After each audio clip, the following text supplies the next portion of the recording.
I want to share a real life story that hits close to home for me. I've changed the name for privacy.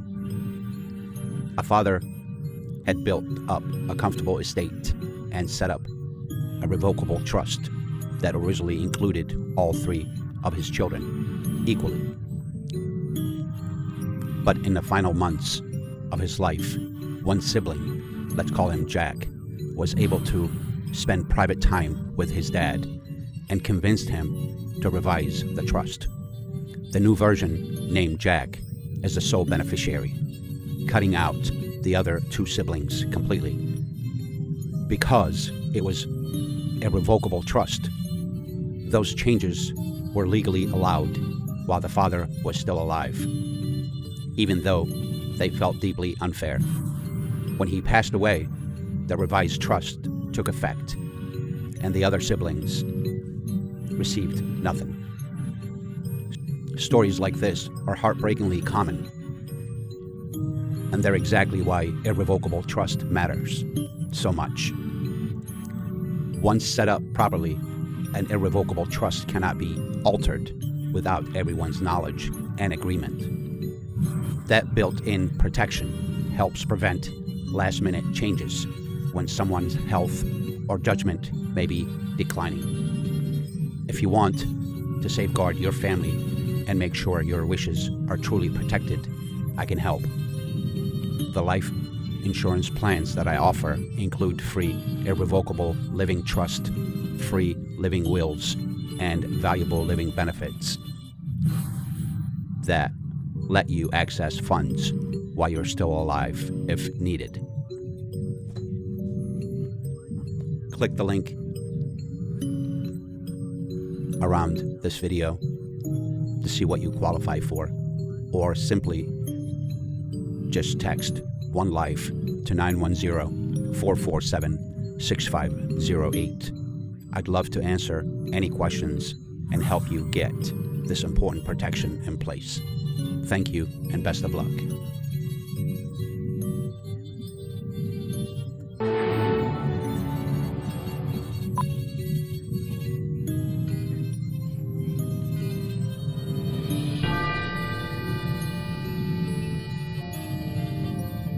Kitty Tipton Oakes dies without a will, leaving her three adopted sons fighting for her inheritance. I think he was thinking that he could cut John and I out and prove and that we wouldn't come forth. But this story is not just about money. The legacy of a famous musician is at stake. And the outcome will reveal a shocking secret that was kept hidden for over 30 years. That old expression, if you can't trust your parents, who can you trust? Kind of shoots that out the window.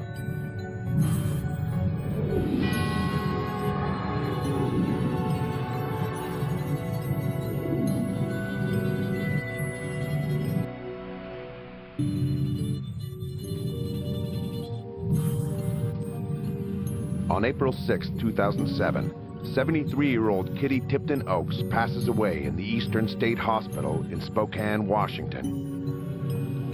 Suffering from dementia and alone on her deathbed, Kitty hasn't been visited by family or friends in months.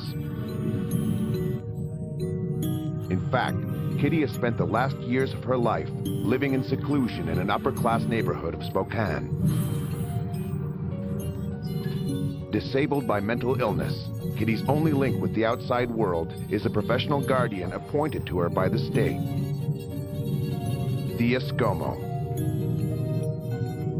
I went with her to medical appointments. I did the cooking for her, and I gave her a shower. I tried to be for her the daughter that she would have had if she would have had a daughter. Kitty doesn't have a daughter that anyone knows of, but she does have three adopted sons who she speaks of in glowing terms. Kitty was really interesting. She loved to talk about her past history and was always showing pictures. She always felt as though her sons were still in her life, and she remembered them as young children. So why weren't any of them with Kitty on her deathbed? The answer stems back to their childhood. Back in the 70s, Kitty is on a high. She's happily married to Billy Tipton, a nationally renowned jazz musician. After 2 hit albums and 3 decades as a band leader, Billy settles in Spokane, where he remains active in the local entertainment scene. Unable to have children of their own, Billy and Kitty adopt 2 sons, Jonathan and Scott. I remember we used to go camping a lot, and I remember we used to do a lot of stuff outdoors, scouts. We traveled and went out on the scouting patrols and stuff like that. So, I mean, we had some fun in the summertime. 6 years after their first adoption, the Tiptons adopt a 3rd son, Billy Jr., adding further to their image of the perfect American family. We did all kinds of things. My brother Scott played the guitar. John played the drums, and me, I used to play the piano. Kitty, who has struggled with her demons in the past, is proud to have finally achieved the American dream. But her glowing memories are in stark contrast to the circumstances of her death.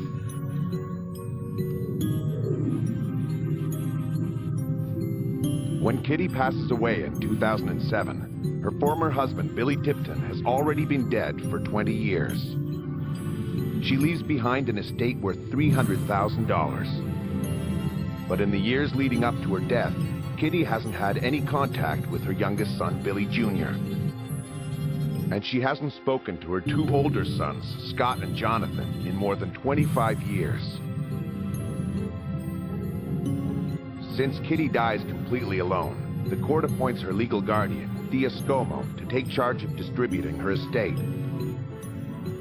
I did a funeral for Kitty. Then I was responsible to make an attempt to find legal heirs for the remainder of the estate.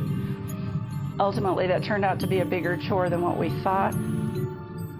Kitty didn't leave a will, so the court will have to decide how the estate will be distributed.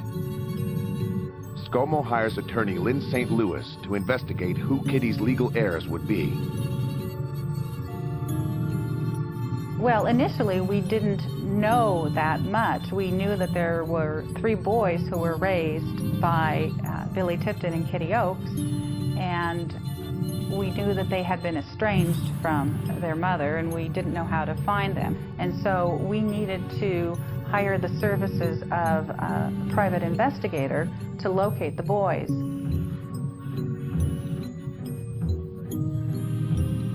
The easiest task turns out to be locating Kitty's youngest son, Billy Jr., who still lives in Spokane. Billy is the only family member to attend Kitty's funeral. I did not know anybody at the funeral. Nobody knew me, and I was kind of thinking, gee, this is strange. You know, a woman that had had a lifetime of giving to others, and hardly anybody was there when she passed away.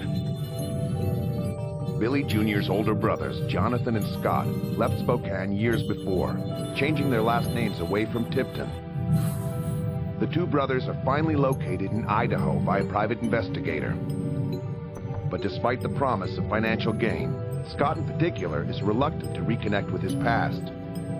They hired somebody who, I guess, spent quite a bit of time trying to find me. And then when he first contacted me, I told him he had the wrong person. And he's like, no, I know this is you. And I go, you know, I don't want anything to do with this. This is over with, it's done. And he's going, well, you don't have a choice. You have to be a part of this because there's an inheritance and all this other stuff. Jonathan convinces his brother to retain a lawyer. Under Washington law, adopted children are treated the same as biological children, so this case appears to be quite straightforward. In the absence of a will, all 3 brothers should automatically get an equal share of the estate. But as attorney Lynn St. Louis soon discovers, the Tipton family closet is full of skeletons that will make this anything but a straightforward inheritance. The facts were just the pieces of the documents, the marriage certificate. There was just a number of things that were not as you would ordinarily expect them to be. In Kitty's personal files, St. Louis finds 2 wedding certificates from 2 different states, both dated for the same day. More importantly, for the division of assets, she finds 3 sets of adoption papers, one for Jonathan, Scott, and Billy Jr. We were always told we were adopted, so that was kind of a given. All of the adoption papers turn out to be fakes. Unexpectedly, the news is not much of a surprise to Jonathan and Scott. In fact, 20 years earlier, when their father died, a shocking revelation came to the surface. And from that moment on, the 3 brothers realized that their entire family life had been built on a web of lies. We just found out that some things weren't done the way they should have been. I think back at that time, if you knew somebody who knew somebody who was in the hospital, you paid their medical, you could take the kid, blah, blah, blah, whatever. Even if they would have said you're illegally adopted, what is that to a 7 or 8-year-old? Adopted's adopted, you know? Or is it? In the state of Washington, the court has never allowed an illegally adopted child to inherit from a parent who didn't have a will. It soon becomes clear that the 3 brothers might not get a cent from their mother's estate. That's until Billy Jr. produces a document that brings a whole new twist to this family feud. I think he was thinking that he could cut John and I out and prove and that we wouldn't come forth. He tried to, you know, pretty much screw us out of everything. What do Abraham Lincoln, Martin Luther King, and Kurt Cobain have in common? Find out after the break. Abraham Lincoln, Martin Luther King, and Kurt Cobain all died without a will. In fact, over 66% of Americans don't have one. In 2007, Kitty Tipton Oakes, wife of late jazz musician Billy Tipton, dies in a hospital near Spokane, Washington. She leaves behind an estate worth $300,000. But Kitty didn't have a will. And now her youngest adopted son comes forward with what he claims is fresh evidence. My birth certificate was the only one that had both Kitty and Billy on it, and it listed her as the natural birth mother. In front of the judge, Billy's lawyer claims that he can prove that Billy is in fact Kitty's only biological son. I was convinced that my client was going to end up being the sole heir of the estate because he was the only one with a certified copy of the birth certificate. He felt pretty genuinely that he was born to Kitty Oakes. He tried to, you know, pretty much screw us out of everything. Scott and Jonathan think they have evidence that Billy's claim can't be true. I think he was thinking that he could cut John and I out and prove and that we wouldn't come forth. The attorney for Kitty's estate is also skeptical about the claim. She could have been the mother. However, there was other evidence that we knew of that suggested that she was not the biological mother. In fact, one of the brothers said and submitted an affidavit with the court that his mother had not been pregnant right before Billy was brought home. The older boys were both born in 1963, and I believe it was 1969 when Billy Jr. was born. So these older boys would have recalled, most likely, if their mother had been pregnant. Is Billy Jr. really Kitty's biological son and sole legal heir? The judge orders a DNA test. And while he waits for the results, he delves deeper into the claims of the older brothers. And their childhood memories will shock everyone. On the outside, Tipton family life looks perfect. But Scott and Jonathan claim it was anything but. Well, contrary to belief, it wasn't like Leave It to the Beaver. Yeah, Kitty was pretty abusive. I remember times we would be sitting around the dinner table, we'd be eating, everybody would be quiet, and then Kitty would just haul off and smack somebody, whoever was closest to her at the table. And then she'd like to get as much in her hands of your hair and throw you around as she could. Being thrown downstairs, broken noses, beatings with the belt from her. Back in the 60s and 70s, child abuse just wasn't a big deal. Billy Jr. was still a child at the time, and he remembers life at home differently. She didn't really physically abuse us. She would yell at you, you could hear it from 3 blocks away. And she had quite vocal cords. Well, the youngest one was still a little too young for her to pound on, so Scott and I mainly took the brunt of it. And it came down to, there was 3 ways to leave that house. It was being thrown out, run away from home, or leaving for our safety and hers. It's like, okay, we are big enough now. I remember the final straw put me over the edge. I had some pretty expensive stereo equipment and everything, and she came and put her hand through it, and finally I got a hold of her and I was going to take her outside and we were done. At that point, everybody stopped me. We left. I never went back. Scott and Jonathan are still teenagers when they decide to leave the family home. For months, they lived together on the streets. I remember, you do what you have to, especially in tough times. It was a struggle at first. It was an adjustment. It was something we had to deal with. John and I have always been a survivor. We've always been fairly close. I mean, really all we had was each other. Back at the Tipton home, the family dynamic is growing increasingly tense. Billy Tipton Sr.'s caring, mild manner doesn't mesh well with his wife's abusive temper. She was a disciplinarian, and my dad was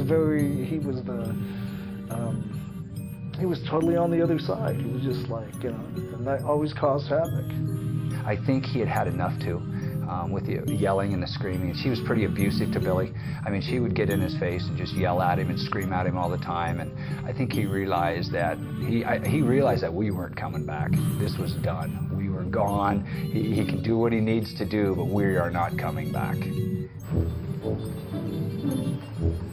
With the interests of his sons in mind, Billy Tipton Sr. leaves his comfortable home in Kitty's hands and settles with Jonathan and Scott in a trailer park outside of town. 9-year-old Billy Jr. stays to live in the family home with his mother, Kitty. I wished everybody could have been together as a family, but I realized that wasn't going to happen.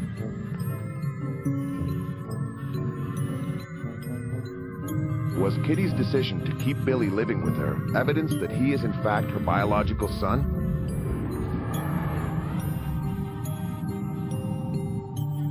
If family history is confirmed by the court's mandatory DNA testing, Billy Jr. will automatically be a valid beneficiary of Kitty's $300,000 estate. Fortunately, because Kitty had had extensive surgery, it's procedure to keep tissue samples for 10 years at the hospital lab. And so we had those tissue samples from her to use for DNA testing. When the results are finally in, Billy's attorney rushes to his client.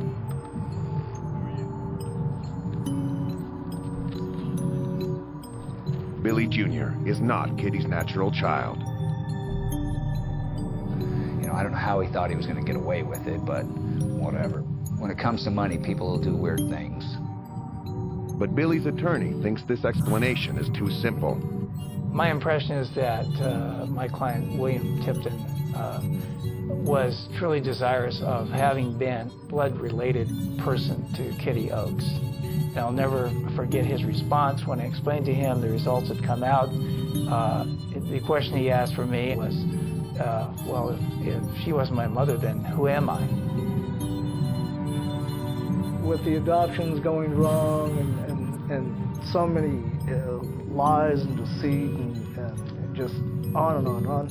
You know, the birth certificate wasn't real.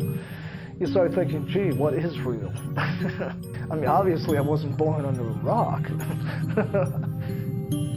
As the attorney responsible for Kitty's estate, it's now up to Lynn St. Louis to determine what is real and what isn't, and help the court establish Kitty's rightful heirs. It became evident that the 3 boys who were claiming were not either biological or legally adopted. So we asked the court to set a hearing date to allow those persons who were claiming to be her heirs to come to court and to show the court their proof. If the 3 brothers aren't convincing enough, the judge could rule that they don't legally qualify as heirs. The money from the estate would then most likely go to strangers related to Kitty's long-absent father from Ohio. Strangers somehow uncovered by investigators hired by attorney Lynn St. Louis. Her father was one of 8 siblings, and 2 of those siblings were still alive, and a number of the siblings were deceased but had left children and grandchildren. Apparently, under law, Kitty didn't have any legal children. But in the final search of Kitty's belongings, Lynn St. Louis makes another surprising discovery. A discovery that leads the court deeper into Kitty's dark past. Allegations of rape and the birth of an illegitimate child.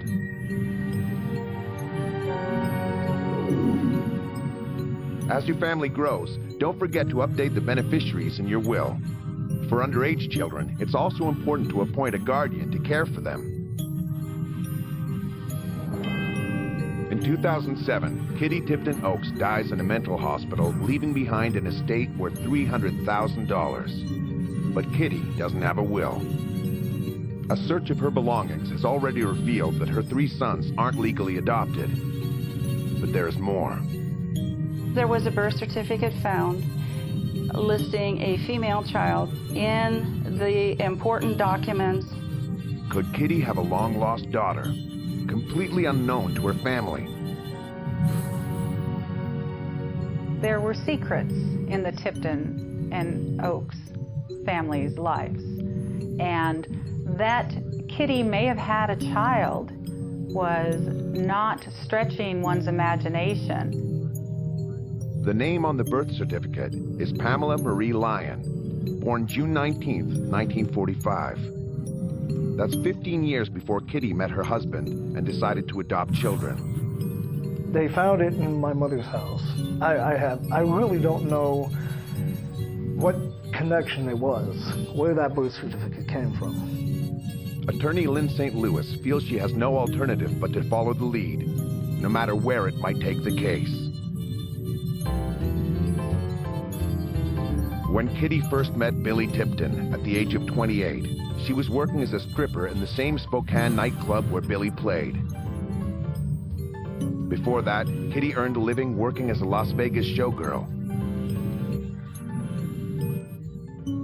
But it's deeper into Kitty's past that attorney St. Louis uncovers a disturbing event.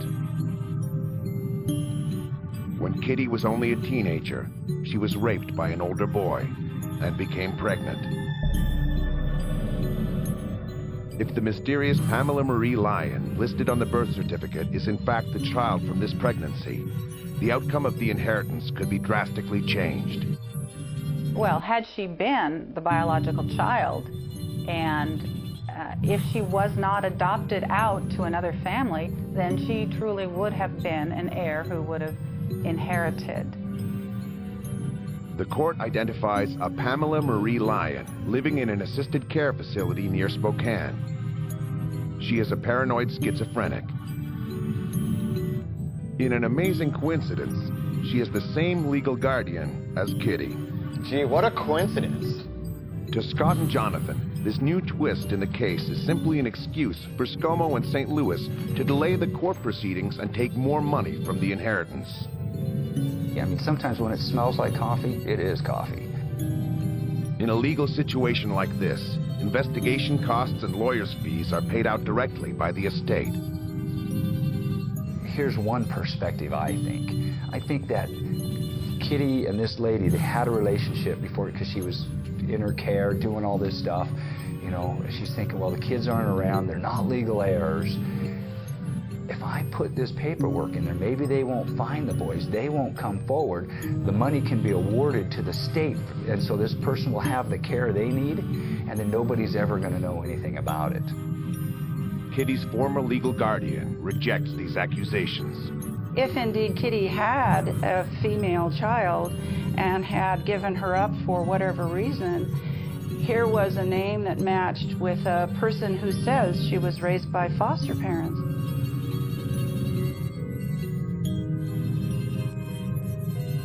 For the second time in this case, the judge orders a DNA test. This time to confirm whether Pamela Marie Lyon is really Kitty's biological child. The test confirms that she's not.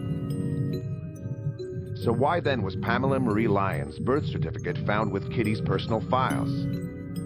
It's a possibility that this might have been a child who was considered to be taken in, such as the boys were all taken in, or it might have been a child she was considering adopting. They're pissing away the estate, doing whatever they could. It wouldn't have been a waste of time had she really been the biological child. And how were we to know that? So I think it was important to be done. The court has now spent more than a year chasing empty leads. It looks like Kitty will be found to have no rightful heirs and her money will go to the state. In Washington, an illegally adopted child has never inherited from an estate without a will. The Tipton boys' last hope is to convince a judge to set a state court precedent. To do that, they will need to prove that they were more than a family in name alone.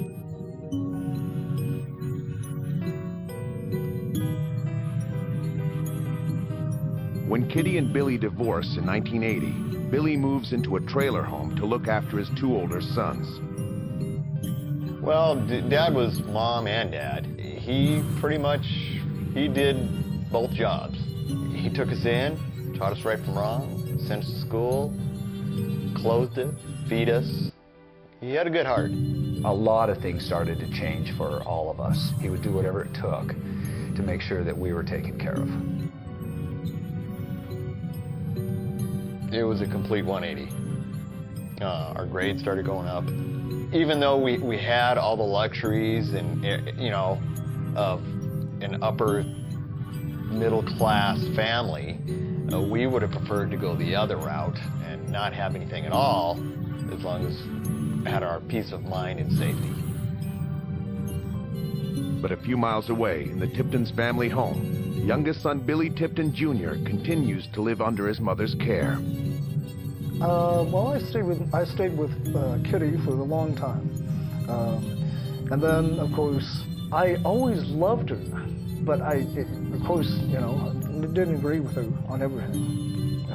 You know, she kind of resented a lot of things about me, too. So, I mean, everybody has kind of like a love-hate thing, you know. Mother-son type relationship.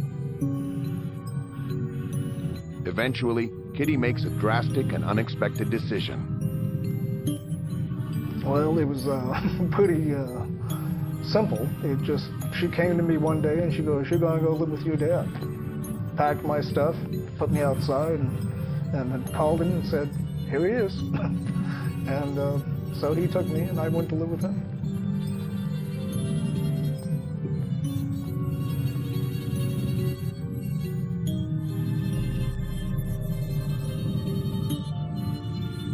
In the years to follow, Billy Tipton works 2 shifts to support his 3 sons who are back together, living under the same roof. Yeah, I was so young. My brothers, they had their own things going. Had their cars, they discovered girls, all the normal things. And me, unfortunately, my dad had to work, so again, I was stuck home alone.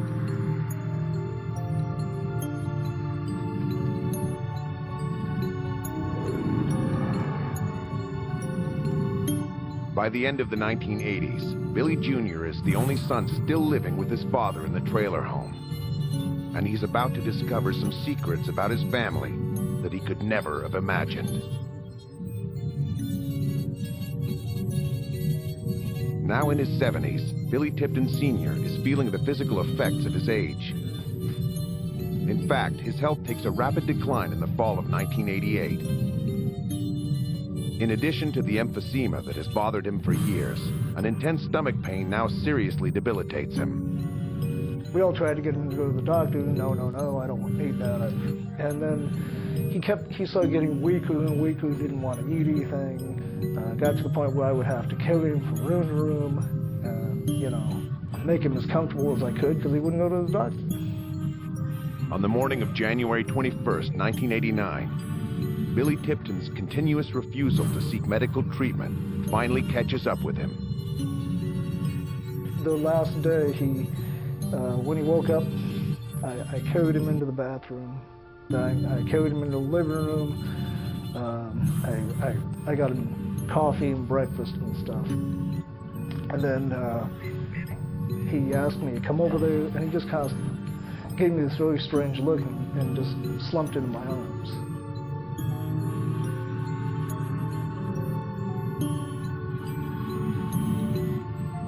And then he was gone. At the age of 74, renowned jazz musician Billy Tipton dies on the floor of his trailer from an untreated bleeding ulcer. In death, a secret that Billy Tipton has harbored for life is about to be revealed. I had no idea until the paramedics showed up. And they, of course, removed the clothing to resuscitate him. And the guy kept saying, are you sure this is a man? For 30 years, Billy and Kitty Tipton have held on to a shocking secret. A secret that pushes the definition of what it means to be a family.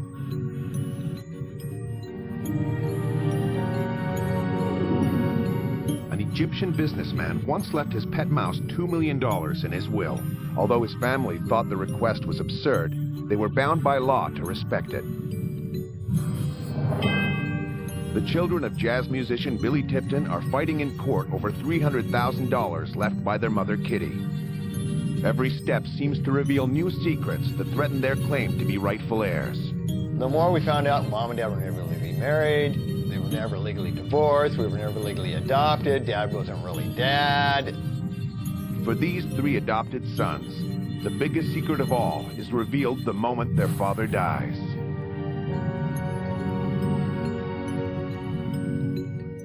They, of course, removed the clothing to resuscitate him. And the guy kept saying, are you sure this is a man? Those are the kinds of questions you don't exactly ask when somebody's just died. So I was a little irritated. Then they opened the shirt to try to revive his heart, and there obviously was no doubt. And of course I was very shocked. At the age of 19, Billy Tipton Jr. discovers that his father, who lived for 20 years as both a husband and a father of 3, is in fact a woman. Actually, I kept it to myself. I didn't say anything. How do you tell your family, hey, guess what, Pop's a woman? I mean, nobody would have believed me. But when Billy's brother Jonathan makes the funeral arrangements, he discovers the shocking news from the funeral director. He just showed me the autopsy report, and it said, I go, oh, he died of multiple ulcers. Well, yes, but why don't you read that line by line? I read it, and it says, sex female. I looked at him and I'm like, you got the wrong body. No, we don't. And I was like, well, what's the joke? He goes, this isn't a joke. Reality was starting to focus in real clearly. And then I had to tell my brother Scott. I actually went to him and said, do you want to remember Dad for who he is or who he really was? And he looked at me like I've been drinking all night. He said that on the birth death certificate for for Billy Tipton, they have down here female. And I was like, okay, well, just get it fixed. You know, what are you bugging me for? And he goes, no, it's nothing I can fix. He goes, Dad is a woman. You know, and I'm thinking, okay, he's doing drugs. You know, he drank too much. He partied too hard. Something's wrong here. There was never any signs or clues that would have tipped off. He was very good at keeping this thing secret. Well, we all grew up kind of private, so we never really saw anybody without any clothes on. So that's just the way it was. And when you're 7, 8, 9, 10, you're not peeking into your parents' bedroom to see what's going on. You know, if you grow up and your dad's a little short, he looks like George Burns, you know, fixed our bikes, took us camping, fixed our go-karts, played ball with us, you're not going to be thinking anything different. Billy Tipton, the jazz musician, the person, the man, was always respected and appreciated in Spokane. And a large part of the community comes out to attend his funeral.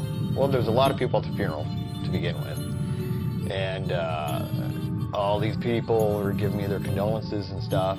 And, but inside, I knew the secret. I think I was in a disbelief, but it was more of a, like kind of a haze that's, you know, just stunned, lost, because it was pretty shocking. I was very confused and thinking, how could this happen? I think at first I was bitter, maybe a little mad why he didn't leave something behind explaining why he did the things he did. And then it came to me, his gender didn't matter. He was always there for us. You know, there was never anything funny, so it was like, he was Dad. That's all we ever known him as.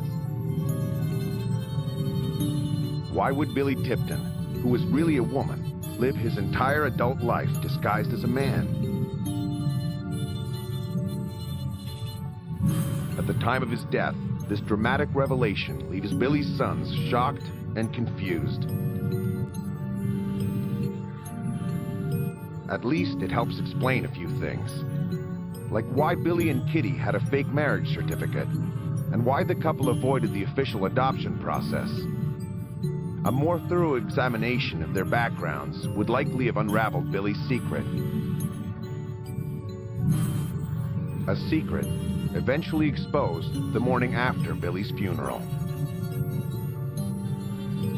When the story broke, everybody in the whole world wanted a piece of it. The media was all over my lawn, my house. Phones wouldn't stop ringing. You know, so there was offers of lots of money, fame, so on and so forth. Attorney Robert Crary was hired by the Tiptons to execute Billy's will. When Billy passed away, there really wasn't much of an estate. There were not a lot of assets. There was not a lot of money. At the time of his death, Billy owned nothing but his clothes and a few musical instruments. But he was worth much more than he thought. Clearly, the most valuable asset of Billy's estate was his story. It's a very unique and charming and a wonderful story, quite frankly. In his short, handwritten will, Billy doesn't designate the rights of his story to anyone in particular. But he appoints Kitty as the executor of his estate. Kitty and her sons initially agree not to share the details of their private life with the public. But as the story gains momentum in the national press, the media becomes more persuasive. You know, once I think human nature is when there's money involved, things tend to change, you know. I'm in a supermarket one day, and you know how you read all this stuff going through the checkout stand? I see Star magazine, and it said my singing star hubby was a woman, and I never knew. And I'm like, what? So I pick it up, and there's a picture of Mom and Dad on the cover.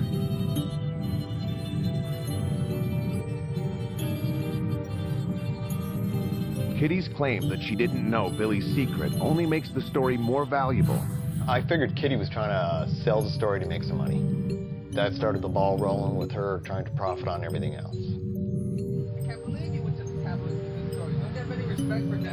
When Kitty and her sons meet at the trailer home for the division of Billy's few possessions, their discussion turns to another issue.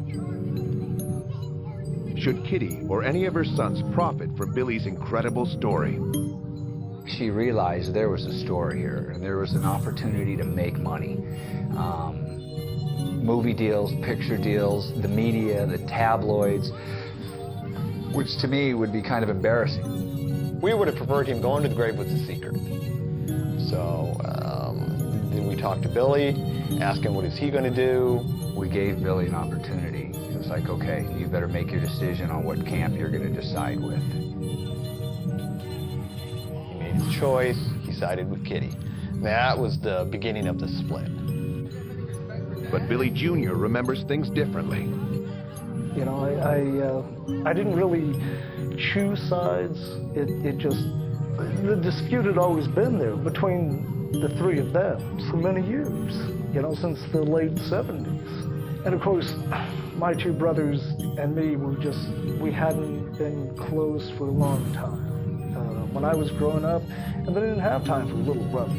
And then Kitty was there. She's like, well, you know, now that this thing's broke, you want to go to these interviews with me, do these television things. So I said, okay.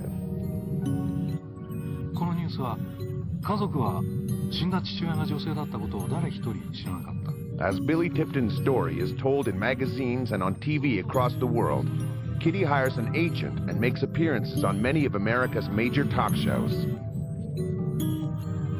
On the shows where Billy joins his mother, the 19-year-old seems lost, still in shock by the death of his father and the secret it revealed. I decided to go ahead and do these interviews in the magazines and so on and so forth because I was trying to figure it out myself. I was like, maybe somebody could help me figure out what happened. Billy Jr. may never know the real motives behind his father's gender masquerade.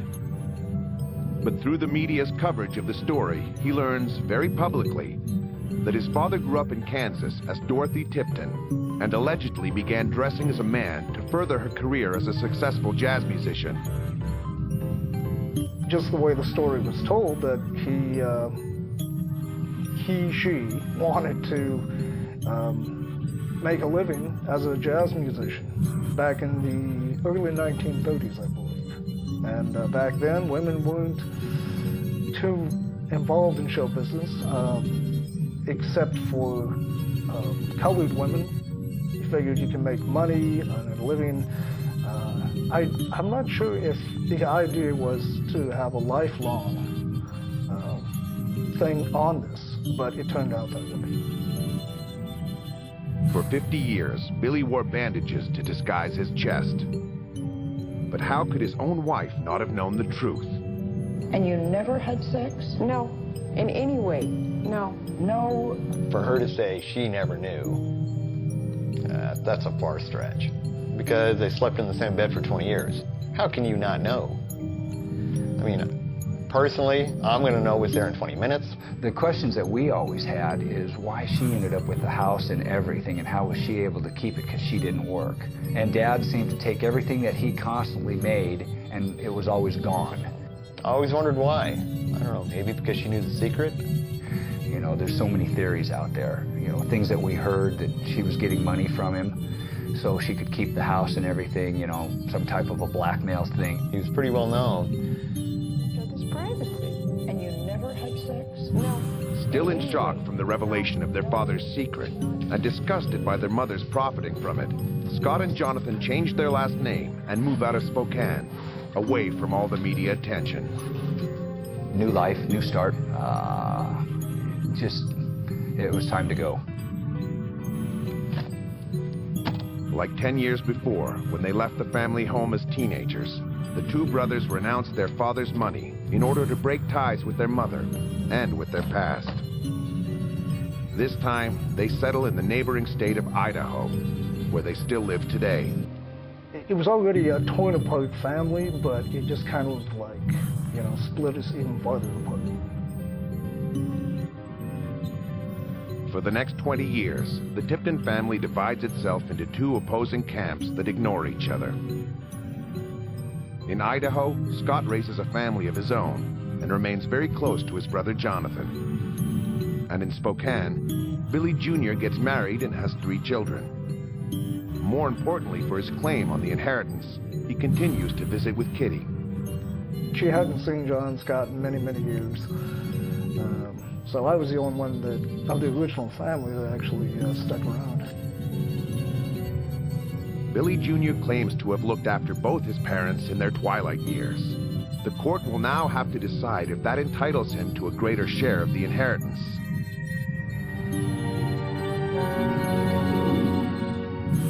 In 1925, the widow of a British manufacturer died, leaving the longest will ever recorded. Find out how long after the break. The longest will ever was recorded in Britain in 1925. It was over 1,000 pages. 3 sons are illegally adopted. The father that raised them turns out to be a woman. And now their mother dies without a will.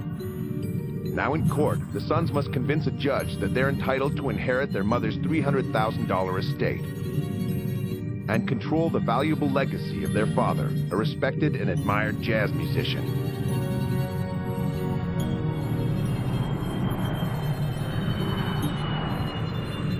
Finally, after a year and a half of proceedings, Jonathan and Scott arrive in Spokane for the trial.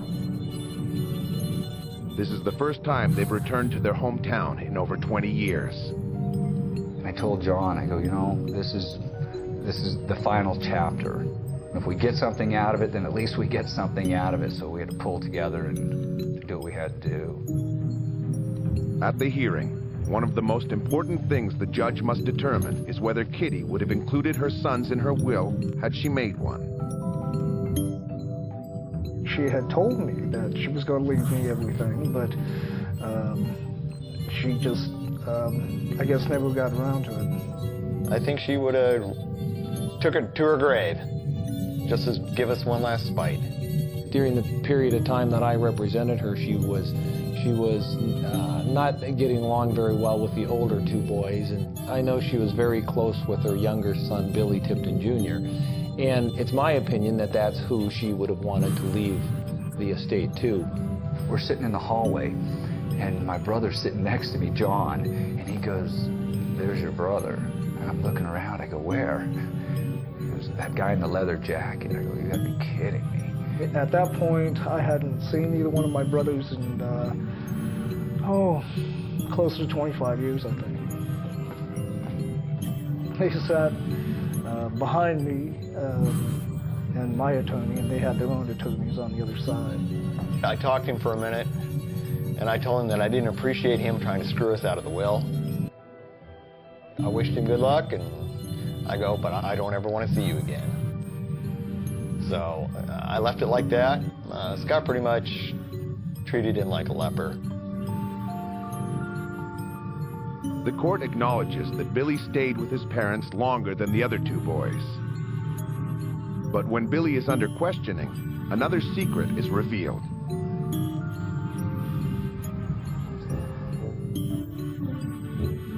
A few years before her death, Kitty started having paranoid symptoms, and she asked Billy to move back into her home to take care of her.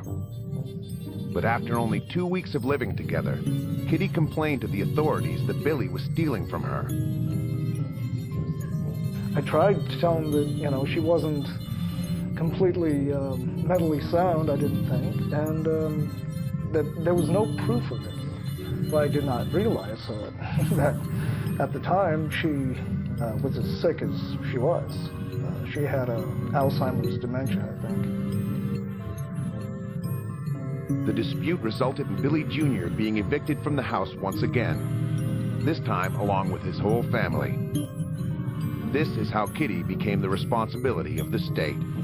That was, it definitely was a bad day. When they're called to the stand, Scott and Jonathan are finally given the chance to tell their side of the Tipton story. In their compelling testimonies, the two boys tell the court about their childhood beatings, the splitting of their family, and the emotional scars left by the shocking discovery that their father was really a woman. That old expression, if you can't trust your parents, who can you trust? Kind of shoots that out the window. So, you know, I trust people to a certain extent. It's made me a little more skeptic about people. I remember one of the questions that was given to me by Lynn St. Louis, and she asked me, why is it you only saw her twice in 28 years? You know, when you're physically, mentally, and verbally abused, that doesn't inspire a lot of trust and loyalty. You don't want to go back to that. And it seems like nobody seemed to know anything about what we had gone through, and then it came up in John's testimony about the abuse, and now all of a sudden everybody starts listening. Will it be enough to convince the judge to establish a legal precedent and include the boys as heirs? In his decision, Superior Court Judge Michael Price later agrees. Until trial, the court didn't grasp the incredible life ramifications the Tipton children had dealt with. They should know that they absolutely did nothing wrong here. They just tried, as best they could, to live with the hand which they were dealt. As dysfunctional and separate as this family eventually became, it is clear to the court that it was still a family.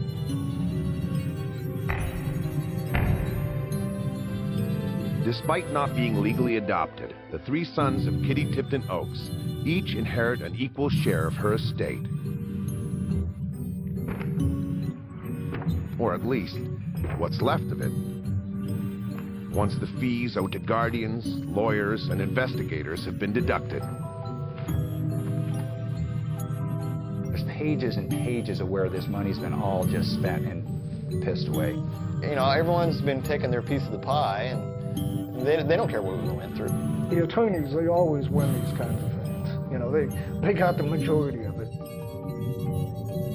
Of the $300,000 originally left behind by Kitty, only a little more than $100,000 is left to be divided among her three rightful heirs. Each of Kitty's sons receives $35,000. Most of those fees would have been avoided, of course, had there been a will that clearly determined or indicated to whom the estate should pass. For everyone in the Tipton family, it's been a traumatic journey. There is still much that divides the brothers. But for Scott and Jonathan, the ultimate satisfaction lies in the opportunity to finally tell their side of the story and have it acknowledged in open court.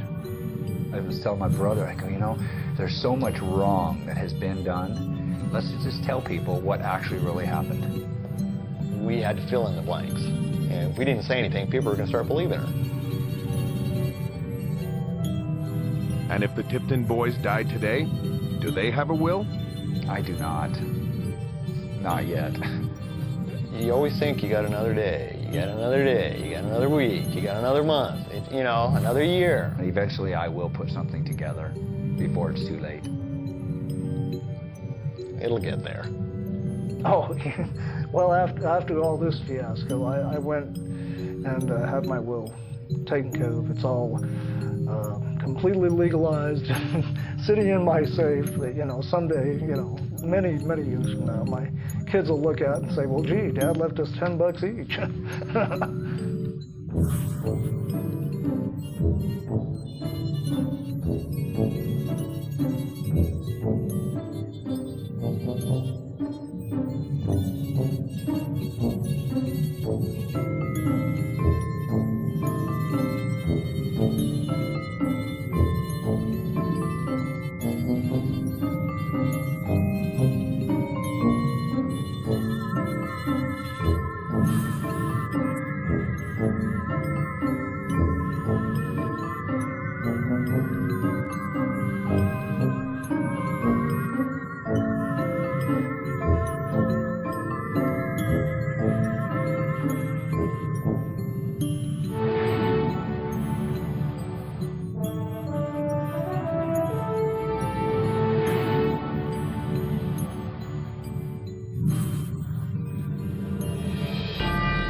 Wilbur Robinson dies alone in his Los Angeles home. He leaves behind $500,000 worth of property and a will that's not worth the paper it's written on. I knew that things were not right. You know, you trust people implicitly. People can lie. The brazen theft of a valuable estate will cast new light on a family's mysterious past. A past that includes deception and murder. You have to have a death certificate in order to be dead. I mean, you know, where's the grave? And a mystery 50 years in the making.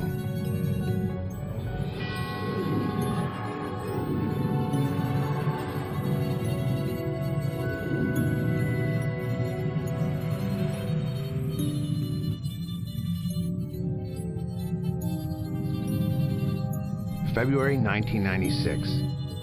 75-year-old Wilbur Robinson dies of lung cancer at his home in Crenshaw, Los Angeles. Wilbur is a widower with no children of his own. 1,000 miles to the north, his sister, Elnita, hears the news at her home in Seattle, Washington.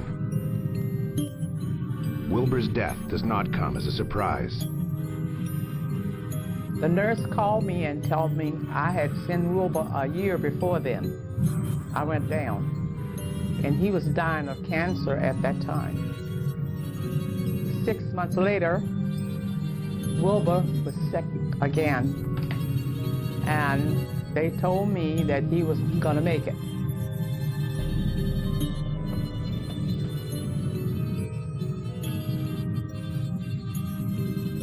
Wilbur and Elnita were born into a large family in the port town of Lake Charles, Louisiana.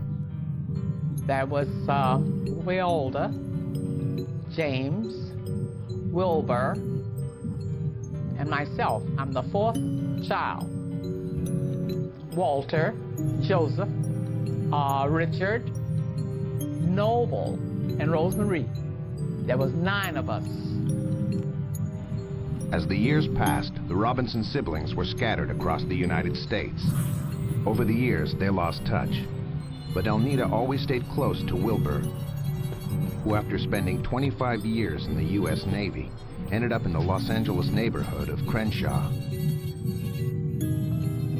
Wilbur was married twice, but never had any children of his own. At the time of his death, most of his brothers and sisters are also presumed dead. We thought there were just 2 people living. Joseph, who lived in Lake Charles, and me, who lived here in Seattle. Wilbur's one remaining brother, Joseph, is in poor health. So Elnita flies to LA to put Wilbur's affairs in order. She is shocked by the state of his home in Crenshaw. I've considered a disaster. It was not clean, and he had cancer, and that odor was all over the house.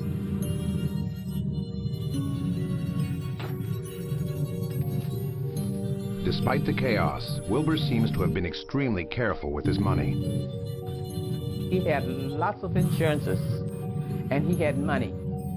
He had a fairly good retirement. He also had money in the credit union. He told me that. Since Wilbur's wife had already died, Elnita assumes the estate will be inherited by Wilbur's remaining siblings.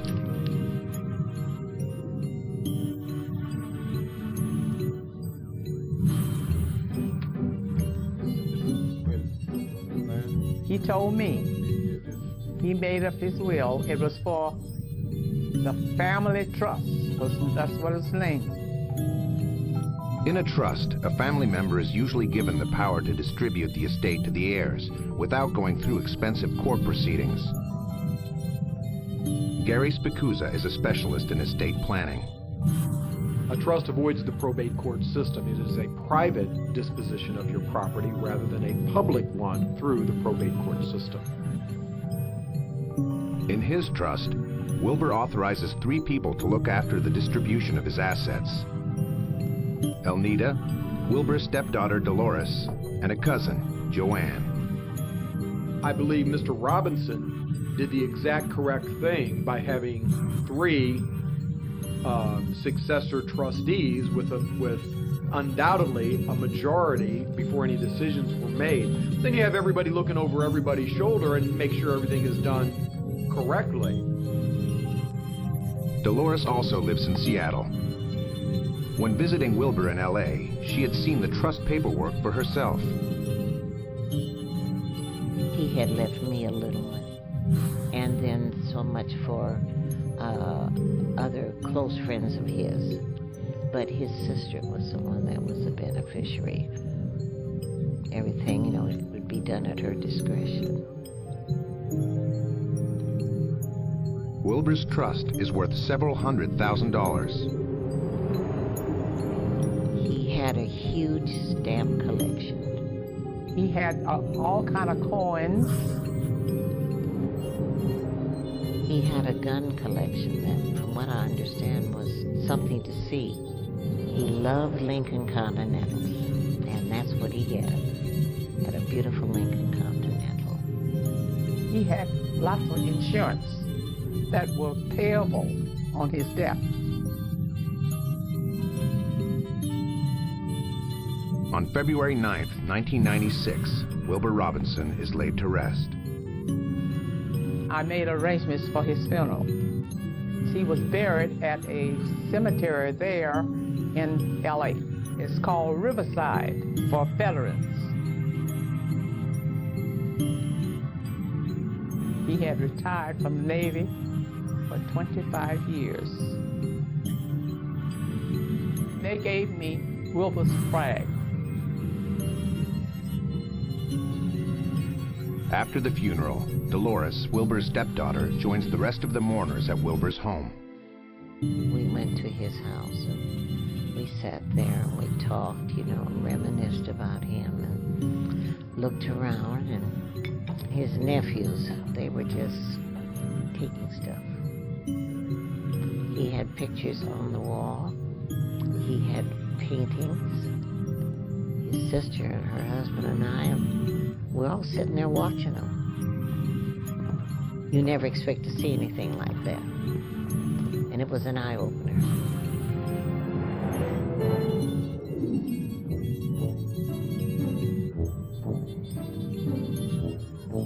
Husband, stepfather, and brother, Wilbur was a lively and eccentric presence in the Robinson family. Everybody just loved him. He was a friendly person. And he loved to garden. He lived out in the outskirts of Los Angeles. So he had chickens and turkeys and all kind of stuff like that. He just lived like a slob. But I loved him. He was still my brother. 15 years younger than his wife, Wilbur was roughly the same age as his stepdaughter, Dolores. I liked him. I thought he was very flamboyant, but he was a wonderful person. Had a lot of fun with him. He would do anything for you, and he'd do anything that even if you didn't know you needed it, he would do that for you too. But like I told him, I said, as long as he made my mother happy, that is all that I cared about. At the age of 72, Wilbur's lifelong smoking habit caught up with him. I called him and asked him how he was doing. I said, I haven't heard from you. He said, well, I've been in the hospital. And I said, why didn't you call me? He said, well, I didn't want to worry you. I said, well, is everything okay? And he said, well, I might as well tell you. And that's when he told me he had lung cancer. And I just broke down crying. As the cancer developed, Dolores kept a close eye on Wilbur's progress.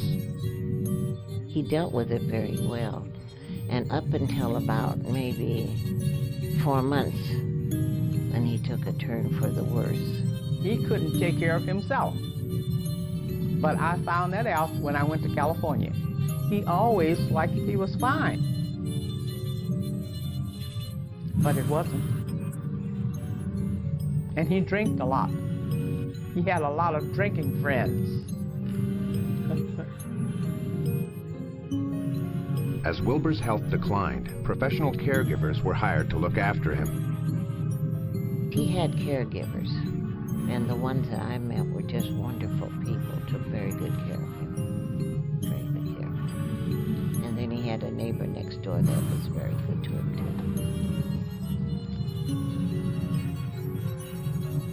Everyone around Wilbur noticed that his mind was beginning to deteriorate. He did get confused somewhat. You know, that's to be expected, you know, that was going to happen.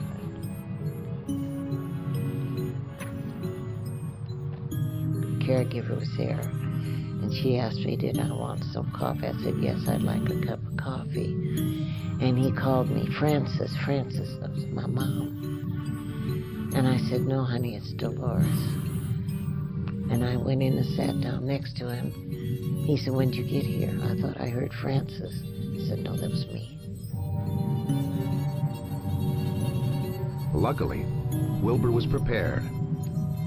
With the help of his lawyer, he had already drawn up both a will and the papers to establish the family trust. He did tell me about the will, and he took it out and showed it to me. And basically, you know, when a person makes a will, you're supposed to honor it. And as far as I knew, like he told me, you're not going to have to worry. That wasn't the point. The point for all of us was getting him back on his feet again.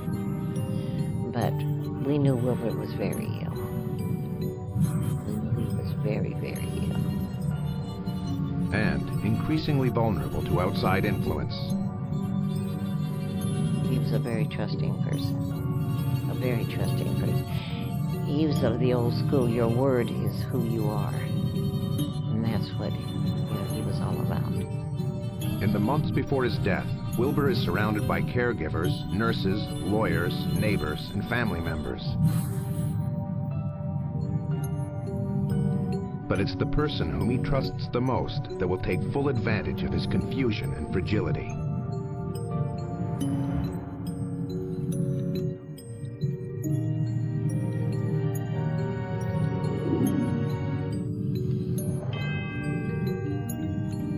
Navy veteran Wilbur Robinson leaves behind a surprisingly valuable estate, including his suburban home, antique collections, and a treasured Lincoln Continental. Wealth that his immediate family assumes will be passed on to them. The Robinson Family Trust was set up by a Beverly Hills lawyer, Robert Cannon. Wilbur had been a client for several years. At the funeral, Robert Cannon clearly considers himself part of the family. But this feeling is far from reciprocal. Cannon come and got in the car that we were in, and we were not happy about it. But when he came in and sat down, I wanted to say something, but, you know, I didn't want to start anything. But my son-in-law did tell him, and he got out and got to the first limo. I'll be very frank with you. I didn't like the man. I didn't trust him. There was something about him that wasn't right. People say I'm a pretty good judge of character. I like people, but if I kind of sense something wrong with you, I don't have anything to say to you.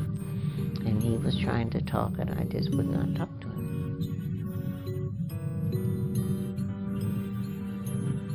By 1995, as Wilbur's health started deteriorating, the attorney began to exert more influence over his client's life, including his daily expenses. I told Rube I didn't trust this lawyer.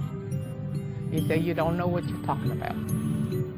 You live in Washington, and I live in California. And that's the way he told me. I should tend to my own business. Wilbur said he's a good man. He said, you know, he's been in the Navy. He's a real good man. But what can you say? I mean, he trusted the man, so there was nothing more for me to say. If I'm giving him the benefit of the doubt, I would say, well, look, his sister is elderly and in Washington State. She is not going to take care of him. The other brother is in Louisiana. He's not taking care of him. We don't know where anybody else is. who is going to help this man financially.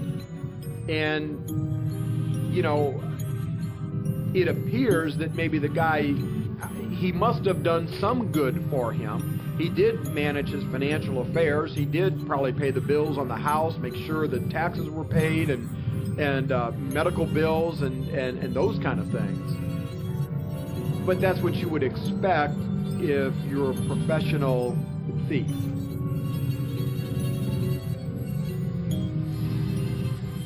I knew that things were not right. You know, when his lawyer left town and left no money, and he called me to send him $500 until his lawyer come back. Wilbur had about 3 or 4 bank accounts. Now, Wilbur wasn't able to go anyplace, but there were so many withdrawals, it didn't make sense. I was concerned about all the withdrawals that were on not just one, but all 3 of them. He'd just say, well, Cannon, he called him Cannon. He knows all about it. I even called the bank and asked them what happened. And they said, well, the lawyer, you know, had come down and drawn out money for this or that.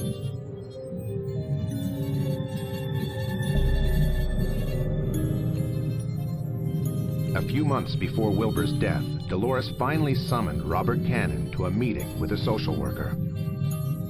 I called Cannon's office the day after I arrived, and I was told that he was very busy and they didn't know whether or not he could make it.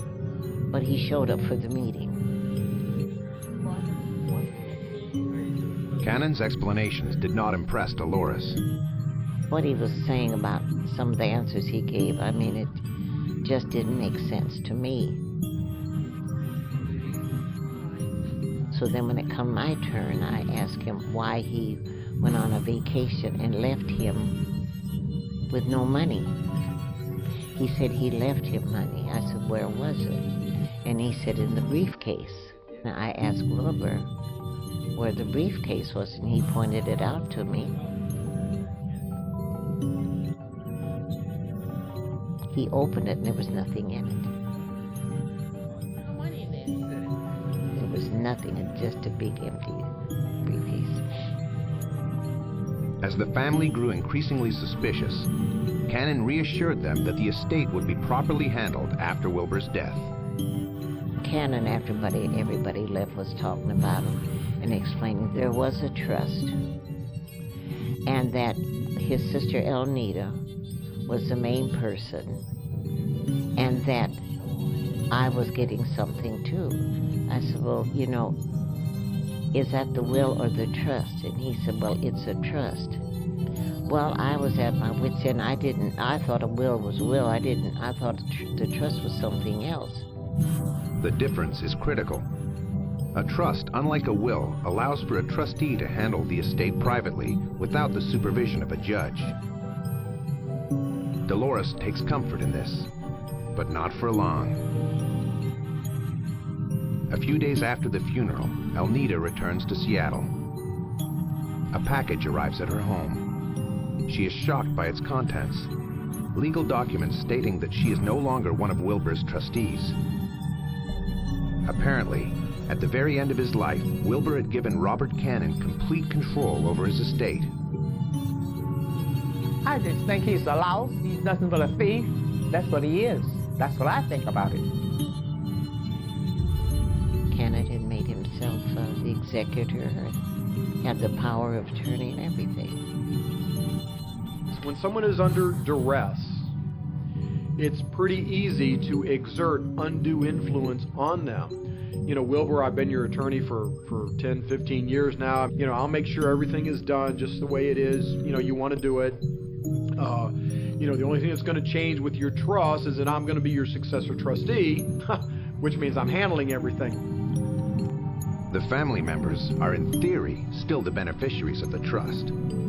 But as the sole trustee, Cannon legally has the power to sell off Wilbur's assets. A power that can be easily abused. The bottom line is, it is extremely suspicious when an attorney, an insurance agent, a stockbroker, a CPA injects themselves and makes themselves the successor trustee, because the trustee of a trust is all powerful. The family finds themselves powerless to intervene. Cannon has full control. But I imagine gradually, you know, he'd go there to check on the house because there was nobody in the house. And he had a key to the house. So I guess, you know, he'd go over there. I'm assuming take what he wanted. Cannon even has access to Wilbur's locked safe. He had a key to that. Wilbur's stamp collection, which was very valuable. When you get into things like precious metals, that you just have gold bars or silver bars, antique gun collections, these are all very valuable things, but there's no title to it. Without title or legal proof of ownership, there's no proof of its value. So those types of assets, when you're talking about the total inventory value of the estate being $300,000 to $500,000, but a lot was antique gun collections and other types of assets, it's hard to value those things. So that makes something very easy for an unscrupulous successor trustee to be able to convert to cash for his own uses. Wilbur's house is promptly sold. His car, his furniture, and his antique collections all disappear. The proceeds of the sale should have been placed in the trust account, but were they? Now the question is, did he start stealing immediately? Well, yes, but you don't know that immediately. I mean, he gifted himself, I believe, an antique gun collection and a Lincoln Continental car and those kind of things. The attorney gifted that to himself. When you read the trust document, it's not going to say, hey, I'm giving something to attorney Robert Cannon. It's going to say, I'm gifting these things to the successor trustee. Elnita is frantic. She repeatedly tries to contact Robert Cannon. I wrote him many letters to tell him why wasn't he taking care of this trust, and he never returned them. Never. He never would call me. And I told him it was a crook. You know? And he sure didn't answer them. Cannon seems to vanish into thin air. After several months and no response to her letters, Elnita hires another Los Angeles lawyer to investigate. He looked in this through all the papers I sent him. Elnita's attorney, Owen Brady, speaks to Cannon on the telephone. Cannon assures him that the estate will be accounted for and distributed. Brady writes numerous letters and even files a complaint with the State Bar of California. But to no avail. Elnita was right on top of this. She knew something was wrong within months. She hired Mr. Brady. But Mr. Brady goes on a letter writing campaign. What the hell good is that going to do for Elnita? Nothing. A Superior Court judge has the power. It's all Mr. Brady would have had to do was file a simple petition and ask a judge to remove Cannon as the successor trustee because there is the appearance of impropriety. A judge is going to err on the side of caution. Brady does not take Elnita's case to court, saying that bringing a lawsuit against Cannon will be too expensive. But Spicuzza believes the trust documents should have been challenged in a court of law. When the maker of a document is under duress, if you got 2 months to live, you're under duress. And when someone is compelling you by way of undue influence and exploitation of the elderly, that makes them illegal. Sadly, Elnita's lawyer admits defeat without ever going to court. He told me that he was sorry after a year, but he couldn't help me because Cannon had taken everything. And I had paid him over $3,000. I think there's a lot of people learn from this. You know, you trust people implicitly. People can lie. Elnita, Dolores, and the rest of the family resign themselves to the fact that a $500,000 estate has been stolen from under their noses. But soon, Elnita will be given new hope of retrieving missing money and of finding long-lost family presumed dead. My friends told me that they believed that he was alive, and it was believed in my heart. I was hoping he was alive, you know.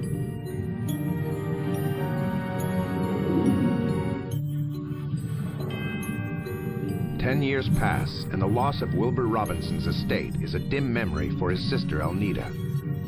Their other brother Joseph has also passed on, and the lawyer who robbed her family of their inheritance has disappeared without a trace. But 2,500 miles away from Wilbur's final resting place, asset locator Margaret Galasso is working a new case, a case that will rewrite the history of the Robinson siblings. Her job is to track down the owners of unclaimed assets and money. Anywhere from checking accounts, savings accounts, stocks, bonds, that sort of thing. And I would locate the person, the funds, and then I would locate the individuals that are entitled to the funds. At her office in Spring Hill, Florida, Galasso comes across a so-called orphaned bank account that has not been used for several years. It contains almost $70,000. If she is successful in finding the owner, Galasso will get 10%. The account was under the name of, I think it was Robert C. Cannon, and it had Robinson Family Trust. I didn't have any clue of what was to come. Basically, I was just doing an average day, situation, and that was about the size of it. Galasso discovers she is not the first person to inquire about this account. The Comptroller's office has already received a claim from none other than Wilbur's long-lost lawyer, Robert Cannon. And one of the people told me over there that he did try to access this money, and he sent in a claim for these funds, that he was not entitled to those funds. And so that's why he was denied those. Although Cannon was the trustee, he was not the official beneficiary. Galasso believes he did his best to get at the money. But he also, he also lied on the forms because he didn't have the proper stuff. He was saying he was the owner. The rejected application immediately raises a red flag. Galasso attempts to reach Cannon, but that lead goes nowhere. Instead, she tracks down the last known address that's listed on the account. I ran down the P.O. box, and it came up with Wilbur Robinson's address in Los Angeles. Last known addresses are very important because you can also call neighbors. Sometimes neighbors are very helpful. And I happened to come across a neighbor who said, yes, well, the person died and they knew the person, but they also had told me that there was a sister.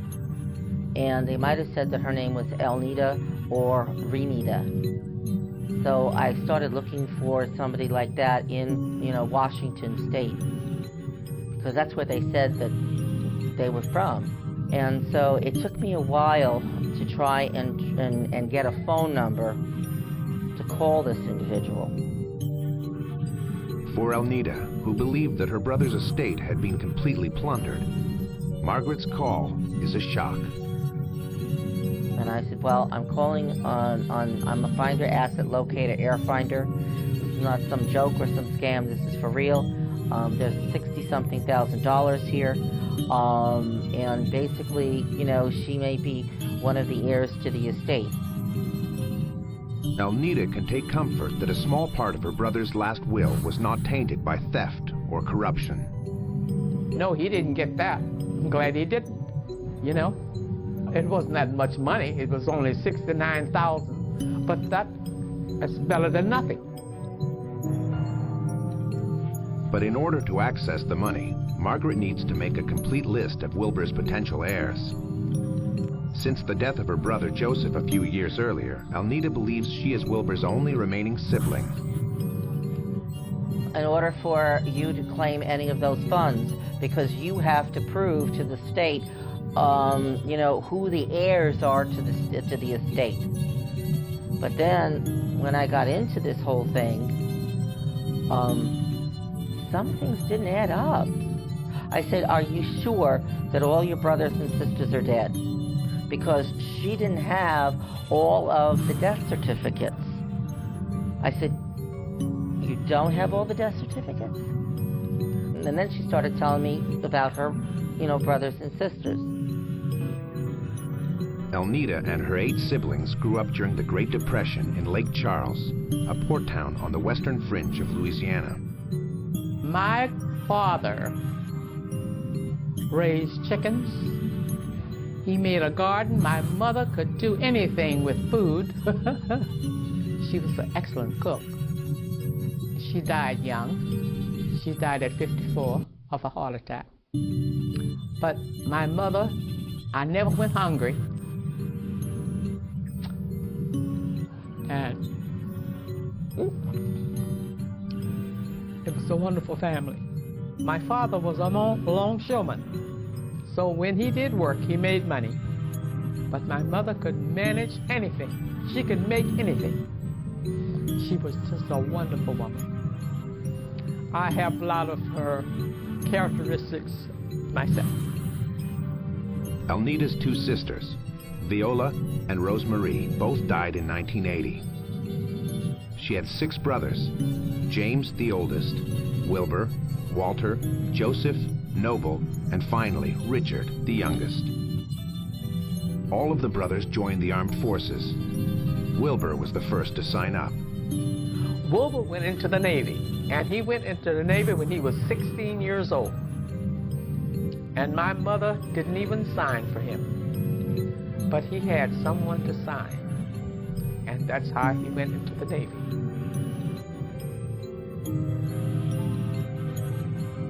Richard Robinson, Alnita's youngest brother, followed in Wilbur's footsteps. With long stretches overseas, regular contact was difficult.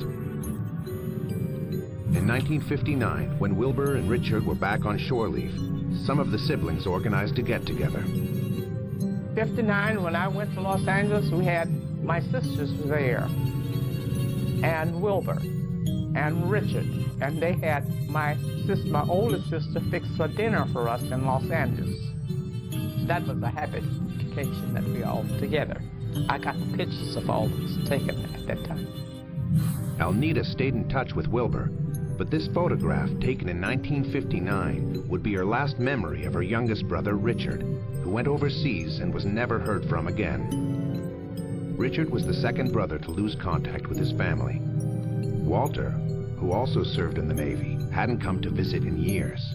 He never called me. He was kind of on the wild side. The boys were tough. They really was. They chased women, and, you know, he was in the Navy. He stayed in a long time. After 50 years, Alnita assumes that Walter and Richard, like the rest of her siblings, are dead. And indeed, through the legal proceedings, Margaret Galasso finds out that Walter and Richard were both declared legally dead in 1992. But a familiar name on the declaration raises a red flag. Both brothers were declared dead by Robert Cannon, Wilbur's lawyer. Galasso believes he wanted to transfer the deeds of their parents' home in Lake Charles. Cannon wanted to get his hands on the homestead that they had in Louisiana, and I think that was what was interesting to me. That he declared both of them legally dead, so that he could do a quick claim deed to the property. But I still had no evidence that Walter or Richard were dead, because I had no death certificates. You have to have a death certificate in order to be dead. I mean, you know, where's the grave? Knowing that Cannon was involved in declaring them dead causes Alnita to have her own doubts. Could her 2 long-lost brothers still be alive? I was still concerned about Richard. That was my mother's heart. I had a friend that lived here in Seattle. She told me, Elnita, he's alive. She said, you're going to see him again, you know, if you live long enough. How do you tell somebody that somebody was murdered?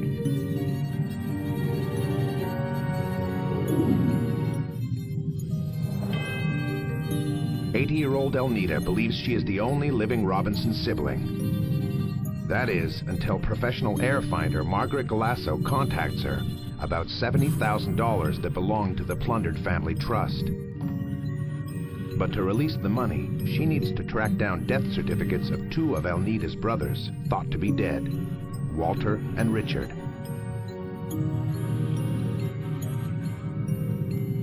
Galasso does not have much to go on. And she said, well, the last time I saw Richard was somewhere around 1959. And as far as Walter was concerned, she says, God, I don't know where the heck he is. I don't have a clue. She says, all I know is that the last time I saw him, he came to my house and I gave him some money.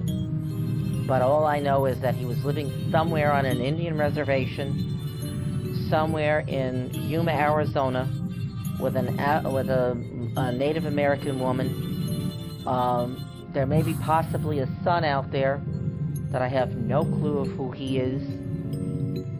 So, I mean, if he's out there somewhere, I hope he contacts me, because I'd love to settle his part of the case. Instead of confirming they're dead, Galasso hopes she may end up proving the Robinson boys are alive. First of all, Elnita had given me the birth dates, okay? I mean, I must have called hundreds of different Walter Robinsons in Yuma, Arizona. All right, and none of them checked out. But the birth year was wrong. I called the Indian Nation. That was my next step, because they all have census records and the rest of it. And I said, look, I'm looking for somebody named Walter Robinson, supposedly married to some lady who's a Native American Indian. They may or may not have a child or two, I don't know. Possibly a son, don't know. Nothing came up. Galasso checks Yuma's city records and contacts the coroner's office. Finally, a secretary at the police department gives her some solid information. I called over there, and they were saying that there was a Walter Robinson that they had or had handled the case that was in a pauper's grave. They said that basically he was deceased. I didn't believe that he was alive. I didn't. You know, from his lifestyle, to living on a reservation, and I'm sure he was drinking. It's a huge disappointment for Galasso. Walter had died penniless and alone. But it gets worse. The secretary over there gave me the funeral home's name. Well, and that took some doing too, because I had to call different places, because some of those names had changed. Because now it goes back to 1981. Finally, the lady said, well, this is what it is. She sent me the death certificate. Wow, that blew me away.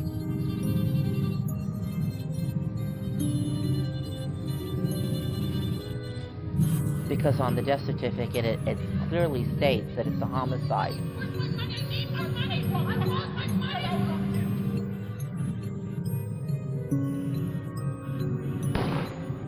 He was shot through the left side aorta, and it states that he was shot with a .22 gauge, and that he was found in the seat of a car. They did catch his murderer, that she was some lady by the name of Ruth Watkins, that they had some kind of an argument. They don't know what the argument was about. Galasso calls Elnita with the news.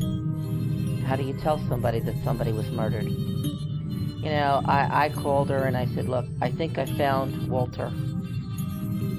And I think, you know, he's deceased. She took it very well. But then I had to lay the bomb, which I said, I hate to tell you this, but he didn't die of natural causes. I figured, well, he lived a pretty tough life. And maybe he was supposed to die like that.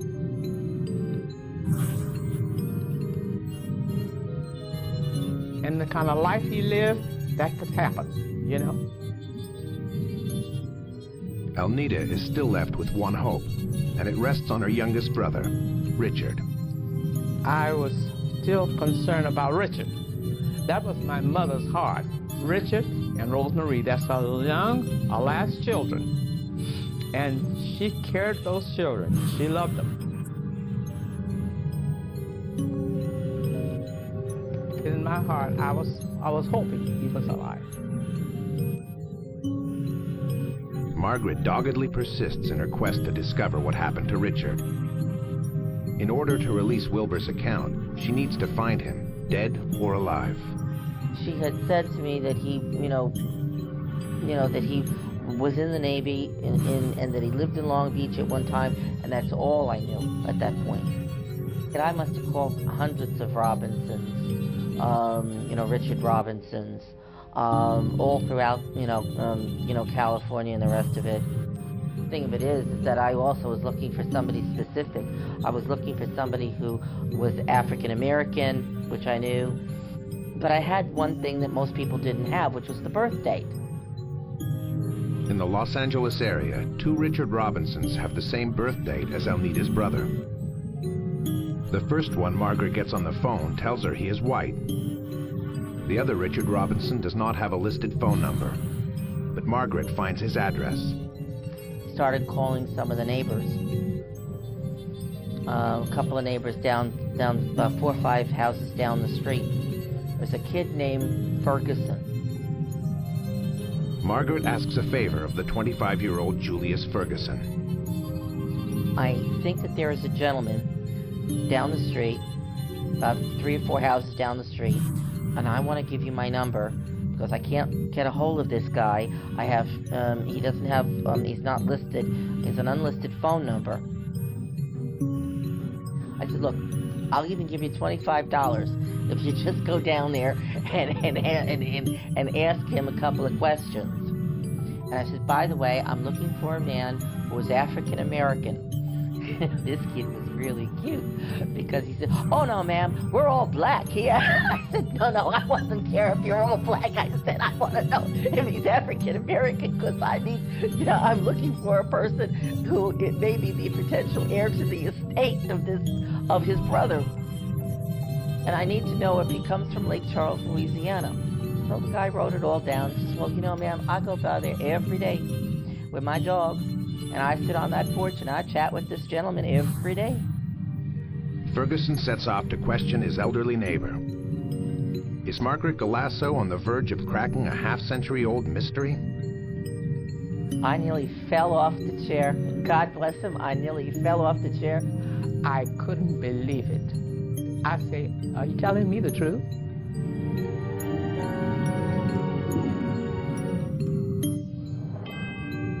Most of Wilbur's Robinson estate has been plundered by an unscrupulous lawyer.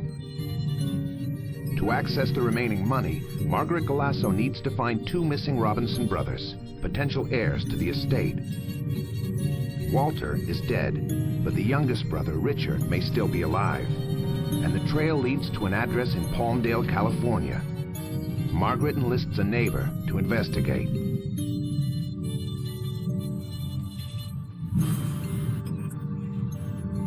He went down there and he asked Richard all these questions. He says, are you from Lake Charles, Louisiana? Yes, Richard says, I'm from Lake Charles, Louisiana. And he says, you got a brother named Wilbur? Yes, ma'am, I got a brother named Wilbur. Margaret has finally tracked down Elnita's long-lost brother. They had some people down the street that lived for me. And they brought a slip of paper, told me to call this number. When I called her, She asked me, was I Richard Robinson? I told her, yes, I'm Richard Robinson. I said, okay, can you tell me where in Lake Charles, Louisiana are you from? What street did you live on in Lake Charles, Louisiana? Well, I nearly fell off the chair. God bless him, I nearly fell off the chair when he told me Goose Boulevard. So she says, I'm so glad that I got a hold of you. She said, I'm going to call your sister, and you'll be able to talk to your sister. Richard immediately breaks the news to his wife. And within minutes, Margaret Galasso puts Elnita Robinson and her long-lost brother in communication through a conference call. She said, hello? Is this Richard Robinson? Yes. And he said, hello, sis? I couldn't believe it. I say, you telling me the truth? He said, but do you think you're going to have a heart attack? I said, I don't think so. I'm too old to have a heart attack. I couldn't believe that he was still here. You know? But in my heart, I was right. I was happy. You know? 47 years. 47 years I haven't seen my sister. 47 years. That's a long time for being away from her. I finally found her. And tears in my eyes. And I said, thank you, Lord. And we, just like a new day. Like a new world, new people. That's it, yeah. Richard, the baby of the family, had been sorely missed. We all very close. I was very close to Anita. You know, she said for me, she was like a mother to me. She took care of me like a mother. Richard was always just a sweet person. Real sweet. A pushover for another woman. So why did he lose touch? The Navy took Richard a long way from the Robinson family. I left Seattle. I went back, my ship went back to Long Beach. And after that, I traveled to the Philippines and all, and just lost my family. That is it. I just necessarily lost track of it. Over the years, Richard tried many times to reconnect with his family. He even had the Navy visit Elnita's former home to help track her down, without success.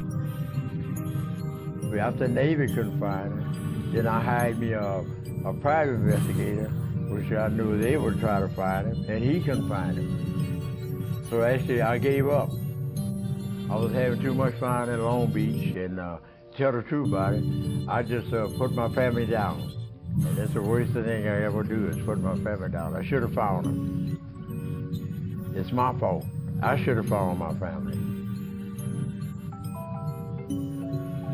10 years after Wilbur's death, Elnita flies back to L.A., this time to visit her baby brother. Had a grin on him like that. He looked the same. He did, because he was always a big man. He's 76 years old, and he's going strong. The remains of Wilbur's family trust was split between Elnita, Richard, and a few of the nieces and nephews. We got $14,000 apiece. I'll tell you what, I went crazy on it. Washer, dryer, stove, and my wife, she went crazy on clothes, that's it. Not a dime left. The Robinsons were never able to reclaim the rest of the stolen money. But based on numerous complaints that related to other cases, Robert Cannon was eventually disbarred by the California State Bar in November 2000. No criminal charges were ever filed, and he appears to have vanished without a trace. He raked this estate to the tune of almost $250,000 to $500,000. He was the Grinch that stole Christmas. I mean, basically, that's the only thing I can say. But without Robert Cannon and the missing family trust, Richard and Elnita would not have found each other. The loss of one brother led to the return of another one. He calls me about three times a week, and I do the same. If he don't call me, I call him, you know. But I'm so thankful to God he's here today. Sometimes you got to wait for things to happen. And I prayed, and this would happen. This would really happen. I finally found him. And I was a happy man. Yeah. We stuck together now. We unseparated. That's it.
Mary Sheehan dies without a will, leaving a mysterious legacy and accusations of corruption and theft.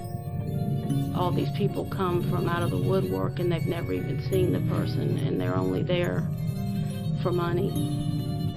Mary Sheehan's estate, rumored to be worth more than $200 million, sparks a transatlantic battle over a case of mistaken identity. When you start digging up bodies to prove connections, I think that's going a little bit on the extreme. The hunt for Mary Sheehan's heirs reveals a story of intrigue, conspiracy, and death threats in the heart of old Savannah.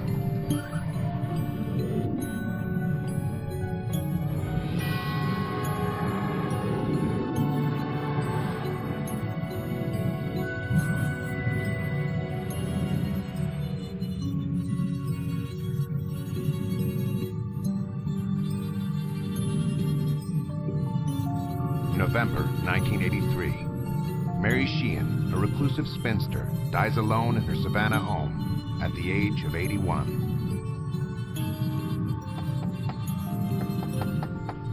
Three days after her death, Mary's body is finally discovered.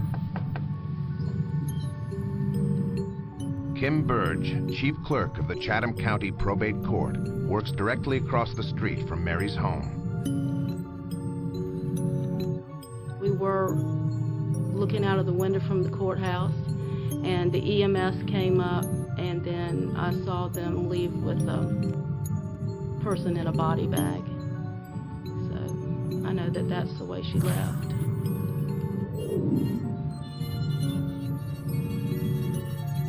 Nobody comes forward to claim the body. Everyone in Mary's family has passed away, so court officials will have to handle Mary's estate. What normally would happen is the court would intervene and appoint an administrator to find out if there is family members and appoint someone to start managing the estate so that waste doesn't take place. The court appoints John Brennan, an attorney at the law firm that has represented the Sheehan family for a century. Boohan, Williams, and Levy. he and Kim Burge enter Mary's house in search of a will. It was a shock.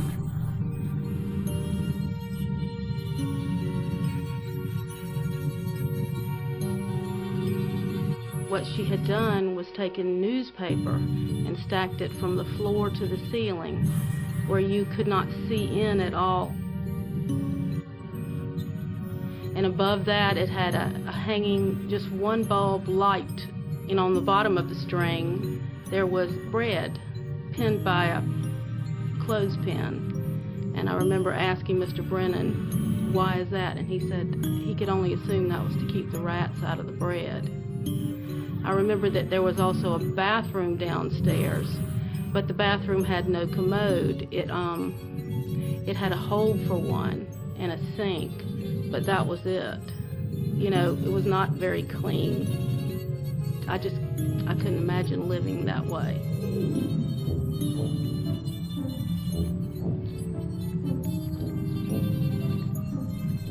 Kim would often see Mary Sheehan in the backyard of her house. Many times if I'd go to lunch, she might be in the back, but if she saw you, she'd brisk right past and back in the house. She didn't talk, but I think she lived a very reclusive life. Sad.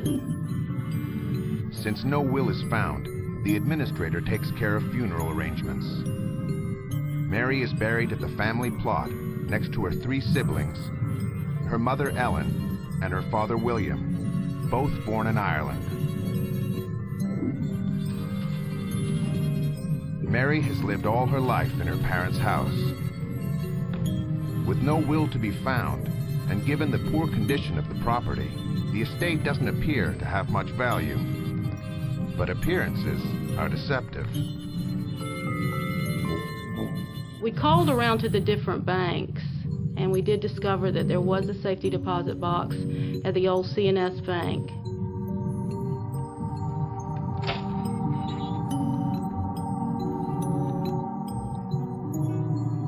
And so we went to the safety deposit box, opened the box together, and take an inventory of the box, where we found no will.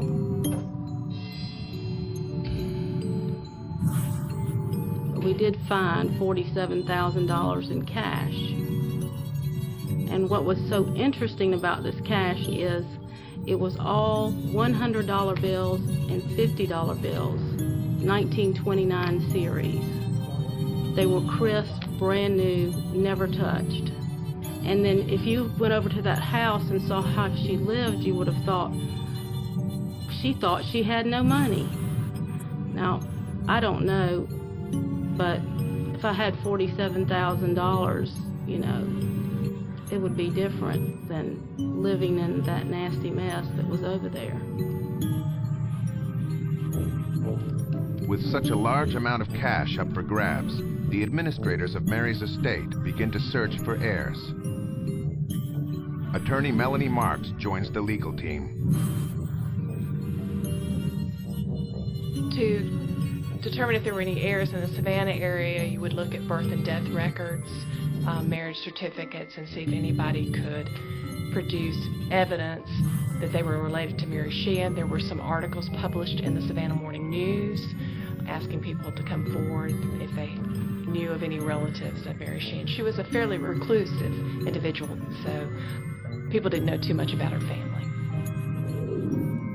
If no heirs are found, the money will go directly to the state of Georgia. I mean, typically the administrator is going to exhaust all leads to find an heir. I've been practicing for over 25 years, and we've never had an estate where we couldn't find an heir. But Mary's belongings don't offer up many clues.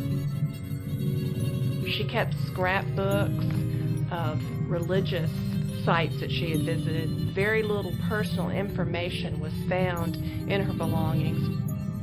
Since Mary's parents were from Ireland, John Brennan turns to an Irish-born priest living in Savannah for help. Father Jeremiah McCarthy. He simply asked if I would consider looking for possible relatives. Given the name of Sheehan, and the fact that there was some possible linkage with County Cork, where I was born, I agreed that I would do this. You know, I was not on a payroll or anything for this. It was merely something to do in my spare time. I'm not a genealogist, I will admit that. But at the time, it had a certain fascination for me because I thought, well, one of the reasons I came to this country was to minister to the Irish. Since Mary's mother, Ellen O'Regan, comes from County Cork, the administrators of Mary's estate arranged for an ad to be placed in the Irish newspapers.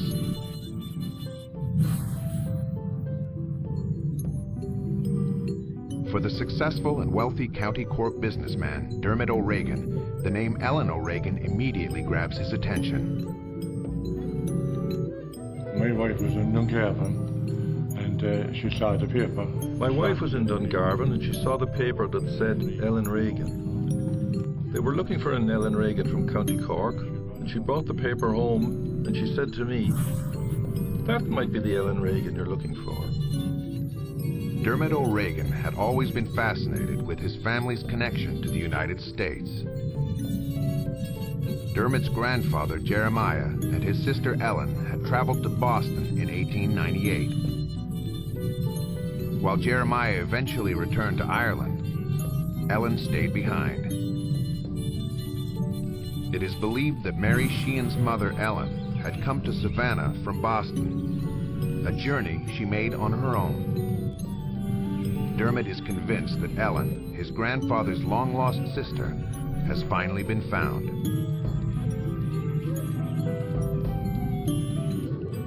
Gordon Smith, a Savannah lawyer and local historian, is asked by the administrator to investigate the circumstances of Ellen's arrival in America. I suggested that we look in the newspapers. There was an article and it actually told about Ellen and the fact that she was from Cork. Basically, when she got married in 1898, we were in the throes of the Spanish-American War. There was a lot of activity here and a lot of excitement.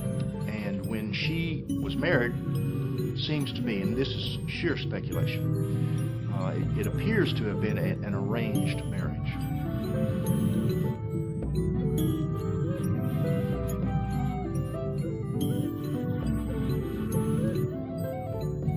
Ellen was alone, in a foreign city, marrying a man she may have never met.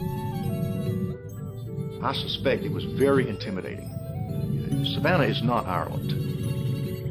Summer was already moving in. Certainly within a few months it was extremely hot here and humid. Our terrain here is swampy, almost Gothic, with Spanish moss and live oak trees and a lot of insects. If Ellen O'Regan Sheehan of Savannah turns out to be the long-lost sister, the O'Regans will be Mary's next of kin and could inherit her entire estate. Dermot enlists his son Louis to help out.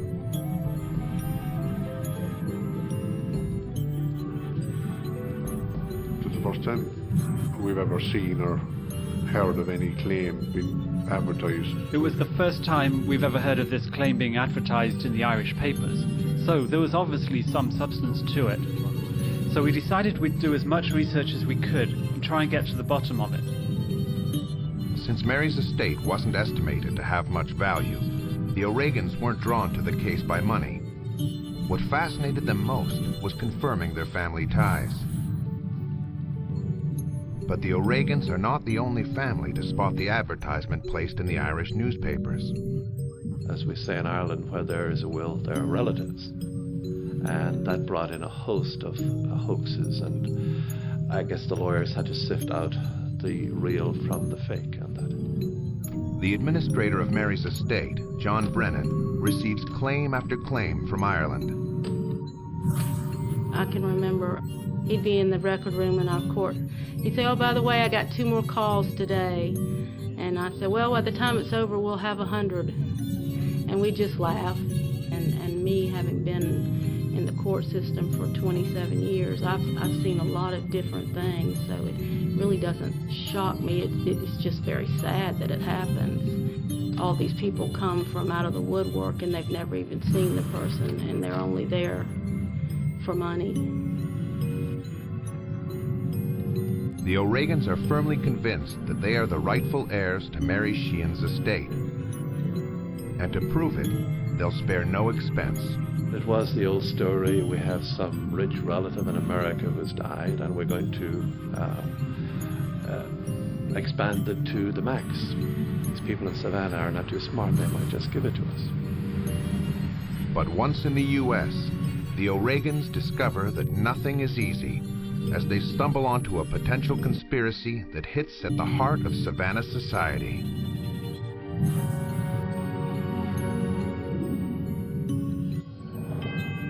Administrators in Savannah, Georgia have discovered that although she lived in squalor, Mary Sheehan had squirreled away nearly $50,000 in a safety deposit box. And it's not long before they find more, a lot more, a substantial portfolio of Savannah real estate. The first of the assets that I had any knowledge of was just the fact that there was property. The piece of property she was sitting on, living in at the time, was in a prime real estate area, and real estate was good at that particular time. And I had also been told that there were several other pieces of property that were in her dad's name. And knowing the law, I knew that it would trickle down and eventually become hers. The real estate was amassed by Mary's father, William Sheehan, a Savannah police officer who may owe his success to some well-connected friends, like Johnny Bowen, a legendary lawyer and perhaps the most powerful political boss in Savannah's history. Estate administrators John Brennan and Melanie Marks work for the law firm that still bears his name. Johnny was connected and very close to all things Irish here and to all the Irish people. He was the lawyer for the family, and I feel sure that there was possibly some reciprocity there. There was a lot of petty corruption here. The Irish are very astute with their money. I suspect that as a police officer, though, either he was extremely lucky in his purchases and even luckier in being able to hold on to them. You know, buying land is one thing. Trying to keep it is something entirely different. And he was able to do that somehow. Perhaps Bowen's suspected connections to the Dixie Mafia allowed William to hold on to his valuable property for so long. At the time of his death in 1928, William Sheehan owned about 30 properties in downtown Savannah. This real estate was passed down to the 4 Sheehan children. But none of the children married, and none of them had children of their own. Mary Sheehan was the end of the line, unless someone can prove otherwise. The Irish newspapers quickly jump on the story and begin to speculate that the Sheehan estate may be worth millions.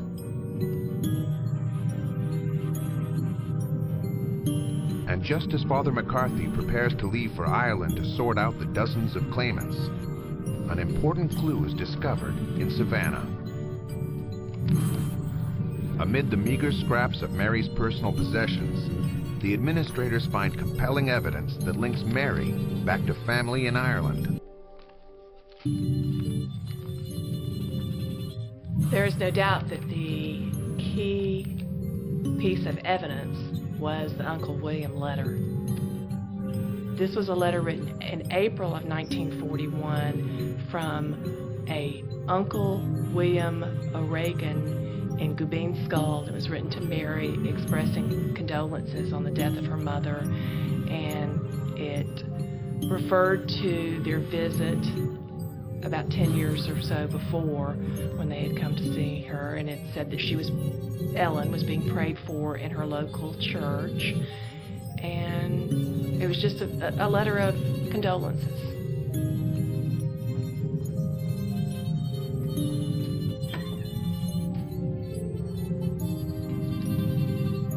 Melanie Marks believes that the letter must have held very special significance for Mary.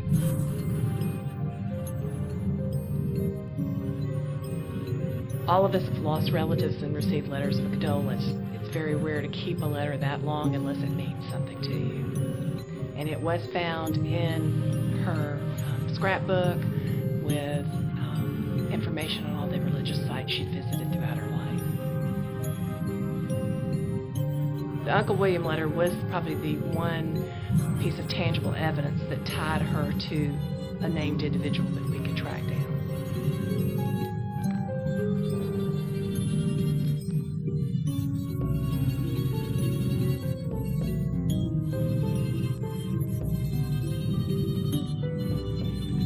The Uncle William letter points the way for Father McCarthy's investigation in County Cork, Ireland.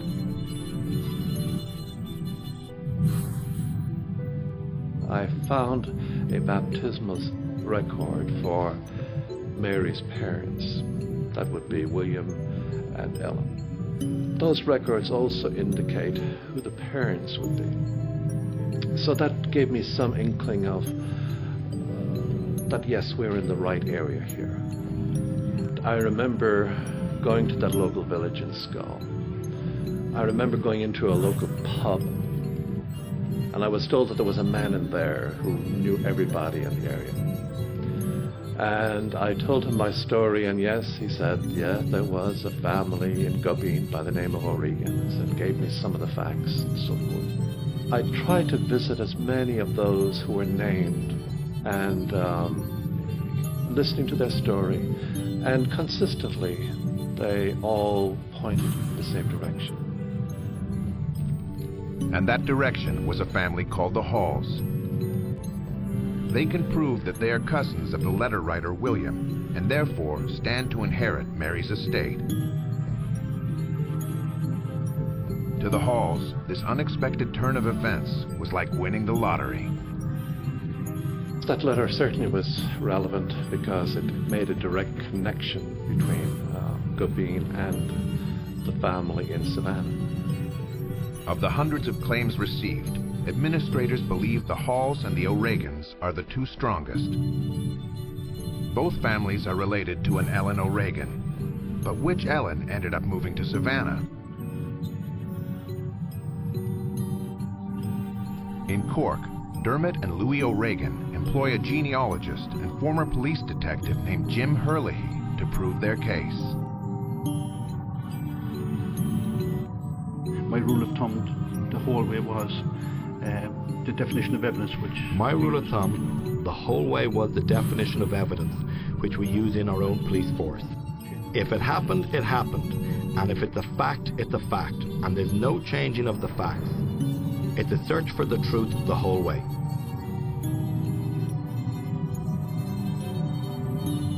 The research effort is enormous. 4 years are spent collecting all the birth, death, and marriage certificates from earlier generations. Jim Herlihy is able to trace every step of Ellen O'Regan's journey across the Atlantic. He also finds her marriage and death certificates. He's convinced he can prove that she is the relative they're looking for. Over time, it all started to piece together. Over time, it all started to piece together, but it took a lot of time, a lot of researching, and a lot of money. Their case is strong, but not fully convincing. A few of the dates just don't match. And Herlihy could not come up with an explanation for the infamous Uncle William letter. Herlihy decides to go to Skull to see if he can trace anyone who knew the letter's author. He stumbles onto a man who claims to have been his friend. I met a gentleman who was 93 years of age at the time I interviewed him. I met a gentleman who was 93 years old when I interviewed him. He told me he was his best friend, and he said if he had a sister in Savannah, I would have known about it. Herlihy concludes that the term uncle was used informally as a term of endearment. Mary does not have an uncle named William in Skull, only a distant relative. He was a cousin. He was a distant cousin. He was a distant cousin, because in the letter at no stage does he say my sister. He says your mother.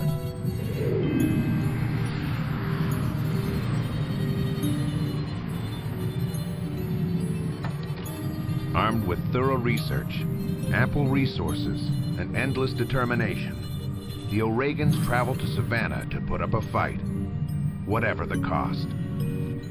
To their dismay, they're met with anything but Southern hospitality.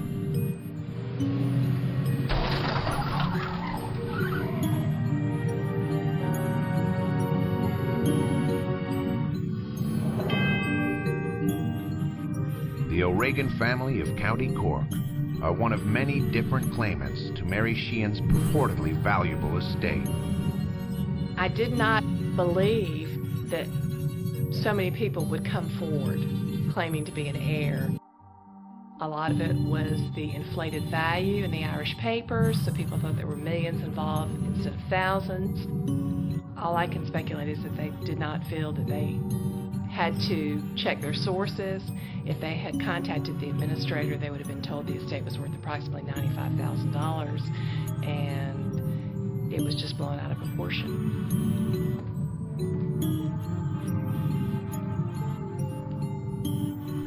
In County Cork, Dermot O'Regan is shocked to hear that the estate is worth less than $100,000. He is even more surprised when he receives an offer from the administrators who have full control over the estate to split the proceeds with the Hall family 50-50. The court generally encourages claimants to come to some resolution, short of a trial. That way, nobody's completely happy, but nobody's completely upset about the outcome. They said $90,000. They said the estate was worth $90,000 and they offered me half. But I said I wasn't looking for that. I was looking for Ellen Regan. I thought there was something wrong here. The system was all wrong. With the offer refused, the administrators rule solidly in favor of the Hall's claim on the basis of the Uncle William letter.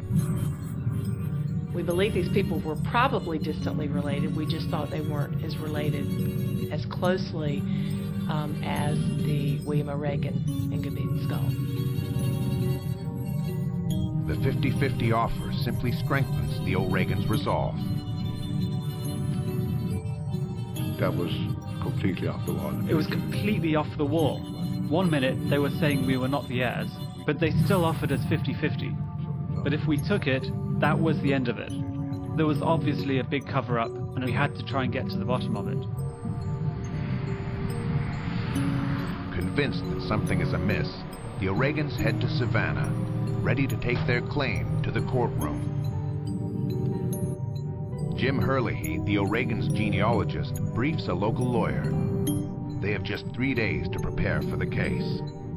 We arrived with all certified copies and all sorts of records and this type of thing. We arrived with all certified copies and all sorts of records. I tried to explain the case in the best way I could, and he was very clinical in his approach. We'd have to break it down in very simple terms and then produce certificate by certificate and show the family tree and literally kill people off the family tree with certificates. We were told we were going to court Monday, and I had hardly got any sleep.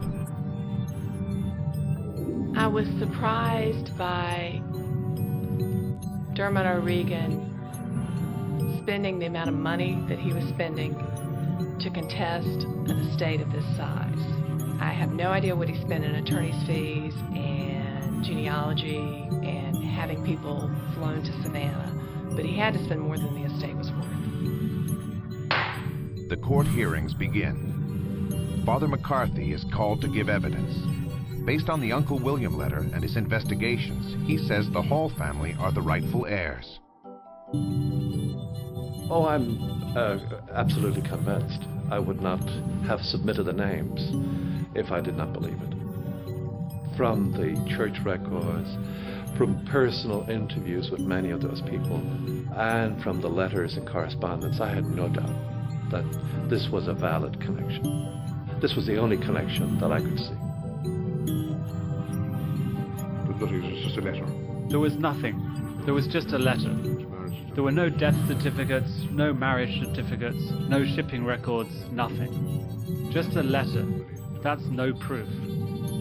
The annoying part is for someone just to hold up a letter and say, we're there, this is it. The annoying part of that is for someone just to hold up a letter and say that this is it without any proof.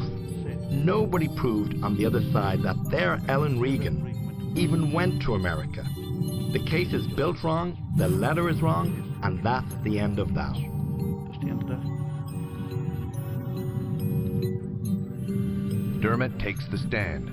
He tries to persuade the court that his great-aunt Ellen is in fact Mary Sheehan's mother.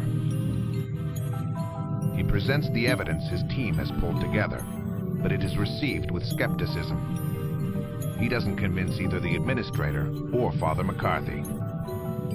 There didn't seem to be any connection that I was aware of. But if he could prove it to the court, I would certainly be the first to accept it.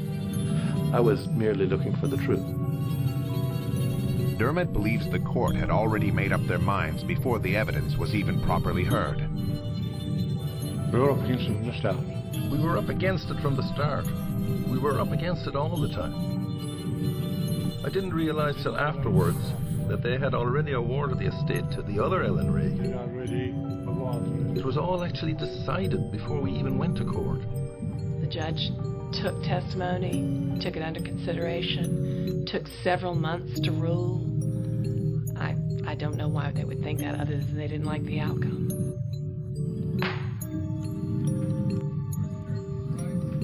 Just as the hearing closes, the O'Regans are presented with one of the documents they had requested. A document they believe will help their case. Ellen Sheehan's U.S. passport application. I got an envelope. We opened the envelope and there was the passport application. But on it, all the numbers were blanked out. But why is the date of birth blanked out? The O'Regans suspect foul play. Jim Herlihy goes to the passport office archives and retrieves the original application. The numbers are intact, and the birth date on Ellen's application is 1879. Something was definitely not right. Louis and Dermot know that their Ellen O'Regan was born in 1882, a 3-year difference. But the Hall's Ellen O'Regan is much older. She was born in 1864, a 15-year difference. In 1932, when she applied for a passport, the Hall's Ellen would have been 68, while the O'Regan's Ellen only 53. She could not have been the Ellen Regan born in 1864 and then claimed to have been born in 1879. A 68-year-old woman does not look like a 53-year-old. Surely the person in front of her would know that couldn't be her age. Melanie Marks doesn't believe the conflicting dates prove a thing. Mary's mother, Ellen, had several documents that had inconsistent birth dates. Very few of them had the same date. Her passport, her marriage certificate, her death certificate had various dates. I don't think the woman knew when she was born. If the Hall's claim is correct, Ellen would not have been 18, but 35 years old when she married, and 42 years old when she gave birth to Mary. For Jim Herlihy, that does not add up. There's no guarantee, no record. There's no records I've yet to find. If I'd found that Ellen was born in 1864, then I'd be the first to say it. I'd have handed it over to the Halls and said, that's ended. But it's too late to use the passport evidence in court. The judge rules in favor of the Hall family, and Mary Sheehan's estate, worth a total of just $80,000, is distributed among 10 family members. Each of them got approximately $7,800 in cash from the estate and some limited personal property. Most everything had been sold off. There were some photos and a Bible and some other type items that were distributed. I learned a long time ago, once the judge has ruled, that's the ruling. It's cut in stone after that. And so I'm not going to second guess the court system. However, as a qualitative measure, I certainly favored the O'Regan's claim. I felt like they had a good claim. it's natural for people to say you're an outsider, and we will decide in favor of the local people rather than someone from outside. I suspect, and don't know this, but the O'Regans were probably ignored somewhat simply because they were from Cork. A judge may make a ruling, and his attitude might be, well, what are you going to do? If you don't like it, appeal it. Which is exactly what the O'Regans plan to do. As they scratch beneath the surface of the Sheehan estate, a mysterious stranger sheds light on what appears to be conspiracy and corruption in Old Savannah.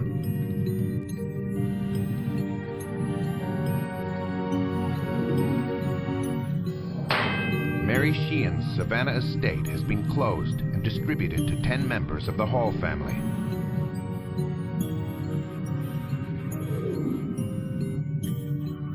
But Irish businessmen Dermot and Louis O'Regan are convinced that they are the rightful heirs.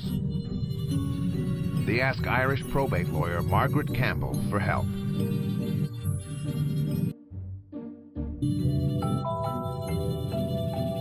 It's definitely an unusual case for me. But it was a very interesting case because it was what I loved, working out people's relationships to other people. That's what I love doing.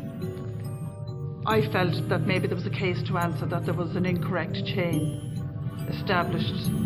So what I was trying to do was to establish a reasonable cause for the judge in Savannah to say that maybe this case needs to be relooked into. Armed with their new legal talent, the O'Regans returned to Savannah. It wasn't the money, it wasn't money. It wasn't the money. My father just wants to prove his point and prove his family link. It wasn't money motivated. Well, I'm sure they were interested in the money because the figures that were being thrown at them were huge. But I think as time went on, he just wanted to be right.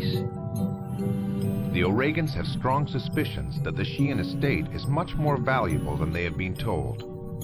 They dig deep into Savannah real estate records. So we had to kind of go back through maybe 40 years of all the transactions of properties. It was prior to computer or access to computer files, and we had to trawl through different sections. Every year had all the transactions that had gone on and all the registrations of properties. Portfolios, property numbers. We checked out portfolios, property numbers, estates, anything, and we found a lot of stuff. We found a lot of stuff. Finally, a local lawyer offers some inside information. This lady came up with a telephone number, and she said that we might want to ring this gentleman. So I rang the number. The person said that he'd meet us outside the courthouse. We went outside the courthouse. So we went outside, and this gentleman was standing at the door, and he said, keep walking. He didn't want to be seen speaking to us. So we walked down. So we walked down a few side streets. We went into this restaurant. The gentleman disclosed a lot of information as to what was going on, and the connections to a club, and who was who and what was what in Savannah. And the suspicions grew from there. The informant tells the O'Regans that the so-called Savannah Club might have been milking money out of Mary Sheehan's estate for years. A lot of the houses were very old and bad, but the ground was worth money. A lot of the houses were very old and bad, but the ground was worth money. There were good bricked houses worth a lot of money, and they're still standing there today. We came across some stuff. There was this company that had a lot of property that belonged to the Sheehans, and there was a lot of other Sheehan property belonging to other people as well. We found a lot of corruption going on there. There was no end to There was no end to the amount of property we were finding. We had figures of like 50 million and 100 million. But, I don't know, we just could never get to the bottom of all the figures. It appeared that all of Mary's properties were being sold back to the club at a huge discount. and with the blessing of the courts. All the stuff was being sold back. All the stuff was being sold back to the so-called club. There were different consortiums set up for redevelopment in Savannah, and these companies were buying up all the properties. Some of them were sold for $10, issued through the probate court, and signed off by the system that was there to get rid of it. No proper evaluation from what we could see. There was something like 30 properties in total.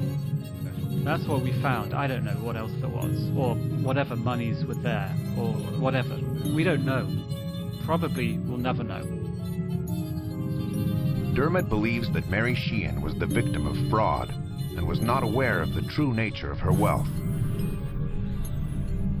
She was left alone, Jens. She was left alone, and I don't know if she really knew what was happening. There were a lot of property, a lot of houses, rents coming in. I'd say it was legal people who were handling the affairs. She didn't have a clue. She didn't know. She didn't know what she was worth. She didn't know what she was worth. She didn't know. But Melanie Marks from Bowen, Williams & Levy says the O'Regan suspicions are completely misplaced. Mr. Brennan was an upstanding attorney, and he was going to do what was in the best interest of the estate. To question John Brennan's actions in selling the real estate, to me, is just unfounded. I have no reason to think that the sales were not fair. Despite these assurances, Dermot and Louis still believe the Savannah establishment has turned against them. Everybody knew what you were doing. If you went into one office, by the time you got to the next office, they knew you were on the way. If you went to the law society or to the court, everybody knew you were there.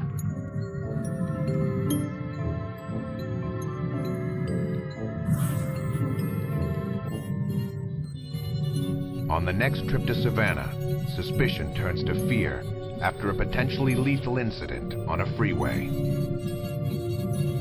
This van was running up beside us. This van was running up beside us, and then all of a sudden swerved and cut us off.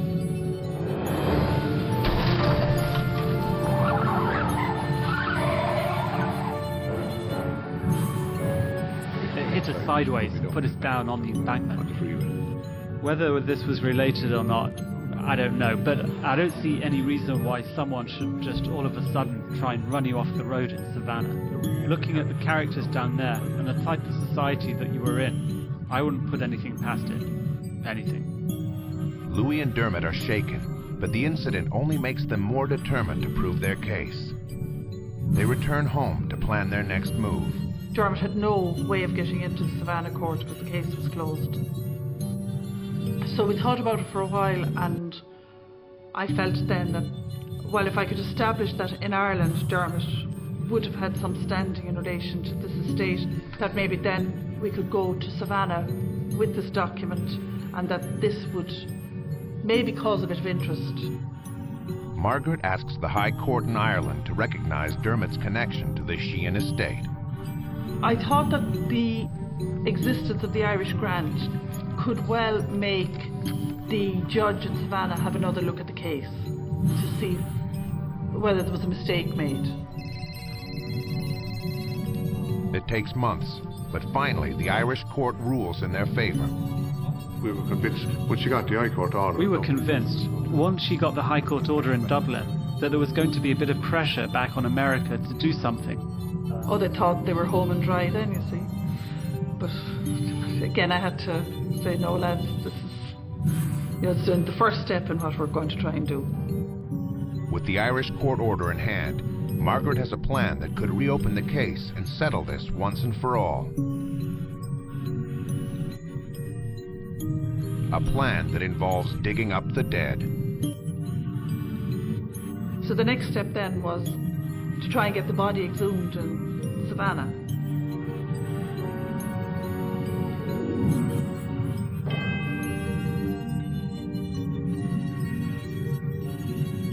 Determined to support their claim to the Sheehan estate, the O'Regans are ready to dig up two bodies, Mary's mother Ellen in Savannah, and her brother Jeremiah, Dermot's grandfather, in Ireland. a DNA test would prove once and for all the genetic link between them. I felt that was the only way to try and sort it out. I felt that was the only way to try and sort it out between my grandfather and his sister. And I felt it would bring us to a dead end, whether that was right or wrong. It was a very brave decision, and some people would think it's a morbid decision. A lot of people probably would, but that shows his determination in believing what his grandfather told him. When you start digging up bodies to prove connections, I think that's going a little bit on the extreme. After all, we write on the gravestones, R.I.P., rest in peace. And it's not rest in peace until we find your will. I started it, and I'd like to finish it. Whether I'm right or wrong, I'd like to bring out the truth. Chuck Powell, the coroner's assistant, was closely involved with a difficult decision.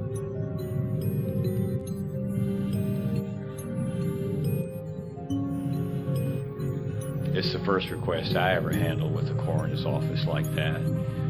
After having an independent genealogist look at the material and looking at several court records of the trial, Dr. Metz made the decision that there was probable cause to allow this exhumation to go forward, that this person could possibly be related to Dermot O'Regan.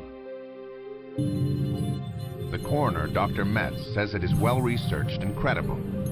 The decision is made. Margaret gave us a ring to tell us Dr. Metz had given permission to dig up the body. And we knew we were in a different field altogether now.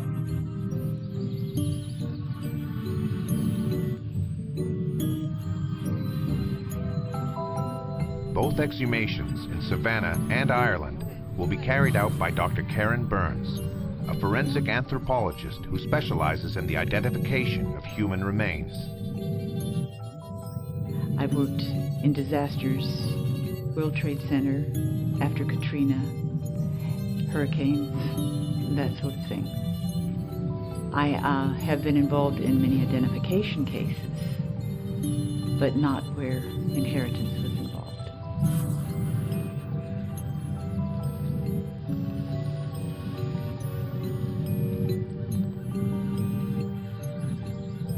Dr. Burns begins to exhume the 60-year-old gravesite of Ellen O'Regan, Mary's mother. Well, Ellen O'Regan Sheehan's grave was a very simple excavation. It was an ideal disinterment. The body was buried in an individual grave. There was no one else in the grave. Everything was intact. Dr. Burns works slowly and methodically, careful to avoid contamination.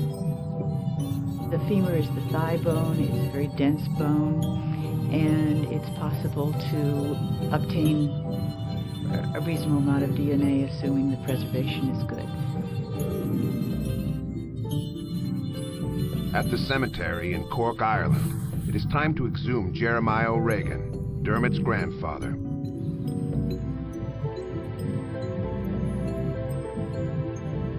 Kind of emotional to a degree, alright, from digging up the... It was kind of emotional digging up our own people. My great-grandfather would have wanted us to do it, to prove our point. So that was it, and we just got on with it. Identifying Jeremiah O'Regan's remains is not quite as easy. He shares his grave with other family members. First of all, there were supposed to be 4 people in this particular grave, and that's not so unusual in Europe. So I had expectations of finding 4 coffins. The grave turned out to be far more complicated than expected.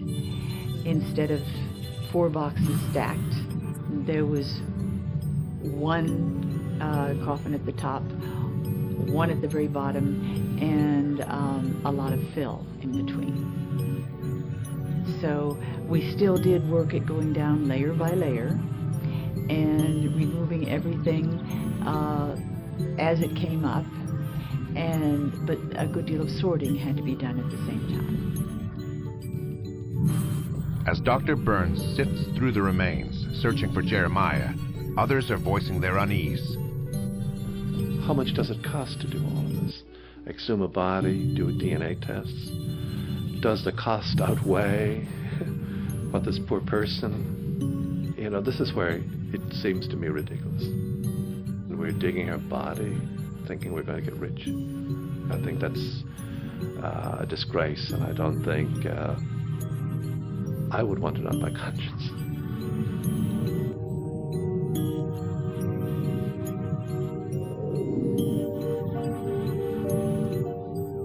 Finally, after several weeks of analysis, the DNA results are ready. The report from the DNA laboratory was that none of the samples matched the standard of the reference sample. In other words, the 3 adults whose samples were removed from the Cork County grave did not match the sample from Savannah. Dermot and Louis are stunned. Ellen O'Regan of Savannah is not genetically related to them.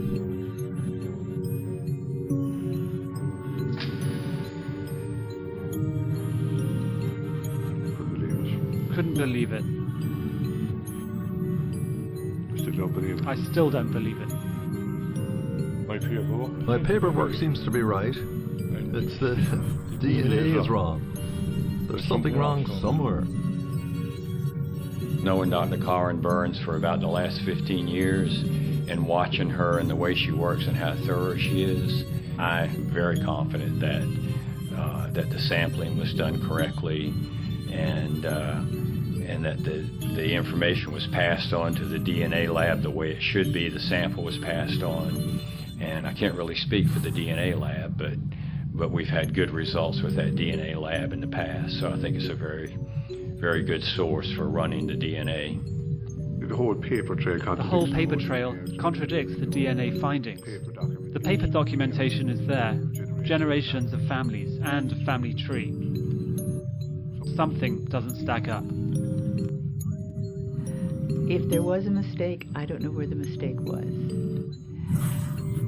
I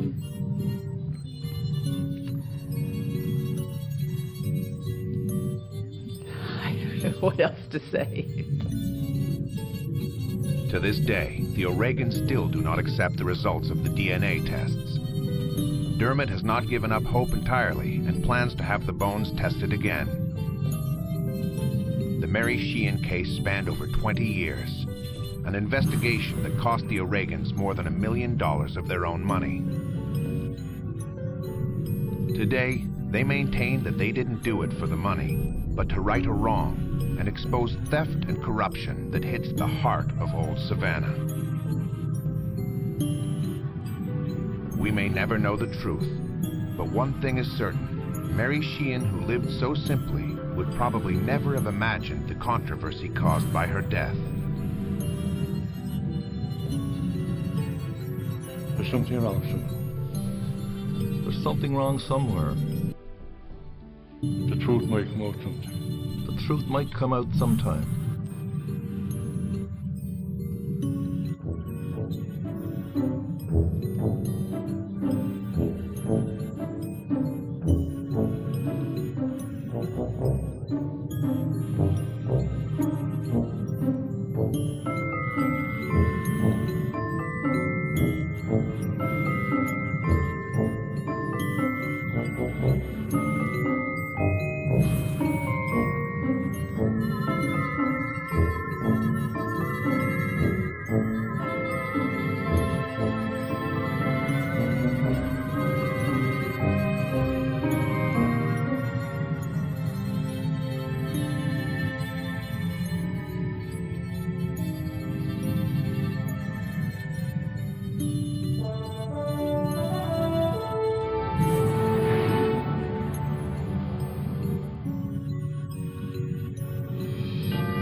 Hank Williams, a country music icon, dies tragically young.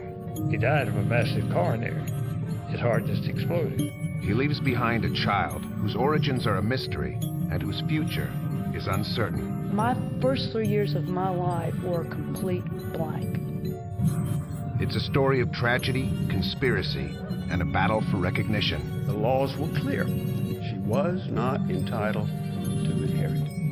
You can see me bristle right up when anybody says anything other than she got screwed. At stake is a multi-million-dollar fortune and the legacy of a musical legend.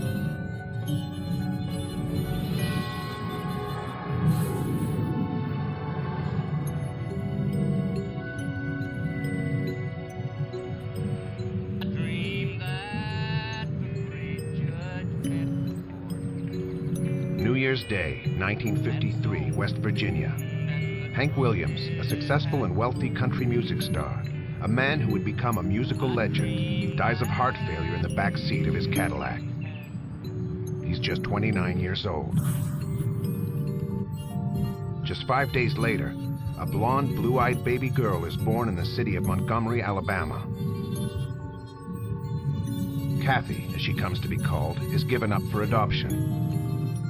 The first few years of her life are a mystery, but finally, at the age of 3, she is sent to live with the Dupre family in the Gulf Coast town of Mobile, Alabama. I remember actually the day that we drove up in the car in Mobile and I was going to my new home. I actually have that memory, and I just thought that this was my new home, this was my new family. Louise and Wayne Dupre have extremely high expectations for their new adopted daughter. My adopted mother was a cross between Ava Gardner and Elizabeth Taylor, and she was all woman. I think what she wanted from me was a little girl that she could dress up. You know, we could go to church and go to town and be this little child that stepped out of a magazine. And I was everything but. As far as putting on a frilly dress or whatever, I mean, I would much rather be in the blue jeans and the tennis shoes than I would be, you know, with bows in my hair. As Kathy grows older, Louise becomes increasingly distant. She was not a person to give you any kind of physical love, as in a hug or a kiss or, you know. Louise gave little or no praise. To me, she made it that you're just average. You're not anything special. Despite Louise's indifference, Kathy finds her own passions in life. In particular, music. I heard someone play the guitar and sing, and it absolutely stopped me in my tracks. I asked Louise, I told her I wanted to learn to play the guitar. I remember that incident because it was like she just stopped dead and turned around and looked at me, you know? And she asked me why, and I said, because I heard someone and I just love it. Friends of the family take pity on Kathy. Anita Toole tries to provide some missing motherly love. She got so close that anytime we went on a vacation, she went with us. And Louise was always willing and glad, really, to sort of get her out of her hair, as she put it. I love Kathy like my own child. I call her my other daughter, and that's what she calls herself to me, my other daughter. I just feel so bad that her childhood was without love. The family's emotional problems are complicated by drugs, alcohol, and depression. Alcohol was a problem for both of my adopted parents, but my adopted mother had not only alcoholic problems, she had prescription drug problems, and she had mental problems.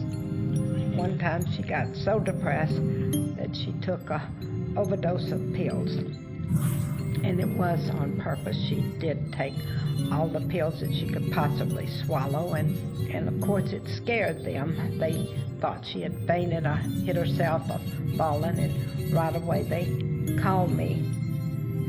I politely mixed up a glass of Tide detergent water, and I poured it down and made her drink it until she spit up.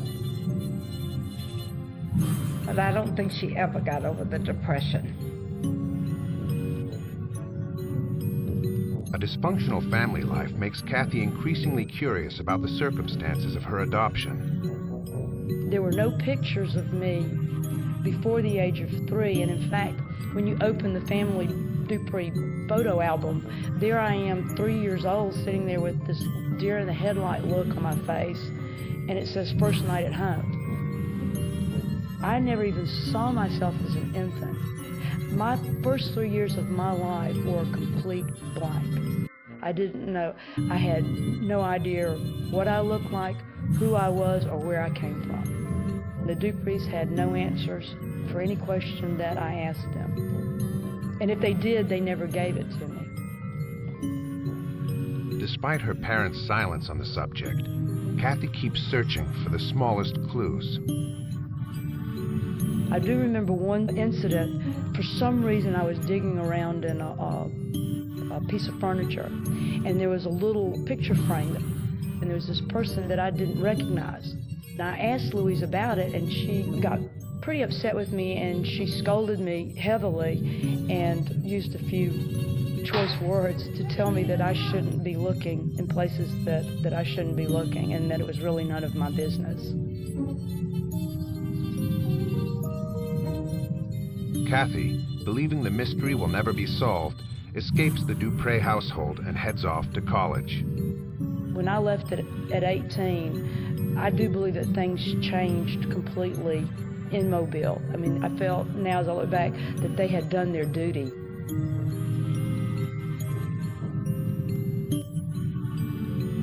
Around her 21st birthday, Louise and Wayne arrive for a rare visit. I went to the hotel room with them, and then my adopted dad said he was going to take a walk, and so I kind of knew something was up. We had this conversation, and it was at that time that she mentioned the name Hank Williams to me, and said that he might be my father. That was the first time that I had heard the name Hank Williams in any type of relationship that had to do with me. Hank Williams had been a country music star and one of Alabama's favorite sons. The suggestion that he might be Kathy's father is shocking. I don't think at first everything, it didn't register. I mean, I heard what was being said, and then the name and everything, but it was like taking you're in a warm shower and all of a sudden the water just goes plastic cold on you. Why? Because all of a sudden there's a name thrown out. But in that same conversation, in that same instant, I was also told too that there wasn't any proof and that everything had been decided and that there was nothing that I could do. For Anita, the revelation makes perfect sense. Everything fell into place with me, her singing, her guitar playing, her character, and her appearance. Louise also informs Kathy that she's due to inherit $2,000. I was to go to Montgomery, Alabama, to the courthouse and pick up a check, some money. I walked in, they asked for my driver's license. I showed it to him, and the man handed me an envelope. But nobody will tell Kathy the source of the mysterious inheritance. He didn't give me any explanation. There wasn't anyone else there at the courthouse. There wasn't any press. There weren't any lawyers. I mean, there might have been somebody hiding there, watching, but if there was, I didn't see him. Kathy settles down and gets married. With nothing more than an unexplained check and an unfounded rumor, she puts Hank Williams out of her mind. Wanted to graduate. I was getting a job. Probably if the name Hank Williams ever crossed my path or I heard a song or something like that, that I probably listened a little bit more intently than I did, before. But 6 years later, Hank Williams' name would come up again, unexpectedly. The changing point in my life on it was when my adopted dad called me. He asked me specifically, would I like to try and find out if this man, Hank Williams, if I was related to him and he was my father. I said, well, yes, I would. Defying his wife's wishes, Wayne vows to help Kathy discover her true identity. had cancer. That was probably the reason that he made that decision. And so he said, what little information I have in paper, I'll send you. Wayne reveals that he and Louise had actually known about the Hank Williams rumors since 1967, when Kathy was 14. During a legal dispute within the Williams family, the existence of a second child had been mentioned in court. In the package that I received, there was an old newspaper clipping, and in it said, possible child complicates trial. And I was that possible child. When I saw that, then I thought, there might be something to this. If Kathy was that child, there was also the possibility she stood to inherit a multi-million-dollar music fortune. But she's about to discover that her adoptive parents aren't the only ones keeping her origins shrouded in a conspiracy of silence. That was my life sitting in front of that woman, and there wasn't anything I could do about it.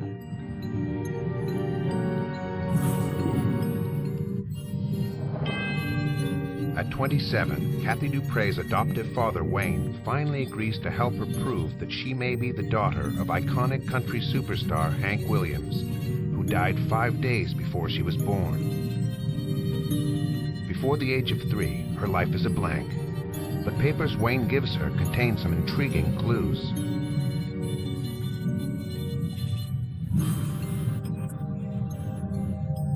I had worn this little wool cape when I came to the Dupre's.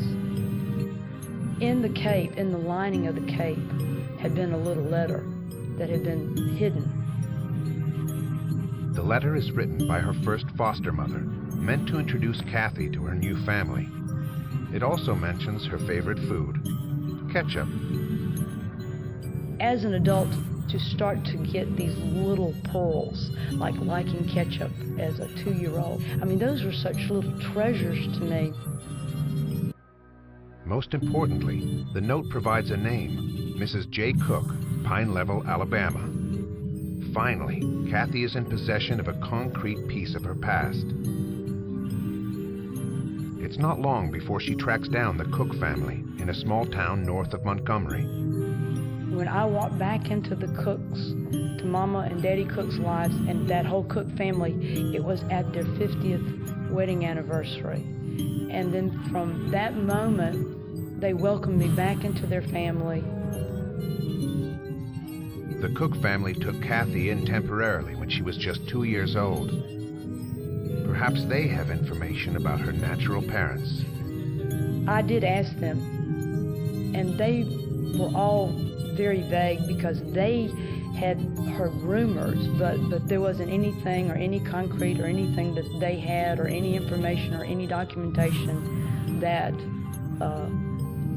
proved anything. But I do remember that Jewel there was a sheet music on the piano. I recognized the picture, and she said that I went over there and I started pointing at it and everything, and I was real excited. It's disappointing. Kathy needs more than stories and rumor.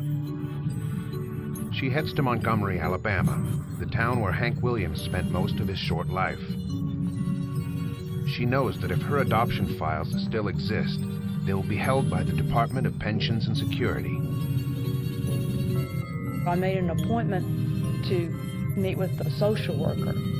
What my plan was I was going to sit down and try and make her believe that I knew everything already, so, you can just go ahead and tell me, But the rules are clear. The names of birth parents cannot be revealed. What she read me was like a one-page document, and it was real vague. It was like, your father travels. He's tall. No names, no specifics, no anything like that. It was almost as bad as your father's a male and your mother's a female. Those papers, I believed, on her desk at that time, which she was not sharing with me, had all the answers to my questions. That was my life sitting in front of that woman, and there wasn't anything I could do about it. For Kathy, it was another dead end. I sat there thinking, what would happen and would I go to jail if I just hit her? And grabbed that file and ran for everything I was worth.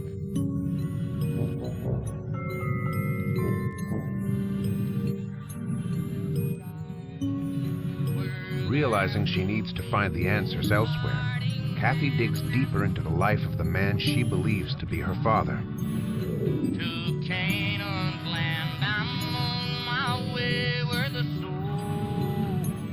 Hank Williams died young, leaving an indelible impression of a shining musical talent and a loving family man. I went to a movie that was called Your Cheating Heart, and it said, this is the true story of Hank Williams. In that movie, it portrayed that he was married to Audrey and they had one son, and I believed that. In fact, Hank's personal life was a mess. His marriage to Audrey had fallen apart, and in May 1952, they divorced, just weeks after Kathy was conceived. Hank was drinking heavily and had become dependent on prescription painkillers, taken to relieve chronic back pain. In October of that year, Hank married a second time to a glamorous 19-year-old Louisiana girl, Billie Jean Jones. Unbeknownst to him, he was just weeks away from death.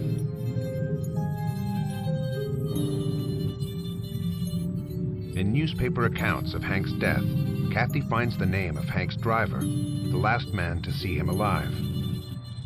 Perhaps Charles Carr can shed some light on the circumstances of her birth. As luck would have it, I just picked up the phone book, and he was listed in the phone book. And I called, and he took my call. On New Year's Day, 1953, 17-year-old Charles Carr was given the job of driving Hank to a show. We had a show to do in Canton, Ohio, New Year's Eve, but the weather was bad, and we left here later than we had anticipated. Charles, a friend of the Williams family, was well acquainted with his famous employer. Well, I knew him when he was down, I knew him when he was up. He was in a good spirit, he was looking forward to the show. This was one of the starts of the comeback since he had the back operation. But at some point during the drive through West Virginia, perhaps brought on by a drug overdose, Hank suffered a heart attack. Hank was laying in the back, covered with his overcoat and a blanket. But I looked back and I saw the blanket had slid from Hank's body, and he had his hand up like this. I knew something was wrong. I stopped into a service station there. The gentleman said, but Oak Hill General is 6 miles from here. 2 interns came out and took Hank out of the car. And they said he's dead. And I said, well, you can't do anything for him? He said, no, he's just dead. He died from a massive car there. His heart just exploded. And when they performed the autopsy, well, this showed up. Kathy presses Charles for information, and what he reveals will blow her investigation wide open. She just said, I'm trying to find out some things about Hank Williams might be my father. And I just told her, so I can tell you that, I had met your mother. And he started talking, and he mentioned the name Bobby Jett. Carr is convinced that Kathy's mother was neither one of Hank's wives, but a third woman, Bobby Jett, a 30-year-old dancer from Nashville. Hank did not attempt to hide the relationship. Hank introduced me to her the first time, and her coming on the porch while we were there, and it wasn't not any big thing there one way or the other. I started trying to call every Jett and trying to run that angle down, because I believed that if I could find my natural mother, she would be able to tell me what happened. Finally, after calling almost every Jett in Nashville, Tennessee, she finds a man who turns out to be Bobby Jett's uncle. The head of the family was a gentleman by the name of Willard Jett. I pretended to be a friend of Bobby's, where I thought if I assumed this identity or whatever, I could blindside him, and maybe somebody might share some information. Well, the minute I said that, he knew exactly who I was. He nailed me on the phone. Willard gives Kathy the news she's been waiting for. Confirmation that Bobby Jett is her mother. The Jetts said that she did have this child and that she had it in Montgomery. I mean, the information tracked, so I believe that she was my natural mother. But then Willard delivers some bad news. He told me that she was dead, and of course I didn't believe it. It was a very emotional call.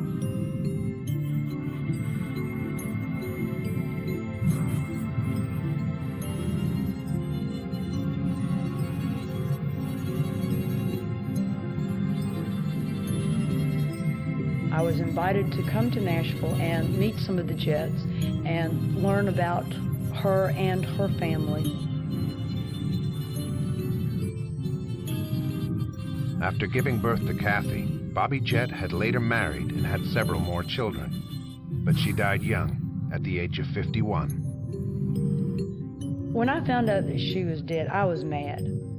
Okay, I was so mad because I had counted so much on if I found her that I could have her give me answers to the questions. I asked, did they have any information? And of course, they had no information or no proof that Hank Williams was the father. But at least I had the mother.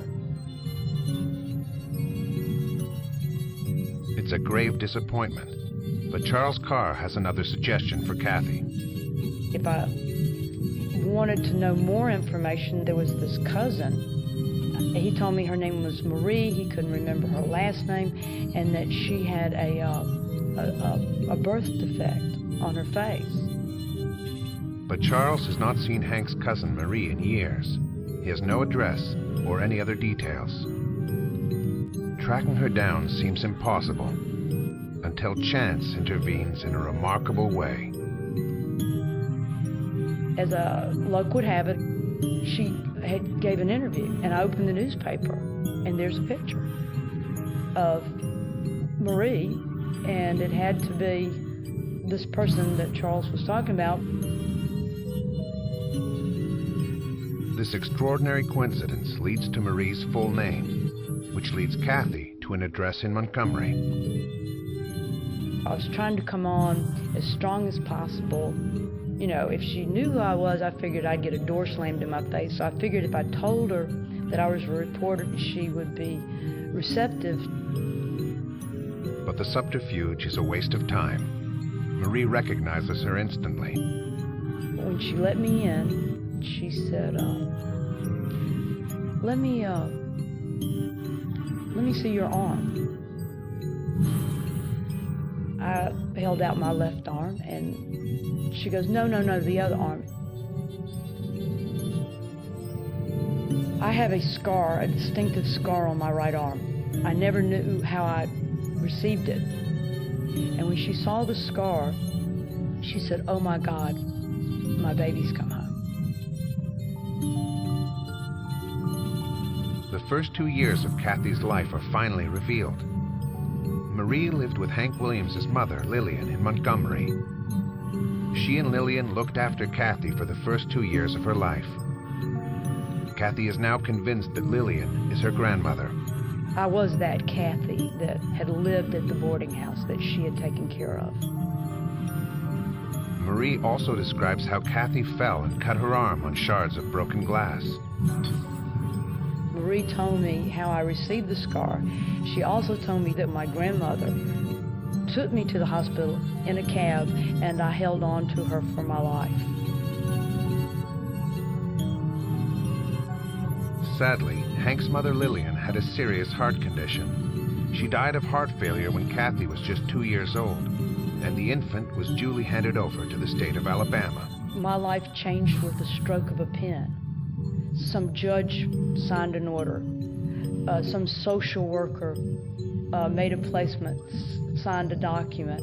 You know, I just became part of the system.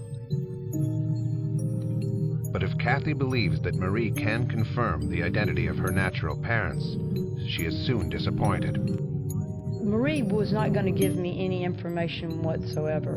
She was very close-mouthed, and she had a phrase that she used, I wasn't at the heaven and I wasn't at the getting, so I wouldn't know. At no time did she ever tell me that, yes, Hank Williams was my father. She never admitted that at any time. Perhaps out of loyalty to the Williams family, Marie also refuses to talk about Bobby Jett, Kathy's mother. The only memento Kathy has is a photograph sent by Bobby's uncle. It took me a little time to have the courage to actually open that envelope and pull that picture out to see what my mother looked like. Frustrated at every turn, Kathy will have to search for answers elsewhere. A search that takes her directly into the tortured past of Hank Williams' tragic life and reveals a crucial clue to her true identity. That document was the smoking gun in this case, just like you see in the movies.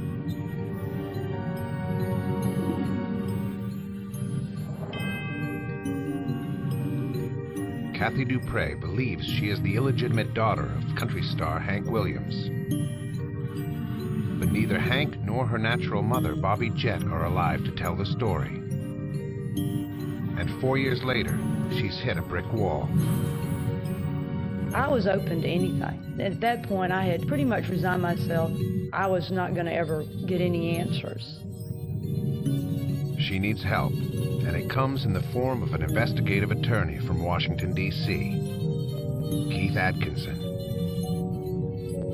In walks this perky young girl in a dress and high heels, shows up in a little Spitfire, and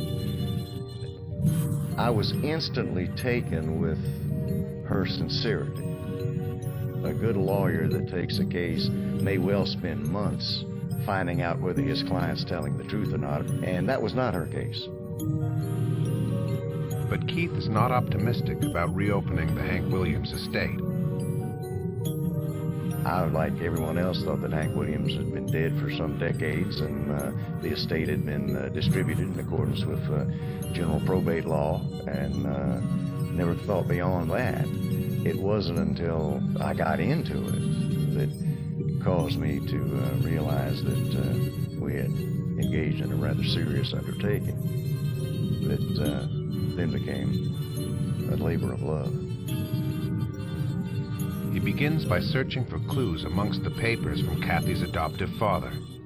The one that caught my immediate attention was from the Montgomery Advertiser, a copyright trial complicated by possible existence of another child or some such thing. Well, that caused me to go through the mental process saying, well, if there's a trial, there's paper, you know, there's something you get your teeth in. Next, he starts digging into the files in the archives of the Montgomery courthouse. There was a whole basement full of documents because with the annual reportings and various correspondence, but there was a generation of vast amounts of paper. And it's not long before he uncovers information about the 1960s copyright trial, which Kathy had learned about from her adoptive parents. In 1967, when Kathy was just 14, the Williams family was embroiled in a legal dispute over the copyright of Hank's music. Hank Williams' catalog is among the most valuable catalogs today, and it involves millions of dollars. So this was not pocket change. 18-year-old Hank Jr. inherited his father's copyrights, which were periodically renewed with the record company. His mother, Audrey, Hank's ex-wife, believed the renewal of the rights had been sold off too cheaply. It should have been a lot more money. And she brought in experts to say, oh, it should have been 3 times that, because the catalog and its value. Audrey sued Hank's sister, Irene, who had made the deal with the record company. To defend the lawsuit, Irene's lawyers mentioned the possible existence of another heir to the Hank Williams estate. greed outweighed wisdom and judgment, and that's when they decided, but the reason that we paid so little is because there's another child, and Junior doesn't own 100% of the renewal rights. They were saying there's a cloud on the title, and that's why we're not paying full value for it. The tactic misfired. The possibility of an illegitimate child was briefly reported in a newspaper article. And 150 miles away in Mobile, Alabama, the Dupreys hear rumors that their adoptive daughter may be the child in question. And the article also mentions some kind of paternity contract signed by Hank himself. That document was the smoking gun in this case. Just like you see in the movies, there was a particular document around which a web was spun. The document had been ordered sealed by the court. Keith somehow finds a way to get a copy. Had some very strong friends in Alabama, in the legal profession and elsewhere. It's really not relevant where I got it. The judge was only interested in not where I got it, but whether it was authentic. This was the news that Kathy had been waiting for 10 years. He called me and he said, would you like to know once and for all that you are the daughter of Hank Williams and that you were wanted? And he read from that contract to me. And it said, the father, Hank Williams, will take the child. And of course, you know, I mean, I was absolutely blown away. This agreement, signed by Hank and Bobby Jett, outlines the plan for Kathy's upbringing.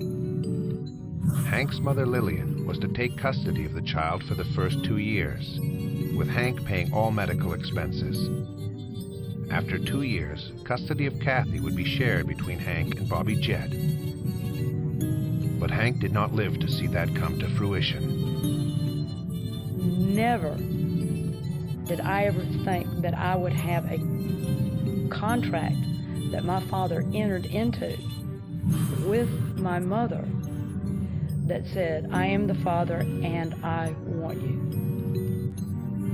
Other than his coming back from heaven to stand in front of me and tell me this personally, there was a document in existence in which he said, not only am I the father, I want my baby. It was prepared by a lawyer. It was notarized. It was signed. It wasn't some little scribbled note somewhere. In it, Hank Williams is referred to as the father 3 times. To me, it was unbelievable because I had a mother and a father that sat down and put the unborn child's concerns first and not theirs. And so, in my heart, I believe that both of them truly, truly loved their unborn child. This document will be the first crack in the wall of silence surrounding Kathy's origins, and the key to a multi-million-dollar legal challenge. But in order to prove their case, they'll have to take some unorthodox measures. The lady said to me, now y'all aren't taping this, are you? And she was scared to death. She'd never get that. What have I gotten involved in? What are we doing?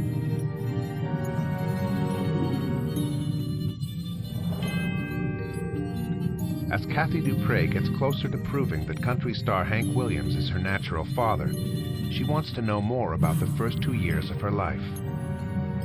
She and her lawyer, Keith Atkinson, are determined to get their hands on her adoption records.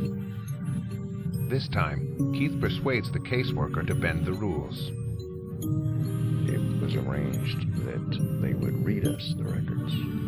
They asked, what do you want us to read? Of course, she said, well, all of it. And, we're looking at about 4 inches of records.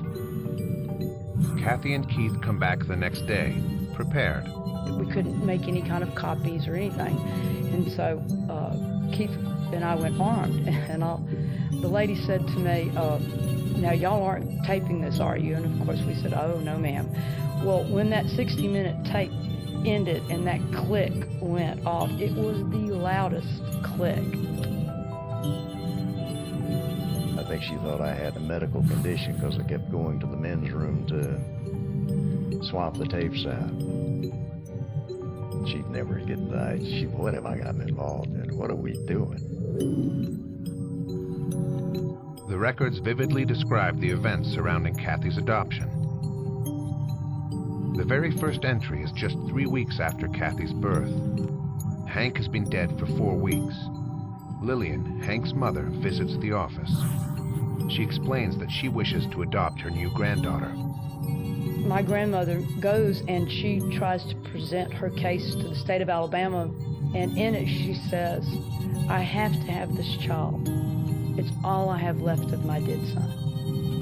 She was 56, heart condition, single, and was not a real candidate unless she was blood related.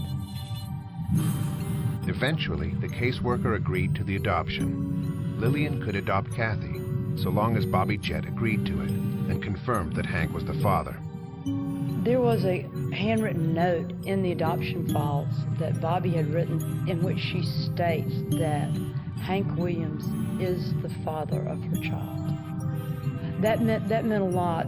She was the one I was looking for. She was the one I wanted to tell me who the father was. But Kathy also has to face the fact that Bobby did not want to keep her baby. I would probably think that she didn't have the wherewithal to manage a child to where you've got a grandmother saying, look, you know, I will take care of the child, you can visit the child, you know, whatever. I also think, I don't know that she actually ever really wanted to be tied down as like in a wife or a mother or whatever. Things are starting to look up, and as the investigation gains momentum, Kathy, now separated from her first husband, is spending more time with her attorney, Keith Atkinson. It's one thing to have a client that for hire, and I'm not saying I didn't pay my legal bill, but it's another thing to have your lawyer become your champion and do it because he believes in you and he is doing it for love. I spent years investigating my soon-to-be wife before I married her and knew probably more about her than she did. But she was the most captivating, delightful young lady I ever met. And we got married, I guess, in 1986 when we were winning nothing. I fell in love with Keith, and he became my knight in a three-piece suit. And there were times where we thought and felt like it's just the two of us against the world. In honor of her father and her mother, Bobby Jett, Kathy changes her name to Jett Williams.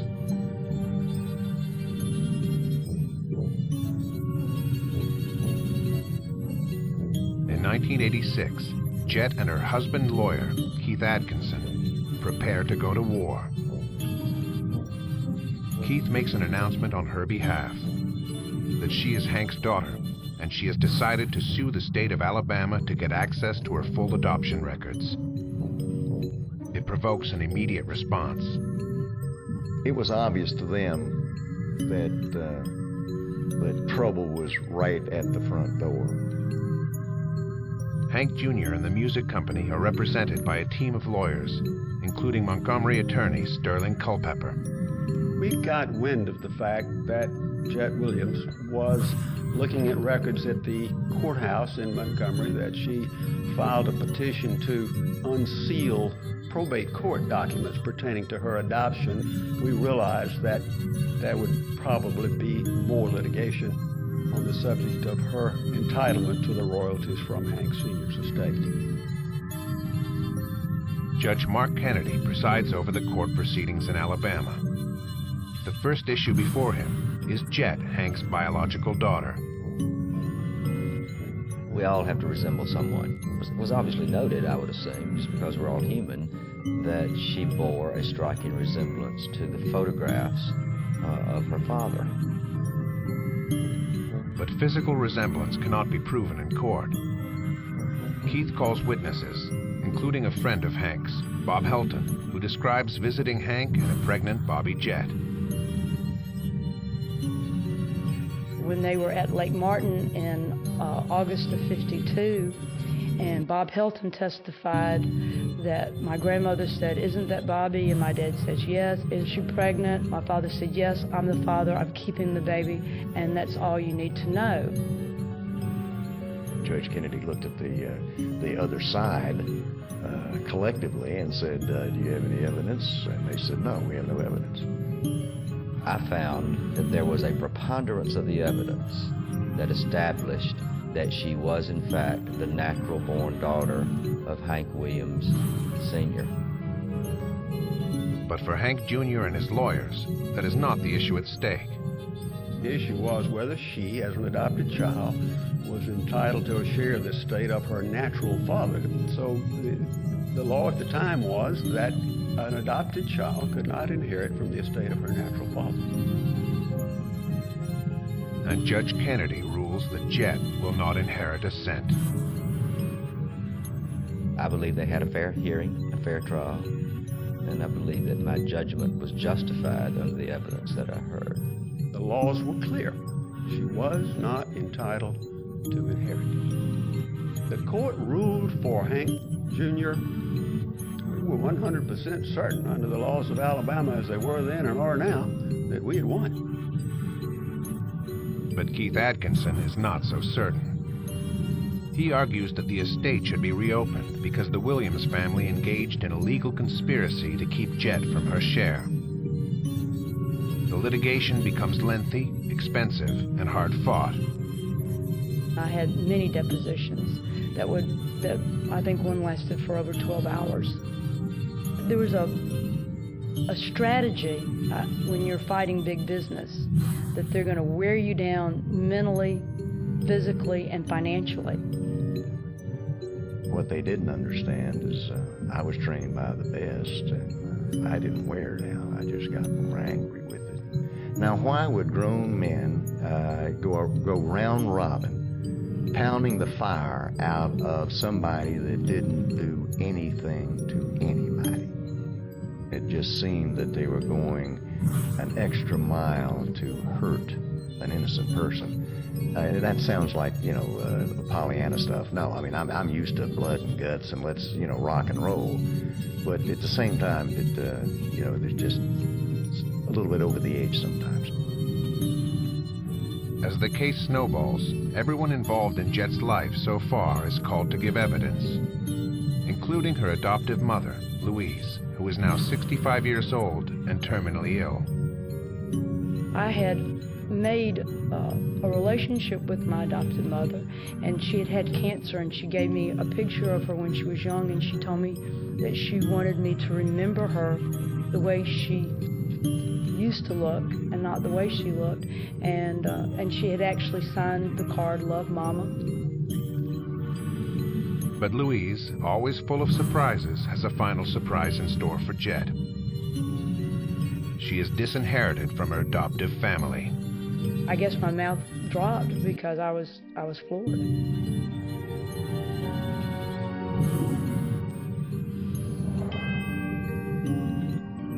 Kathy Dupre, now Jet Williams, is fighting to be recognized as an heir to the valuable Hank Williams estate.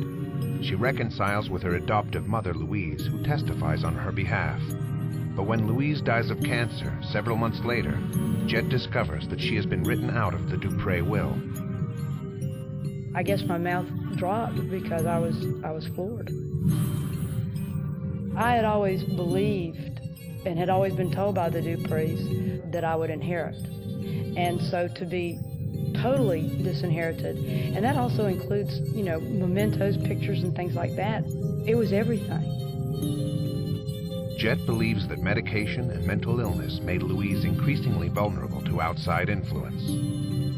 I believe that my aunt and her son manipulated my adopted mother and had her change her will. And in fact, the last will she signed was she couldn't get out of the car to make it into the attorney's office.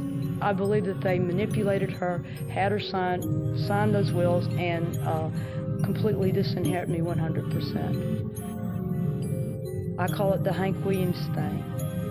Hung like a cloud over my relationship with my adoptive parents throughout my life. The biggest betrayal, I think, was that my adoptive father and I did it together.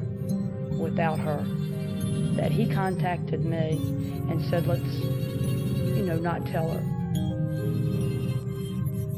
Faced with being disinherited on all sides, Jet's husband and lawyer, Keith Atkinson, is trying to reopen the Hank Williams estate by proving that Jet has been systematically and dishonestly excluded.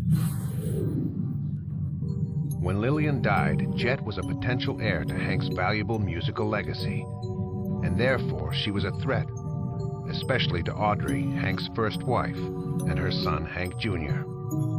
He had two basic fundamental problems. One, she wanted to be the bereaved widow, and she had a problem because Hank had married somebody else, not Jet's mother. She married this Billie Jean gal from Shreveport.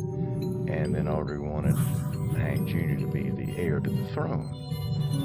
Well, that was complicated by the fact there's this little blonde-haired, blue-eyed girl living in the boarding house, and Miss Lillian ain't budging. Hank's sister, Irene, had promised to take care of the baby if anything happened to Lillian, Hank and Irene's mother. If anything was to happen to her mother, that I would be taken care of. Well, she was put to the test because her mother did die, and she did not stand by what she told the state. In fact, she called them and said, I want to get rid of this child, and not only do I want to get rid of her, I want her placed somewhere and everything, record, everything known about her be completely buried.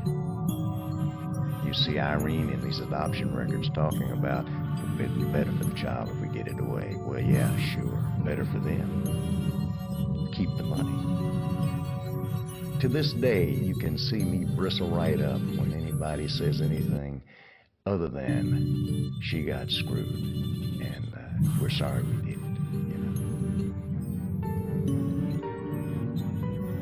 The day Jet is born, and 5 days after Hank's untimely death, the family lawyer draws up a list of Hank's potential heirs. Jet is excluded.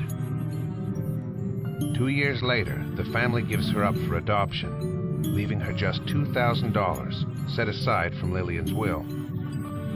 The $2,000 was an amount that was called a homestead set aside for her. That would be the amount that they determined it would take to raise her from age 2 to age 18, if you can imagine that. Was it a conspiracy? Oh yes, it was a conspiracy. Two people gathering together with a common goal that is illegal in nature, immoral from a whole host of perspectives. That's a conspiracy.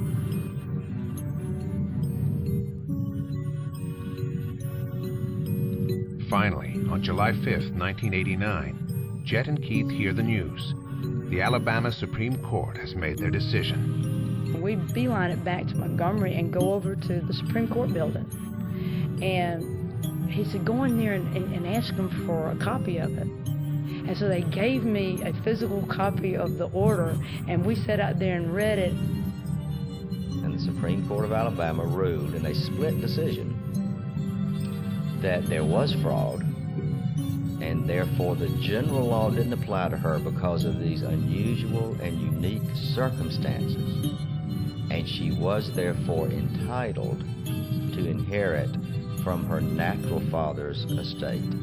How could it be that Judge Maddox ruled what he did? I don't know. I have never seen that before or since. The Supreme Court did not have authority to do what it did. In my judgment, they didn't have jurisdiction. They acted contrary to the rules of law and procedure by doing this. The courts made the ruling and set the record straight. And I do believe that my father said, that document that I signed, that baby that I wanted, finally, the record set straight and my wishes were carried out.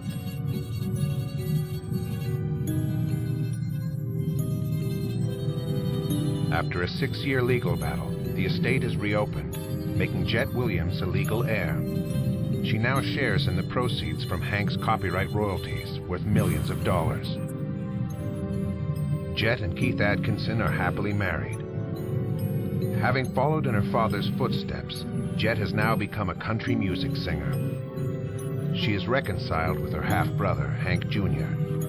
Together, they act as custodians of the Hank Williams estate.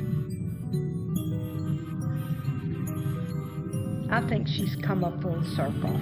I think she's a happy person now. She has the happiness that she didn't have as a child, and she has the love that she didn't have as a child, and she has her true friends that she's had from childhood. When it comes down to the bottom line, is I know who I am, I know that I was wanted, and I found the man that I loved. And so I have the answers to my questions. Most of them I wanted to hear. And I consider myself extremely lucky.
Legendary actress Joan Crawford dies alone, leaving behind a controversial will with a sting in its tail. Crawford's lawyer reveals a shock no one is expecting. It was to hurt us. There was an implication that we had done something unspeakably wrong. One Hollywood family, 4 adopted children, and 2 versions of the truth.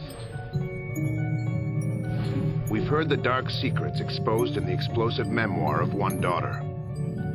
But for the first time, we'll hear the other side of the story. My mother, Kathy's memories are just wonderful. She just expresses the utmost love and admiration for Joan as a working single mother, especially. Raising the question, who is the real Joan Crawford? The loving mother or the violent mommy dearest?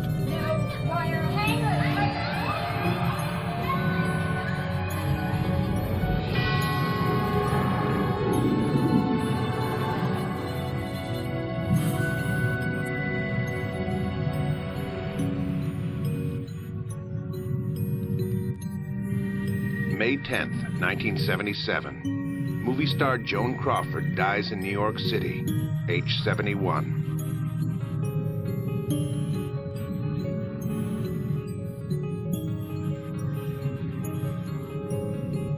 Joan Crawford is the ultimate movie star. Her extraordinary career spanned 45 years and 80 movies. She worked her way up from nothing and turned herself into a legend. She did all she could to promote her image, even answering every single piece of fan mail herself, 3 million of them. In the 30s, she became one of the highest paid women in the United States.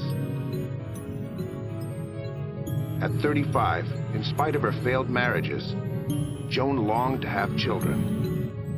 Unable to conceive, she decides to adopt. On the outside, this single mother and her 4 adopted children appeared to be the perfect Hollywood family. But Christina, the eldest of the 4, has another story to tell. Christina lives far apart from her mother in Los Angeles, California. The news of Joan's death does not come as a surprise.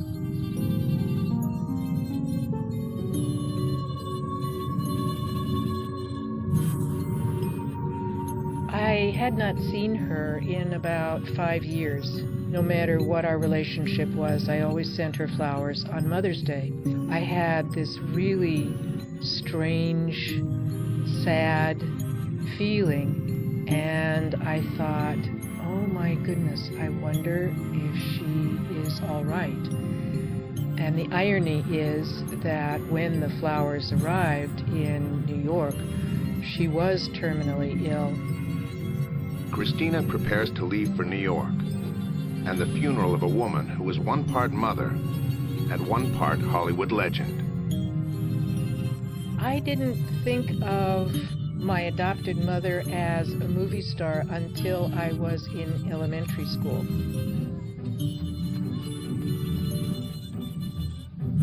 Other children would be asking me if they could get a signed photograph of Joan Crawford.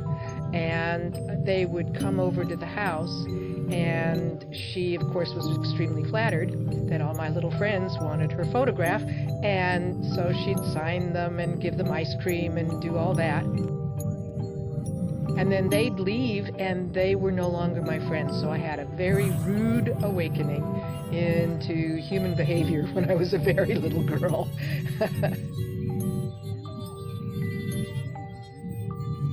Christina is 4 when baby Christopher is brought to Joan Crawford's Brentwood, California home in 1943.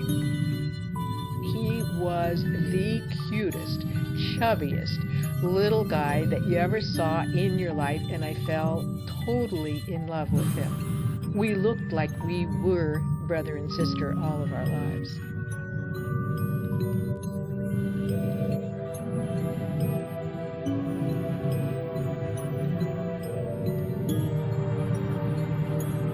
Upon hearing the news of her death, Christopher makes the short trip to New York from Long Island. As close as he was, he had not spoken to his mother for more than 15 years. He was obviously very shaken, and he was sad, but he was upset at the same time. So it was difficult. Joan had searched long and hard to adopt twins. Finally, Kathy and Cindy joined the Crawford family in 1947. They were several years younger than Christina and Christopher. And unlike their older siblings, they forged a close and loving relationship with their adoptive mother.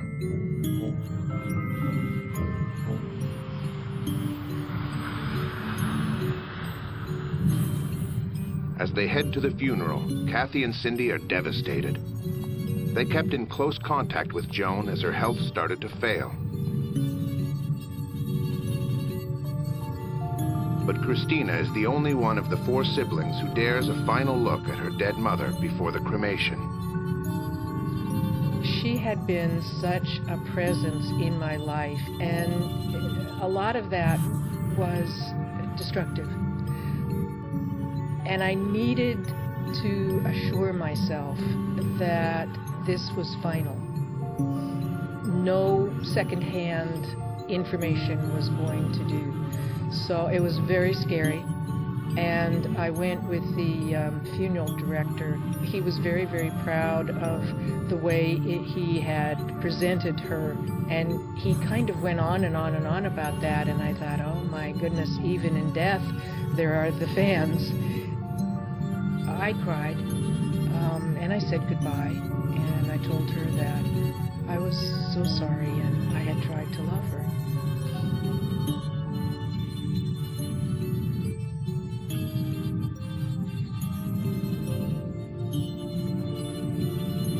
Joan's fans are united in grief, but her family is falling apart. The twins, Kathy and Cindy, have very rarely spoken publicly. However, Kathy's son, Casey Lalonde, who was 5 at the time of Joan Crawford's death, has decided to speak on behalf of his mother. My recollection about my mother, Kathy, and her interaction with Christine and Christopher at the funeral, I think there was a definite coldness between them. I'm not sure. It could have been at least 5 or 6 years, at least, since my mother, Kathy, had seen Christina, and probably much longer since she had seen Christopher. So you can definitely understand the separation that was apparent at the funeral for sure. The 4 children come together a few days later for the reading of the will. two of them are in for a nasty surprise. No one was expecting it. There was complete shock and awe in the room.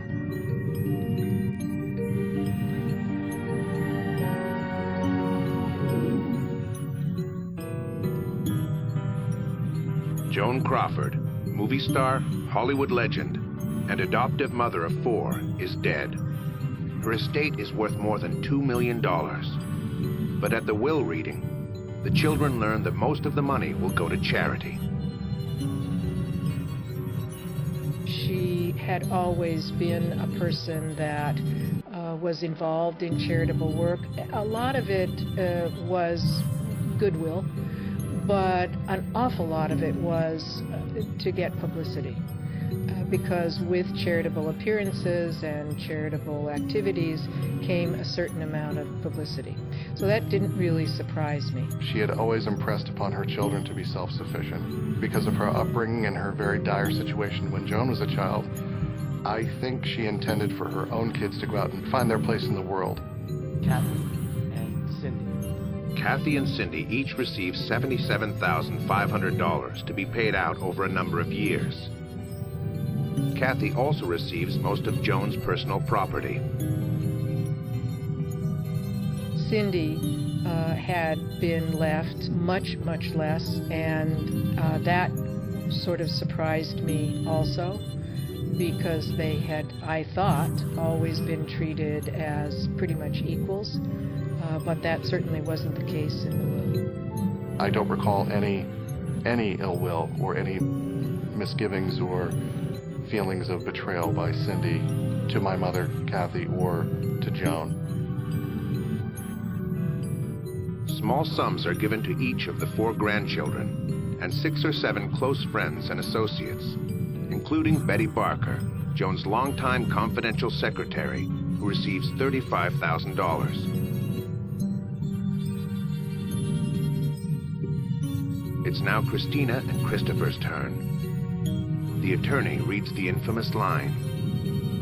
It is my intention to make no provision herein for my son, Christopher, or my daughter, Christina, for reasons which are well known to them.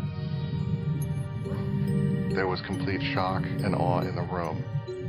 No one was expecting it. Of course, the attorney reading the will knew exactly what was in it, but everyone in the room was shocked. It was to hurt us, because there was an implication that we had done something wrong, something unspeakably wrong. So I thought that was very cruel, and I thought it was intentionally cruel and unnecessarily cruel, particularly for my brother. I was a public person. I was an actress, and public people are supposed to have slightly thicker skins in terms of, what people say about them. And I guess I did. But for my brother, who had fought in Vietnam, had had an industrial accident, was still recovering and in terrible pain, I thought that was really, really cruel. What have Christopher and Christina done to deserve Crawford's wrath? A final and ultimate insult from the dying mother? And what are the reasons that are supposedly well known to them?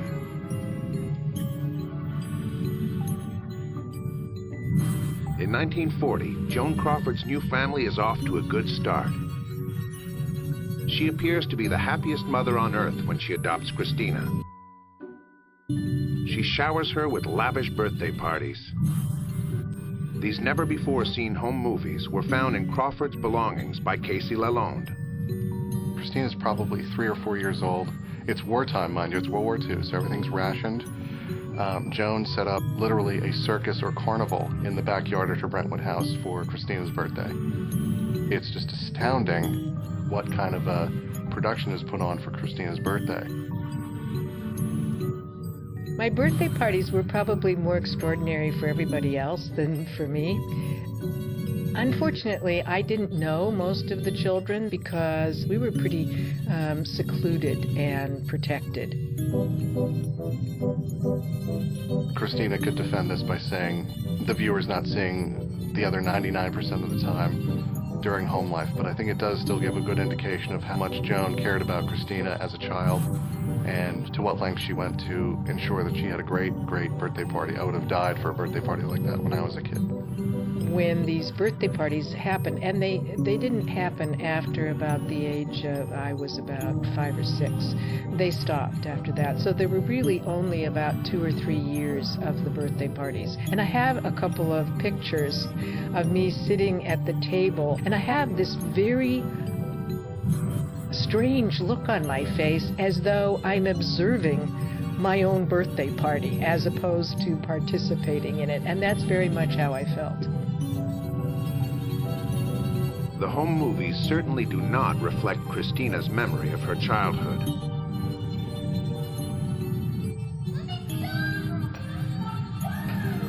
She paints a picture of an abusive mother and of family violence.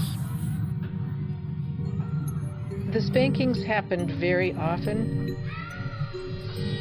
particularly in the afternoon and evening when she was drinking. Of course, I didn't put those two things together until I was a little older. She would take whatever was at hand. So if it was a hairbrush, it was a hairbrush. If it was a book, it was a book. But it was also her hand. She would slap you across the face. I was actually bruised, scratched.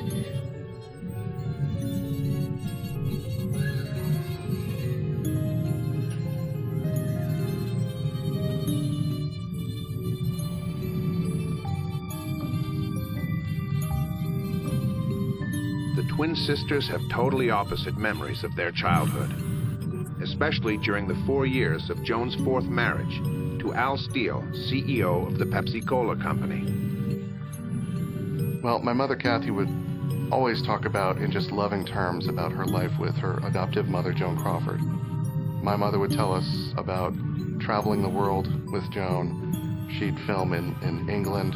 They'd go on vacation to San Moritz, especially during the time when Al Steele and Joan Crawford were married. They would open bottling plants all over the world, South America, Europe. My mother, Kathy, would just say how just astounded and thankful she was to really experience just an incredible family life that most people never get to experience. Christina tells a very different tale, one of violence, abuse, and neglect that eventually reaches the point of no return. It was like looking into the eyes of a wild animal. And I thought, I am going to die.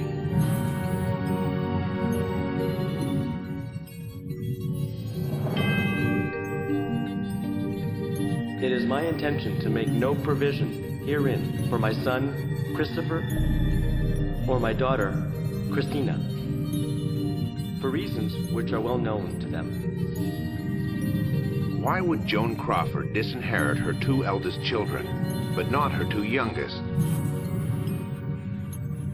Was it a fit of rage, as she so often had when Christina and Christopher were small? After bedtime, Joan's fits of rage reach extraordinary heights. Night raids, as Christina and Christopher call them. On one infamous occasion, Joan completely loses control and chops down her rose garden and a tree in the middle of the night.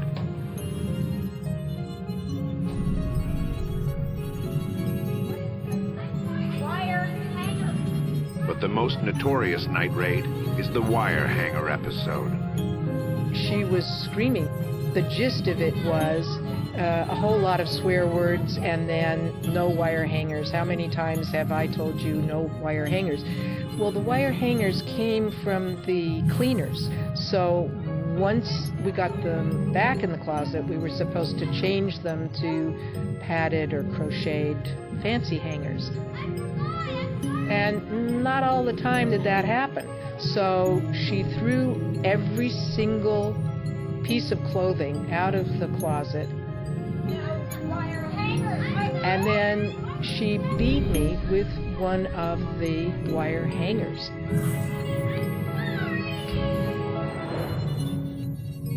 Violent, alcoholic, and practiced in psychological terror, Joan does not seem to be a natural mother. Why would she adopt 4 kids? According to Kevin Thomas, longtime Los Angeles Times movie reviewer who knew Joan well, it might have been an attempt to boost her flagging career. I'm sure the studio didn't tell her to go out and start a family. I mean, it was something I think she just deeply desired herself. But it did fit in with the World War II of home front image, where the studios and the fan magazines were doing layouts of domesticity, like Bing Crosby might be flipping a hamburger or something for one of his sons or something, you know. In Joan's instances, when she did the appearances with the children, it was orchestrated to death. The children had to be absolutely perfectly dressed, and they had to be, you know, exceedingly polite and exceedingly grateful to everything said by her guests. It was this image of bountiful, unending happiness and joy, you know.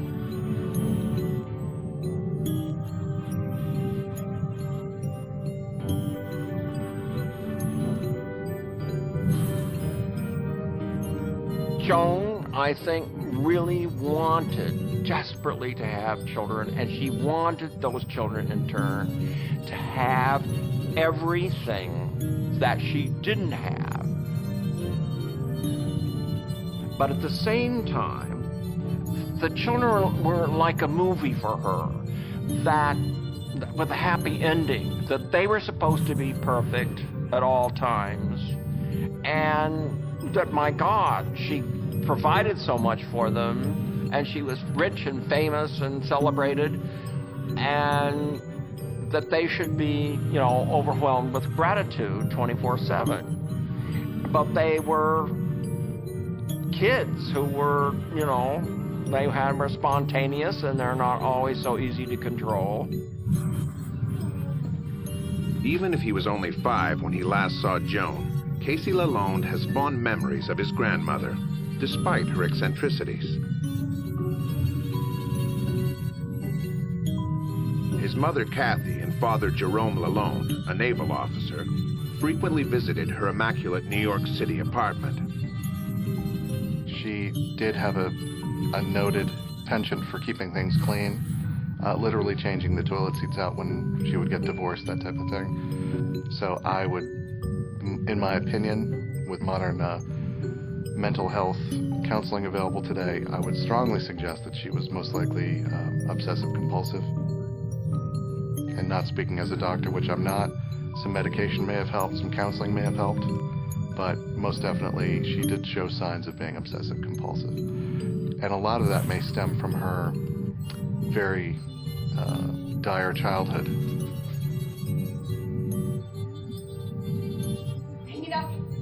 Joan, born Lucille Fay LeSueur in San Antonio, Texas, was raised in poverty.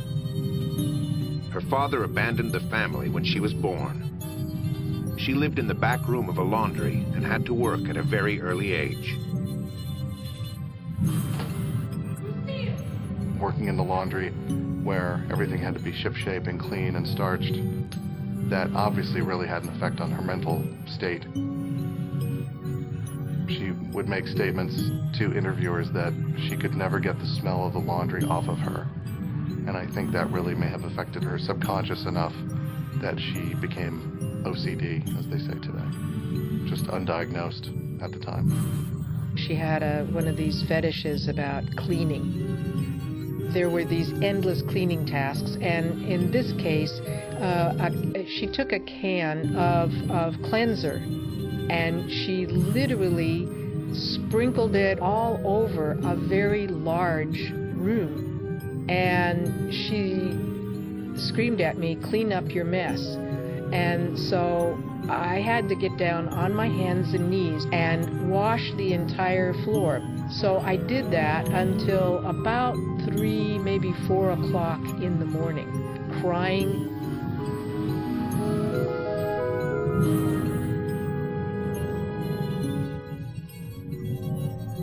Joan had a harness custom made to keep Christopher in bed. Christina says he wore it from the time he was a baby until he was sent to boarding school in 2nd grade. It was extremely cruel, and it was to show who was in control. Everything in that house was about who is in control. Not to defend child rearing from the 1940s, but Christopher had a habit of running away and leaving the bed at night and going outside. I would defend Joan in saying that she was just trying to find a way to keep him inside the house at night, and that crazy harness idea, it didn't last very long. She stopped using it almost immediately because it didn't work.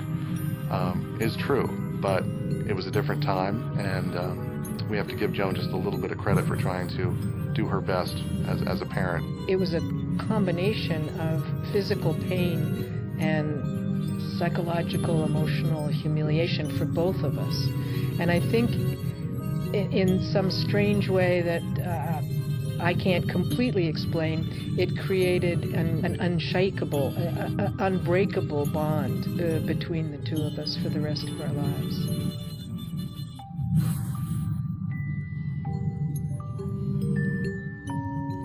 My mother always insists that none of the abuse that Christina purports, she never saw anything like that. She never experienced anything like that.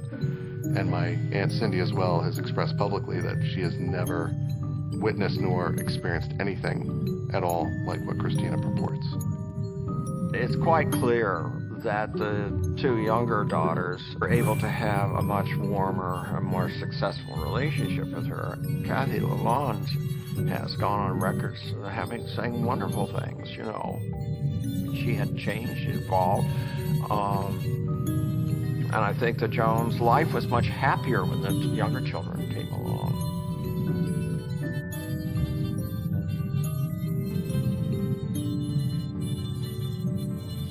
In 1943, before she adopts the twins, Crawford is far from happy. Her career has taken a turn for the worse, and Louis B. Mayer, head of MGM Studios, the biggest in Hollywood, gives her some bad news. This coincided with a very difficult period in her life. After 18 years? After 18 years, she ended her tenure at MGM, which was very hard for her because she was approaching 40, which of course was a terrible age for actresses in that era. And I'm sure it was devastating. She got these bad reviews, and she was labeled box office poison. As her career became more difficult, our situation also became more difficult. She stopped paying bills at school and a whole lot of other things, so that the life that she had and the life that we had changed dramatically.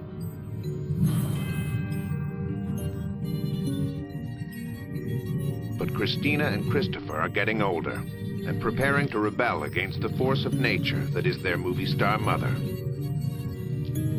It will lead to a defining moment for the two older children, and finally provide a reason for their shocking disinheritance.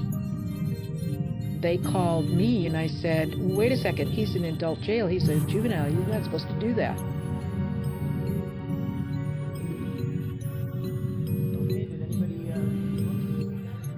Christina, daughter of Hollywood legend Joan Crawford, suffers under a regime of harsh discipline and abusive violence. She is pleased to be sent off to boarding school. Chadwick is a school filled with celebrities' kids. Former teacher Bob Martin remembers Christina well. She was bright, got along with all the students, never had any difficulties with Christina, and I would say that she was an all-around nice person, likable by other people.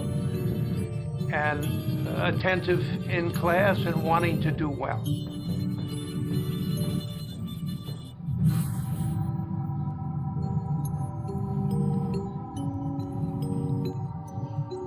Well, I would say that there was love and affection, particularly on the part of Christina. But from Joan's standpoint, it certainly was not unconditional love. She had many conditions. It was as if Christina was on perpetual probation.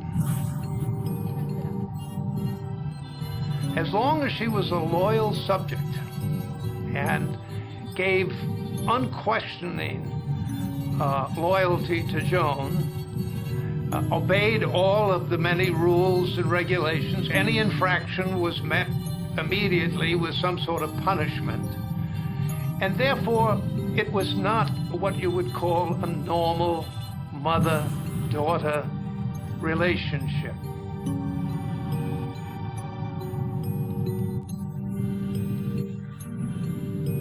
It doesn't take long for Joan Crawford's career to pick up after she is fired from MGM.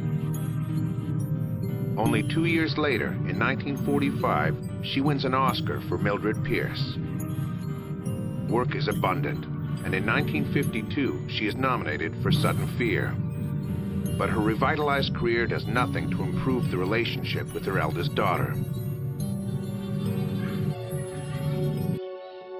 The violence reaches a peak when a drunk Joan gets into an argument with a defiant 13-year-old Christina.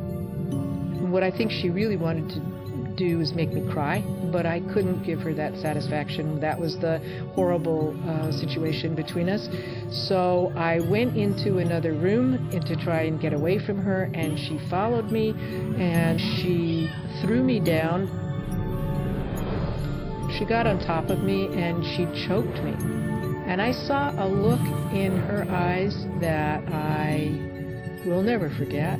It was like looking into the eyes of a wild animal. And I thought, I am going to die.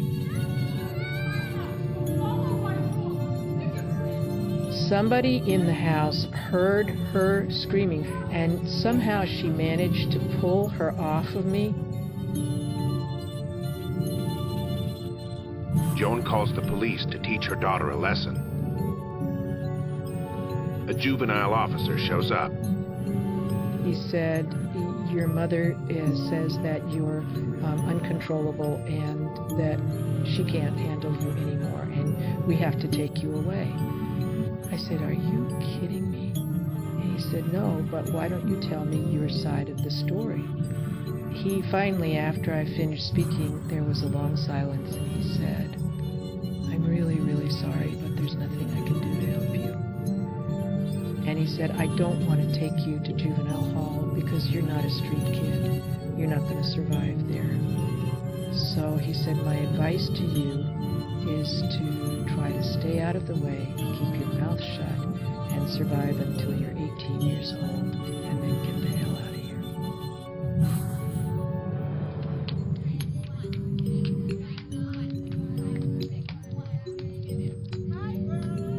Fortunately for her, Christina spends the majority of the year at school. She even considers the Chadwicks, the school principals, as family. The Chadwicks had been like parents to me, really the only parents I ever had. They ran the school that I was sent to, which was a wonderful school. Just before Thanksgiving in 1955, Joan calls. She tells the children they are to stay with the Chadwicks for the holiday. And they said, oh, great. With that, Joan reacted. I think when they said great that they were going to stay with the Chadwicks, Joan saw this as disloyalty.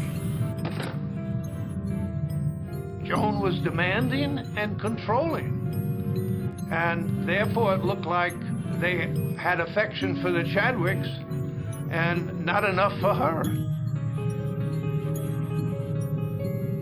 And within several hours, sent a security person and her secretary, picked up Chris and Christina, and took them from Chadwick, no one knew where.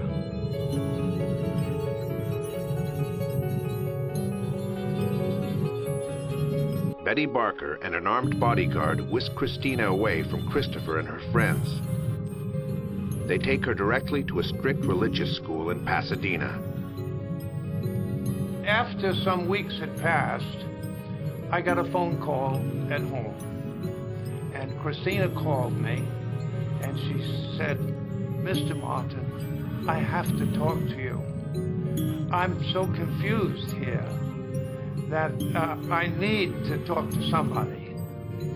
So I drove out there in Pasadena, and I talked to the Mother Superior, told her who I was, and she agreed. It was against the rules. Christina said, "Please don't tell anybody where I am, because I'm not allowed to tell anybody." And so we spent a good 2 hours talking. She wanted to know where Chris was. I didn't know either. None of her friends knew where she was. And we sort of reasoned together about it, and sort of hang in there. Things will work out eventually. Abducted and virtually imprisoned in a strange environment, Christina contemplates the unthinkable. I hated being there. I mean, I actually did try to kill myself. But the principal was a woman by the name of Sister Benigna, and I think truly saved my life, because she talked to me literally endlessly. And particularly after I tried to commit suicide, she really understood that I was in serious trouble. I was basically imprisoned on top of that mountain, and I knew it, and she knew it. And eventually she learned what had truly happened and made life, which was really impossible, she made it bearable. And I shall be forever grateful to her. Christopher Crawford is a quiet boy, but after finding out he is adopted, he repeatedly runs away from home, searching for his real mother and father. As a teenager, Christopher becomes increasingly defiant, and he's labeled a problem child. It's very well understood today that there's certain abused children that tend to run, flee. My brother was one of those children that developed a pattern of running away. He went with some boys from his school. One of them took the teacher's car for a joyride, and of course they got in trouble. Of course they did. They didn't go very far, but they did get in trouble.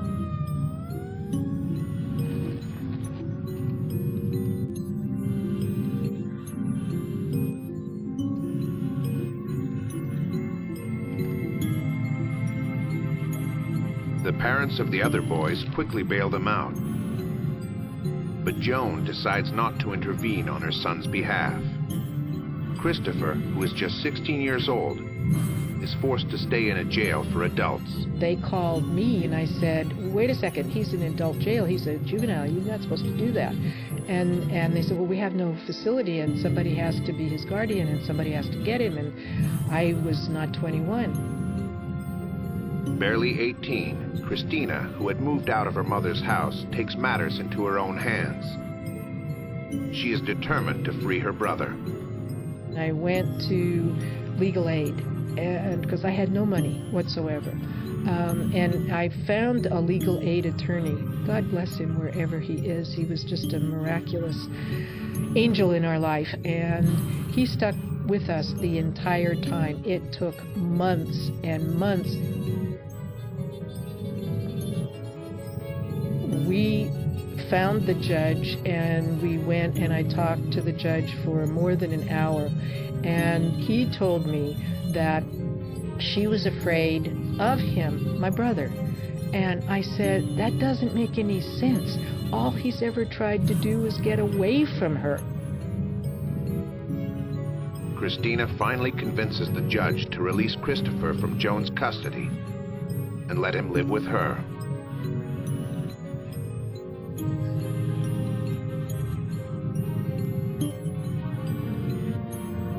In New York City, they lived in a very small place, and they were, of course, short of funds all the time.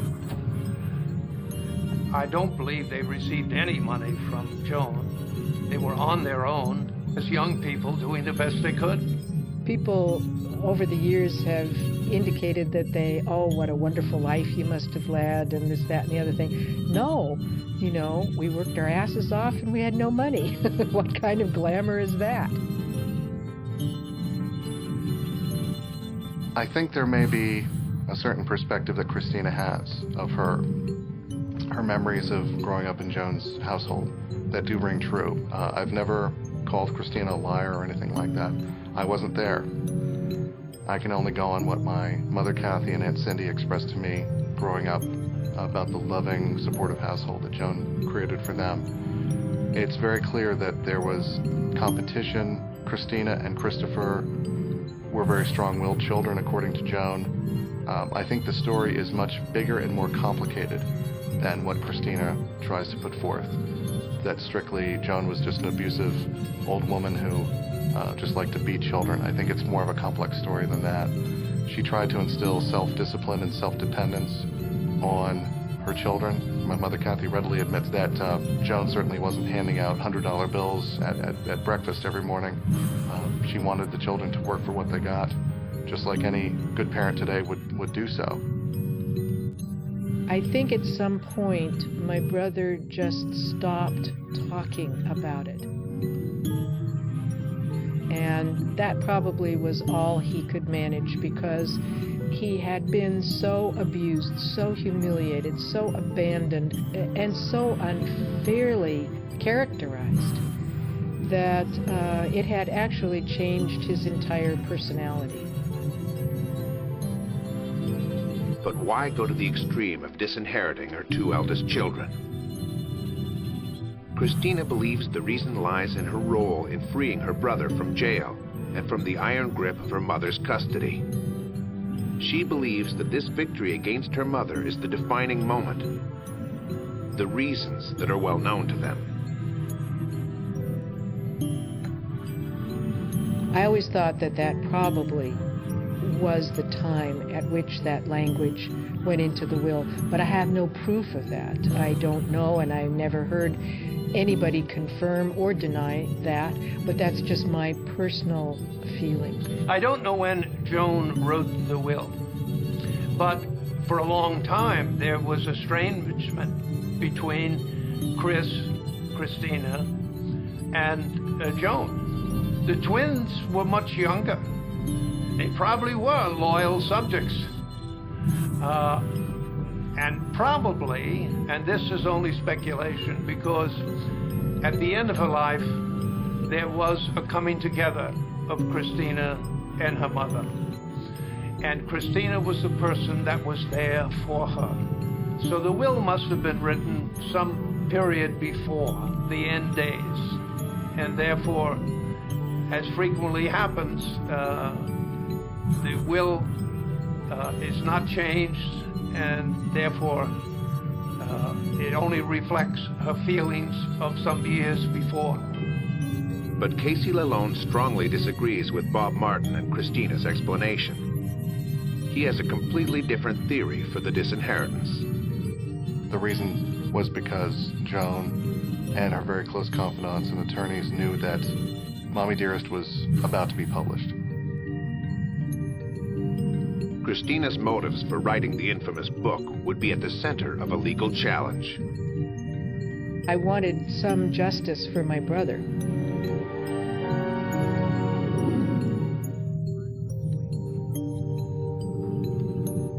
After the reading of the will, Christina and Christopher Crawford, feeling hurt and rejected by their adoptive mother, decide to fight back. I decided to sue the state because I wanted some justice for my brother. He had served in Vietnam honorably. It was a terrible experience. He was wounded twice, and he came back, and then he worked as a lineman. He had an industrial accident, and he was out of work for a long time, and he was having a really difficult time. I mean, not that he'd ever had an easy life, believe me, but now it was really, really difficult, and he was married, and I just decided that it was just totally unfair. Christina and Christopher hire a lawyer, but in order to sue the estate, they need a legal reason acceptable to the court. They find two, First, they argue that Joan Crawford was not of sound mind and memory due to her heavy drinking. And secondly, that there was unlawful influence on the part of Jerome Lalonde and his wife Kathy to change the will in their favor. The will was changed about 6 months before her death, and it coincided with the same chronological time that the Lalondes were visiting New York on a regular basis, and then the will was changed to her benefit, completely over and above what her sibling was going to get. So the difference between what the two girls were going to get was enough to convince the authorities that the case had enough merit to at least hear. My mother just completely denies the fact. From obviously growing up with my mother, there is no way in the world that she would ever conspire to do anything like that against anyone. If you believe the allegations by Christina, you would think that Kathy would have received more money than $77,500 out of a $2 million estate. So I think that claim is kind of outrageous. To avoid any more publicity, Cindy and Kathy decide not to fight. Christina and her brother will receive an equal payment to theirs. I believe that my mother chose to put a settlement offer through mostly to kind of stop any humiliation and embarrassment that a court battle would have brought. Everything would have been put on public display. Everyone would have had to testify. And I think my mother was just and still is such a private person that she did not want to put all the family's business out during a court case for the public to view. Only $27 of the $77,500 remained once the attorneys and taxes were paid. I took nothing. I never asked for anything. I never wanted anything. I only wanted it for my brother to get some kind of justice. And we did that. And I thought that was the absolute end of it. Casey Lalonde strongly disagrees with the notion that Joan had cut out Christina and Christopher from her will after Christopher's court case 20 years before. He thinks that Christina brought it on herself by writing the account of her childhood.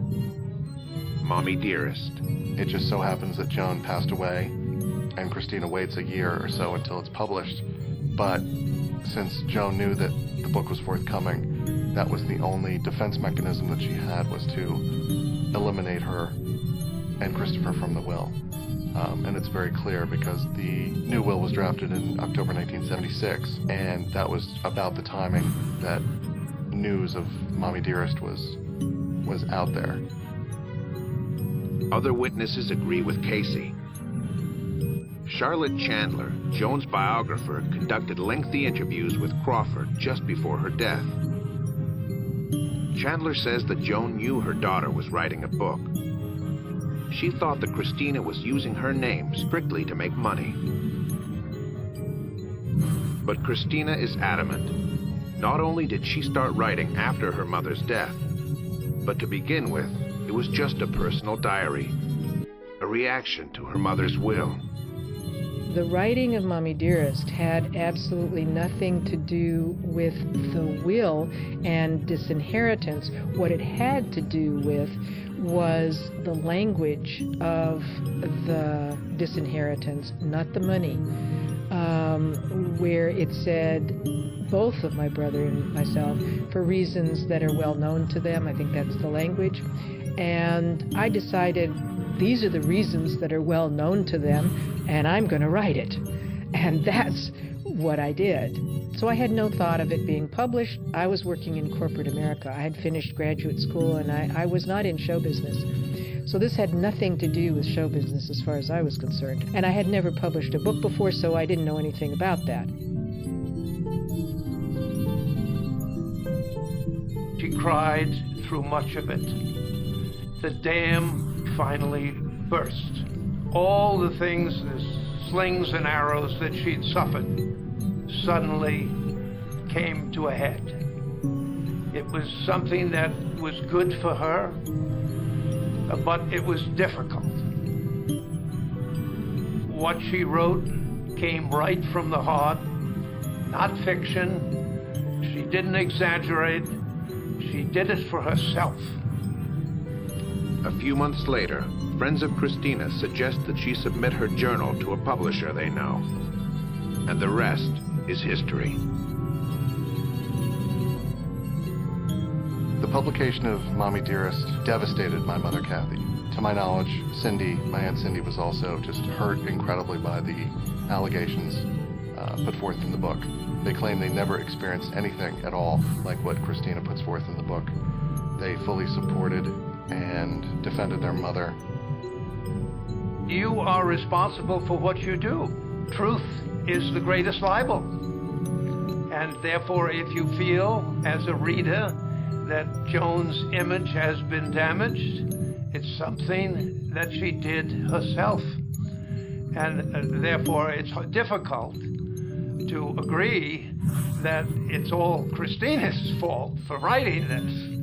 Today, Christina Crawford, a pioneer in making family violence an issue of national concern, owns a restaurant and is a county commissioner. Vietnam veteran Christopher's second marriage lasts 30 years until his death in 2006. He does try to reconnect with his mother to show her his newborn child, but she refuses to see him. Cindy, also deceased, had 2 children.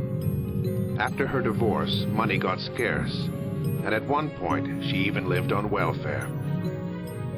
Kathy works as a teacher's aide for most of the 90s.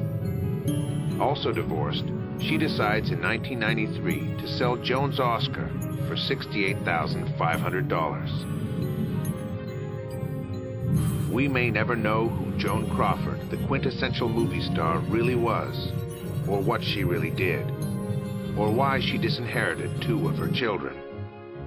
Was she a loving mother, or the violent and abusive Mommy Dearest depicted in Christina Crawford's memoirs? No matter what you believe about Mommy Dearest, either the book or the movie, Joan was much more than just what Christina Crawford thinks of her. She had a stellar career. She was a leading pioneer in Hollywood. She was a single mother before single mother was even known to exist as a phrase. She was an astute businesswoman. She became one of the first, if not the first, female on a board of directors for a major company in the country at PepsiCo. And she was just a trailblazer for women, not only in Hollywood, but in the business world. So there is much more to Joan Crawford than what Christina Crawford remembers from her childhood. Well, of course, the book is my autobiography. It's not a biography of a movie star. It is my personal experience as a child growing up in terror most of the time. So I tell people that there is a difference between the public person and the private person. And if as a society we haven't learned that by now, then we're in sad shape.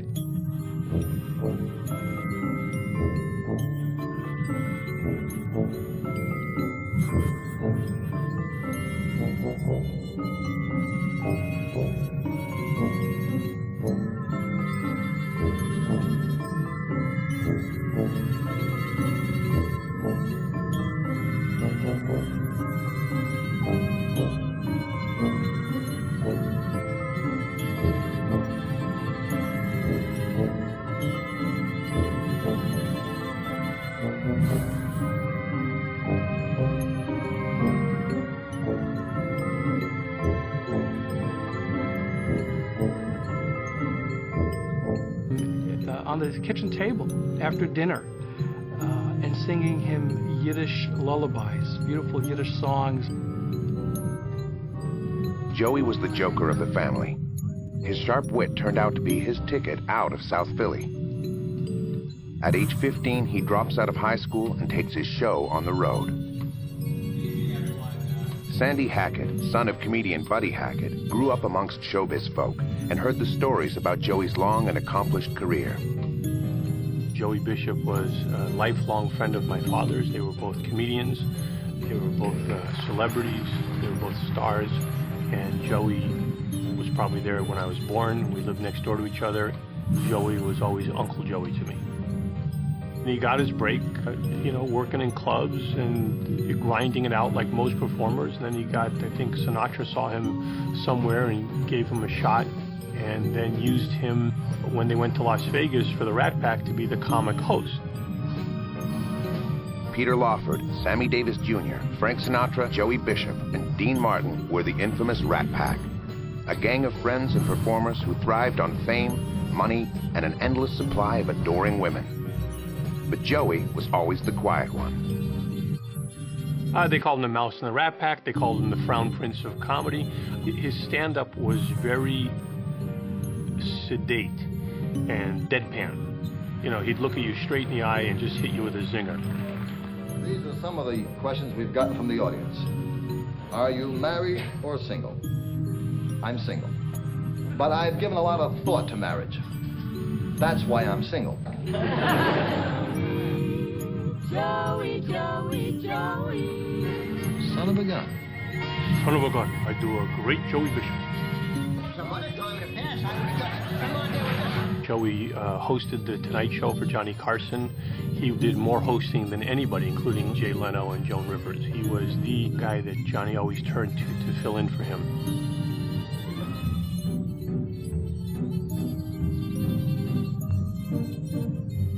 After a TV and stage career lasting 30 years, Joey calls it quits.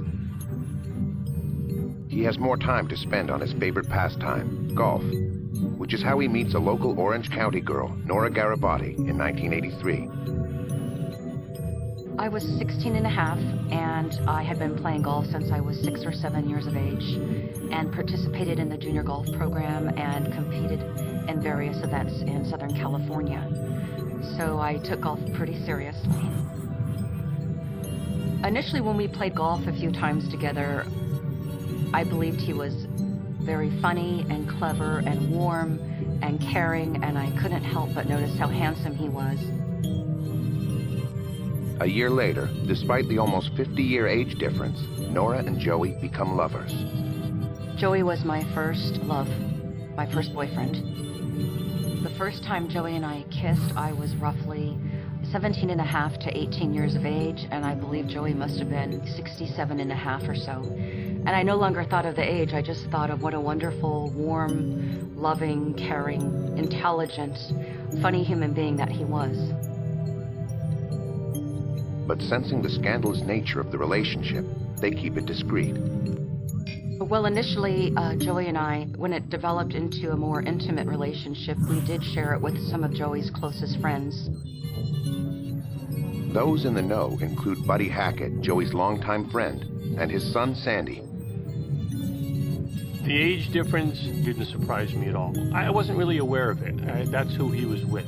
Being in Las Vegas when I was in my teens and my 20s, I saw everything. Everybody who was with everybody. The classic, older guy, young girl. Every comic did a joke, said, this is my daughter. Yeah, right. At first, Joey allows Nora to believe he's a single man. Initially, when I met Joey, he did not wear a wedding ring, and he wore a bar mitzvah ring on his left pinky finger. So I had no idea that he was married. A year into the affair, Nora discovers the truth. Joey's been married for more than 40 years. He mentioned to me that he and his wife were going to Los Angeles to spend time with his grandchildren during the holiday season. And then I realized he was married, and, I was very upset. Have always tried doing things in a very ethical manner and in a good-hearted fashion. What are you talking about? Because of my age and my youth and my inexperience in a relationship and being so attached to Joey and so attracted to him, I think that's what allowed me to go forward in this relationship. I remember saying to myself I could not possibly imagine a life without him. He meant that much to me. Joey's wife turns a blind eye as the affair continues apace. He would travel to various cities, especially Las Vegas, Nevada, to enjoy a boxing bout. He loved boxing. Sometimes our outings consisted of golf. Sometimes we just got away just so we could spend time and be together. My first vision of Nora, I just remember she was with Joe, and I remember Sylvia also. And then at one point there was no more Sylvia, and Joey was with Nora. Joey always told me that he did not have a close relationship with his wife. There was bickering going on, and he was very lonely. So I think that may have added to me staying in the relationship. Joey seemed a lot happier to have Nora around. Nora doted on Joey. She seemed to take care of him, look after him, you know, always be there taking care of him, you know, stroking his head, fixing his hair, fixing his collar and stuff like that. Very loving. But neighbors on Lido Isle have a different impression of Joey's marriage. Bruce Hinkle, a local handyman and caretaker, sees evidence of a solid partnership. Joey and Sylvia were always busy doing things. I'd see him out at the store, I'd see him at the local drugstore. They were together quite often. Bob Reno, another Lido Isle resident, has known Joey and Sylvia for over 25 years. Joey was very active. His wife, Sylvia, they would go out to dinner with a lot of people on the island. It was like a couple's night, you know, they would all four to get together. Everything was wonderful.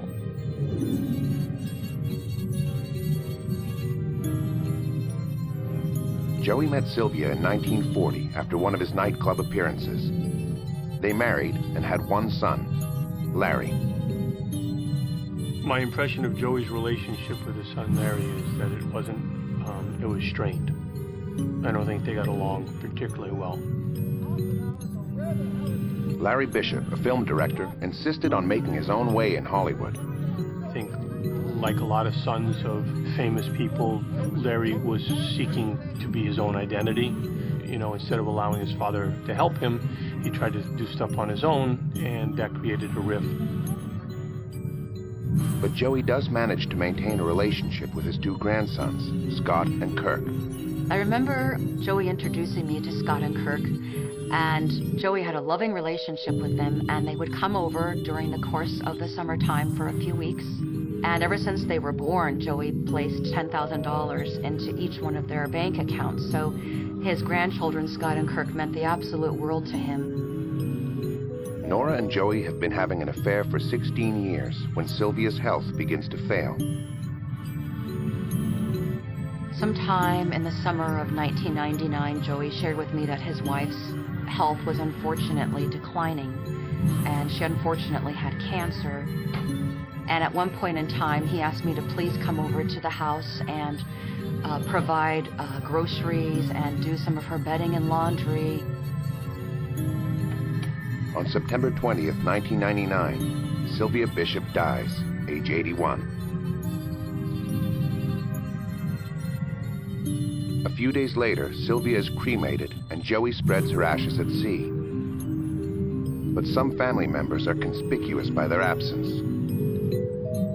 Unfortunately, Larry was not there, and nor were his grandchildren, which I'm sure Joey would have loved to have his grandchildren present and there for him.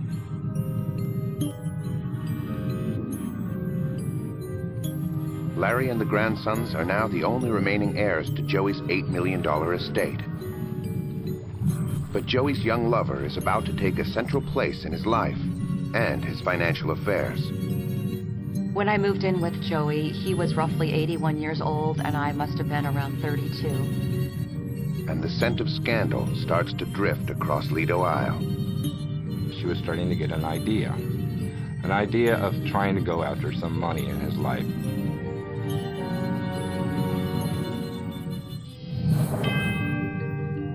Rat Pack comedian Joey Bishop is widowed after a 56-year marriage. The loss is a serious blow to Joey. But he has 32-year-old Nora Garibaldi at his side, the woman he's been having an affair with for 16 years. I was visiting him daily, not living with him quite yet, but visiting him daily after work and spending valuable, nice time with him. We spent time taking beautiful walks outside. Sometimes we would go to his favorite Italian restaurant, which was nearby his home. We would spend time, reading the paper in the morning, doing puzzles, which he loved. He loved doing jumbles and cryptograms and crossword puzzles. I think everything accumulatively led to Joey asking me to please move in with him.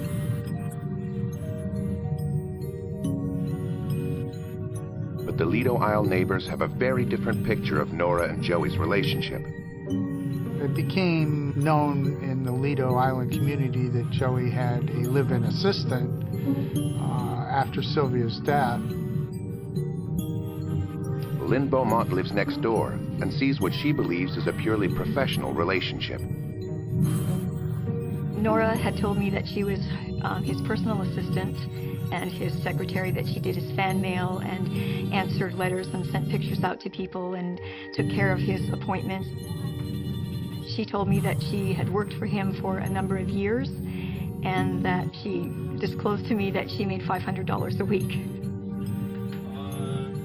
He didn't speak to her as you would a person that you're in love with or caring about on a personal level. He would just say, "Nora, I'm hungry," and she would get dinner, and "Nora, bring me this," or "Nora, bring me that." It didn't appear in any form other than a business relationship that she was Joey's aide. Whatever the true nature of this relationship, Nora keeps it a secret from almost everyone, including her own parents. I am very close to my mother and father. However, I didn't think they would understand the age difference between us. And I've always been honest and upfront with my parents, but I did not want to hurt their feelings. And then eventually, when I moved in with Joey, I told my mother and father that I was living with a close girlfriend.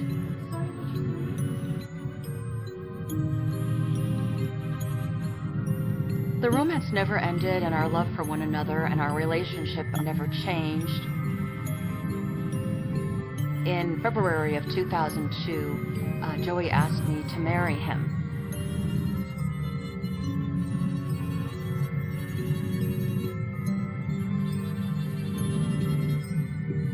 At the time, I was uncertain about the media coverage and, of course, the age difference and what others thought of it.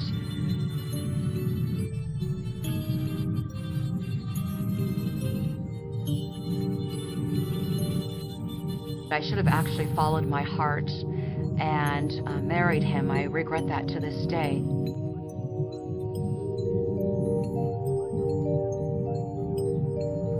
It's a decision that will have huge repercussions after Joey's death.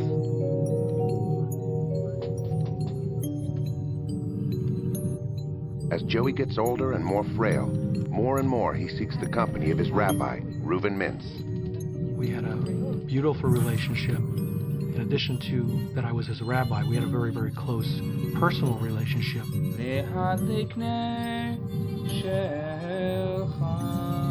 He loved the Jewish holidays. Hanukkah was one of his favorite. We went over there together with Joey, kindled his menorah that he kindled every single night of Hanukkah. It was a very joyous occasion. We sang some songs together with him. He sang some songs in Yiddish to us. I knew Rabbi Mintz from visiting Joey. He was very important to Joey's life and participated in Joey's faithfulness. Joey was there. That's how Jewish he was. It was Jewy Bishop. It was very important to him. Rabbi Mintz and the children's charity that he represents is uppermost in Joey's mind when he decides to revise his will. On several occasions, almost every occasion, I would say, he said, "The bulk of my estate is to go to this foundation." And I said, "Joey, that's a very worthy cause." And then he showed me a big book that was on the coffee table in the living room and said, "These are all of the things about Shabbat. Sometimes you should look through it." I never did. Joey calls a meeting to rewrite his will. He gathers all of his closest advisors. The lawyer, Ed Hookstratton, financial advisor, Miles Himes, the rabbi, Reuven Mintz, And there's a fourth man, a man who would become an important and controversial presence in the final years of Joey's life. James Chemo McCormick. Lawyers, friends, his lover, and a rabbi. All of them have a stake in Joey Bishop's estate. And as Joey gets older and more confused, he will become increasingly vulnerable to outside influence. He was pretty far along in regards to the dementia, without question.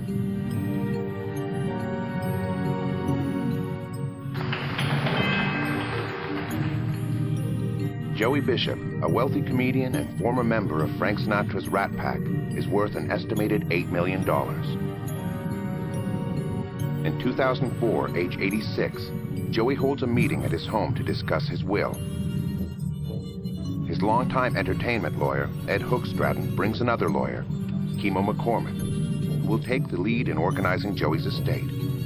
Ed Hookstratton introduced Chemo McCormick to Joey, stating Chemo McCormick is a damn fine lawyer and a good friend, and he will be able to accomplish your estate planning. Rabbi Reuven Mintz is also present. I was invited to that meeting on Joey's request. Joey had spoken of the friendship circle, of its creation, of the legacy that he intended, that he desired, that he wished for, that would focus on children with special needs. But Joey is adamant about one thing. Larry is cut out. Joey made it very clear that he did not want to provide any inheritance for his son whatsoever. Rabbi Mintz gathers that Joey has no plans to leave money to Nora or the lawyers. Nothing was going to be going to his caregiver, Garabati, his attorney, Hookstratton, his attorney, McCormick, or his accountant, Himes. The meeting wraps up, and McCormick tells Joey he'll draft up a will. In the following weeks, Nora, Joey, and McCormick start to spend time with each other socially. Joey and I loved James Chemo McCormick very much. He visited regularly. He was very kind and seemed compassionate and caring, took his time in explaining everything, and the more he came to visit us, the more we learned to trust him. August 2004. Joey signs his will, leaving the majority of his $8 million estate to children's charities. His two grandsons will each inherit $1 million. At this point, Joey also decides to leave $100,000 to Nora and $50,000 each to Hookstratton and Himes. But his neighbors believe Joey may be vulnerable and easily influenced. My idea of what dementia is starting to show signs as early as 2002 when he was yelling at some contractors across the street. You know, it was his just demeanor and the manner that he approached them I thought was odd. It wasn't Joey as I've known him. Nora is convinced Joey is of sound mind.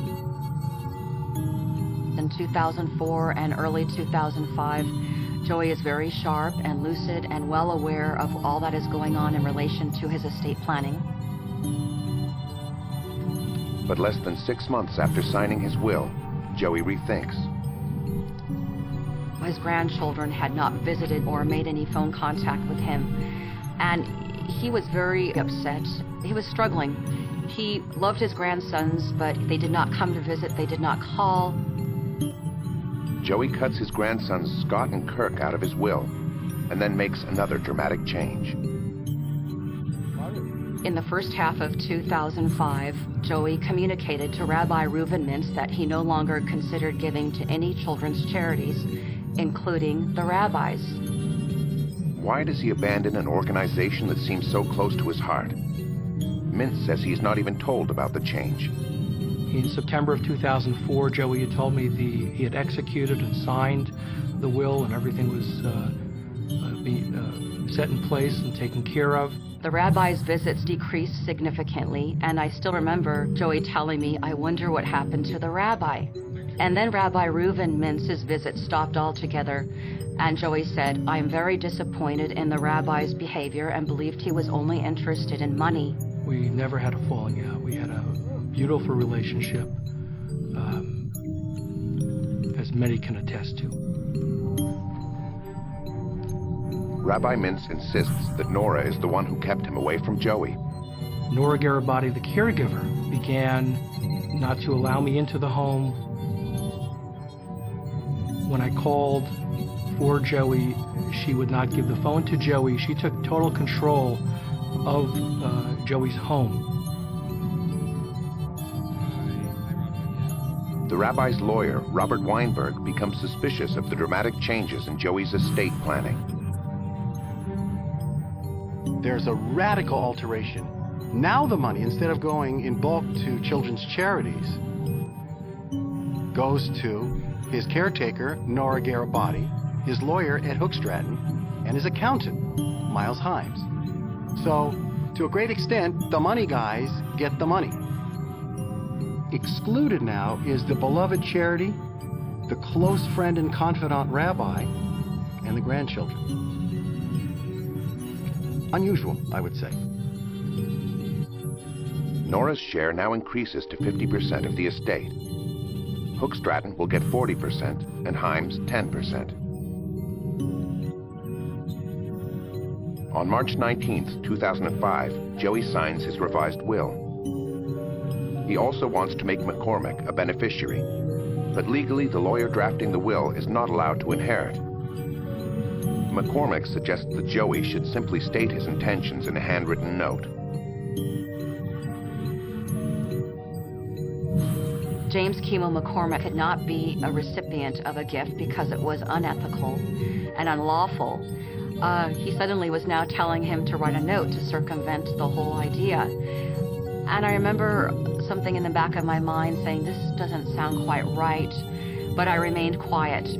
I actually regret not standing up and stating, Joey, something doesn't sound right here, we should get it checked out.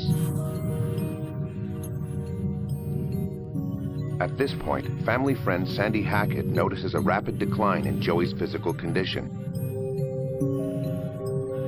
You could see he was frail, he was slow. He wasn't the young, strong guy I knew. I mean, when I was, I think, probably 15 or 16, Joey taught me to box. I'd come up to his house and we'd go work out in his garage, and we'd hit the bag and the speed bag, and then one day he said we're going to put on gloves and hit each other. And then he put his hand out there, and we touched gloves a few times. He goes, now I'm going to hit you. And he hit me a whack, and I went, I don't want to do this anymore. This isn't fun. But in his mid-80s there, he was not in that kind of health anymore.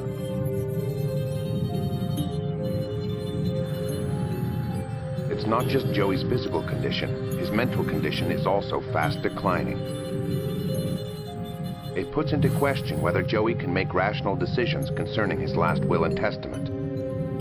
Now, anybody who's looking for the truth here can find no source more reliable and trustworthy than a statement made to a neurologist by Joey's caregiver, Nora Garibati. Can't remember grandson's names. For the last several weeks, he's been asking if his brothers and sisters are alive. Got confused the other day and thought someone had told him that his son had passed away. Raises some questions. Questions that will lead to suspicion, anger, and some serious accusations. She's as angry as can be, and she said, you are no longer allowed to see Joey.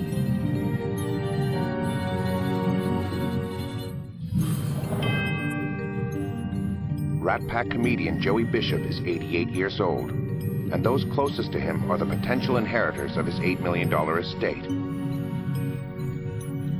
Neighbors are concerned about his mental health, and in 2006, after suffering a broken ankle, Joey's senility takes a turn for the worse. There would be days where he would know who I was and why I'm there, or there would be days he'd look at me and say, what are you here for? What are you doing? And question that. It was an off and on thing, but more off than on. Lynn also believes that Nora is getting increasingly protective of Joey. She said, you are no longer allowed to see Joey. And I said, why? I'd been such a part of his life all that summer and her life all that summer. And she said, Joey is becoming too dependent upon you. I did not see Joey again. Nora denied any access, any phone call, any meeting with Joey. I never saw Joey Bishop again, ever. I used to be able to walk right through the gate of Joey's house, like no problem to come on in and see him. But I realized that suddenly one day when I opened up Joey's gate, I couldn't open up Joey's gate. I had to push a button, and when I pushed that button, I would hear Nora's voice. And she would say, oh, I'm sorry, you can't come see him right now. And this would happen not one day, but it would happen a day after day after day after day after. July 2007. As Joey's health gets worse, he's having second thoughts about leaving money to Chemo McCormick. I remember within a week of Joey arriving home from the hospital, he asked if his estate planning was in order, and we began discussing how much his attorneys were getting, and he said he did not want them to get this, and something in his mind was saying something isn't right here. Nora says that Joey asks her to fire James McCormick and ensure he does not receive any money from the estate. There were certainly suspicions on Joey's part and a mistrust on his attorneys. Even Joey had me go to our safe deposit box at our local bank and retrieve the note that James Chemo McCormick had instructed Joey to write, which benefited him and his friend Ed Hookstratton. And I did so and brought it home, and Joey tore it up, saying he did not trust them. Joey also wrote notes to my benefit during this time, which related to his wish in giving me the house, monies that we shared in our bedroom, and various assets around the house.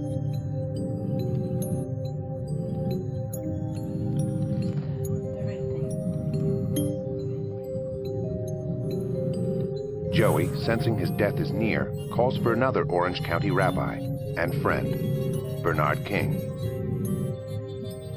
Joey trusted me, and that was very precious, because Joey had learned not to trust very many people. The day before he died, I visited him in the hospital. Joey had an oxygen mask over his face. He said, well, I don't want to die, but if I do, will you be there? And I said, Joey, I promise you, if I can, I'll be there with you. It was very upsetting, very, very stressful for me. I remember I would stay overnight at the hospital, and all I would do is pay attention to the monitor in his room as far as what his blood pressure was, his vitals, his oxygen level, and that's all I did. Nora decides now is the time to disclose her relationship to her parents. I realized with certainty that Joey's health was declining, and I chose to go visit my mother and father and tell them that I had been in a relationship for over 2 decades that they were unaware of. And I remember my mother and father being very supportive, and of course they were surprised and shocked because they last knew of a golfing relationship sometime in the mid-1980s.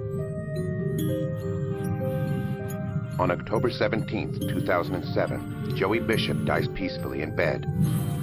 He is 89 years old. He was in his own home with familiar settings on the bayfront, which he enjoyed most of his lifetime. Those closest to him were present when he passed away. Myself, Rabbi Bernie King, who presided over him and gave him his last rites.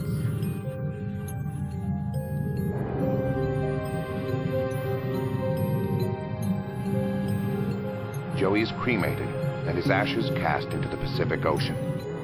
We went out on a private boat, and Joey had been cremated, which is not something you normally do in Jewish tradition. It's kind of strange, but 18 years preceding his death, he told me he wanted me to have his ashes. Actually, I'll show you. I actually have a piece that I keep close to my heart, and I wear this every day of my life.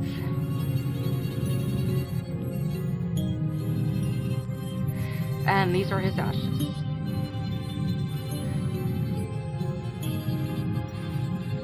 And I remember just watching Nora. You know, she didn't take her eyes off the container there and watched it bobbing in the water. She was definitely lost in her thoughts, and I think she loved him very much. The Lido Isle neighbors are not invited to Joey's funeral. I can't really name a person that was invited to Joey's funeral, which was quite disturbing for a lot of folks, including myself. You couldn't even contact her because she would kind of like hide from you and stuff. She had a lot planned. She seemed like a somewhat smart gal. She had this all planned in her mind from the way it's turning out now. Joey's estate is estimated to be worth $8 million. Nora is due to inherit half, and a handwritten note says she is also to get the valuable Lido Isle house. But the note turns out to have no legal value whatsoever. I continued living in our home for 1 year after Joey's death. Then I started having some issues with James Keeler McCormick, whereas his treatment of me changed significantly. McCormick promptly orders Nora to move out of Joey's Lido Isle home. He told me Joey was dead. He didn't care about his wishes. All I was merely was a subordinate, a tenant, and all kinds of things that were going to happen that I was unaware of. And it was very upsetting to me to have had to go through this upsetting moment after Joey's death. And it made me realize that James Keeler McCormick was not, in fact, a friend. Nora hires her own lawyer and sues them all. The reason I had sued the 2 attorneys and the accountant was to preserve Joey's wishes, and I wasn't about to sit back and allow others to take advantage of Joey's estate. But neighbor and friend Lynn Beaumont has another theory. I hate to use the word conspiracy, but I think there was a conspiracy that they were going to take hold of Joey's estate, divide it their number of ways, 4 or 5 ways or whatever, amongst themselves. And when Nora was told that she couldn't live on Lido Island and live in the house, she got very angry and turned on the very people that she was plotting with. Nora will have to prove she was Joey's sweetheart and not his caregiver. Otherwise, she is legally barred from inheriting a dime of Joey's estate. Ed Gregory Hookstratton and Miles Himes painted me to be Joey's caregiver and that I had committed elder abuse.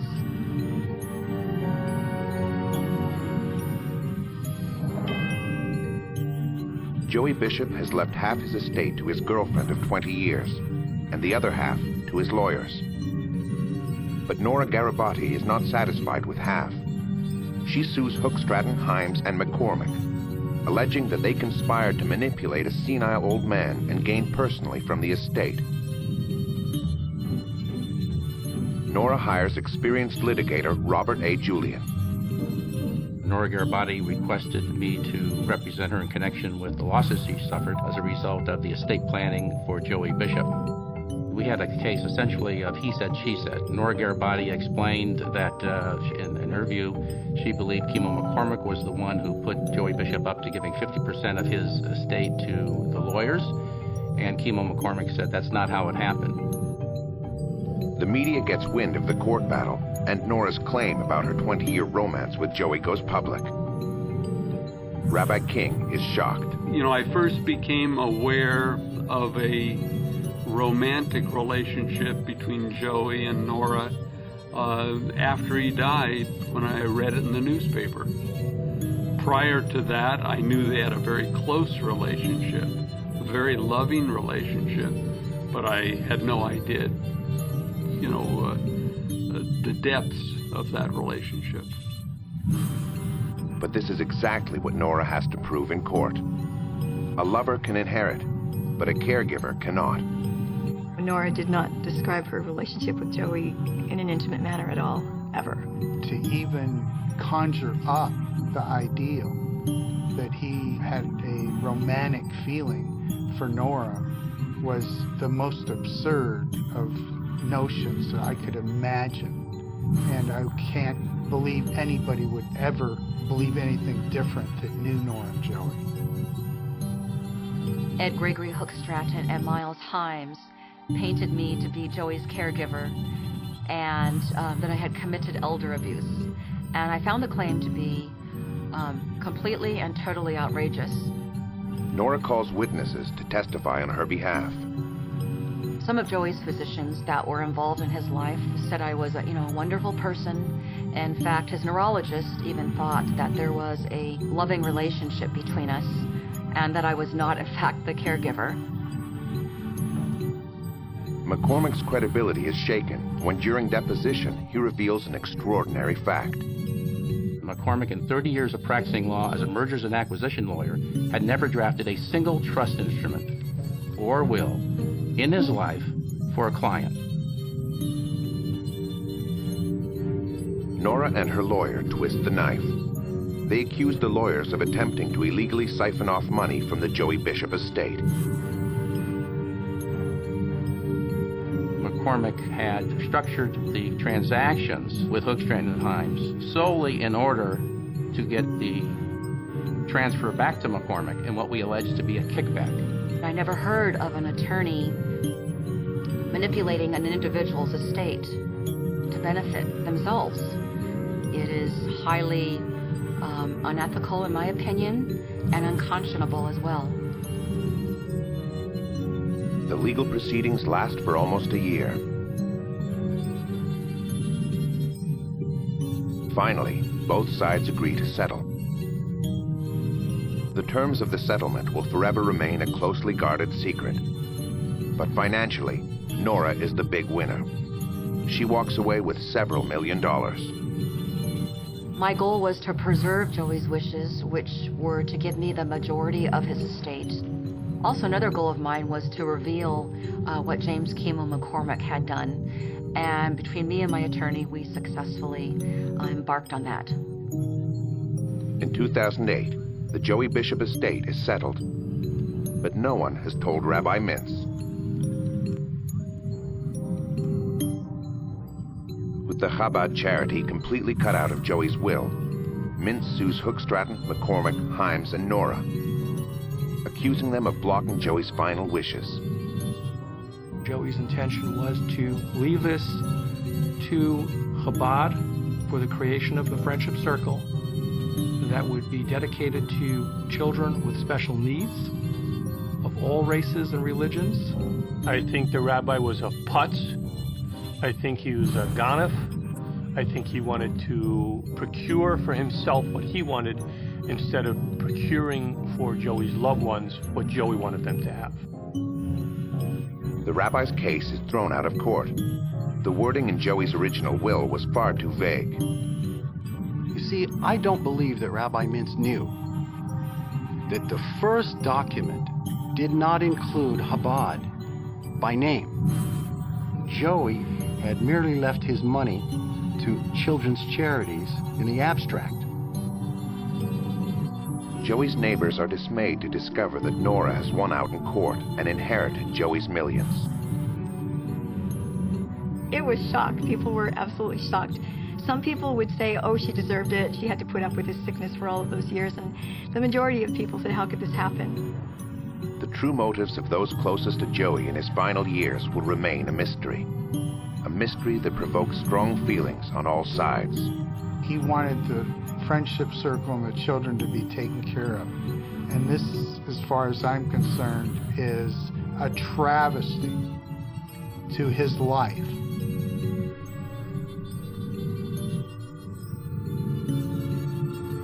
She should have gotten more.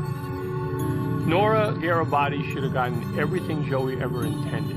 You know, anybody that's got another piece, they didn't deserve. She was there for a long time, and from everything I saw and was part of, Joey loved her very much and wanted her to have everything he could give her.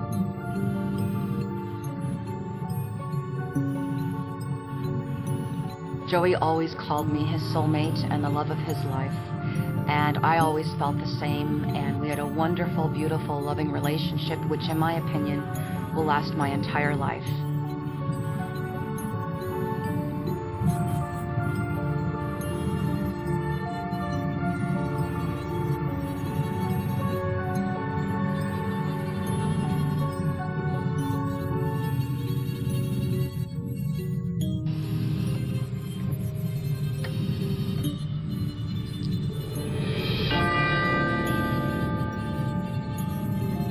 Pierre Dumaine dies, leaving behind 2 adult children. She said, I just had the hospital pull the plugs on Dad. What do you think? And I said, you should have had it done months ago. The content of his will triggers a feud over a family fortune worth $250 million. I have Dumaine blood running through my veins just as much as Susie and Peter, and I should have a right to inherit that money. A legal battle reveals a sordid family history of rivalry, betrayal, and infidelity. My grandfather had an illegitimate child? I've never heard that. Well, here I am, a living abortion.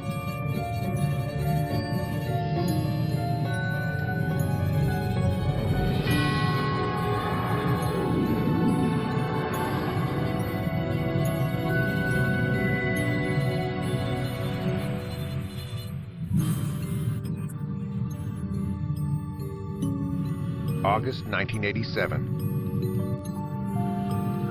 Pierre Dumaine dies at the age of 75. He was a prominent member of a wealthy New England textile dynasty. The Dumaine estate and family trust is valued at $250 million.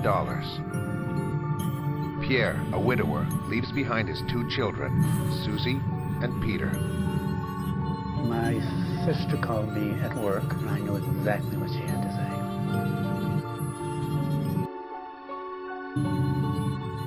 She said, I just had the hospital pull the plugs on Dad. What do you think? And I said, you should have had it done months ago.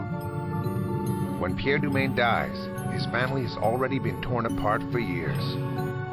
Along with his sister Susie, Peter is naturally in line to inherit from his father's estate.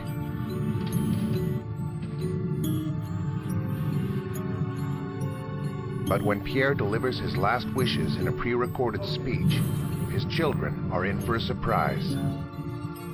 He didn't leave me a thing. The only thing that I got, and my sister stole it from his house, was my grandfather's silver cigarette box. But the biggest revelation is yet to come.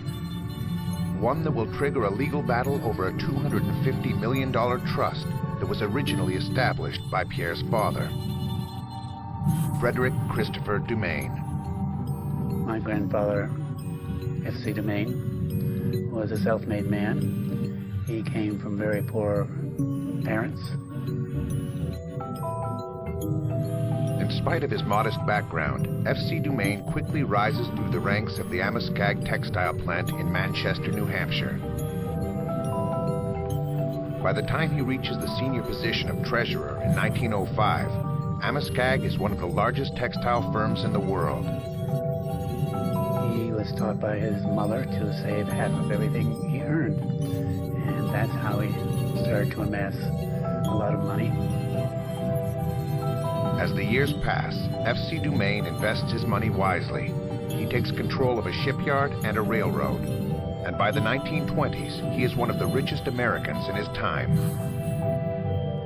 He was a legend in Manchester, New Hampshire, which is a company town. Charles de Grandpré grew up in Manchester hearing many stories of F.C. Dumaine. The Amoscag Manufacturing Company was personified by the old man. He ran a company town and ran it roughly, and he was not a loved man, and he was an autocrat. F.C. Dumaine imposes strict rules on his employees. They have to go to church every Sunday, they can't consume alcohol, and they have a 10 p.m. curfew. F.C.'s family is also subject to his moral values. Born from French-Canadian immigrants, F.C. inherits a conservative and religious attitude, values that would dictate how the family's wealth should be passed on in the years to come. He was very adamant about being very moralistic and that the right, proper thing is done. F.C. Dumaine is married to Bessie Thomas, the daughter of the revolutionary Isaiah Thomas. Pierre Dumaine is the youngest of their children. My grandfather had 7 children, 3 boys and 4 girls. There was Patsy, who was the oldest. There was Betty, and then there was Uncle Buck, and there was Aunt Harriet, and there was Aunt Cordelia, and there was Uncle Chris, and then my father. But Bessie's liberal values would soon clash with FC's conservatism. She was in every society thing that was going on at that point. And then when the women's suffragette came, of course, my grandmother Beth, being the strong nature as she is, was all for it, and even marched down with flags thing for women's votes and stuff. I think my grandfather was a little chagrined about it. But he loved her so much that he sort of let her do what she wanted to. But the spouses' conflicting values proved to be too much. In 1919, Bessie divorces FC, leaving him to raise their children. For Pierre, the youngest, his mother will be dearly missed. FC becomes his sole parental figure, an imposing, authoritative father. I think my father, Pierre, respected his father, maybe was intimidated a little bit by him. He would be the type that would push you up against the wall to see how fast you would come down fighting, and the quicker you came down, the better he liked it. In 1920, with the help of legal advisors, F.C. Dumaine creates a trust to benefit his legitimate children and grandchildren. Frederick C. Dumaine had 7 children, but he placed and preferred his son, Buck Dumaine. F.C.'s eldest son, Buck, is designated head of the trust. This entitles him to dictate how the proceeds of the multi-million-dollar trust shall be distributed to the Dumaine family members. In other words, Buck has sole control over his siblings' income. The power he gave Buck was bound to upset his siblings. Usually a trustee is given the power to pay equally amongst the children. But Buck had extraordinary powers over the trust, had the power to stop income.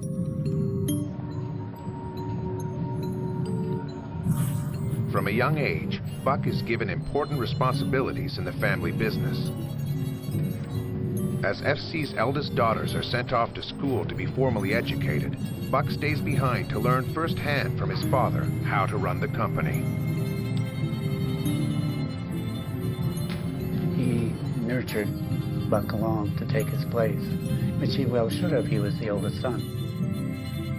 10 years later, Pierre, the youngest son, follows in the footsteps of his brother and gets involved in the company business. Buck is now in a senior position in the company and on the brink of taking over from their father.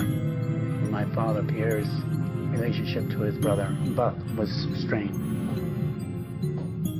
Company Secretary Evelyn Humphreys finds herself in the middle of the power struggle that quickly emerges between the two brothers. Even though Buck is married, he relentlessly makes advances on her. Advances that irritate his brother Pierre. Evelyn's connection to the Dumaine brothers would have a profound impact on later generations. Pierre eventually marries. He and his wife Margaret have 2 children, Susie and Peter. But Pierre struggles to be a nurturing father. Well, my father, I don't know whether he knew how to be a father, and not that kids come with instructions. Seeking a father figure, Peter turns to his uncle Buck. Buck and I seem to have a rapport that we were able to get along. Buck's tough attitude pleases young Peter, who for the same reasons enjoys spending time with his grandfather. The one thing that I always remember is walking into his house and that smell of cigar tobacco. First things I remember, he used to call me Johnny, and I used to get so mad because I'd say my name is Peter. And I think that's one of the reasons why he liked me so much. I wasn't going to take any guff from him. Peter visits his grandfather frequently, and FC teaches him one of his favorite pastimes, riding horses. I could be put in the saddle and not even let the stirrups down. That's how little I was. And we would ride down into the woods, and then we would stop, and he would lift me off the horse and set me on the trunk of a tree. country or something, and he would tell me different stories. One story in particular remains with Peter to this day. Grandfather always used to like to go riding with his children in the morning, and that's one reason why when I think it was Theodore Roosevelt asked my grandfather and grandmother if they wanted to spend the night in the White House, then my grandfather reneged and said he had to get home and ride with his children, and my grandmother was furious. Growing up, young Peter becomes very close to the Dumaine patriarch. But in 1951, the old man's health quickly deteriorates. Sensing his death is near, FC calls his grandson Peter to his side to give him one last piece of advice. Grandfather did tell me that towards the end of his life. Don't ever get a woman pregnant or you'll be cut off. So I took that quite to heart, believe me, quite to heart. It would take decades before Peter would grasp the full magnitude of this warning. A few weeks later, the patriarch dies, but his moral values stay well alive in the family. Buck now assumes the role of patriarch, and it would not be long before Pierre, who is nicknamed Spike, goes to court to dispute his brother's mismanagement of the family trust. Spike contended the trustees, mainly Buck, had misused their powers in the way they invested their money for their own benefit. From their young age, Pierre and Buck's relationship had been marked by rivalry. But this confrontation would leave deep scars in their relationship forever. Pierre loses the case, and Buck retains his ultimate power to run the Dumaine Trust. But the two brothers will soon embroil themselves in another battle. And this time, it's not over money. It's over a woman. I think a child knows something's going on. And my sister and I knew something was going on.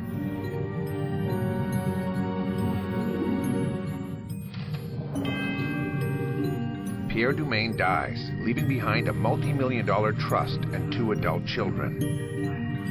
But a mysterious woman is about to come forward to claim what she says is rightfully hers. 1,000 miles south of Manchester in the state of Alabama, 21-year-old Elizabeth Charney is pregnant with her second child. She's broke and already struggling to provide for her first son, AJ. I worked really hard to raise my children, and making a living growing up was really hard for them. But they knew what it was to eat. We used to call it potato soup. It was just potatoes and water. Elizabeth was brought up by adoptive parents. Now in her 20s, she informs them of her wish to know more about her biological parents. I said, I just really want to know my background so that I can pass down some of my natural self to my children. When Elizabeth contacts the lawyer who handled her adoption, she learns that her call had been expected for years. Apparently, my natural parents had also contacted him, and the lawyer sent me their letters. Elizabeth is able to arrange a meeting with her natural parents. The reunion takes place a few days later at a motel in Birmingham, Alabama. I remember being so nervous, but calm at the same time. And we went into the hotel parking lot, and I saw this man, and I just knew instantly that he was my father. Elizabeth's natural father is Pierre Spike Dumaine. And her mother is the former company secretary, Evelyn Humphreys. The same Evelyn Humphreys that Pierre's older brother Buck had pursued years earlier.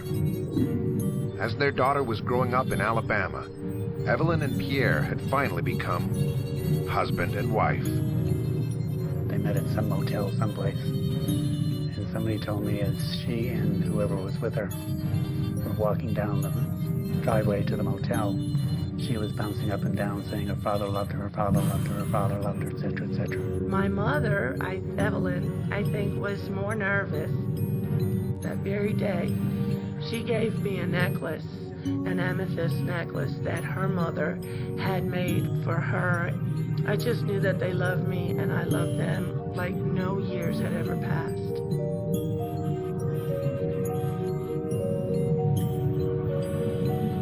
Pierre and Evelyn soon arranged for Elizabeth to fly to their estate in Maine. I remember getting off the airplane in Portland, Maine. Daddy was there to pick me up, and when we drove up to the house, it was very nice, very, very nice house.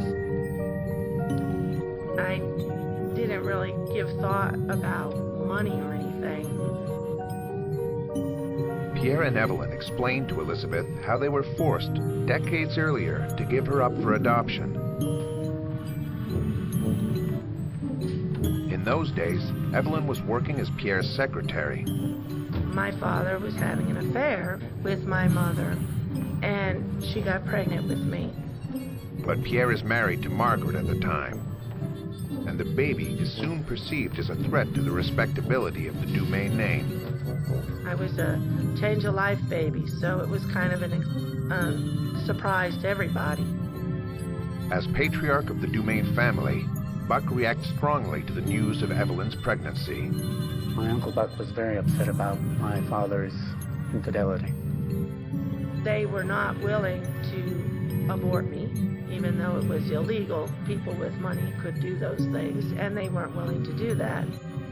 Buck exercises his authority over the family trust to put pressure on his brother. There was in the trust a morality clause, and Buck used that to cut my father off.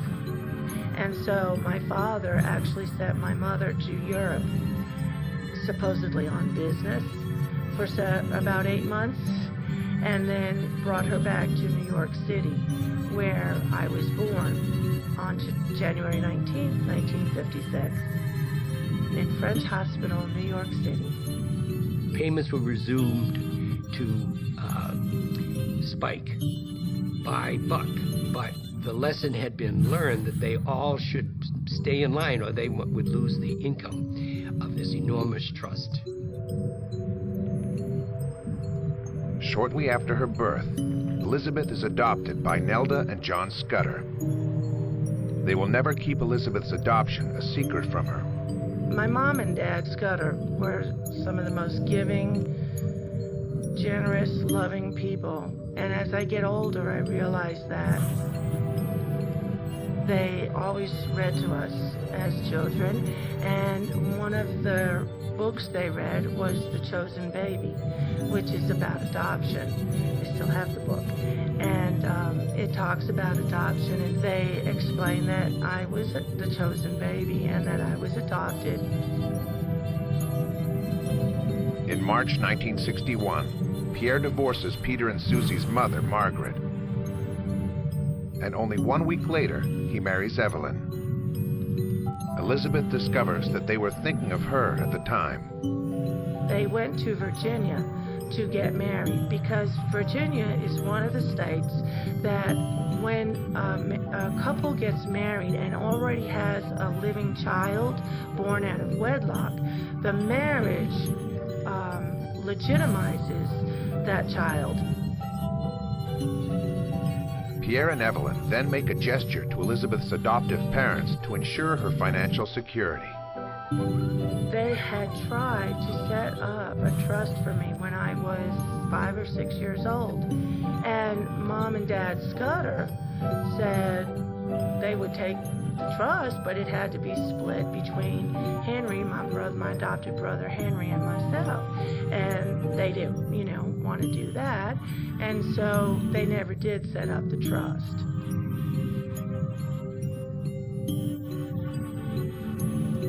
Meanwhile, Evelyn continues to hold vigil for her lost baby girl. My dad, Pierre, said that every year on my birthday, Evelyn would go into her room and go into a depression for several days.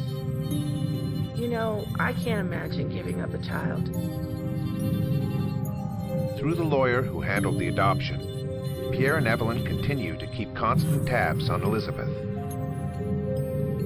The lawyer knew the Scudders, And so the lawyer kind of played a go-between. So Evelyn knew all about me growing up. She even had some of my report cards. They knew everything about me. Now reunited with her parents, Elizabeth is adamant she is not interested in the Dumain's wealth. I would never ask my dad or mom for anything. They offered. They offered to fly us up to Maine, which they did. I wasn't calling all the time, and I said, I just can't afford the phone bill. And they said, don't worry, call Colette every day or every week, but we want to hear from you. That was Dad's thing, you know, you need to call every week. I knew they were comfortable. I'm not stupid, not totally stupid. I mean, I was very naive, but I would never even dream of asking them for anything. Honestly, the most important thing was having that complete self of finding my dad and my mom. As the years pass, Elizabeth spends time with her parents and discovers details about the Dumain dynasty. We would spend a lot of our time, most of our time, sitting and talking, and they had a fireplace in there. Pierre would tell me stories, so many stories about how Grandpa started as an errand boy and worked his way up. And I think that meant so much to him, because it was the promise of America, you know, that you could become anything. And I always grew up, I think my dad, Scudder, and Mom, Nelda, also raised me up believing that there were endless possibilities in your life. You could do anything. But that meant a lot to my dad, Pierre, that his dad started out as an errand boy and ended up owning these companies and becoming one of the wealthiest men in the United States, and having correspondences and socializing with the presidents. Pierre slowly starts to involve his newfound daughter in family gatherings. At some point, he specifically arranges for Elizabeth to meet her half-sister, Susie. Elizabeth still remembers the discussion they had when they went for a walk that day. She was nice, but she said, I thought you were an abortion. I knew that Evelyn was pregnant with you, but I thought they had an abortion. And I said, well, here I am, a living abortion. You know, I just didn't pay any attention to it. I just thought that was her way of being surprised that she knew I existed. Gradually, Susie starts to warm up to Elizabeth and her sons. I remember my sister, Susie, coming to visit, and AJ even called her Mama, because it was uncanny how much we looked alike.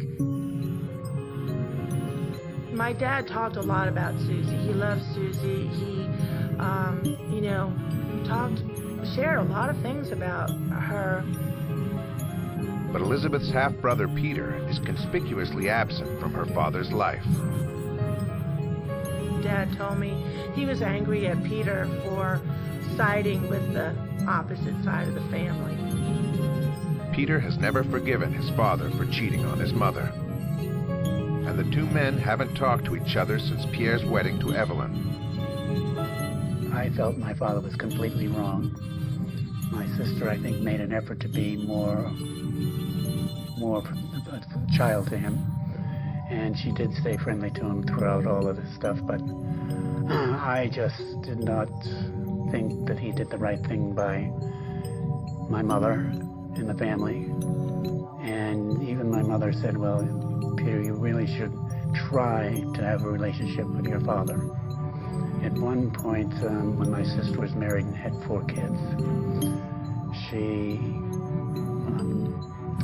her husband was fooling around, so she went up to my father so that she would have a place to stay, and he told her that she could not stay, that he did not have enough money to take her in. And she called me from Maine telling me what happened, and I said, get yourself over here. At least we can all sleep under a roof. And while she was coming over, I said to my wife, Nancy, I said, as far as I'm concerned, my father has just passed away. No father should put his children out. No matter if he has no money or has no roof over his head, he should always take them back in. So I never talked to my father after that. But the long-lasting dispute with his son eventually leads Pierre to rewrite his will. In a recorded message intended for his family, he explains the details of his last wishes.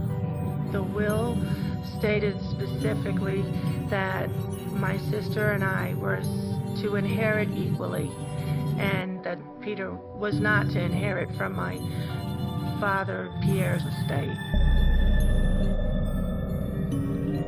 But Peter is a fighter. Just like he did as a child, he turns to his Uncle Buck, who reassures him about the money. Everybody was said, here, you have no worries, don't worry about it. And as Pierre ages, the Dumaine children are covertly getting ready for a battle. Dad was on his deathbed, and that's when she turned on me.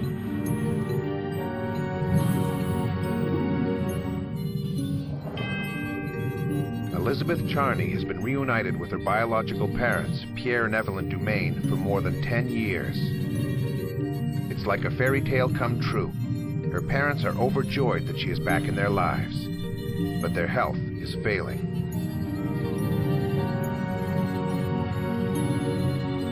In January 1987, Elizabeth's parents come to visit her and her sons. It will be the last time Elizabeth sees her mother, Evelyn. The sad thing was that on the way home, my mom, Evelyn, had a heart attack. I never forget that because we had celebrated my 30th birthday together, and I was supposed to go visit again right after, near my 31st, and she died. We had her funeral in the spring. I remember they said the Psalm 17. That was her favorite Bible verse. At her mom's funeral, Elizabeth starts to feel like she's truly one of the Dumaines. Daddy had one of the limousine drivers take me to the airport. He had given me one of Mom's mink jackets. And so here I am in this limousine with a mink jacket, and I'm thinking, boy, do I feel like a movie star now. Elizabeth realizes she may soon be able to enjoy a much more comfortable life. She's an heir to her father's family fortune, and his health is deteriorating. After Evelyn died, he was brokenhearted, but he was also sick. Soon after Evelyn's death, Pierre has a heart attack.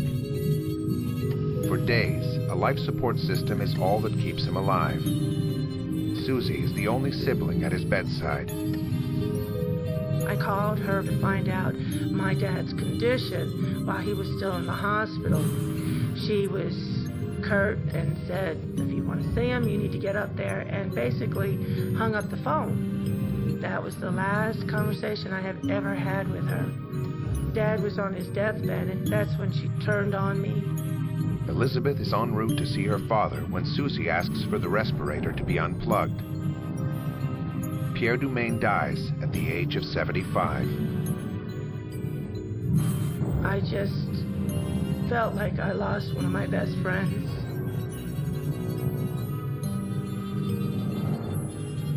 After her father has taken his last breath, Susie calls her brother Peter to break the news to him.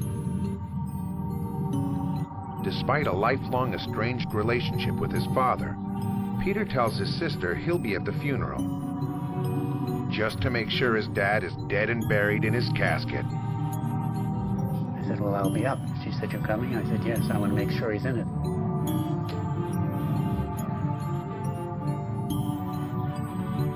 At her father's funeral, Elizabeth meets her brother Peter for the first time. She racing at me with her arms open, saying something to the effect, oh, my long-lost brother. And just as she got to me, I ducked away from her, moved over to my sister, and I said, I don't think so. He was just very clear. He didn't accept me, he didn't recognize me, and he didn't want me there. Susie also turns a cold shoulder to Elizabeth. You know, she didn't want to talk, and I didn't know what was going on. Susie is finally revealing her true feelings about her half-sister.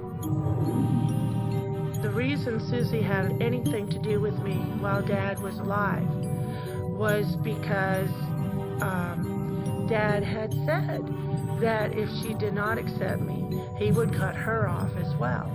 And the way that he obviously did cut Peter off, I suppose she was afraid that he really would. And now that Pierre is dead, Elizabeth is on her own. The family was supposed to go in the limousines. Well, everybody went and my sons and myself were left behind. Elizabeth and her sons hitch a ride to the church in a pickup truck. I guess I was a little hurt, to be honest with you. During the funeral service, I remember one of the uncanny things was that the flowers fell off Daddy's casket. Bang, boom, bang. And all of a sudden, the blanket of roses slid onto the floor with a lot of noise, and I nudged my sister and I said, I told you he wasn't in it. And I remember saying, well, he's not very happy today.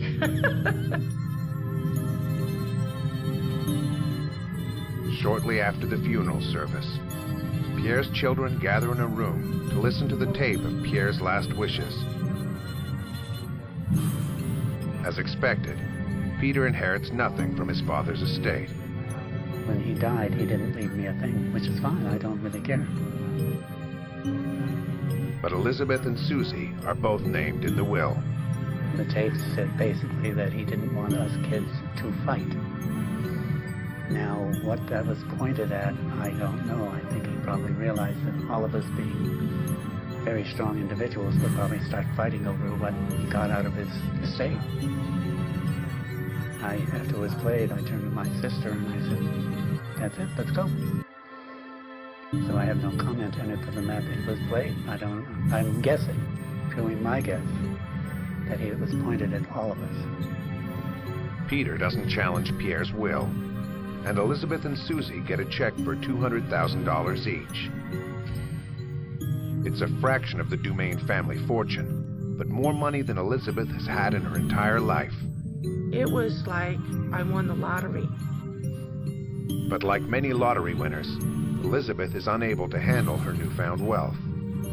I tried to do good things with the money. And the money went. It went very quickly. And you'd be surprised at how people come out of the woodwork.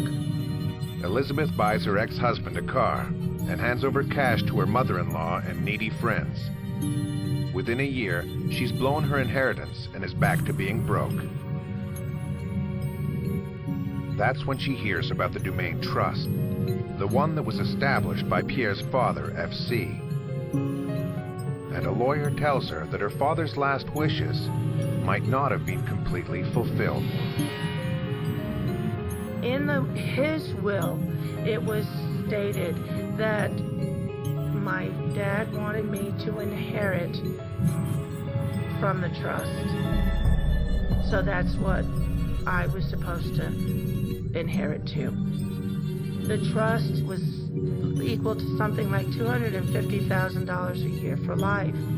And I thought, wow, that's a lot of money. This explains why Peter doesn't care about his father's estate. With his sister Susie, he gets as much money every year from the Dumaine Trust. But why didn't Elizabeth get her share of this annual income? I should have a right to inherit that money for my children's sake. As the legal battle over the Dumaine multi-million-dollar family trust ensues, shocking family secrets are revealed. My grandfather had an illegitimate child? I've never heard that.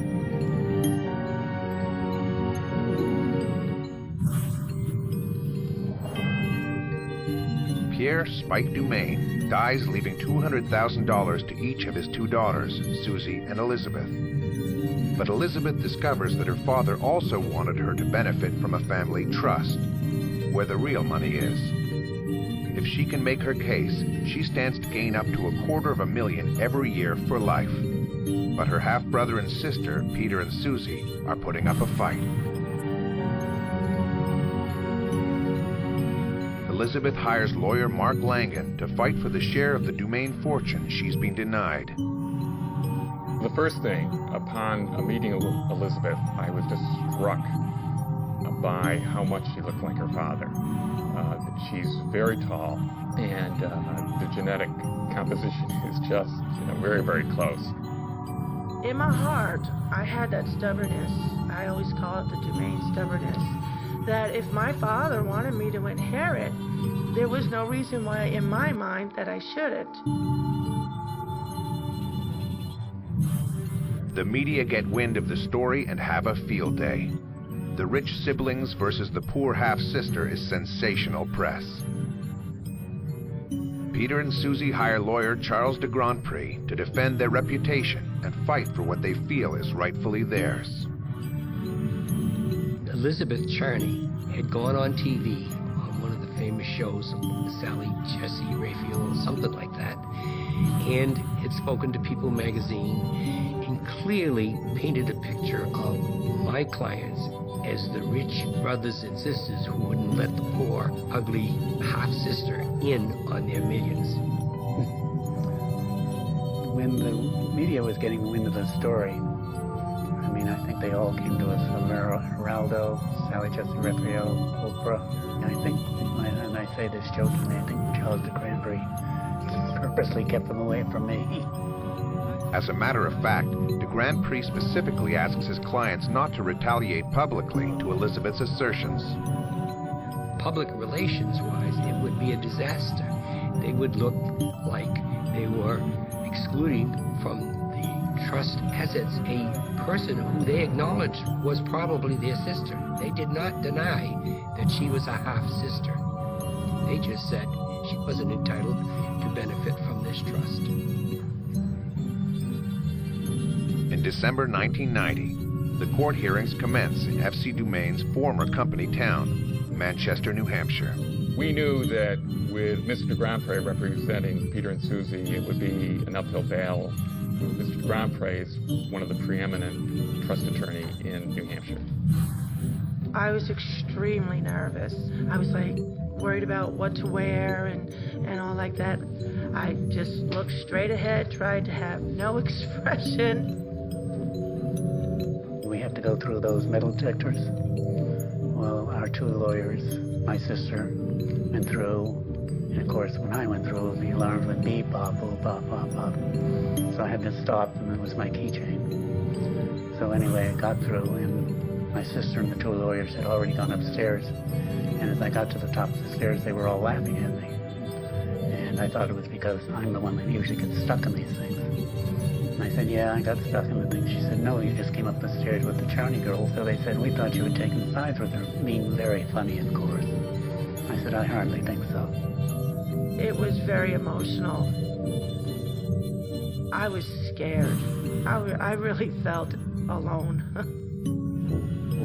The case begins with a spectacular twist. Elizabeth's attorney, Mark Langan, claims that Pierre Dumaine was not the bad, cheating husband he appears to be. Langan informs the court that Pierre's wife at the time, Margaret, had in fact encouraged her husband to see Evelyn. Margaret had her own love interest, and it wasn't a man. Margaret had already fallen in love with her childhood friend, and so the relationship between Pierre and Margaret had ended, and therefore when Pierre began a relationship with Evelyn, it was done with Margaret's knowledge and consent. Langan continues to describe the lengths that Pierre went to recognize Elizabeth as his daughter. from his marriage with Evelyn in Virginia to writing Elizabeth into his will as an heir to his estate and to the Dumaine family trust. The key point in our case was that every state, pretty much in the United States, has a statute that says that if the natural parents of children later intermarry, that the child shall be legitimate. The crux of our argument, that she was a legitimate child and therefore able to take under the terms of the trust. She is not legitimate. She was born when my father was married to my mother. My father didn't marry Evelyn until 7 years after she was born. So there was no way she could be legitimate. Or could she? After all, Pierre and Evelyn married in the state of Virginia purposely to legitimize their child. But our argument was that when Pierre and Evelyn married each other, that she was legitimate from birth, and therefore her property interest in the trust locked in. But Charles de Grand Prix's key argument focuses on a totally different issue, the meaning F.C. Dumaine gave to the word legitimate.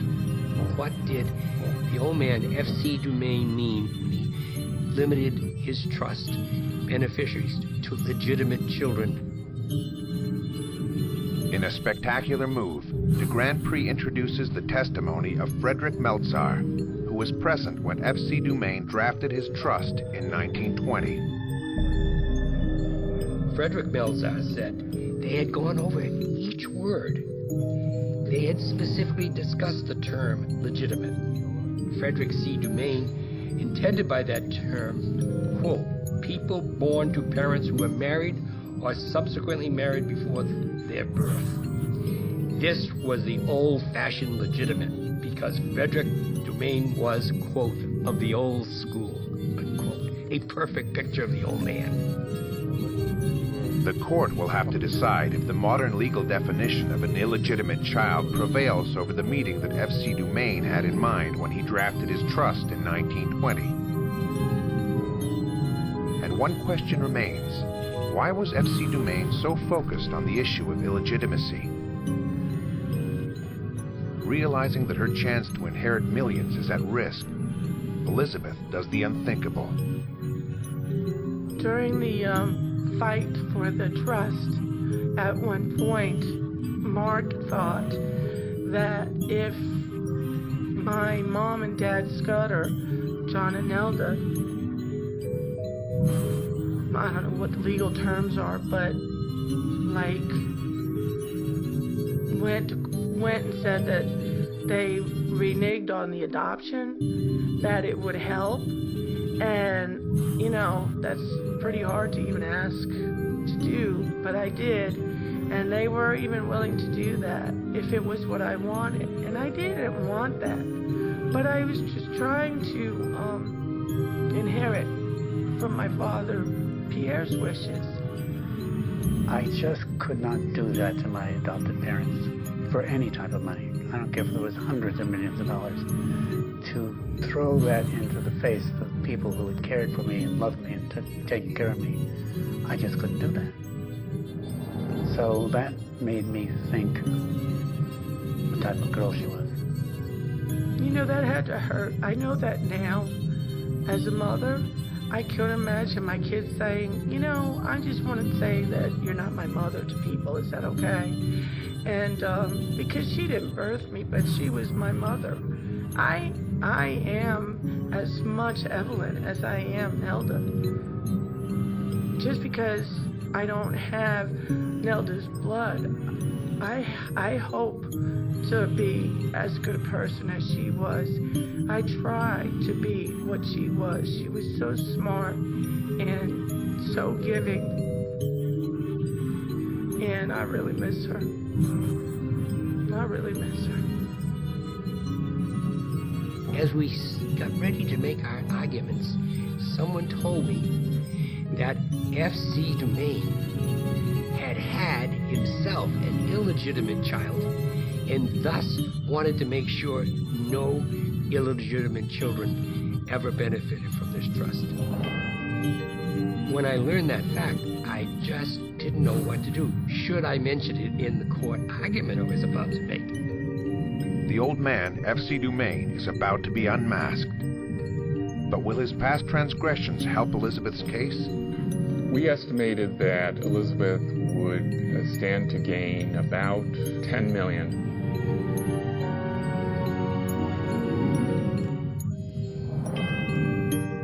Pierre Spike Dumaine clearly states in his will that he wants his daughter Elizabeth to inherit from his father's multi-million-dollar trust.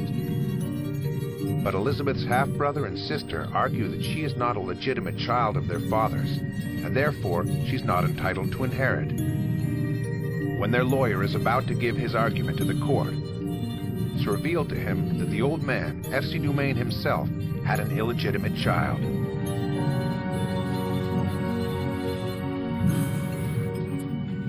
There had always been rumors that FC and his secretary were very close. When he would travel up to Manchester, he'd leave his family home and he'd stay up there several days. In spite of all their differences, F.C. Dumaine and his son Pierre had something in common after all. Spike's behavior almost mimicked FC's. Minutes before his closing argument, the Grand Prix realizes it's too late for him to factually prove F.C. Dumaine had any illegitimate children. But it sheds light on why the old man wrote his trust the way he did. My bet is F.C. Dumaine had an illegitimate child. And that's why that unusual, very, very unusual language was put into that trust. Because F.C. Dumaine wanted to make sure his illegitimate child did not take under his trust. Finally, the judge renders his decision, and he doesn't mince his words. When the court declared in an answer from the judge, it says, that I am a legal bastard child. That just really, I cried a lot over that. Not because I was ashamed of my parents or ashamed of who I am. It just kind of hurt. It still does. And I always tell my children, I don't want them to cuss at all, but if they ever say anything, they never say that word, because that just kind of hits home, The judge adopts the old man's definition of the word illegitimate. And the court rules that the old man Dumaine's wish prevails over that of his son Pierre. Elizabeth and her two sons, Robert and AJ, will never receive a penny of the Dumaine's multi-million-dollar trust. It may seem unfair, but that's what F.C. Dumaine dictated. I've got thick skin, and I'm over it. If Dad Pierre was alive, he'd be right back in court somehow. He would not have allowed them to rest, I think. He would have fought it all the way. We always wondered, why did Spike Dumaine, during his lifetime, not legitimize Elizabeth Charney? Spike Dumaine could have gone to court through a procedure and made her officially his legitimate daughter. Had he done that, she would have had a much stronger case. I don't think he ever gave it any thought, frankly. I don't understand why Susie and Peter fought me. That kind of money, surely, even a little bit of it, are they really going to miss it? But that's not my say. That was the court's decision. My dad did everything he could so that I would inherit. The courts decided that I wasn't entitled to inherit, and Susie and Peter never have contacted me, made it clear that they don't want any part of me, and I hope that they're happy, but honestly, I think they lost out knowing me and knowing their nephews. I don't really care to have a relationship with Miss Charney. if I wanted to make friends with my so-called half-brothers, I think I would approach them on, yes, I'd like to be your brother, but I have no claim to your trust, and I'm not making a claim to your trust. I will always be a Dumaine. I have Dumaine blood running through my veins just as much as Susie and Peter. My children have as much as their children, and nothing can change that. Not $1 can change that.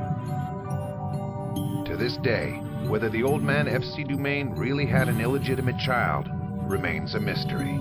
My grandfather had an illegitimate child? I can't imagine who it would have been. Did F.C. Dumaine, that famous staunch Yankee, wander off the path and himself fall to the sexual mores of the day? I would love to know the answer. Wouldn't we all like to know the answer?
Doris Duke dies under highly suspicious circumstances, leaving an estate worth over $1 billion.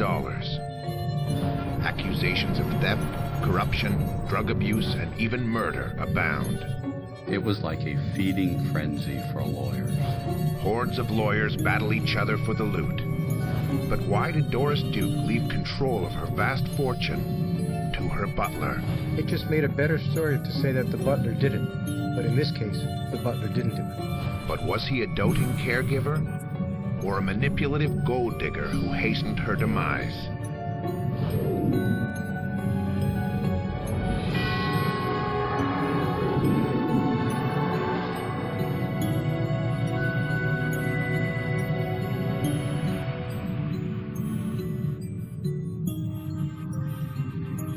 October 28, 1993. Doris Duke, aged 80, dies in Beverly Hills, California. She leaves more than $1 billion and an army of fortune hunters. Her butler, Bernard Lafferty, is named executor of the will. But has Doris entrusted her vast wealth to the right man?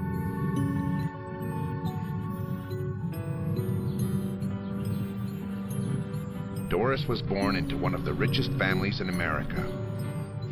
Her philanthropist father, James Buchanan Duke, the benefactor of Duke University, owns some of the largest companies in the U.S., including Duke Power and American Tobacco, the makers of Lucky Strike cigarettes.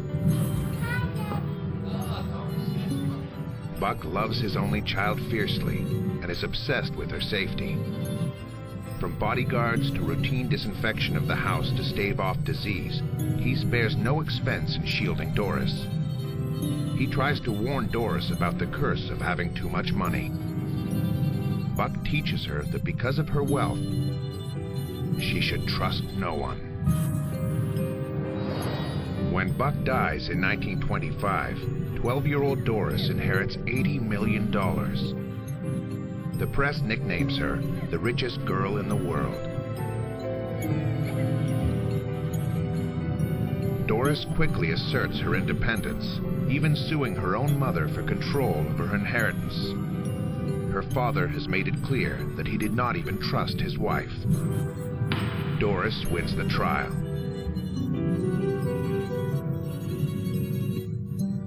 Doris does not lead a conventional life. She marries twice, but the marriages are short-lived. Her only child, a daughter named Arden, dies at birth, and sadly, Doris can never have children again. But she has the ultimate jet-set lifestyle and a string of dashing lovers.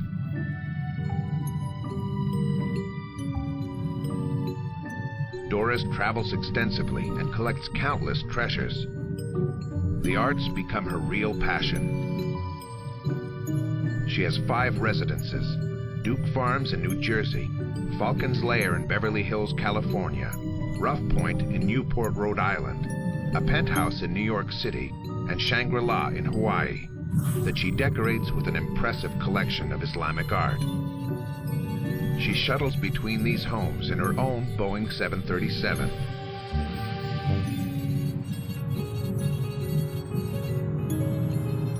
As she approaches her 70s, Doris Duke becomes fascinated by a book about the extension of the human lifespan. She summons the book's medical editor, Dr. Harry Dimopoulos, and asks him to be her personal doctor. I said, sure, I'd be happy to. What is your schedule like, Doris? She said, Dr. Dimopoulos, I don't have a schedule. I'm not busy at all.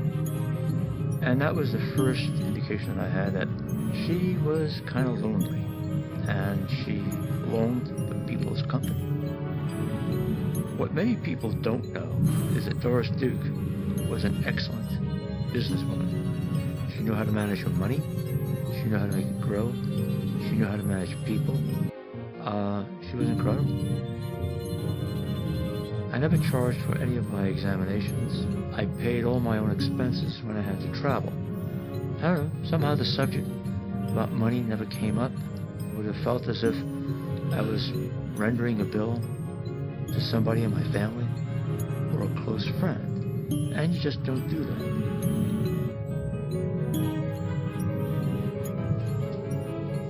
At age 31, a young divorcee named Shandi Hefner joins Doris's eclectic inner circle of friends. Shandi is a belly dancer and a Hare Krishna disciple. They develop such a tight bond that 4 years later, Doris legally adopts her. For Doris, Shandi is the reincarnation of Arden, the daughter she lost at birth. Shandi was instantly a great person in Doris's eyes because she was pretty, she was smart, laughed all the time. What do you do about an older female who longs to have children? Shandi was the first real family that she had. She shunned the other people that shared her name. She thought they were fortune hunters. Doris asked me point blank, should I adopt Shandi? And I said, Doris, she's perfect. You couldn't ask for a more perfect daughter. Soon after the adoption, Shandi falls in love with James Burns, one of Doris's bodyguards. He was handsome, charming, very likable. And Doris was okay with that. Even when it got hot and heavy, she said, what do you think of him? I said, Doris, I think he's a great guy. I think they make a great couple. She looked at me, laughing. I said, yeah, Doris, you're going to have a family with grandchildren. She said, yeah, she said, with a great big smile on her face, and I'm going to have to raise those brats. That was her attitude. She was looking forward to it.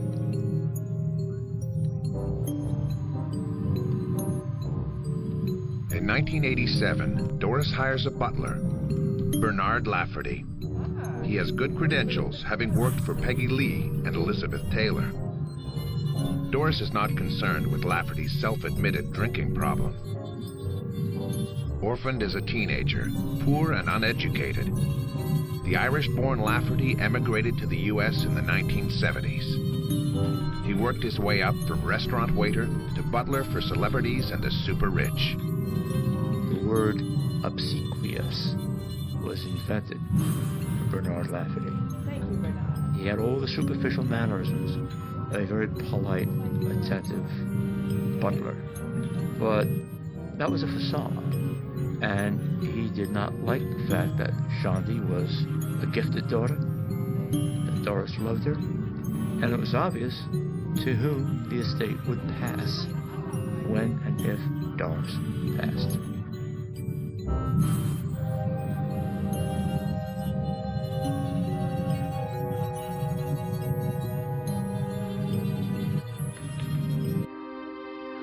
As time goes by, Shandi takes control, handling Doris's finances and running the household.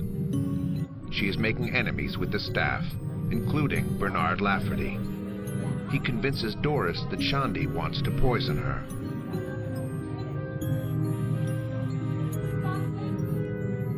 Three years after the adoption, Doris takes action. After a while, I heard Doris on the phone asking me, "Harry, do you trust me?" I said, "Sure, Doris, of course I trust you. I've known you now for 10 years. She said, "Well, I think Shandi's trying to poison me." I said, "Come on. There's no way that could be possible." She said, "No, I am sorry. I can't stay here in Hawaii. I'm afraid for my life. I have to get rid of her."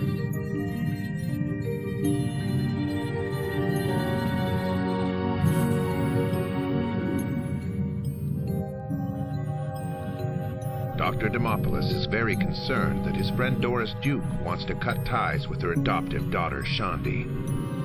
So I embarked on a program to try to mend things. So I called Shandi in Honolulu. I said, "Shandi, what the heck is going on? Doris is way off on some wrong track into thinking that you're somehow poisoning her." And she said, "It's crazy." And she said, "I think I know who it is." I said, "Well, there aren't too many people in the house that could spread those kinds of lies that Doris would have any interest in paying attention to." I said, "But the first person that comes to mind is Bernard Lafferty." She said, "Well, yeah, he's been acting kind of funny. I think he's the guy that wants to be Mr. Duke." We tried for about 2 weeks. They had some brief conversations. It didn't work. No, Harry, I'm sorry. Goodbye. Harry Demopoulos cannot convince Doris Duke that her butler is manipulating her. She believes that her adoptive daughter, Shandi, is really trying to poison her. Doris has Shandi and her boyfriend evicted from Shangri-La without a penny. When Shandi was forced out, the only people that she had to rely on, truly, was Bernard Lafferty, because he had closed her in.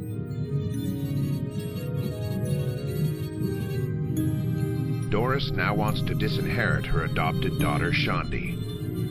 She consults attorneys Suzelle Smith and Don Howarth. It was 2 or 3 years before her death.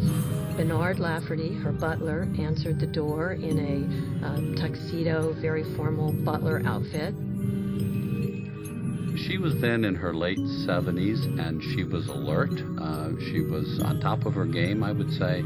Doris Duke was one of those people who actually, I think, looked better as she got older. She was a pleasure to meet and completely in control of herself. So she used her wealth to screen people and also to some extent to control people. And her wills in particular, she was very fond of using the wills to cut people in and cut people out. And she had lawyers for decades writing and rewriting wills. What Miss Duke wanted to do was disadopt Miss Hefner. And we explained to Miss Duke that there was no such thing as disadoption. Miss Duke said, "I don't understand this. I've divorced 2 husbands. Why can't I disadopt?" And we said, in the eyes of the law, she's your daughter. So after your death, she could challenge any will. She might not win, but she could challenge any will. And Miss Duke said, "Well, you guys will be around to deal with that after my death."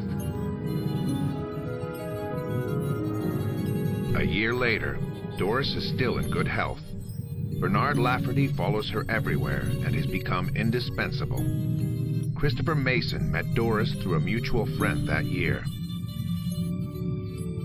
Well, so I'd been waiting for her in her living room, and suddenly I heard her say, "Well, if he's here, why didn't you offer him champagne?" And I figured that she was talking to her butler. And she walked into the room. The butler was following her with a silver tray with a bottle of Veuve Clicquot champagne and a couple of glasses. And she kind of emerged, and she looked very dramatic. She had very white skin, blonde hair, very tall, and she was wearing a Valentino ball gown. So she looked almost kind of theatrical. When I was in her apartment and Bernard was out of the room, I turned to Doris and I said, "So, who is Bernard?" And she kind of laughed. She sort of smiled and she said, "Well, I guess he's a butler. That's what you would call him." But there was kind of laughter in her eyes, as if he was so much more than just a butler. He was, a constant companion, and they had a lot of fun together. I was fascinated by their relationship, really, because clearly she was the boss. He was working for her, but between them there was a kind of an extraordinary sort of warmth. And there was almost a kind of tenderness. She didn't have any choice about anyone else that she could rely on. Bernard Lafferty's plot was working. According to Dr. Demopoulos, encouraged by her butler, Doris undergoes an extensive facelift at 79 years old. It was a fatal mistake that initiated a whole train of events. Recuperating at home, she breaks her hip. She was admitted to Cedar Sinai Hospital, and that's when she got into the hands of other doctors who curiously filled her with all kinds of sedatives, happy pills to keep her in a good mood. Dr. Harry Glassman, her plastic surgeon, recommends Dr. Charles Kivowitz to be her personal physician. She had 4 hospitalizations during that year, 1992. She had never been hospitalized before. Not on my watch, as they say. In 1993, the fatal year, Lafferty convinced her to have yet more surgery. And he said, "Doris, you can have beautiful knees again." Doris fell for it, and she had both knees replaced. Now that's unusual. You don't do surgery like that, and if you do it one knee at a time. But that was Lafferty's insistence. "Oh, get them both done, doctors. You can trust me. I will take good care of her in Shangri-La." But the surgery is not a success. 4 weeks later, she is rushed back to Cedar Sinai. A stroke weakens her even more. She was a hollowed-out creature. She could barely talk, and the people at Cedar Sinai recognized her as somebody who had been maltreated and ignored. Doris was a very strong-willed, independent woman, and also very eccentric. And it was clear when I met her that her face had been refreshed at least once. So it didn't seem improbable that she would want to have another facelift. But just the idea of the butler trying to get her to have knee surgery just seemed very implausible. She told me that she loved to dance, she loved to sing, so if her knees were bothering her, maybe she did want to have her knees fixed so that she could dance again. But Harry Demopoulos believes that Lafferty is telling lies to the increasingly confused old woman. Lies that lead to a final, shocking telephone call. I got a phone call from Doris. "Harry, you're saying bad things about me." I said, "What are you talking about, Doris? I couldn't possibly say anything bad about you. I love you. People in my family love you. We respect you. You're amazing." "Doris, please. This just isn't true. You know what we've been through for 10 years. You've trusted me, and I think you have to trust me again. I think somebody is trying to hurt you." I said, "No, I'm sorry, Harry." I said, "I don't want to see you ever again." That was disconcerting. Throughout her life, I think, with her husbands and her lovers and even her friends, she always had to be cautious about the motives of the people who surrounded her. Having $1 billion in the bank was A lot of people want to, if clamor, want to be close to that, but not necessarily the people you want to have around you. The isolation of Doris Duke in her last days was real and tragic because Miss Duke did not trust anyone. Because she thought they would only love her for her money. She did not have people that she could trust who were close to her at the end. People couldn't get through because almost a bubble had been created around Miss Duke. As a result, she was at the mercy of someone like this completely irresponsible, opportunistic butler. We called Miss Duke several times during her last illness. There was never a return of those phone calls. I've heard this many times in other cases. For the most part, it isn't true. People get frustrated because they can't get through, but many times the subject they want to talk to has told people, I don't want to talk to the doctor. I don't want to talk to this person. I'm tired. I don't feel well. Leave me alone. It's not unusual. This was a lady that was dying. Doris's condition deteriorates quickly, and she dies of cardiac arrest. Bernard Lafferty, an uneducated butler who earns $40,000 a year, is suddenly the man in charge.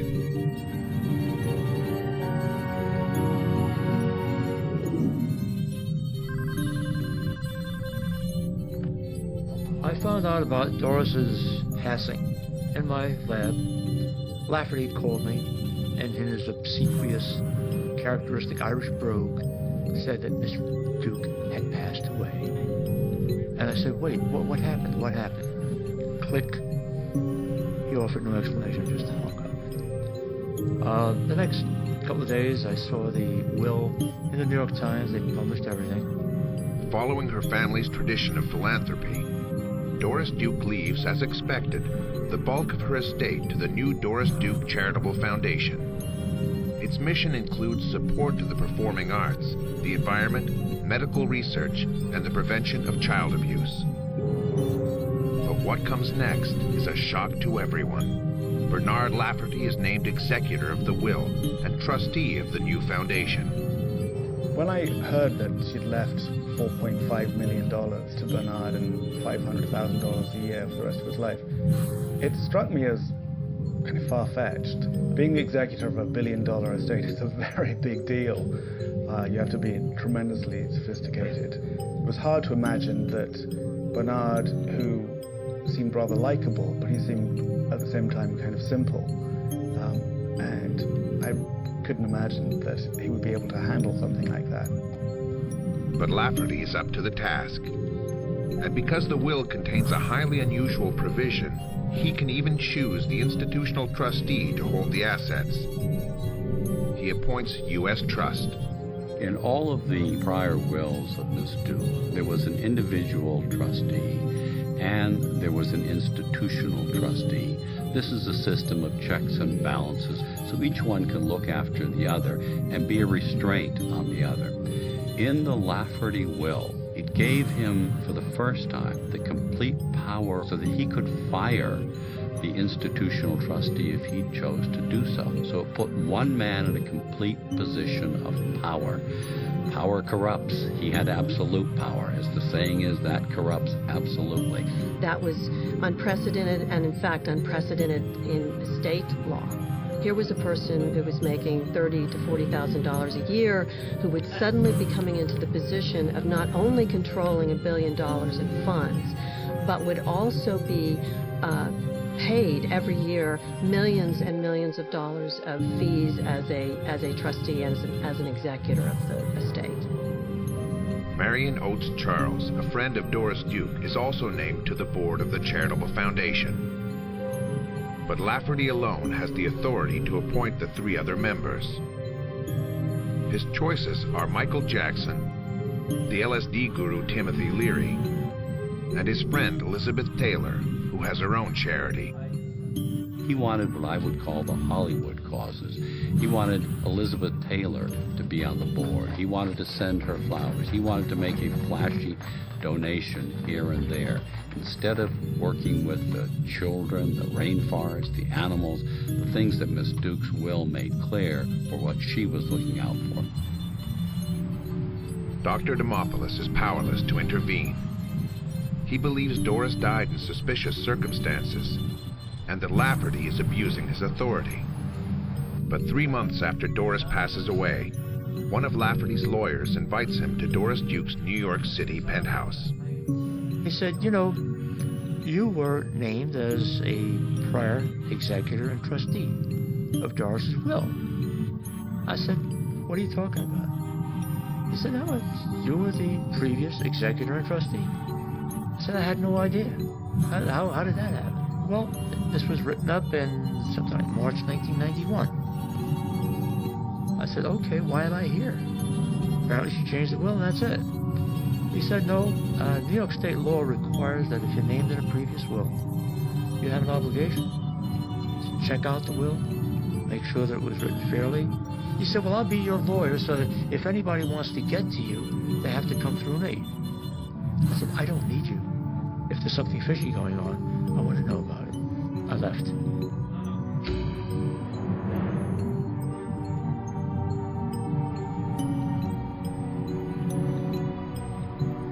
Dr. Demopoulos is stunned by the revelation that if Doris had not changed her will, he would have been the executor. Now that he knows he has the right to challenge the will, he turns to attorneys Suzelle Smith and Don Howarth to have Lafferty expelled.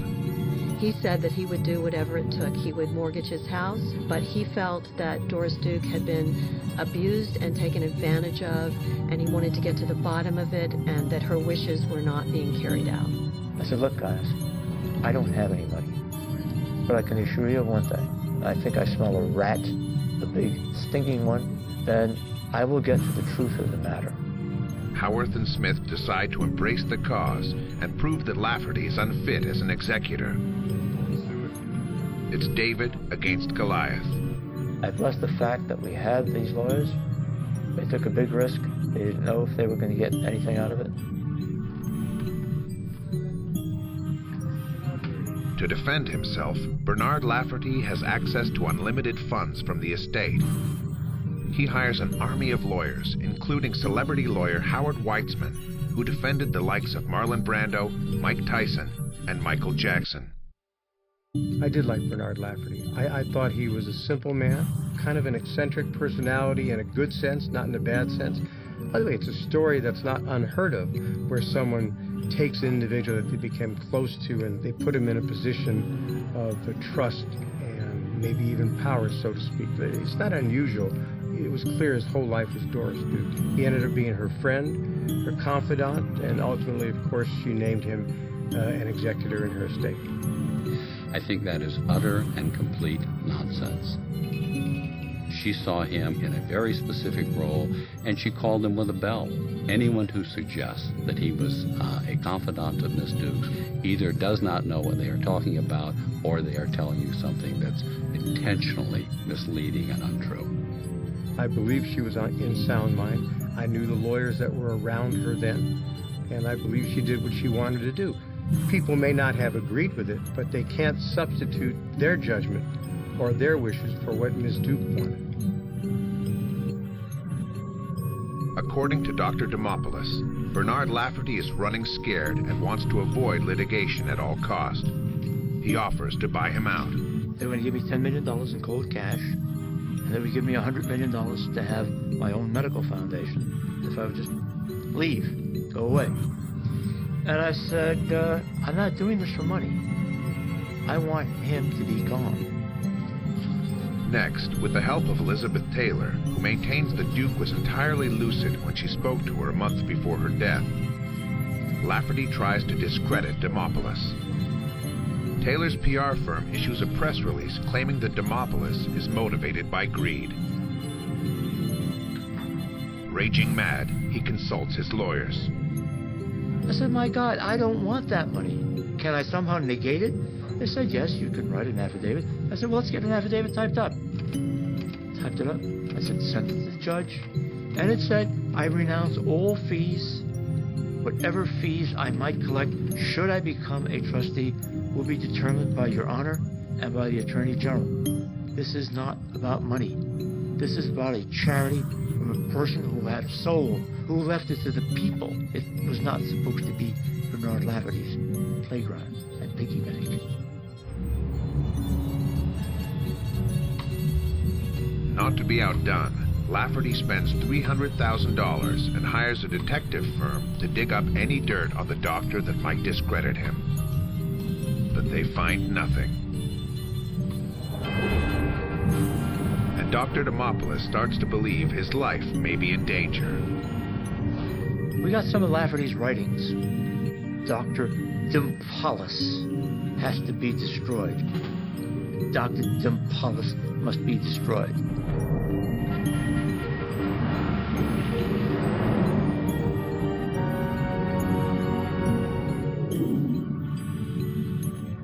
At least half a dozen parties are contesting Doris Duke's will. Banks unhappy to lose control, former employees, family members, as well as Shandi Hefner, Doris's adoptive daughter, whom she had completely cut out of her will. No one else was related to Doris Duke. So when you're dealing with $1 billion estate, it made imminent practical sense to give Miss Hefner a very generous settlement to get her out of the lawsuit. Shandi settles with Lafferty for $65 million. Shandi deserved what she got. She actually should have gotten more because she had done nothing wrong. The law says that adopted daughters are equal to natural-born children. She was unfairly pushed aside. Shandi took good care of Doris. She didn't deserve the treatment that she got. Demopoulos, however, will not settle. Handwritten notes show that Lafferty wants to destroy him. On one occasion when I was working late at my lab, my wife called me up and she said, "Harry, there's some guy who was asking about you, and he's got a voice like he's from a movie about the mafia. I've never heard anybody as scary as this guy." The very next day, a menacing truck comes speeding behind Demopoulos. I moved over to the right lane. He followed me. I then moved back into the middle lane. He followed me again, all the time beeping his horn. And at that time, I had a water pistol in my car, and I aimed it at him, and he took off.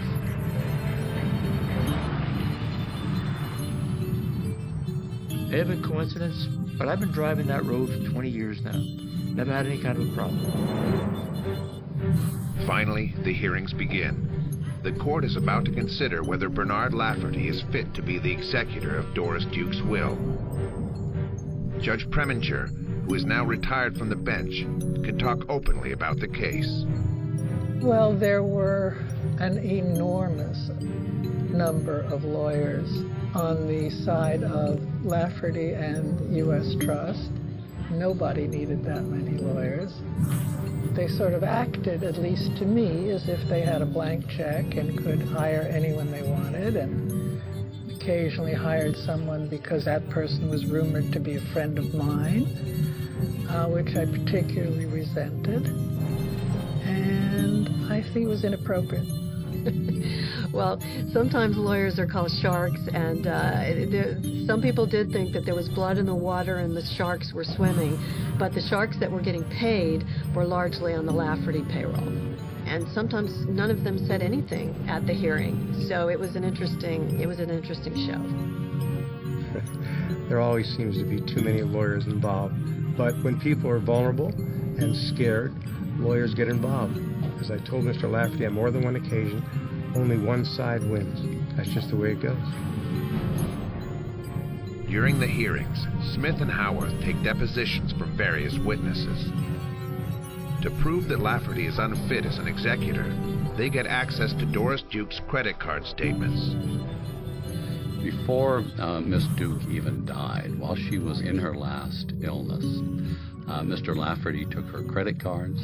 He went out on several binges of spending and drinking on Rodeo Drive in Beverly Hills. He bought diamond-studded earrings, or at least one of them. He bought a gold watch for $35,000. He did not have a driver's license, but he, in a drunken state, crashed her car into the Whiskey A Go-Go in Hollywood. So Mr. Lafferty was completely out of control before she had died. He was almost childlike in his enjoyment of things. He was not a well-educated man. This was more than he had ever thought of in terms of access to money. But yes, he did try to enjoy what had been given him. And he was entitled to do that, in my opinion. He did some things I wouldn't have suggested he did. And probably in retrospect, he wouldn't have done it. But I don't think he did it with the wrong intentions. Certainly not with any criminal intent in mind. Bernard Lafferty was a complete loose cannon. He was a repeated drunk. He would go on binge drinking. He clearly used some drugs that he shouldn't have had access to. He would pick up people and get into trouble as a result in romantic encounters. Bernard Lafferty was a man who had major problems in his life. He was struggling with them, and Miss Duke was helping him in that process and helping him by employing him.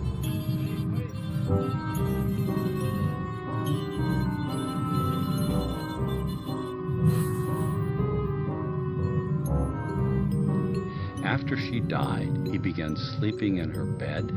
He combed his hair and dyed it the color of her hair. He wore her clothing. He actually seemed to believe that he was Miss Duke. So this was not just some scheming butler who wanted the money. This was someone who was seriously playing without a full deck there. Miss Duke had a great sense of respect and obligation to the memory of her father, who had earned the money. There was no way Doris Duke wanted to meet J.B. Duke in the afterlife and say, I left your fortune to an Irish butler with drug and alcohol problems. Howarth and Smith also learned that Lafferty spends considerable estate money for luxurious renovations in Doris's houses he still resides in.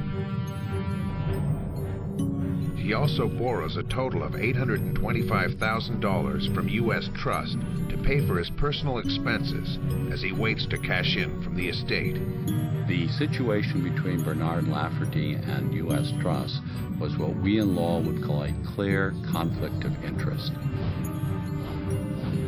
They had every incentive to make sure that Lafferty was taken care of the way he wanted to be taken care of, instead of having an independent voice in the administration of that mistake. The loan to Mr. Lafferty might have been strange, and in retrospect maybe something we wouldn't have done. I don't think it was a legitimate conflict of interest, and I don't think it was done for any other reasons than they believe he would have the ability to pay it back. Other depositions raised troubling questions concerning Doris Duke's mental state. When Doris revised her will to name Lafferty 6 months before her death, in front of 4 witnesses, including Dr. Kivowitz, was she of sound mind? The signature is not at all like Miss Duke's earlier signatures. It is much bigger, it is broken, it is almost as if she were stuttering. We believe that she had been unduly influenced, and that at the time she signed the will, the circumstances were very suspicious.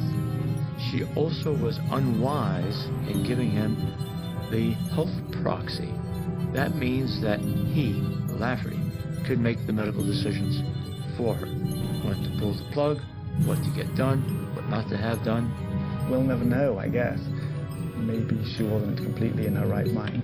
Clearly he was someone she cared about, but it just seemed far-fetched to be handing over so much power and responsibility and money to him. It's my recollection that well before she was on her deathbed, Ms. Duke had told people and had intentions or began to modify estate documents to make Mr. Lafferty an executor of her estate. So it isn't as if this fact took place on her deathbed. I don't believe that's the case at all. I believe the appointment was in the works. before she became terminal. Getting access to the medical records is somewhat of a challenge. It took my lawyers a long time to get all the records. We kept getting stonewalled, and Judge Preminger took appropriate actions. I went through each page, made charts. I did things like measure her weight, her blood pressure, what she was eating, what drugs she was taking. So the last 6 weeks of Doris Duke's life were under highly suspicious circumstances. She had been in Cedars-Sinai at the hospital, and then a decision was made by Bernard Lafferty and her doctors to take her back to Falcon's Lair. But the medical records said that the reason was her rehabilitation would be better at Falcon's Lair even than in the hospital. The prognosis was good for her rehabilitation. When she got to Falcon's Lair, that all changed. Nurses who took care of Doris Duke also testify. They took notes of what happened during the final weeks. On day one, when she got home, she said, "I'm going to be murdered." Quote, unquote, in the nurses' notes. They put down everything that happened. After a few days, Doris called in Bernard Lafferty. She started yelling at him. She said, "Bernard, you're the cause of all my problems. Get the car ready and let's go back to Cedars-Sinai Hospital. I want out of here." Lafferty called a doctor who was taking care of Doris, and that doctor ordered morphine and Demerol and Valium around the clock, which was unusual. The nurses kept writing down, "No pain, patient has no pain." Next, the bombshell. A nurse believes there was a conspiracy to murder Duke through the use of massive sedation. There's a whole list of medications that were inappropriate. Now, that probably was Lafferty's doing, because he had the healthcare proxy. He was Mr. Duke and Mrs. Duke at the same time, giving orders to the doctors. After 5 days of deposition testimony and medical records, Dr. Kivowitz said that the decision to administer the dose of morphine, which would end her life, was the proper medical decision to make. The explanation was that she was in pain and that her quality of life was very poor and that she would have wanted to go on and die. He did not discuss this with Miss Duke. He did not reduce the drugs to ask her if she wanted to die, if she'd like to see a priest or a rabbi or a minister. So those circumstances were highly unusual, highly suspicious. Here's what I can say about Dr. Kivowitz. One of the better doctors, certainly in Southern California, if not the nation. I'm confident that he conducted himself in the most professional of manners. Smith and Howarth ask Ira Reiner, former district attorney of Los Angeles, what he thinks of Doris Duke's death. Under the definition of murder under California law, it is taking the life of another, causing the death of another intentionally. And he said, "That's what you've just described to me." It seems too much like a kind of fantasy of a murder mystery, and it just seemed too far-fetched. The records show that Lafferty authorized substantial payments shortly before Duke's death. Dr. Kivowitz received $50,000 a month, and Dr. Glassman gets a $500,000 gift. Lafferty, I think, paid the doctors because he did not want somebody who would be a stand-up witness against him, for example. If he did anything to take advantage of Miss Duke, to hasten her death, or to put himself into the will as trustee. He wanted to keep people around him who he had control of, and I believe that he did that. Well, I think Mr. Lafferty believed these people extended Miss Duke's life for a period of time, and I think he was trying to show his gratefulness. I don't think there was any payoff here. I know these doctors. I did part of the investigation. I spent a lot of time with Mr. Lafferty. I don't believe anybody did anything wrong. I understand it makes great theater. Even Doris Duke's burial plans were questioned. In Article 1 of Doris Duke's will, She specified that she wanted to be buried at sea. But she had told a number of people during her lifetime, including us, that she did not want to be cremated. In fact, she was afraid of fire. Strangely enough, the undertaker's hearse was there waiting for the body, and she was cremated very shortly after she was picked up. Well, you know, when you cremate a body, you can't do an autopsy anymore. So again, I suggest that these are not coincidences. In law, we say there was no evidence left. Here's the bottom line. Ms. Duke was dying, no doubt about it. She had a terminal illness, no doubt about it. She loved Bernard Lafferty. She took him every place with her in the last part of her life. No doubt about that. She changed her will because that's what she wanted to do. I don't believe anybody could have made Doris Duke change her will if she did not want to. And so because people were shocked, how could she appoint Bernard Lafferty, an illiterate houseman or butler? She did what she wanted to do. All these facts send shockwaves across America. And now Judge Preminger has a big decision to make. One that will potentially impact the countless people Doris's foundation intends to help.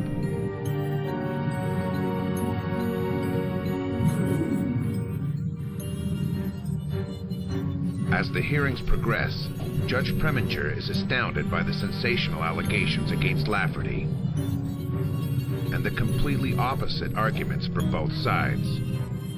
In an unusual decision, she appoints a special investigator, Richard Q. I needed an independent, impartial person who was an expert to see what the real facts were, and I needed it done quickly because I was very conscious of time being important in this case because there was all this money lying around that should be put in use. I also needed someone who was incorruptible. Q spends 90 days on the road interviewing people with pertinent information. He has unrestricted access to all documents. What I was trying to find out from the Q report was what the facts were as to drug addiction, alcoholism, waste, U.S. Trust's relationship with Mr. Lafferty. They explained that they did not have a conflict because they were above reproach. I didn't feel that was enough of a response.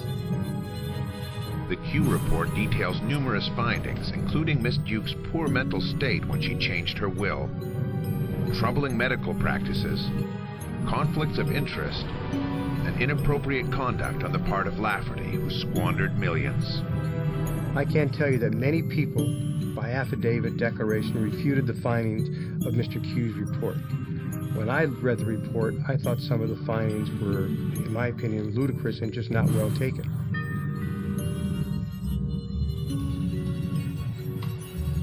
The Los Angeles District Attorney's Office decides to conduct a criminal investigation, but no charges are made. The District Attorney's Office determined that there was no evidence to indicate that there was any homicide or unlawful conduct to cause somebody to be charged with murder or manslaughter. So with all due respect to Mr. Reiner and others, I don't believe it existed. That is, any evidence existed that anybody did anything wrong to Ms. Duke. I actually found Bernard Lafferty to be an emotional wreck during the accusation period most of the time. He could not understand why people would make the accusations. I believe he had a big heart, and I think he was confused by the allegations. He was in another world for him. He was involved with people whose only motivations, in my opinion, were to get their hands on the money. At the last of the 6 court hearings, the time for a verdict has come.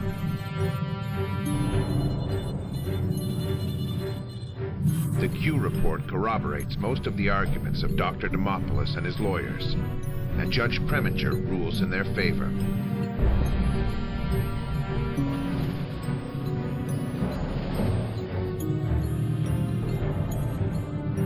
To avoid being left with nothing, Lafferty agrees to a flat payment of $4.5 million and $500,000 a year for life. But he has to surrender his post as estate executor and trustee.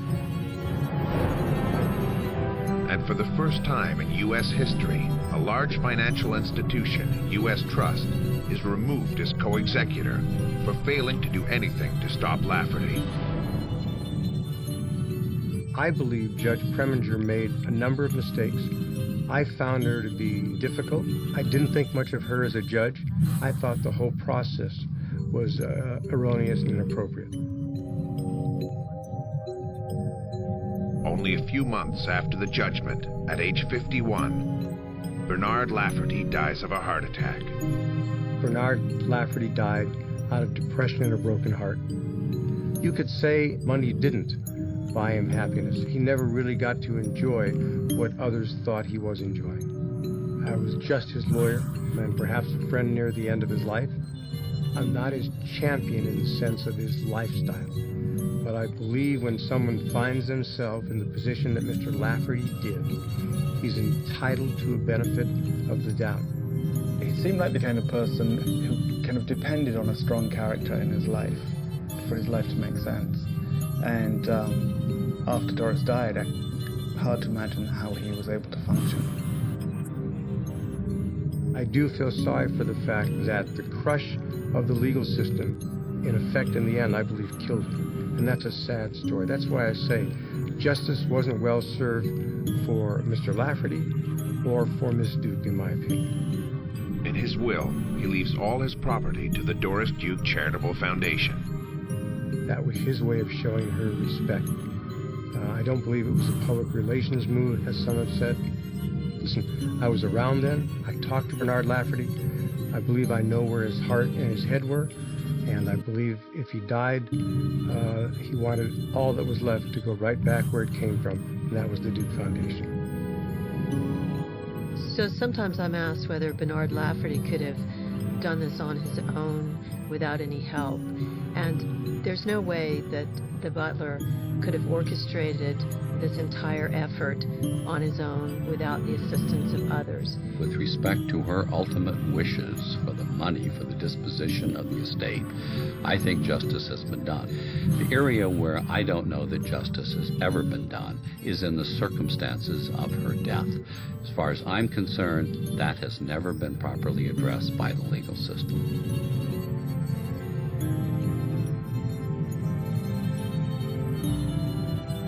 Before he died, Doris Duke's father had impressed upon her to trust no one. This warning stuck with her all her life, for better or worse. It was very sad that she didn't know who she could trust. If Doris Duke had set up during her lifetime the Duke Foundation, we would never have had a will contest, we would never have had the Lafferty story, we wouldn't have had the waste. But because of a lack of trust, that didn't happen during her life, and it cost her charities because of it. Today, Dr. Demopoulos is one of the Doris Duke Charitable Foundation's trustees. The foundation is solidly back on track, and Doris can rest in peace, knowing her final wishes will be honored.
Reclusive billionaire Howard Hughes dies, and a handwritten will is quickly dismissed as a fake.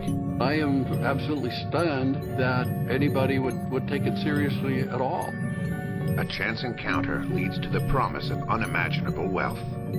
I didn't ask him for anything. I didn't expect anything. What is going on here? This can't be happening. A controversy that pits one man against $1 billion corporation. He lied under oath. He lied to the American people.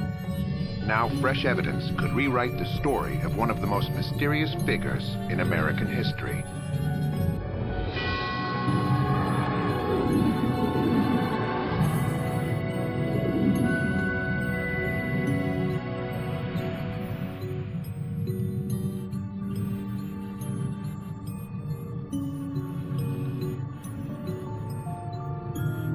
December 1967. Melvin Dumas, a 23-year-old mine worker from Gabbs, Nevada, is about to have an extraordinary and life-changing encounter. My wife had left me. I was married and had a small child. I decided I would go to California to see if I couldn't reconcile with my ex-wife, and that was the 29th of December of 1967. I was driving south, and I had to stop to relieve myself, and there was a dirt road that went off to my right, and so I decided I'd get off the highway and drive up the dirt road a little ways.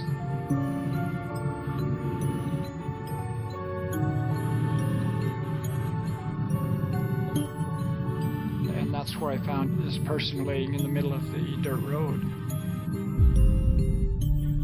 I thought I'd found a dead person, and then I saw him start moving, so I was super relieved that this person wasn't dead, and so I asked him if I could take him to a doctor or a hospital, or if I should go get the sheriff. He didn't want anything to do with doctors or hospitals or police or anything. All he asked me is if I could take him to Vegas, and since I was going that way anyway, I said that I'd be happy to have him come along with me, and I'd give him a ride to Vegas.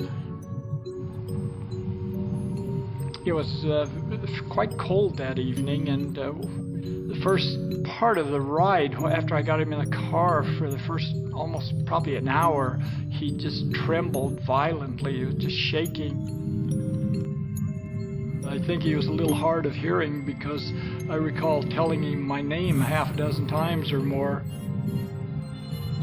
He was asking me what I did for a living, and I told him that I'd been in the Air Force, and when I got out of the Air Force, I was trying to get a job in the aircraft industry, and I was in Southern California, and I actually went to Hughes Aircraft in Fullerton, California, and applied for a job, and that's when he told me who he was, that if I wanted a job, that he could arrange it. In his words, he could arrange it because he was Howard Hughes and he owned Hughes Aircraft, and that's when I thought he was nuts.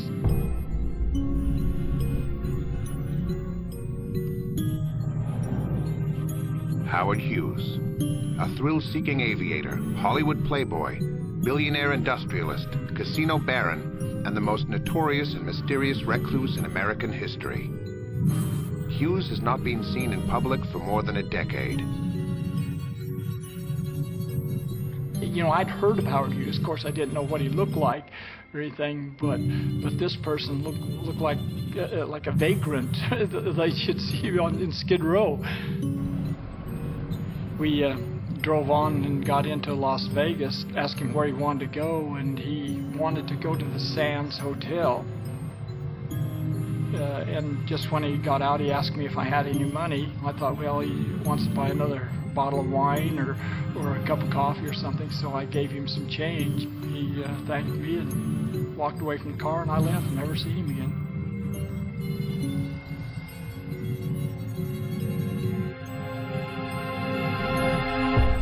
Eight and a half years after Melvin's encounter with the vagrant, Howard Hughes is dead.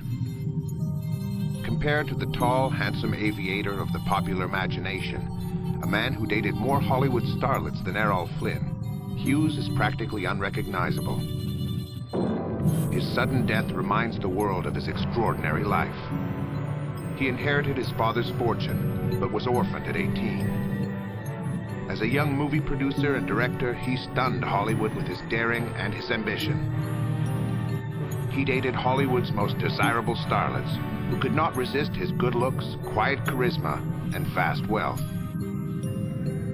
He ran a successful business empire, founded a medical research institute, and brought vision and audacity to the brand new world of global aviation. Smashing all records, Howard Hughes outdoes Jules Verne's wildest dreams. Around the world from New York to New York in 4 days. A real sport, a daring aviator, a true pioneer of the world's airways. Hughes's most controversial project was the so-called Spruce Goose, a massive flying boat made of wood, which flew only once. With its 8 motors a-roar, the 200-ton monster, the biggest plane ever built, takes a modest hop. Those closest to Hughes remember him as a force to be reckoned with. Paul Wynne was Hughes's personal secretary in the early 1960s. He was a visionary. He saw things coming. He had the ability to focus on something. For example, when he built the flying boat or when he did the round-the-world flight, he focused on it to the point of almost obsession. I would say that he probably is one of the pioneering geniuses of not only our time, but maybe of all time. But his obsessions also led to reclusive behavior, paranoia, and a crippling and lifelong obsessive-compulsive disorder. As he approaches 60, Hughes's daily regime becomes increasingly complex and bizarre. I was under instruction from Mr. Hughes himself he would call the office and have them alert me to come up, and I was supposed to take 15 minutes and wash my hands with a brush, scrub them with soap so that my hands were clean. When I was at the house, I was not to handle any of the doorknobs or that sort of thing with a bare hand, always with some Kleenex. I had a clipboard that I would put the memos or whatever on that I had for him, and I would hand it out toward him, and he would release the clip and take the papers. I didn't physically hand the papers to him with my bare hands. As you might expect a wealthy, powerful man to be, he was quite demanding. Despite these eccentricities, Hughes's ambition and drive remain undimmed. There was no question in my mind then or now about his mental capacity. He was incredibly brilliant. There was no question about that. We had a sign on the office wall that said, "The boss isn't always right, but he's always the boss." In 1966, Hughes moves to Las Vegas to expand his business empire, but he becomes increasingly disconnected from the world. Hughes has developed an addiction to codeine, and his mental and physical health deteriorates. Jeff Schumacher has documented Hughes's time at the Desert Inn, Las Vegas. They carry him up the fire escape and move him into the 9th floor penthouse of the hotel. Very protected. Even after the public found out he was there was really no option for people to get up there. Nobody talked to him. The public didn't see him around. He was very reclusive. Most of Hughes's closest aides are Mormons. Hughes is not a Mormon himself, but he feels they are trustworthy and loyal. His aides, in my view, did not take good care of him, and it had gotten worse and worse. And by that time, it had reached crisis levels. He was not getting the health, the medical care that he needed. Many of the drug addictions had taken a toll on his organs. He had lost a great deal of weight. He was really a very poor specimen at that point. Hughes did what Hughes wanted. He was the guy in charge, and if he wanted to take drugs, he would have somebody do it, and he would find a way because he had the money and wherewithal to accomplish it.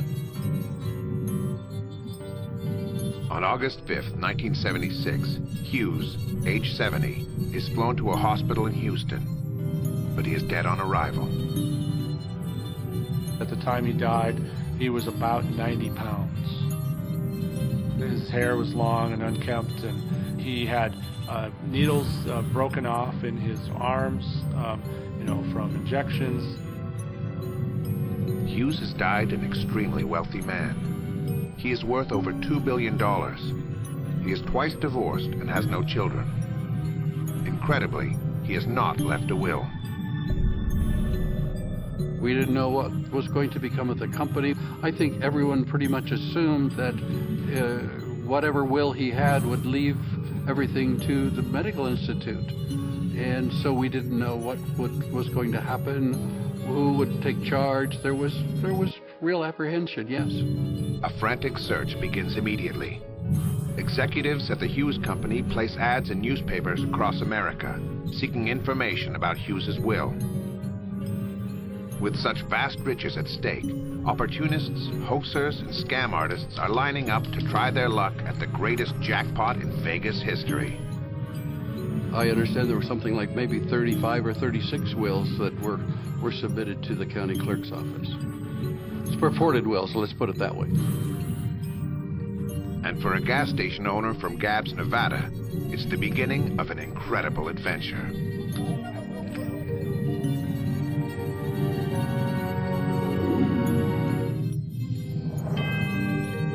Howard Hughes, the aviator, industrialist, and full-time eccentric, is dead. He leaves an estate worth over $2 billion. Executives in the Hughes organization are desperate to find a will. I think mainly because I'd been to law school, I was an attorney. They kind of centered on me to work with the attorneys and others who were looking for the will, because I had been around a long time. I had been with Hughes personally and so forth. A search of the archives reveals a will written when Hughes was only 19. His parents had died, and Hughes had inherited his father's oil drill company, worth millions of dollars. We had a copy of the 1925 will, which had been in the files of the Houston attorneys. It was not a lengthy will. It was maybe 10, 12 pages, as I remember, but the bulk of it was to go to medical research. But the document has no legal value whatsoever. It was unsigned. It was just a carbon copy.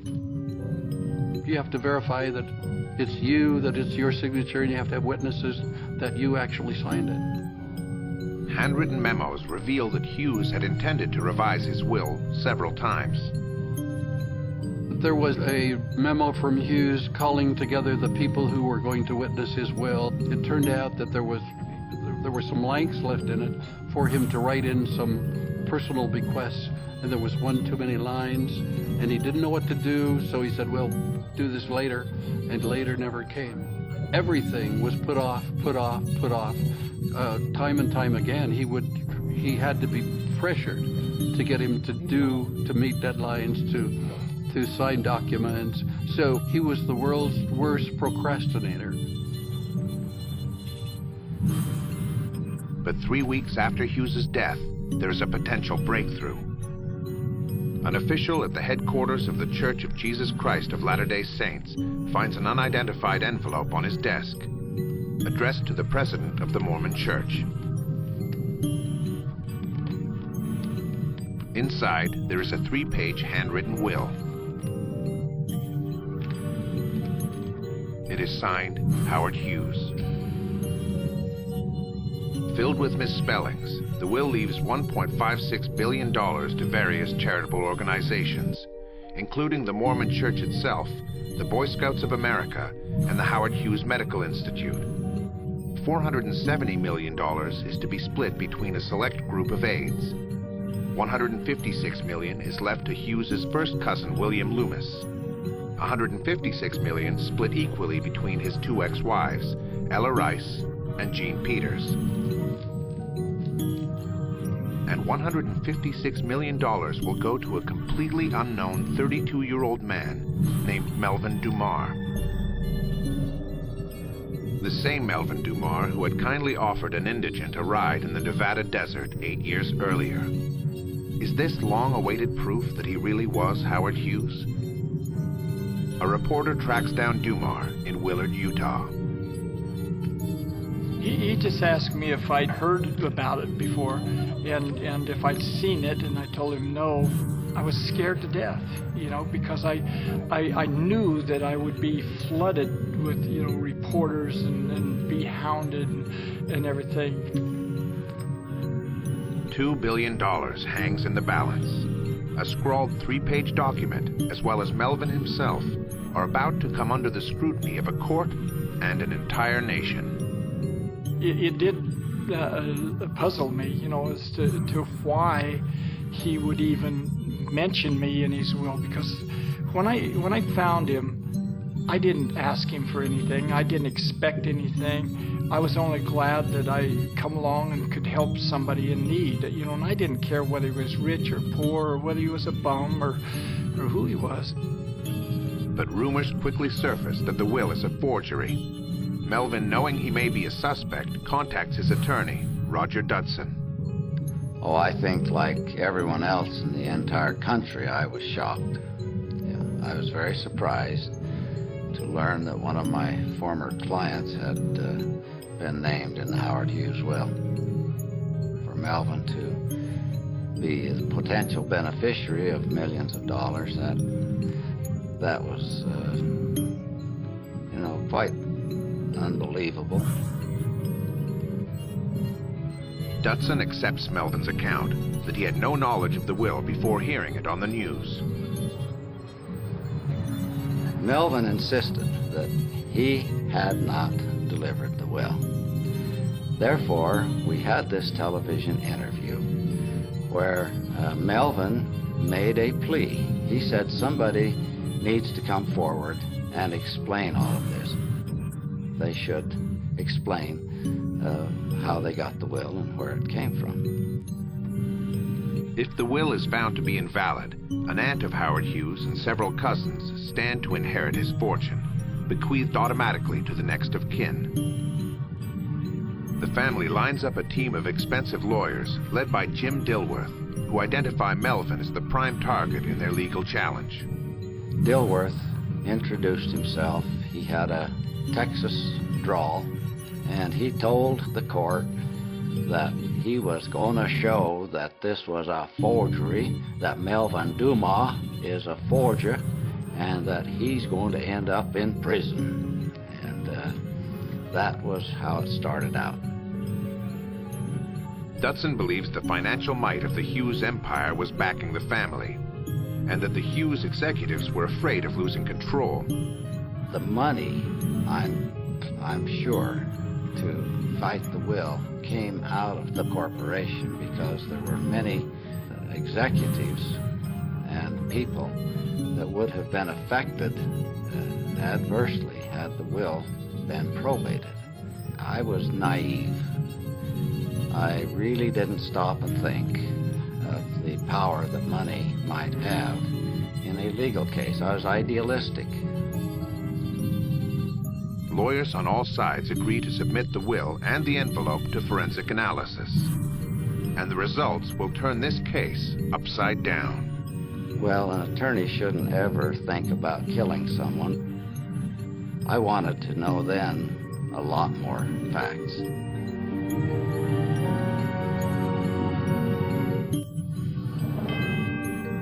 Gas station owner Melvin Dumas is due to receive $156 million in a will apparently written by Howard Hughes and left anonymously at the Mormon church headquarters. But who delivered the will? Forensic analysis reveals a thumbprint on the envelope. And it belongs to none other than Melvin Dumas himself. That's when I told him that, yes, that I had handled it, and I was the one that took it to the church office building. And I think that was quite a shock to Roger and some of the attorneys. But well, an attorney shouldn't ever think about killing someone, but I certainly was upset. I didn't think of killing Melvin, but I certainly just was totally frustrated. I wanted to know then a lot more facts. Melvin provides some facts and a new version of the story. When Hughes died, about 2 weeks after he died, a man came into my station and started asking me questions, about who I was and if I was Melvin Dumar. Then he mentioned Howard Hughes. He asked me if I'd ever met Howard Hughes, and I told him, well, I met some bum one time that told me he was Howard Hughes, but whether it was him or not, I wasn't sure. He started asking me about, wouldn't it be nice if somebody like you was named in a will of Howard Hughes? And I thought, that's impossible. So I just kind of shined him off. Then another customer came into the station. The mysterious visitor does not identify himself, but he does leave Melvin a parting gift. One of my books was open on a desk there. Right on the top of it was an envelope, and I read it on there. It said something like, "Dear Mr. McKay, please see that this will is delivered after my death to the Clark County Courthouse." And I thought, this is just weird. David McKay was a former president of the Mormon Church in Salt Lake City. Even though you think somebody's pulling a joke on you, there's always that in the back of your mind that maybe perhaps they're not. And so I steamed it open and took a 3-page will out and read it. It didn't make a whole lot of sense to me, and especially when I seen my name in it. And in fact, it scared me. And that's when I thought, oh my God, what is going on here? This can't be happening. We didn't know quite what to think, because here's a mystery man now thrown into the mix, which isn't too credible. And I suspect that's one reason why Melvin didn't tell us, is because he knew we wouldn't believe it. I decided to take it to the Mormon Church, and when I got in the church office building, there was security guards there and everything. I asked them, I said, is the president of the church here? And they said, yes, but you can't go in to see him because he's in a meeting. Having this in my possession, that will, whether it was true or whether it was false, was like having a hot potato handed to you, and I just didn't want to hold it any longer than I absolutely had to. And so there was the office there that was open, and I just walked in, laid it right in the middle of the desk, and walked out. The following day, I heard on the news that a mysterious woman had delivered Howard Hughes' will to the Mormon Church headquarters. I just felt, I said, well, if they think a mysterious woman delivered it, I'm just going to go along with it and just, agree with it. Despite the unreliability of his client, Dutson is convinced of Dumar's innocence. No, there's no way that Melvin could have done anything like this, and I don't think there's any way that he could have been involved in any kind of a conspiracy. I drafted a disclaimer of the whole thing, that he had lied in his deposition, and that he apologized. And of course, they screamed loud, but that's what I had to do to keep him from perjuring himself. The opposing legal team are now completely convinced the will is a hoax. My reaction was that it's absolutely preposterous. There's so much wrong with it that you can poke holes in it, that I am absolutely stunned that anybody would take it seriously at all. The document itself comes under close scrutiny. Handwriting experts on both sides compare the will with Hughes's handwritten memos. You can find a handwriting expert who will testify however you want him to testify. Maybe it's a situation of how much you pay the guy. I don't know.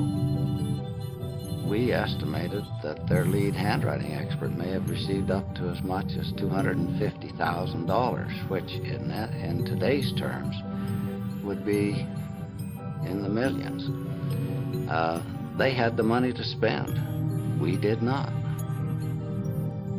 Our handwriting experts did not require an awful lot of money to testify. And these are handwriting experts that had testified throughout Europe in some very high-profile, important cases, both criminal and civil, and had impeccable credentials. The experts debate the finer points of Hughes's handwriting for weeks, and the jury is left entirely confused. But the will's opponents suggest there are other clear signs of fakery. Noah Dietrich, the former CEO of the Hughes empire, is named in the will as executor of the estate, but Hughes has not spoken to him for 20 years. Hughes, after having fired Noah Dietrich, certainly would not name him the executor of his will. I mean, it just defies anybody's imagination. Noah Dietrich was persona non grata. They also point out that the will is replete with errors and countless misspellings. It mentioned the Spruce Goose to go to the city of Long Beach. Well, first of all, he hated the name Spruce Goose. Everybody knows that. Terrible misspellings in the will. Now, Hughes might misspell a word here or there, but he certainly knew how to spell the word divided. One of the things that stuck out was the misspelling of the word Lummis. His aunt Annette Lummis had more or less raised him after his mother died, so he was not misspell their name. The misspellings, the spacing, use of certain words and striking over of certain words, that was not uncommon. The other side of the coin is a strong argument that if there was a forger, certainly would have bought a cheap dictionary and made sure that the spelling of words was accurate. If the will is real, then the man Melvin encountered in the desert must have been Hughes. But is it likely that the reclusive and extremely frail billionaire even left Las Vegas? I was up at the 6th floor of the Desert Inn a couple of times. You had to have a special key to get up the elevator that far. When you came off the elevator, there was a desk there, a security guy. There was somebody with Hughes 24 hours a day. There was no way that Hughes could come or go without anyone knowing it, number one. Number two, Hughes basically usually never wore any clothes. He would have to have somebody get some clothes for him. They said he absolutely could never have been able to leave the hotel because they were always there and watching him. It couldn't have happened. We didn't believe them. Dutson claims the aides had been given a script and they were sticking to it. One of the aides stated that, he had been given something in writing that explained the details of when that happened and what he was supposed to say. But as the trial reaches its climax, a new witness appears, a man who may finally confirm Melvin's story. I received a call from a man who claimed that he had delivered the will.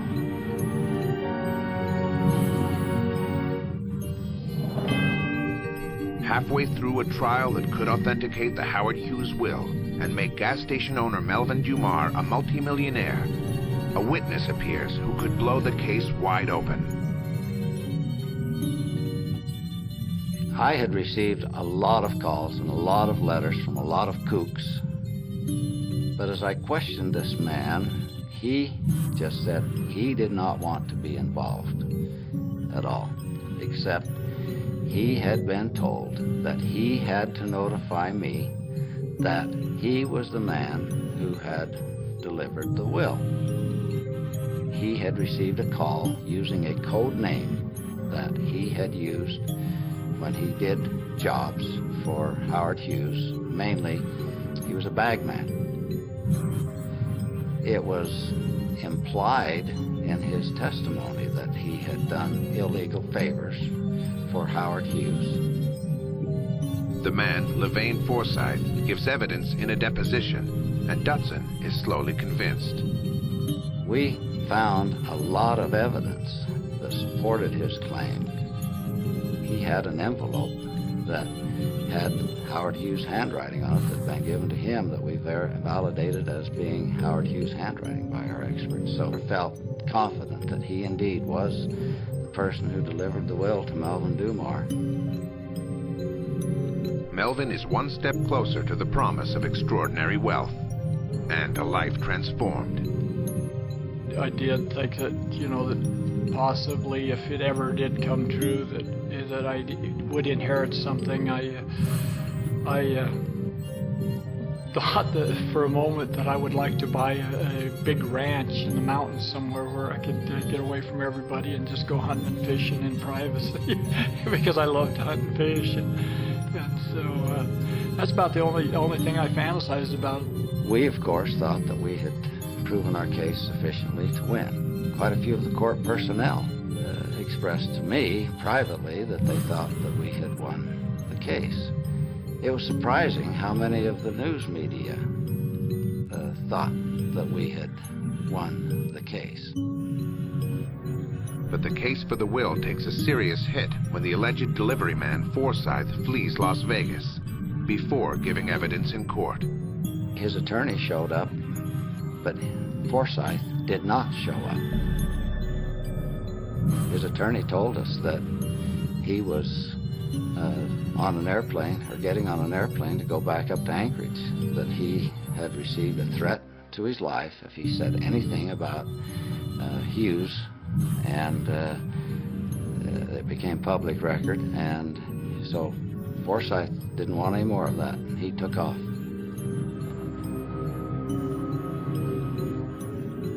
After months of testimony, the jury deliberates for just 3 days and returns their verdict. The will is a forgery. I was devastated. I just, in fact, I was so emotionally upset. I knew it was going to happen, but it still was a shock. Disappointed, yes. Surprised, yes.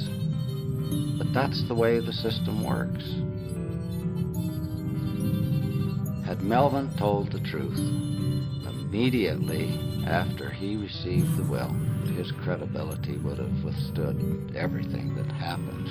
But he lost credibility with me, but mainly with the jury, with the world. Shortly afterwards, we started getting quite a bit of information that there had been some corruption and that there had been a number of things that were improper. The preventing witnesses from coming forward and the selection of the jury. So we looked into it somewhat. We did not have credible proof that there had been anything wrong, but we've always had our suspicions, but we did not have clear proof that could legitimately be presented to the court. Despite the court's decision, no criminal charges are filed against Melvin Dumar. Hughes' estate is split among 22 cousins, and one of them, William Loomis, will take control of the Hughes empire. Melvin is discounted by the public as a fraudster and a failure. For a long time, I went into a state of depression, and I was so depressed. It was like I just existed. I had very few friends at all. I was so upset. I loved to write songs and I loved to sing, and there for about 20 years, I wouldn't even listen to the radio. After 30 years, Melvin has put his past behind him and the case is almost forgotten. In 2005, he happens to meet a former FBI agent, Gary Magnuson. Magnuson takes an interest in Melvin's story. I was the organized crime program coordinator in Las Vegas for 16 years. I've had a lot of dealings with people that hide the truth. As I was telling him, I was watching him. And I was almost like reading him, and in my mind I was thinking to myself that Gary is not believing a thing I am saying. The fact that he wanted to reopen all of this struck me as being either he's crazy and he enjoys the punishment he received in the press, or he really believes what he's saying. Magnuson decides to reopen a now cold case. He tracks down former Hughes employees and other witnesses from the trial, and he discovers some compelling information. He's convinced there is evidence that shows Hughes left the hotel in December 1967. There were no aides on duty.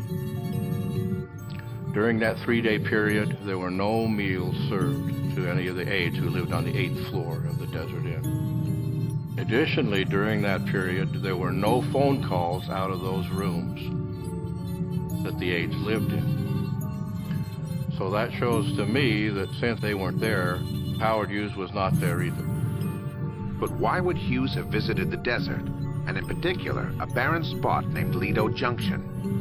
Howard Hughes began buying up mining properties all throughout Nevada. He bought hundreds of properties for millions of dollars. I went to the courthouse in Goldfield, Nevada, which is in Esmeralda County, and there are stacks and stacks of property records, most of which are mine. And I began paging through this book, looking for Howard Hughes or one of the names of his corporations and so on, and began seeing a number of them, time and time again. Howard Hughes Corporation, such and such a mine. And so I was able to find the locations. I believe there were 32 mines, a cluster of mines, purchased by Howard Hughes that were at the end of that dirt road where he was found dumped.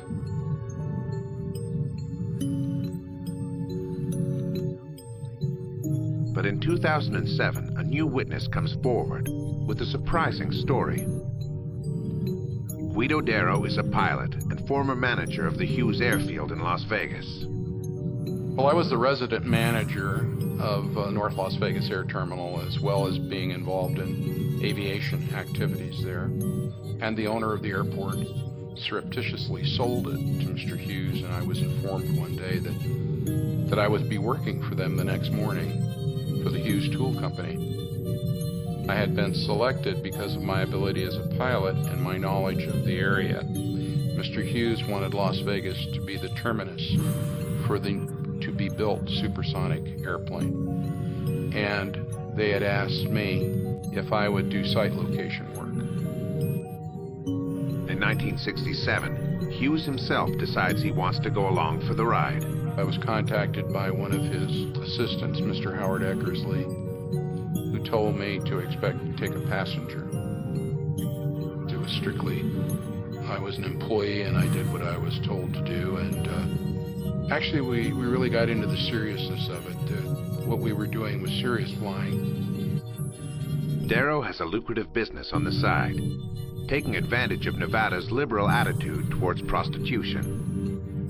Well, the midnight special was we would fly you for a fee over to the legal house of ill repute, which was across the mountains, about a 30-minute flight. Prostitution was illegal in the city, but legal in the rest of the state. The Hughes Tool Company knew about it. They had investigated me thoroughly. I have been assigned to other duties now as an administrative assistant to take care of Mr. Hughes' friends who came to town. He wasn't going to go out with anybody. So very important people came to the city expecting to be entertained. Darrow's account of what happened next may finally confirm the identity of the man that Melvin picked up in December 1967. His two main obsessions that I could see were aircraft first and women second. There's no way a man with his appetites for aircraft and women could stay locked up in a hotel room for 3 years without leaving. I mean, that's unbelievable.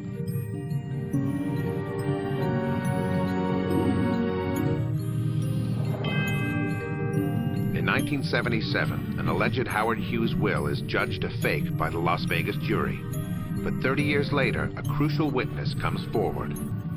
Guido Darrow claims to have flown Hughes to the Cottontail Ranch, a brothel in the Nevada desert, just 6 miles from the spot where Dumar says he picked up Howard Hughes.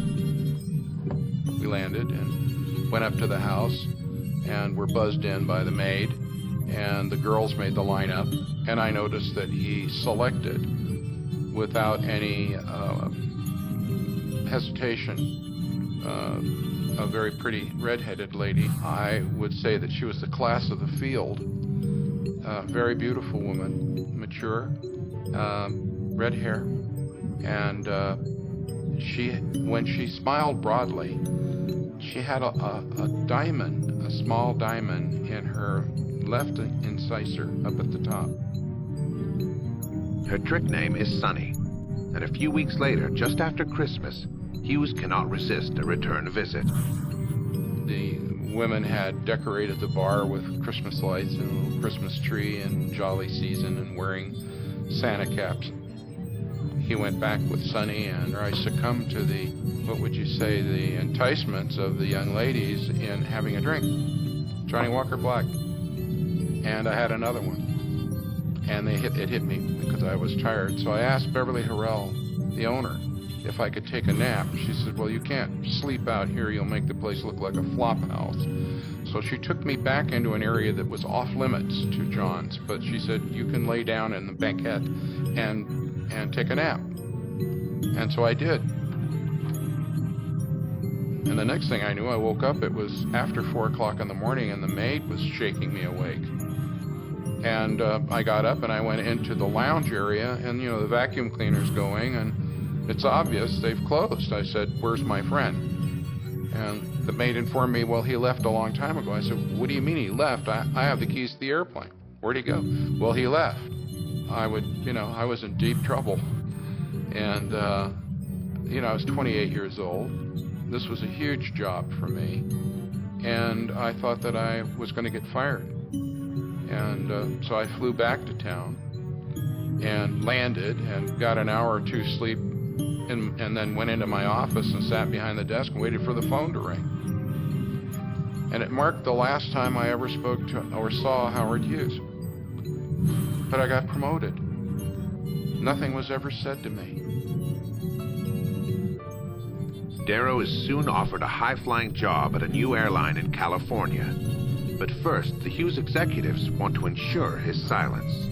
They took all of the pages out of my commercial pilot's logbook that had anything to do with flights for the Hughes Tool Company, and then I was asked to sign a non-disclosure agreement, which I did, which was notarized.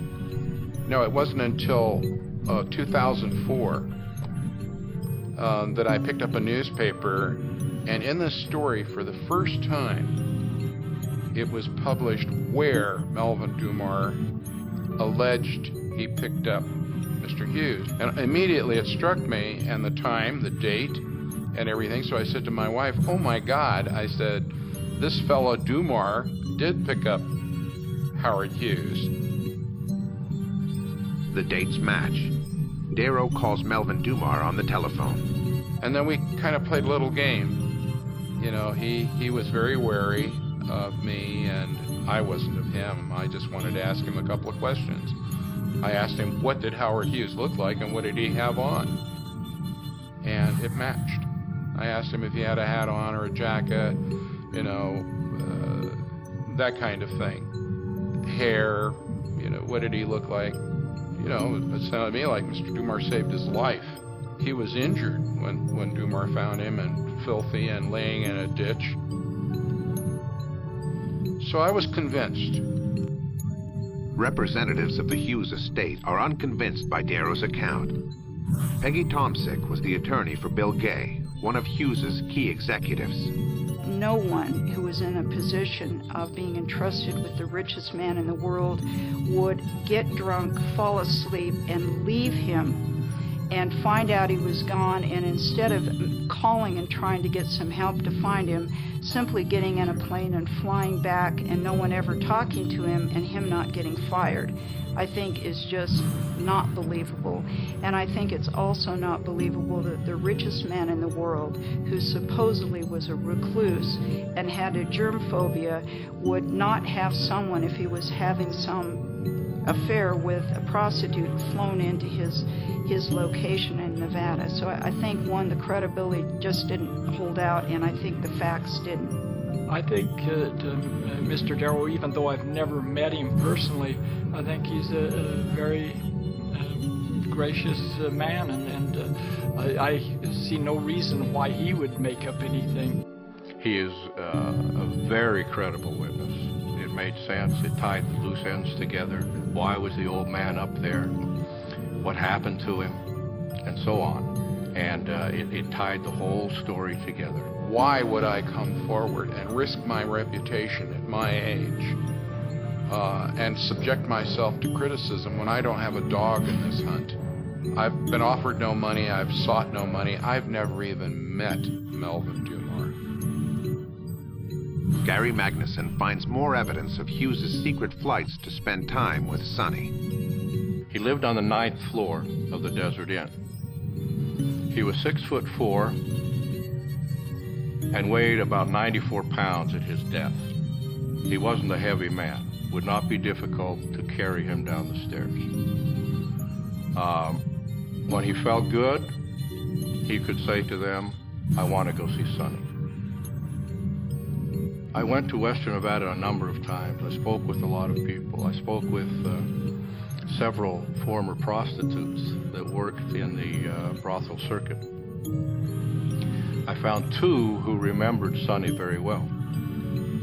He had a black bag which contained feminine hygiene products, disinfectants. Even though he did not have sex, so I don't want to get into too much detail, but he did not have physical sex with her. One of Hughes' most trusted executives, John Mayer, comes forward and supports the story. He provided me information that Howard Hughes had been in Tonopah at the Mizpah Hotel on at least one occasion. He told me that he personally had taken Howard Hughes to the Cottontail brothel to see Sonny. But skeptics wonder why Darrow did not come forward during the original trial.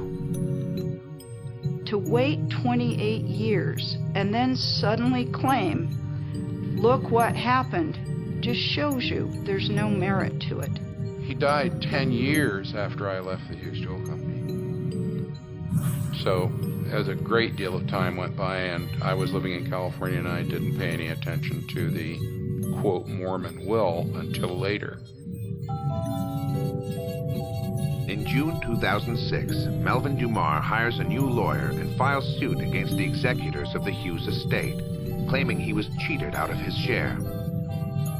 He demands $156 million, plus damages and interest. Attorney Peggy Tomsick was hired to represent the opposition. I started investigating the record for Mr. Dumar. I frankly was quite shocked. I found that Mr. Dumar, from the very beginning, had woven a series of stories that he told not only under oath during interviews with 10 to 15 lawyers present, but he told in an interview on television. He told to a reporter things that were absolutely not true. There was at least what appeared to be a little bit of a pattern or practice of Mr. Dumar and his wife to create schemes to get things. As I understand it, he'd been charged with check forgery. As I understand reading the transcript, his wife, Bonnie, had been convicted of welfare fraud. Mr. Dumar is an admitted liar. He lied under oath. He lied to the American people. He lied to a reporter. And for people now to try to clean him off and feel sorry for him is sad, because who they should feel sorry for are all the people whose reputations he's tried to ruin. On January 9th, 2007, the federal district court dismisses Dumar's lawsuit, stating that his claims had been fully and fairly litigated in Las Vegas back in 1978. In the eyes of the law, Melvin will always be branded a liar. I just thought it was futile to try to reopen it, and to have some of the judges and stuff just laugh about it and just make a mockery of it. I didn't see the humor in it at all. I didn't think that we had a snowball's chance in hell of ever winning, because of the amount of money and stuff involved. If we had been given our day in court with the new witnesses and the new evidence that we have, there's no doubt in my mind we could have proven the burden of proof would be on our side. Absolute proof of the will's authenticity remains elusive. Melvin is many things to many people. A con man, an unwitting player in a sophisticated hoax, or simply a man who tells the truth. The only thing I really regret is denying that I ever seen that will. But anything else that's ever happened, I stand by it. I don't regret it at all. But Melvin's name will forever be linked to Howard Hughes, the man and the legend.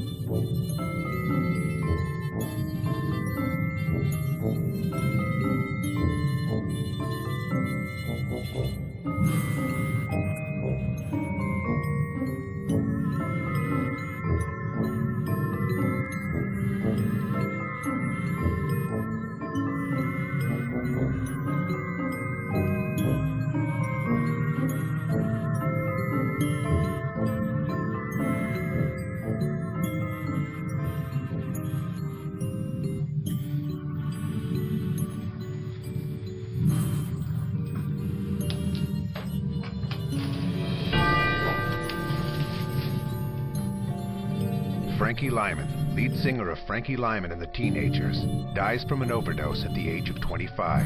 Unfortunately, he had a drug addiction at a very early age, you see. Frankie leaves no will, but it doesn't take long before 3 widows claim that they are the rightful heir to the music royalties. They're worth millions. You're talking about Beatlemania. This was teenager mania. The song that defines a generation ignites Frankie's career, but ultimately leads to a 30-year fight over its ownership. I had the law on my side. They did not have the law. A battle that reveals the tragic life of the first ever teenage superstar.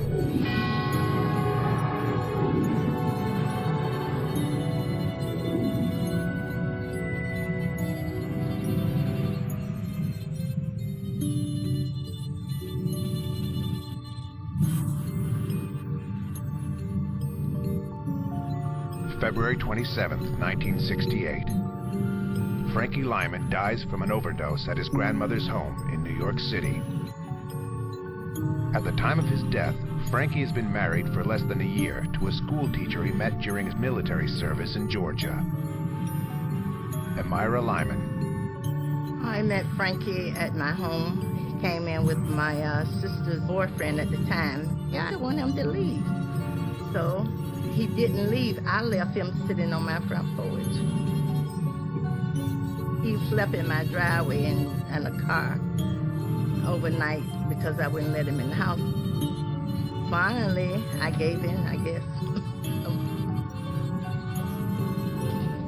Just out of the Army at age 25, Frankie is enjoying a peaceful life with his new wife when he accepts a singing gig in New York City. Frankie wanted me to go to New York with him. At the time, I'm teaching, so I decided I would not go. He left Friday. It was the last time Amira would see her husband alive. I was at work. My mother called and asked me to come straight home, to not run any errands after you got off from work. Come directly home. I called New York, and the priest told me that they had found him in his grandmother's apartment. He had OD'd. My whole world had crumbled at the time I got the news. sordid circumstances of Frankie's death are a shock. I was devastated. I did not know that Frankie. The Frankie I knew was a loving and caring type person. That was the Frankie I knew. During the 6 months they had been married, Frankie and Amira were living a happy and wholesome life. Frankie went with me to church on Sunday morning. We would ride the bicycles together around the neighborhood. He appeared to have been extremely happy. Amira knew little about Frankie's music career and troubled past. I read the articles in different magazines about his lifestyle. And that was the only thing I knew about him. 10 years prior to his death, at age 13, Frankie becomes famous with the release of the smash hit song, Why Do Fools Fall in Love? Jimmy Merchant was part of Frankie's vocal group, the Teenagers. When Jimmy learns about Frankie's death, the group's glory days are already far behind them. I was basically a truck driver through the years, in a limousine and taxi, yellow cab in New York. And I was driving a truck this particular afternoon, and I heard on the news, Frankie Lyman died from an overdose. Jimmy Merchant first met Frankie Lyman in Washington Heights, New York City in 1955. Merchant had just moved from the Bronx, bringing with him a new style of music, doo-wop. Doo-wop is actually these whimsical sounds that are imitating horns from the way I saw it. I began making up parts, and I'm hearing what's on the radio, and it all seemed to make sense to me, because in those days, you know, we couldn't afford instruments.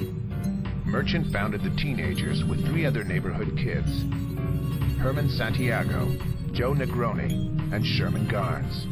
We sang on the street corners to get attention and to exercise how people looked at us, especially girls.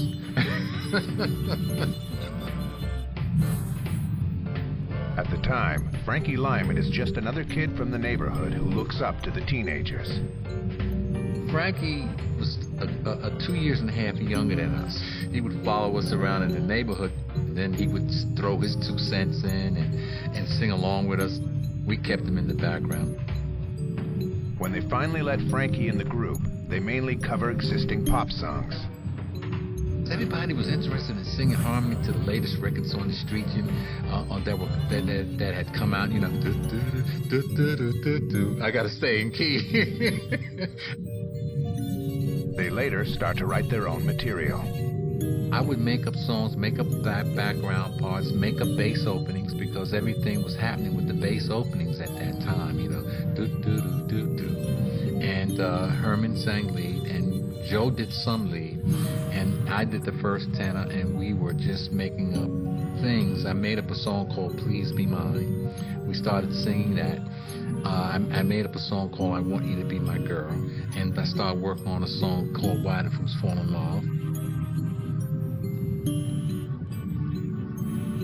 That's when they realize that a professional musician has moved into the neighborhood. They make sure Richard Barrett from the Valentines hears them singing every chance they get. When we found out that Richard Barrett lived in the neighborhood, it made it our business to be near where he would come. Barrett hears them sing Why Do Fools Fall in Love. Richard Barrett was amazed by us, listened to us a lot, and then made an appointment with George Goldner. George Goldner is a big-shot music producer who's eager to promote the sound of doo-wop. Herman is singing lead. I'm singing first tenor. Frankie Lyman is singing in the background. Sherman Garnes is singing bass. Joe Negroni, the leader of the group, is singing baritone. And during the audition, Goldner said, "What about you, youngster?" talking to Frankie Lyman, who was in the background. "Can you sing lead?" Frankie jumped right up and said, "What do you want to hear?" And so Frankie started ad-libbing a little bit of Why Do Fools Fall in Love, and the next thing you know, he said, "Hey, look, fellas, Frankie's your new lead. Herman, you're gonna sing in the background." George Goldner signs Frankie Lyman and the Teenagers, and they record their first single, Why Do Fools Fall in Love? We had gone to school that day, Friday, and now we're in a studio working on over 20 takes. He would go, you know, no. Look, Frankie. Look, put more yourself in it. Put more life. And after 26 takes, we came out with one of the most beloved songs in the history of music. Why Do Fools Fall in Love? On January 3rd, 1956, Why Do Fools Fall in Love is released on Goldner's independent label. I'm changing classes, and there's a little white kid with her Quenlin and her bucks, a little white girl.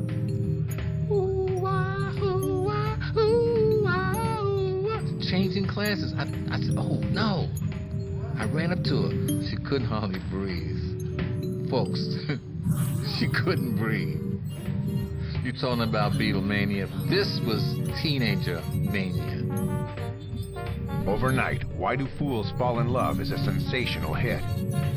And so are Frankie Lyman and the Teenagers. Frankie Lyman and the Teenagers were the first people to be called superstars before the term superstar came out. You think that the Rolling Stones were the guys that wore shabby clothes and in the limousines. Excuse me. It was Frankie Lyman and the Teenagers.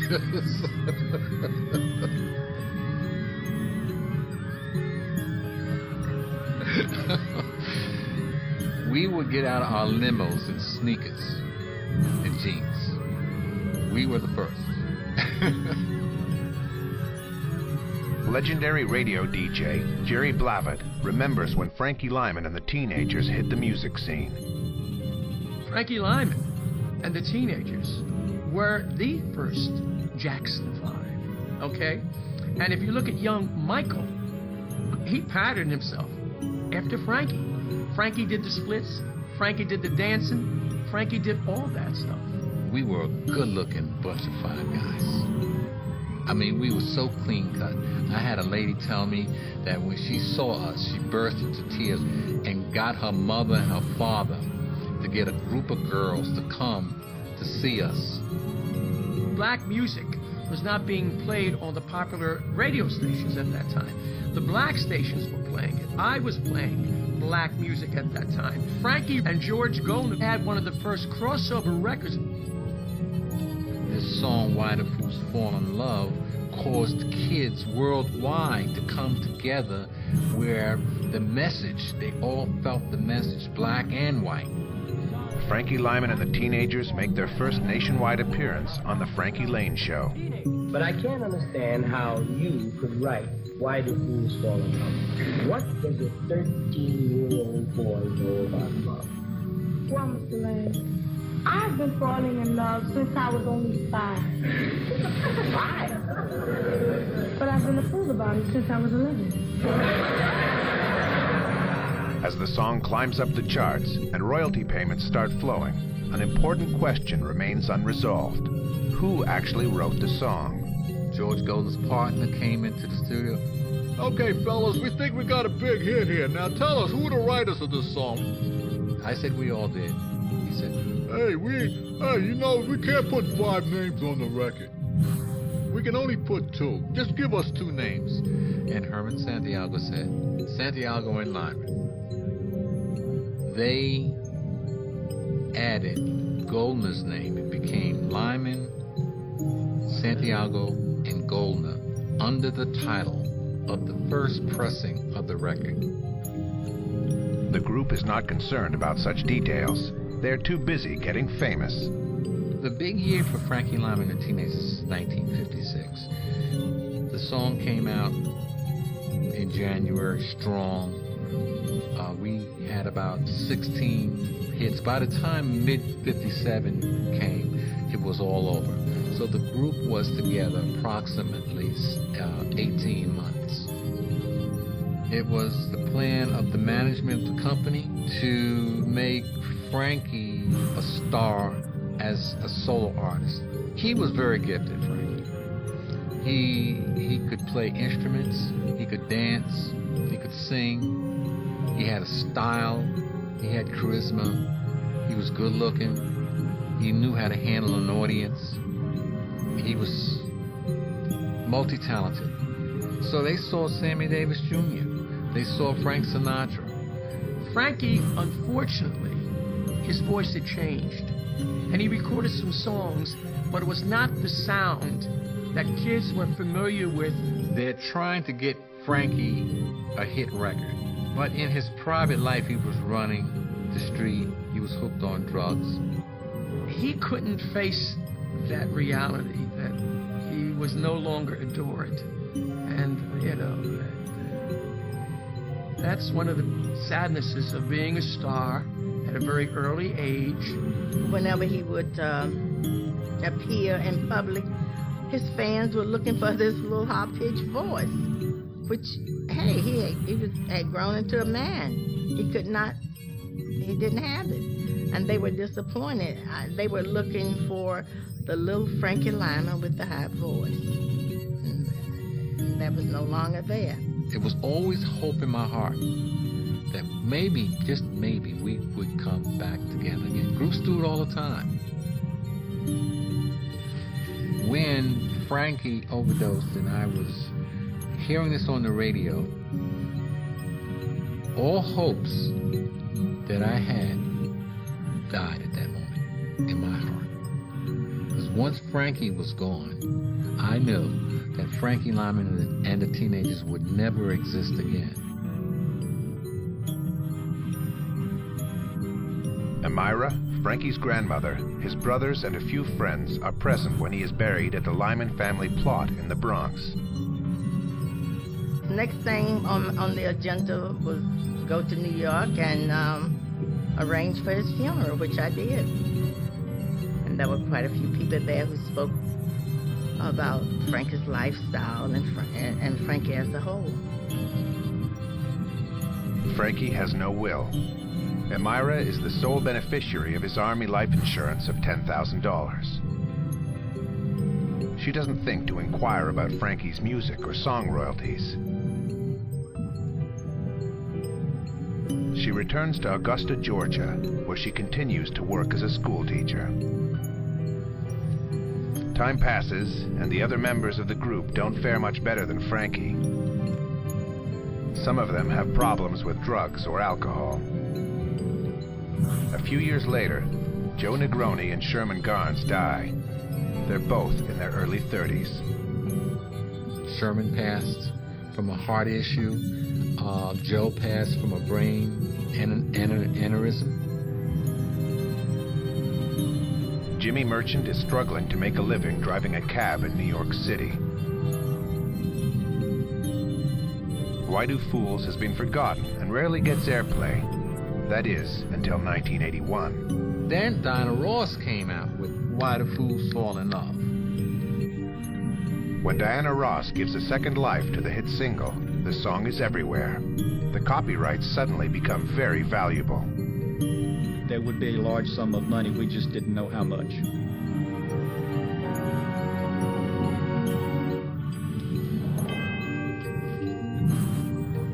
Singer Frankie Lyman dies at the age of 25 from a drug overdose. He leaves no will and little money to his widow, Amira Lyman. But less than 20 years after his death, music superstar Diana Ross releases a cover version of Frankie Lyman and the Teenagers' single, Why Do Fools Fall in Love? It's a worldwide hit. Amira realizes there may be a lot of money at stake. She hires lawyer Bill McCracken. If we could establish Amira's ownership of the copyright, there would be a large sum of money, we just didn't know how much. Meanwhile, Jimmy Merchant searches through documentation to prove who owns Why Do Fools Fall in Love. Merchant tracks down the song's copyright records at the Library of Congress. He realizes that the group's members were left without any royalties except for Frankie, who has 50%. The other half goes to Goldner, the owner of the record company. When these kids wanted to record, it was legit for them to go to a record company, all right, and say, I have a song. And there was nothing wrong at that time for them to share, to get on a label. It was common practice back then. But the paper trail reveals that George Goldner had since sold his share of the writing rights of Why Do Fools Fall in Love. He sold them to a notorious music producer, Morris Levy. Levy was a feared figure in the industry who had known ties to organized crime. George Goldner had a business transaction with Morris Levy, and Goldner had to pay back him in some way, and Goldner transferred all his rights and his company's songs over to another individual, which was Morris Levy's company.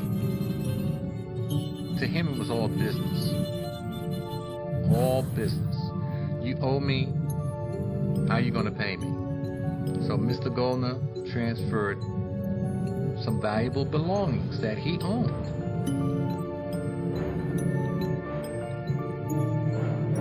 Oddly enough, the documents further show that Frankie Lyman also sold his share of the writing credits. It was at a time when Frankie had hit rock bottom.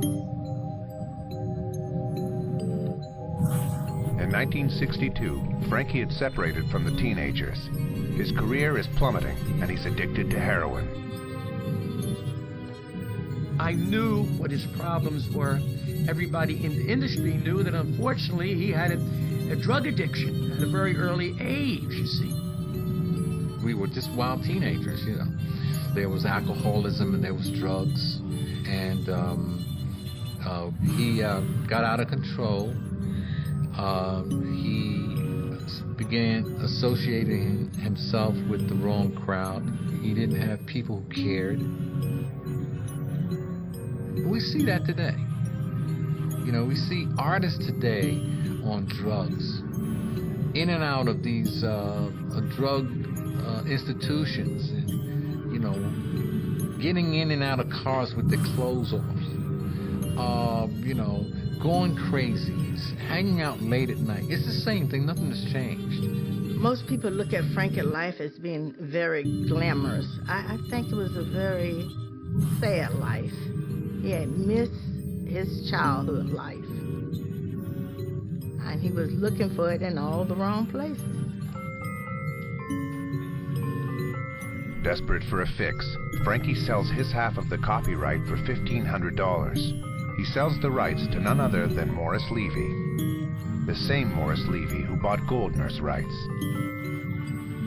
I did contact the U.S. Copyright Office and had a search done on the song Why Do Fools Fall in Love, because I knew that was the primary asset in his estate. And they sent back a chain of custody showing where it had been transferred. And I remember that one of the owners was Patricia Records. And I didn't really know what Patricia Records was. I later learned that that was a company that Morris Levy had created. My attorney, Mr. McCracken, Bill McCracken, had talked to his former manager at the time, in which he told him that there was no royalty. Frankie had sold all of his royalties, so we just let it go. But all hope is not yet lost. Enter Chuck Rubin, a specialist in music copyright claims. His company, Artist Rights, they find royalties for artists who are not receiving them, or they've been stolen, misappropriated, taken in some way. And Chuck's familiar with all of the nuances, the ins and outs of the music business and record business. Rubin, sensing opportunity, contacts the two remaining members of the Teenagers, Jimmy Merchant and Herman Santiago.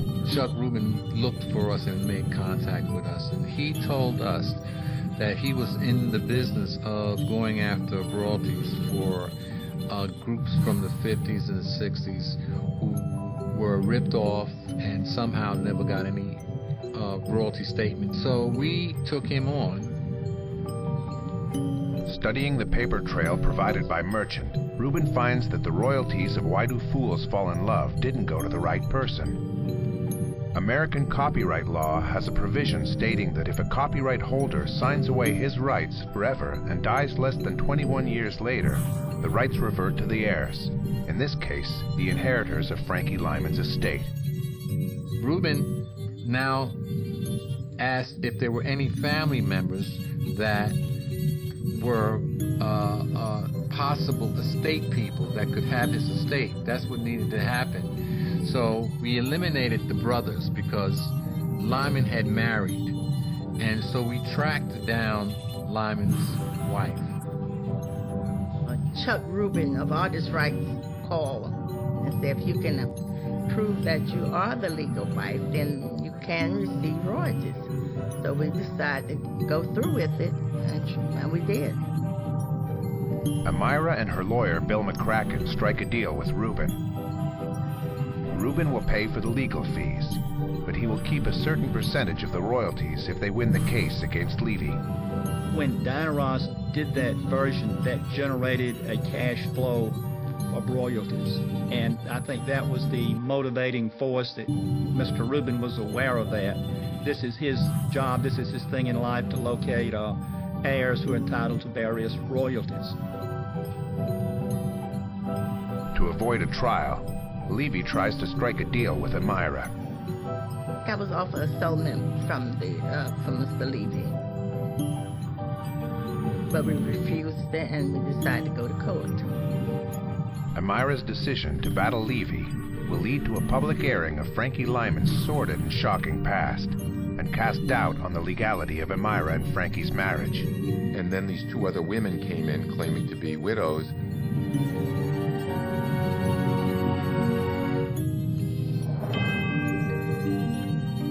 The copyrights of Why Do Fools Fall in Love, a song by Frankie Lyman and the Teenagers, are worth millions. Amira Lyman, Frankie's widow, claims that she should inherit Frankie's royalties. All she has to do is prove that her marriage is valid. Music producer Morris Levy is the current beneficiary, and he's prepared to fight tooth and nail to keep the copyrights. Chuck Rubin and Amira Lyman bring in the big guns. They hire lawyer Ira Greenberg to lead the case against Morris Levy and his record company. Greenberg estimates the royalties to Why Do Fools Fall in Love are in the millions. The song was popular again. It would throw off royalties in 5 figures a year, maybe sometimes 6 figures a year. But as a total package, it was worth, for the past, probably in the nature of 7 figures. And of course, it had a life going into the future as well. Ira kept saying, hey, don't worry about it. We got a good case here. So we take the case to court. Say, don't worry, you got all the legal rights and everything on your side, so don't worry about it. But as the trial is about to commence, Morris Levy makes a shocking announcement. Levy tells the court that Amira is not Frankie's legitimate widow. Mr. Levy was looking for someone who might derail Amira's claim. And then these 2 other women came in claiming to be widows. Elizabeth Waters and Zola Taylor both testified that they had been married to Frankie Lyman. And extraordinarily, neither had divorced him. Frankie appears to have been married to 3 women simultaneously. If this proves to be true, Amira's marriage to Frankie will be invalid, and so will her claims to Frankie's royalties. It was definitely good for Levy. Levy had gone to great lengths to produce the 2 widows, as Jerry Flavitt recalls. I was doing my Sunday night oldie show, and I always played Frankie Lyman, and Morris called me and said, Peter, Elizabeth Walters, she's in your area, okay? There are monies due to her. Can you do a shout out? Because perhaps she might be listening. So I went on the air that night, and and I said, why do fools fall in love? Looking for a beautiful young lady by the name of Elizabeth Walters. Where are you, Elizabeth? There's some money coming your way from Frankie's royalties. What about an hour into the show, we have Elizabeth Walters on the phone. And true enough, I went to the phone, and she said, Geeter. I said, where are you? Well, apparently, she had been, I don't know, arrested for something. It turns out that Elizabeth Waters, the alleged first wife, is in prison for shoplifting. Morris Levy bails her out and brings her to court. Elizabeth accepts a few $1,000s in advance from Levy to pay her legal fees in exchange for contesting Amira Lyman's claims. If she wins, Elizabeth will receive the writing rights. She agrees that Levy can keep the royalties from the past and remain the publisher of Why Do Fools Fall in Love. Levy strikes the same deal with Zola Taylor, Frankie's alleged second wife.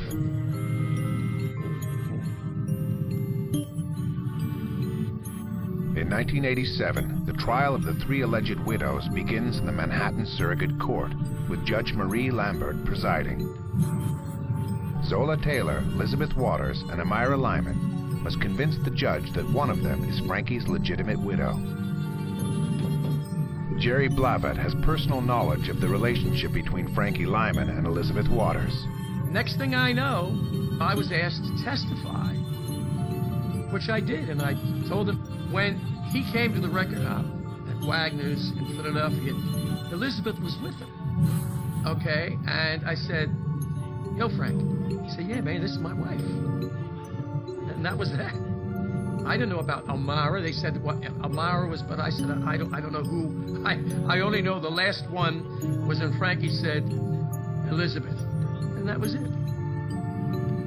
So I was there for the whole case. In Surrogate Court, of course, Judge Lambert called each one of us to the stand, and each one of us gave our story with Frankie Lyman. Elizabeth Waters testifies that she married Frankie Lyman in January 1964.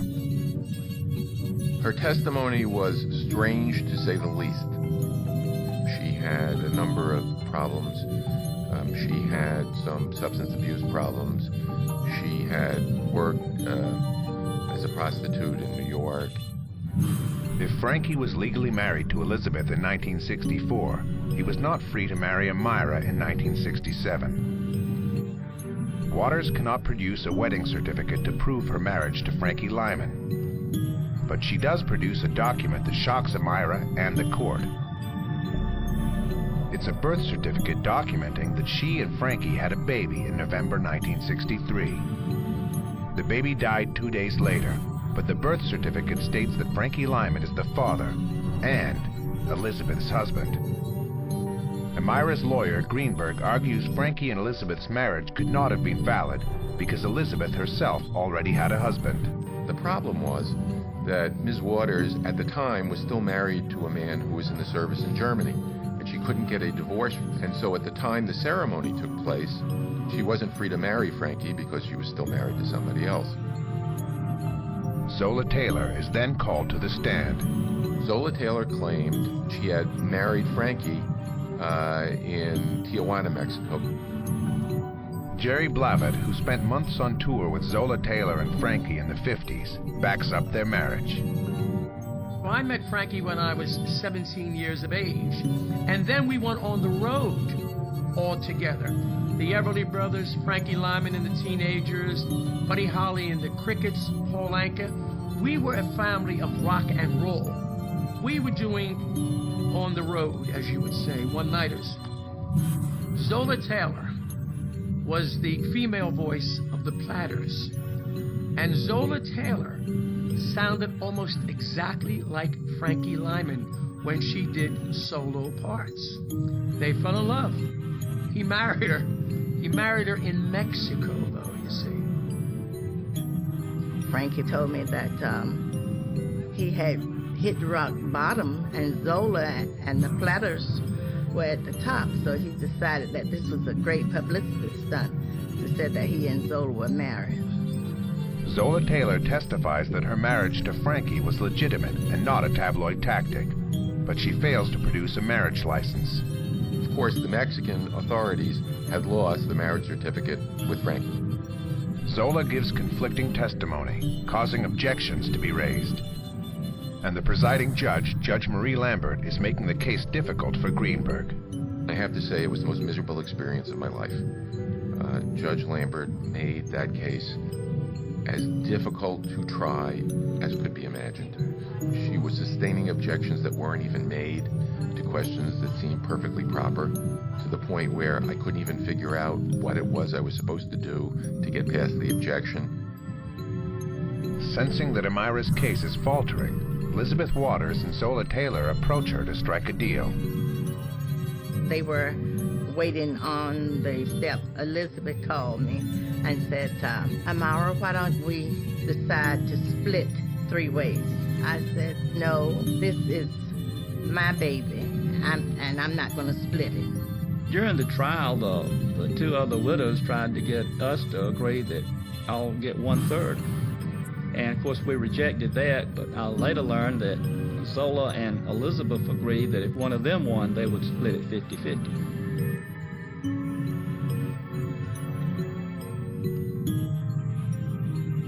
Amira feels confident about her case. After all, she's the only widow who has a wedding certificate. I had the law on my side. They did not have the law. So I was not concerned about their remarks or their testimony. I just knew that, hey, I'm going to win this case because I'm right. Amira made a good witness. You know, once you see Amira and hear her testify, you'll understand what I'm saying. She comes across as a very soft-spoken, honest person. And you have to remember, too, that she was a school teacher. She taught in one of the elementary schools here in Augusta. And she taught there until she retired. And she was well-liked by everybody.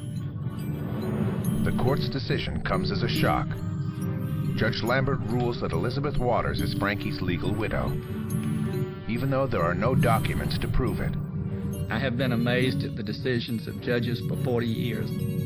Judge Lambert, she either didn't like our position, or she didn't like us, or she did like someone else. And so when the decision came out in favor of Elizabeth Waters, we were both surprised and not surprised. We were surprised because there was not sufficient evidence, but we weren't surprised because the judge had made it clear that we were probably not going to win. When you put your heart and soul in something and you believe it, you are really disappointed, and we were really disappointed. Amira and her legal team appeal the decision. I never thought about the amount of money. I was thinking about the principle. And as her fight goes on, Frankie's former bandmates enter the fray. I never made a deal with them.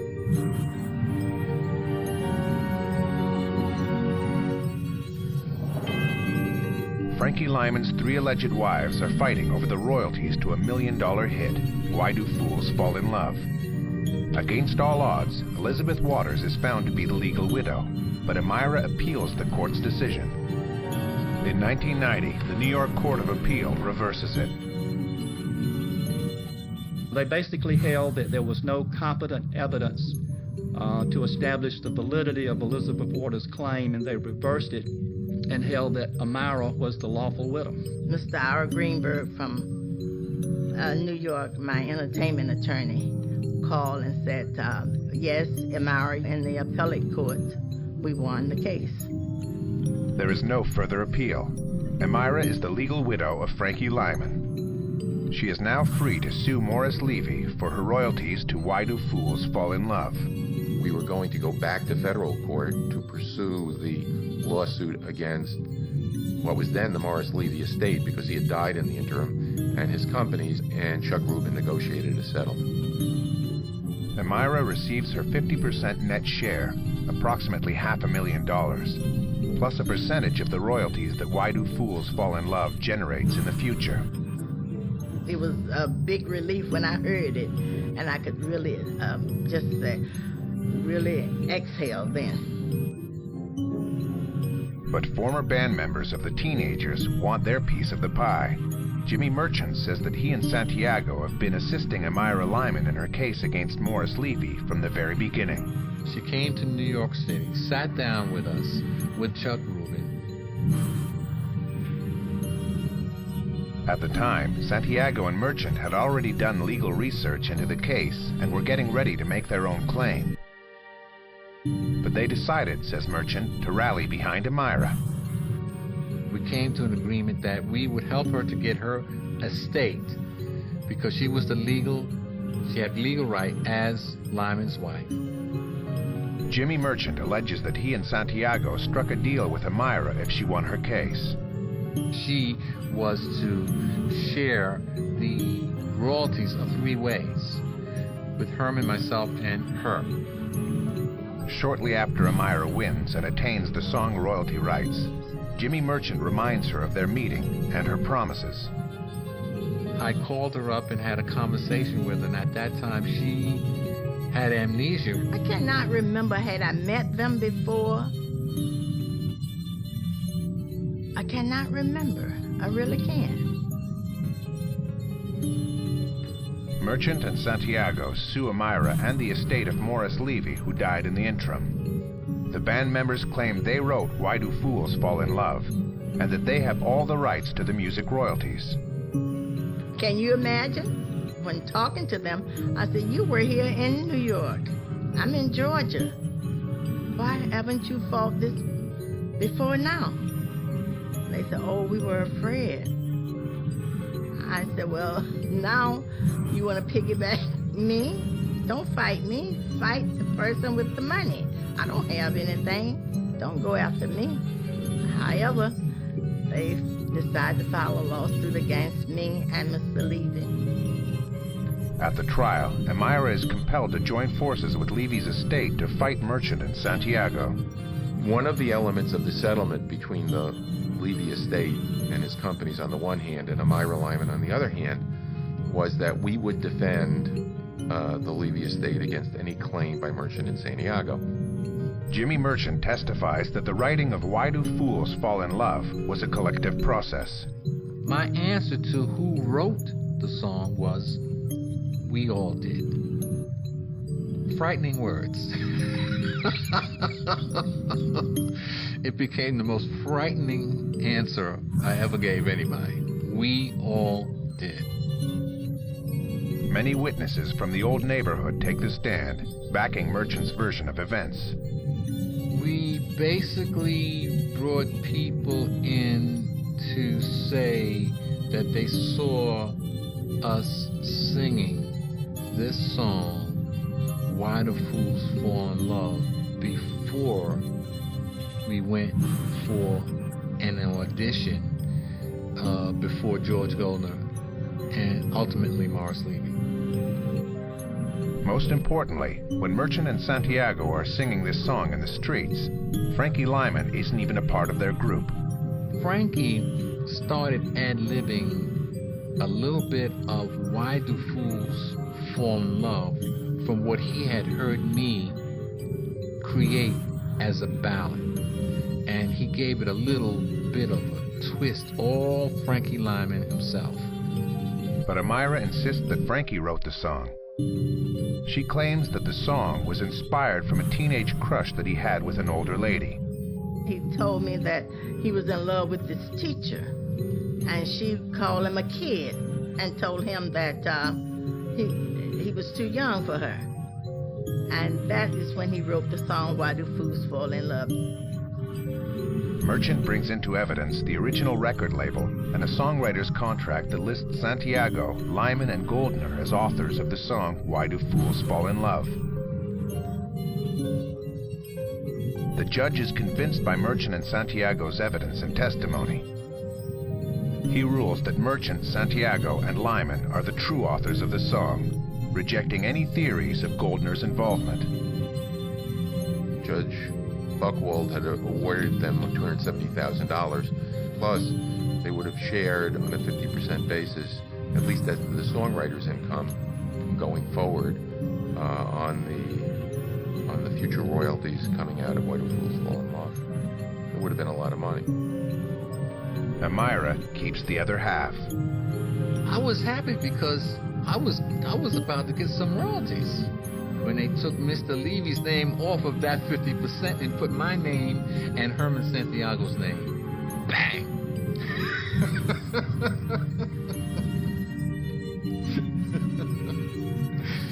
I mean, so we started collecting royalties right away.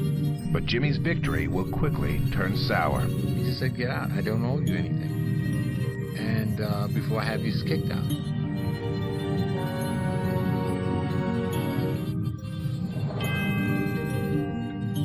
Frankie Lyman's widow, Amira, has won the right to 50% of the royalties from one of the most beloved pop songs of the 50s, Why Do Fools Fall in Love?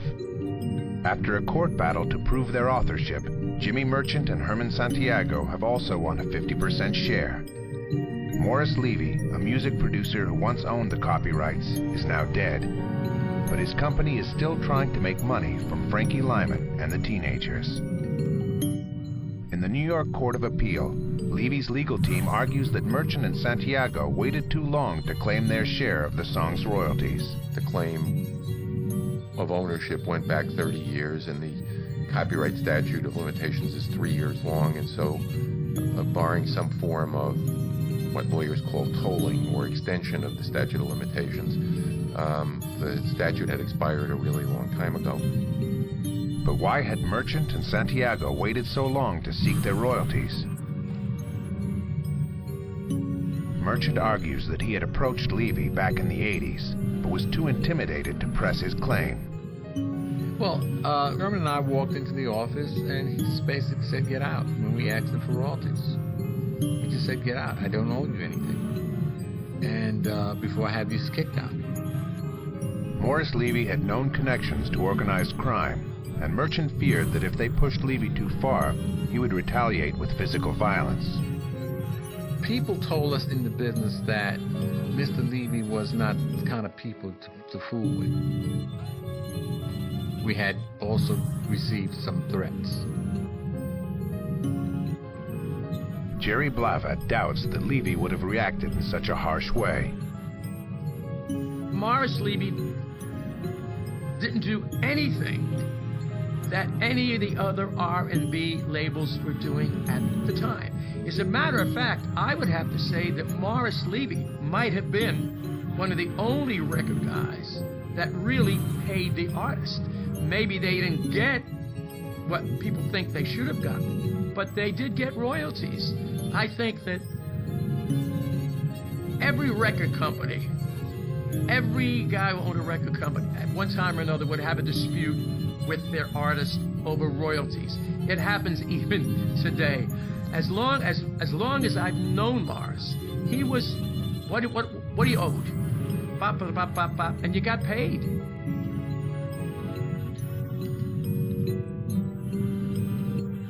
Merchant and Santiago's arguments do not impress the appeal court judge. He rules that the statute of limitations applies. Merchant and Santiago simply filed their copyright claim too late.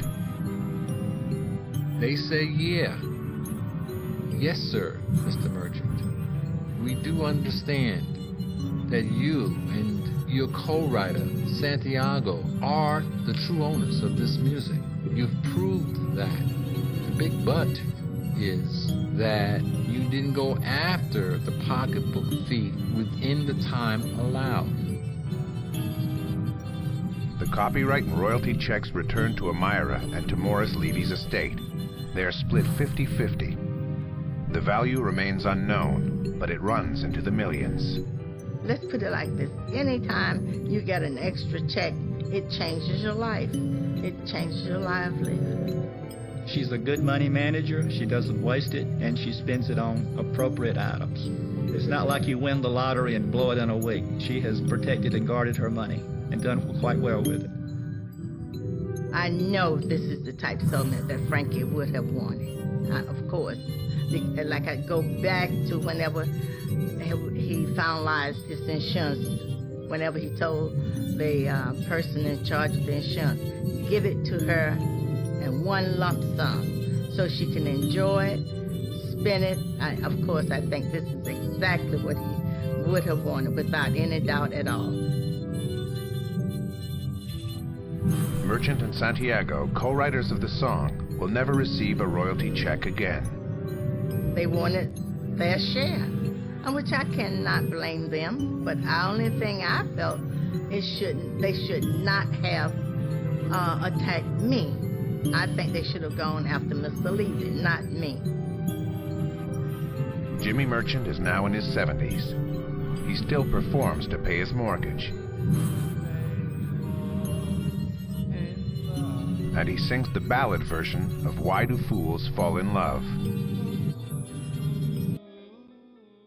Finally, Merchant admits that the song's lyrics, after all, did not even come from him, but from a love letter that was given to the group for inspiration. This gentleman who knew us and saw potential gave us some letters that he said was given to him, and he said, look, you guys are singing the same old songs over and over again in front of my doorway.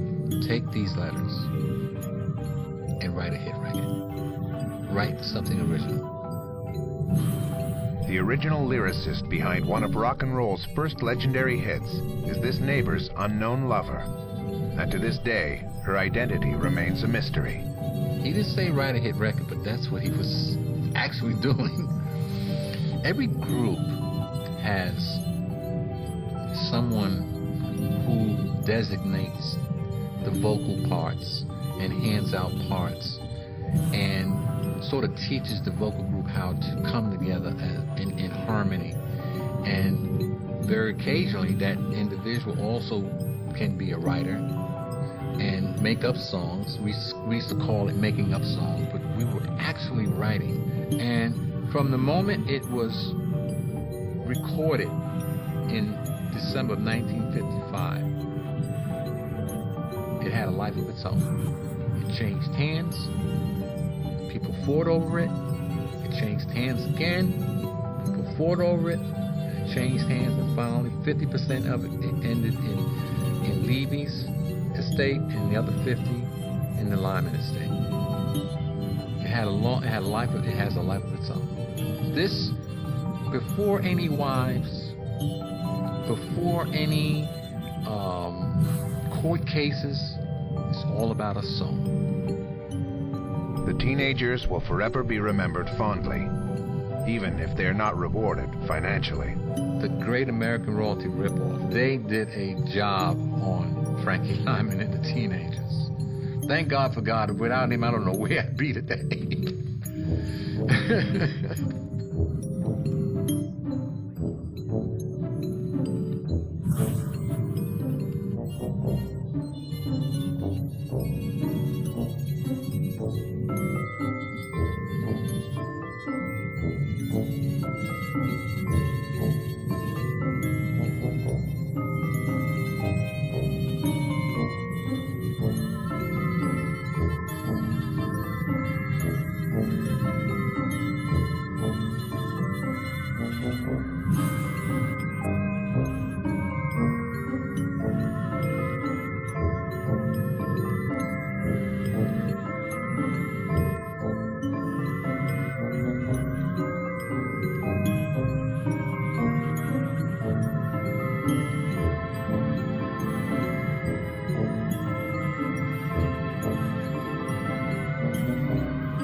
When most people die, they plan for a traditional funeral and burial.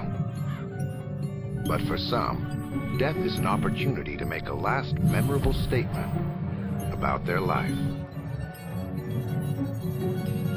On this special episode of The Will, we'll take a look at those thinking outside the box, so to speak, by pushing the limits and making some very outrageous final wishes.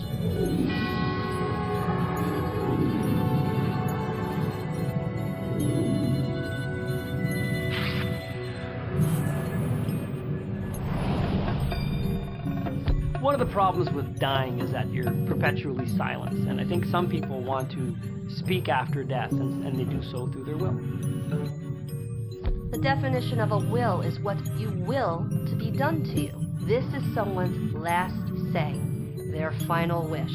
And for many people, it's their final revenge.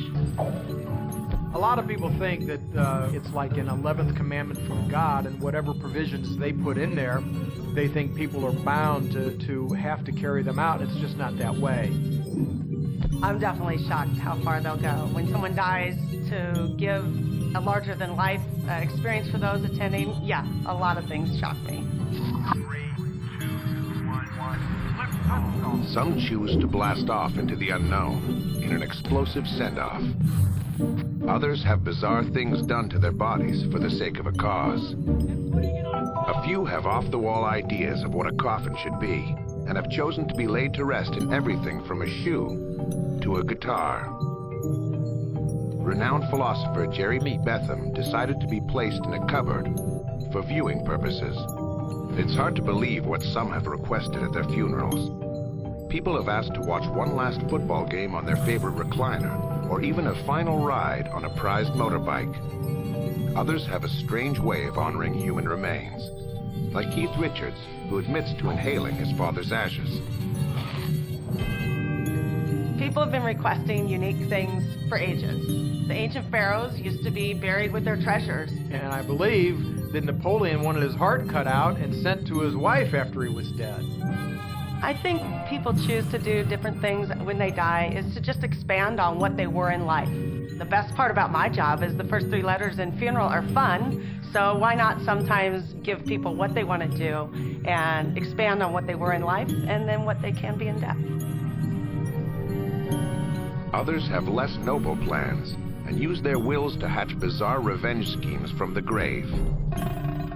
These wills are written to make trouble for people, whether it's to make dubious political statements or to get back at family members that irked them while alive. Take the bizarre story of Iowa attorney T.M. Zink. Zink hated women. In fact, he loathed them so much that his $100,000 estate was to be placed in trust for 75 years. In 2005, the accumulated principal would be used for a bizarre purpose: the building of a womanless library. Zink explained, "My intense hatred of women is not of recent origin or development, nor based upon any personal differences I ever had with them, but is the result of my experiences with women, observations of them, and study of all literatures and philosophical works. There would be no books by women, and no women would be allowed to enter the building." In this will, the daughter got $5, the wife got $0. This will was bound to be challenged, and this woman is here to tell you that this will could not be probated because it was discriminatory. Most all states have laws against that, where if you're going to, disinherit a wife, you need to divorce her. You can't do it through a last will and testament. I know in the state of Florida, a surviving spouse is entitled to at least 30%. In most states, it's some percentage or even 50-50. The will of T.M. Zink is a classic example of why you really should never use a will to get revenge. You could hate someone all you want, but you can't do it and hurt the public. And in this case, he was hurting, even though private, wife and daughter, public. Can't be carried out. Discriminatory. Thumbs down. The guy was a lawyer, so you'd think he would know better than putting up some crazy will like this that caused his poor daughter to have to go to court to quash it, which she did, and she ended up with all the money.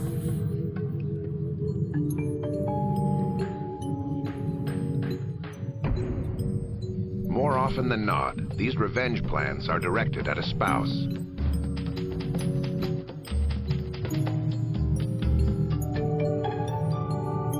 Samuel Bratt was a wealthy man who could easily afford the finest cigars. Unfortunately for Samuel, he was married to a woman who never let him smoke. So Samuel stipulated in his will that his wife would only receive his sizable fortune of 330 pounds if she smoked 5 cigars every day for the rest of her life. That's Colin back at you, babe. This is my little to you. Something like this would not go over well in court at all. You can't require someone to essentially kill themselves by smoking 5 cigars a day. I mean, this is an example of a person in a vengeful type will trying to put these conditions on getting an inheritance like that. You know, one of the things to having a will or a trust thrown out or provisions thrown out was the person competent when they made the request. The judge would just deem that you were not competent when you made such a request, so they're just going to forget about that whole provision. And who's going to enforce it anyway? Who's going to follow her around to see if she smoked 5 cigars a day anyway? It's insane. On the other hand, some spouses will go to extreme lengths, no matter how troublesome the task, to make sure that their beloved's final wishes are carried out.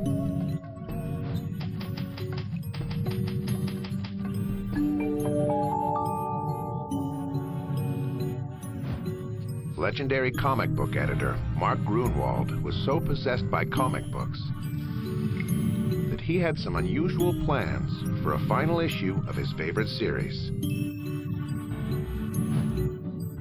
Marvel, the iconic comic book publishing company in New York City, was a hotbed of activity in the 80s and 90s when Mark Grunwald became an editor. In the early 80s, I want to say 1981, 1982, Mark was promoted to being a full editor, in which role he oversaw what we think of today as the classic Marvel Heroes line of titles. So the Avengers, and Iron Man, and Captain America, and books of this sort. Mark was the consummate fan-turned-pro. He really lived and breathed comic books.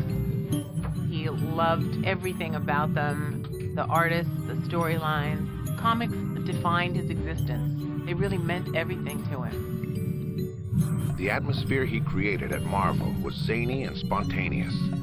There was no shortage of strange activities occurring at any given moment. In addition to his more serious editorial duties, Mark was also sort of the self-appointed morale officer of the Marvel Comics floor at the time, because he was an inveterate prankster. He loved to pull a prank and a gag, and he would do so mercilessly to the best friends that he had. No one was safe from his elaborate gags. Everyone was always on the lookout for what he was up to, knowing full well that they could fall prey next. One of his favorites was going around the Marvel offices to test the incredible superpowers of his comic book characters on his friends. Another strange occurrence would happen on late nights, when Mark and his colleagues would end up sleeping under a desk that he had built for this purpose. Mark and one or two of his assistants or bullpen people would spend all night or even all weekends in the offices. Motivated by I don't know what that particular day, Mark constructed a huge platform to put under his desk and the desk of his assistant editor. It must have been 18 inches, 2 feet tall, so that all the furniture was up. You would step into his office and they'd all be up on these like stilt platforms. What Mark had done was he had built a trapdoor in this platform and built kind of like a little cave that had a sleeping bag and a little portable television and a tiny little refrigerator. And so getting around 11:30, if somebody was there, one of the guys working on this book, they would go into the restroom and wash up and go over to Mark's office and open up the trapdoor and climb into this platform box and stay there and sleep there all night until the following morning when the office is open, and they would crawl back out. There was nobody quite like Mark anywhere to this day. Then when Mark Grunwald suddenly died of a heart attack in 1996 at the age of 43, everyone first thought that this was just another prank. It came as a complete shock to me in the morning when he woke up at 7 o'clock and was thrashing around. I thought he was teasing me. Luckily, his sister and family had come the day before for a 2-week vacation at our summer house, and we were all together, and I screamed, "Gail, get in here!" And she came running, and she looked at him and said, "I think he's dead. And I said, what? He can't be dead. We thought it was a joke. We thought this was Mark just pulling a fast one. We had seen him literally 72 hours before, and he was perfectly fine. I would not be surprised to this day if Mark came walking in that door right now and went, surprise, it was all a big put on. I've been alive and living a secret life under my desk all these years. Mark left a daunting task to his wife. I kind of knew when I opened up the will what was in store for me. I want to be cremated and my ashes put into a comic book. I said, okay. Having known Mark, it was surprising but not surprising. He had clearly devoted so much of his life and energy and love and passion to comics and Marvel in specific that, on the one hand, while it's sort of a grotesque idea, on the other hand, it made perfect sense for him. Of course, this is what he would want done with his remains. He would want to be a comic book in his afterlife. We were determined to actually get this to happen. This presented a series of difficult challenges. There was a lot of concern. We didn't even know if it was necessarily legal. We didn't even necessarily know that it could be done. I mean, it's pretty crazy to put your ashes in a comic book to actually conceive of that, but I think that was typical Mark Gruenwald. I mean, just to be a comic book writer, if you've ever read that stuff, you know, you gotta wonder, these are some pretty creative people.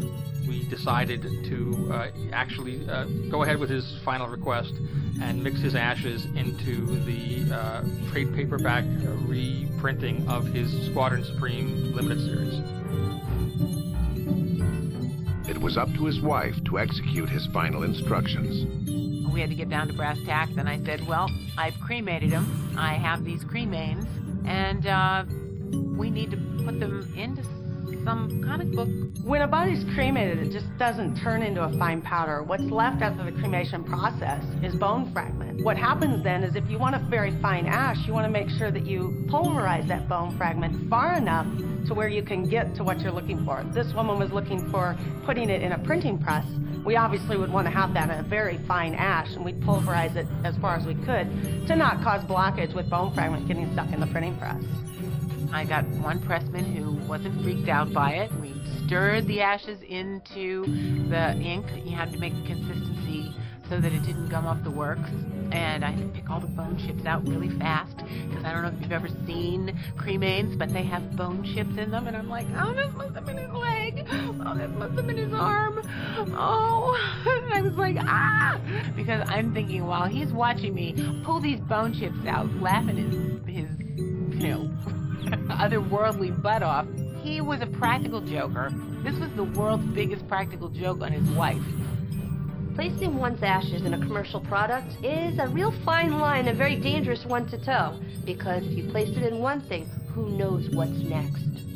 The issue with having a comic book with human remains in it, essentially, is that it's a little spooky to have in your hands a comic book read for the most part by children, you know, with human remains in it. You know, when people like this, when they turn the pages, have you ever seen people lick their fingers? Imagine if you licked your finger if you turned that comic page. You're licking someone.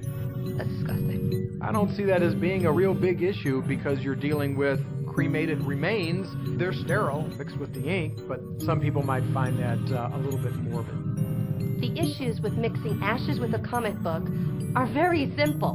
One, you turn off your readership because who wants to read from a comic book that has a dead person in it? As it turned out, a lot of people did. When the Squadron Supreme book came out, we had an extremely good reaction that somehow the story of Mark's last wish had caught fire. Consequently, this book that we figured we would do a single printing of, and really almost entirely because of Mark's passing, we ended up having to go back to press on for 2 or 3 more editions. And in fact, in those later editions, we had to strip in a line that said, second printing, no ashes included. It was only fitting for Mark Gruenwald, the heart of Marvel Comics, to make an incredible comeback in death as his favorite comic book. So this is the Squadron Supreme collection that Mark is in. 320 pages of comics. bits of market. It's only the first printing that has his remains in it because we ran out of ashes. We don't have any more. I had made jokes about, like, when I was being interviewed, like, yeah, he really threw himself into his work.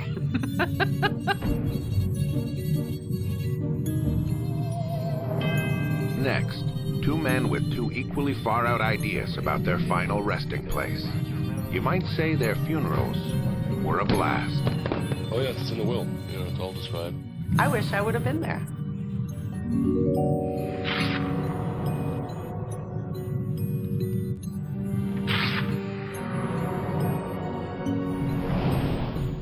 While most burials return people deep into the earth, some prefer to leave this world after death.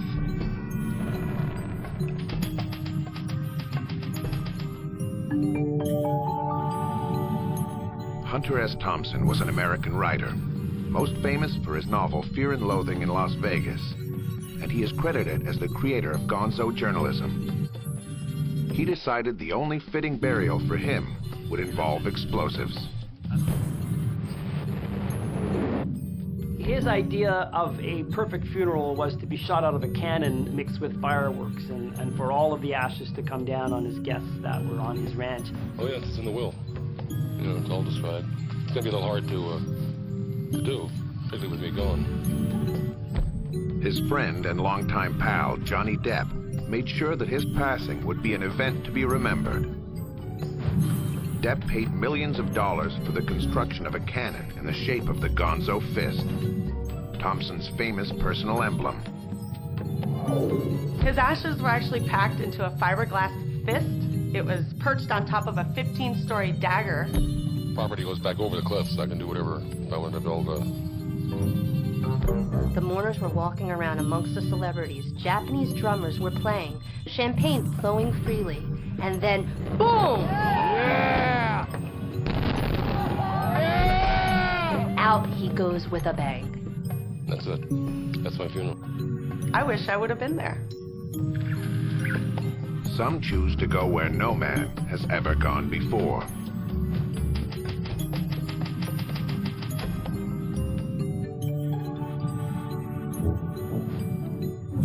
Gene Roddenberry, the creator of Star Trek, had otherworldly plans for his remains.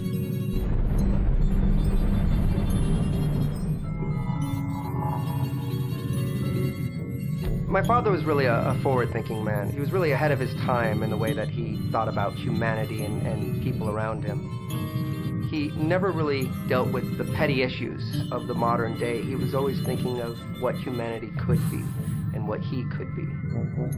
It's someone really to look up to when you're a son. Gene was a character. There are a lot of different adjectives that you could apply to him depending upon what your relationship was with Gene.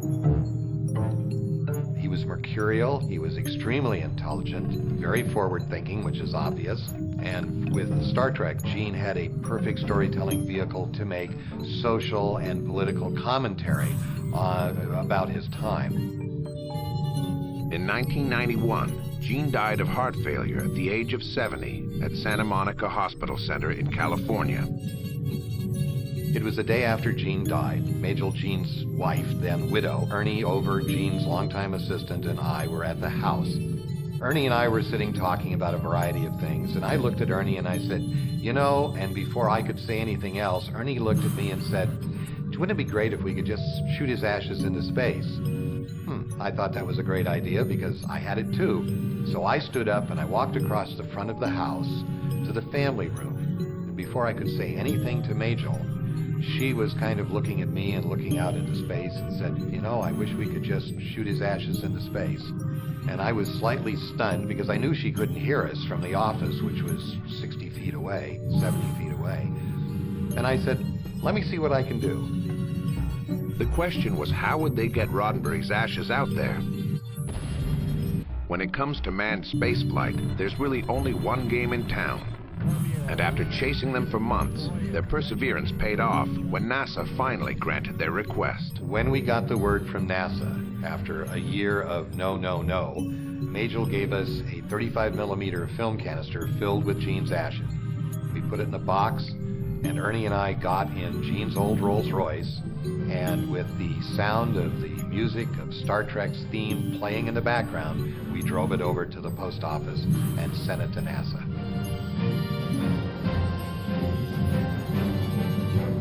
We are counting down toward today's launch of the STS-52 mission, and all is proceeding on schedule. The ashes went up with the Columbia Space Shuttle on October 22, 1992, almost a year to the day after Gene's death, in astronaut Jim Weatherby's personal possessions. It certainly helps to be a celebrity to get into the VIP section in a space shuttle and get launched into space. Kind of an interesting request. It's a fitting departure for him. Columbia Launch Director, here at Ground Launch. Idiot. NASA did it as an honor and as a tribute to Gene's forward thinking, because an awful lot of NASA engineers wouldn't have been rocket scientists if it hadn't been for the inspiration that they'd gotten from Star Trek when they were kids.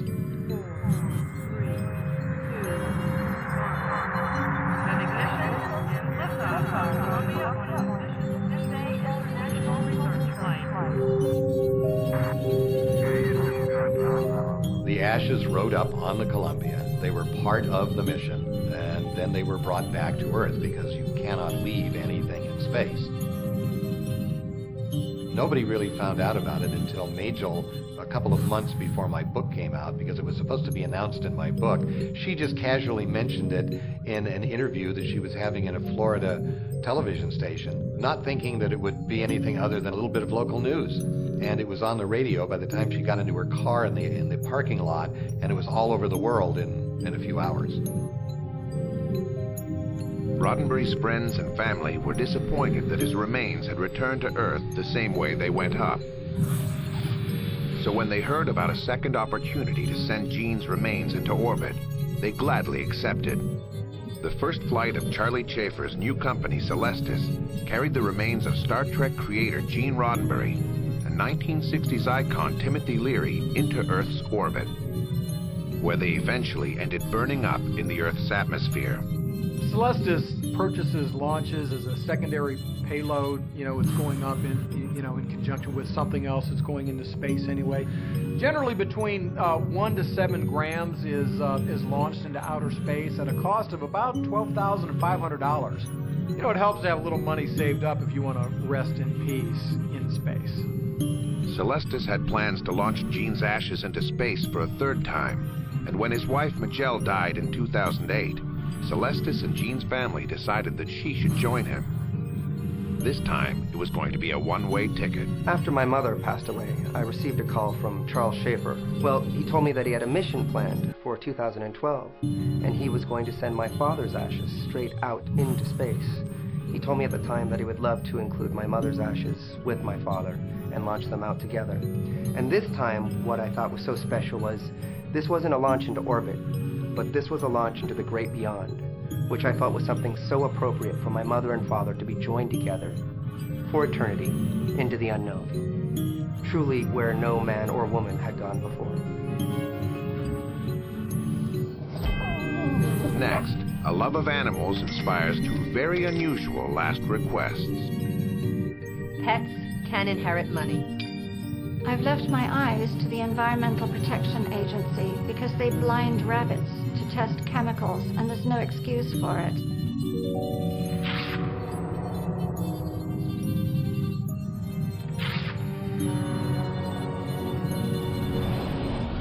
Some people love their four-legged friends so much in life, they decide that their money is best left in the paws of their loyal pets. These wacky wills bring a whole new meaning to man's best friend.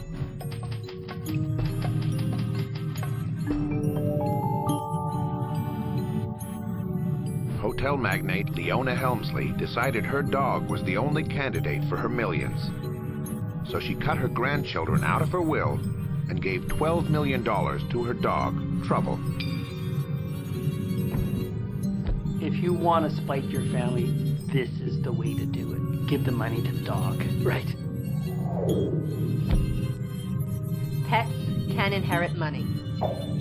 You can even have the puppies inherit the money if you want. However, whoever is the person who's in charge, be it the lawyers or anybody else of your choice, in charge of administering the estates, they will definitely be getting paid. Someone has to administer that, and if it's handled by an attorney, they're more than happy to charge $200 an hour to feed Trouble. Helmsley's dog Trouble found itself in a whole lot of trouble after inheriting her millions, even receiving death threats. Trouble's guardian, Carl Leckig, had to spend $100,000 a year on security alone. You can't, give millions to your dog or your pet, disinherit your relatives, and expect everything to be fine. Something's going to happen, and when there's money involved, people change, when people die, and you're just headed to court. Turns out the dog couldn't defend his millions in court, and Leona's children got their hands on most of Trouble's money. Yeah, no, you can use your will to be an asshole. And that's why we have courts, because the court will come in, and where you have a will where you've essentially just trying to be mean to people, and the courts can come in and change the will, take out the mean parts and make the rest of it make good sense, particularly when you're leaving $12 million to a dog. We'll never know if the Queen of Mean, Leona, left her money to her dog out of spite or love. But there's no doubt about what motivates this animal lover.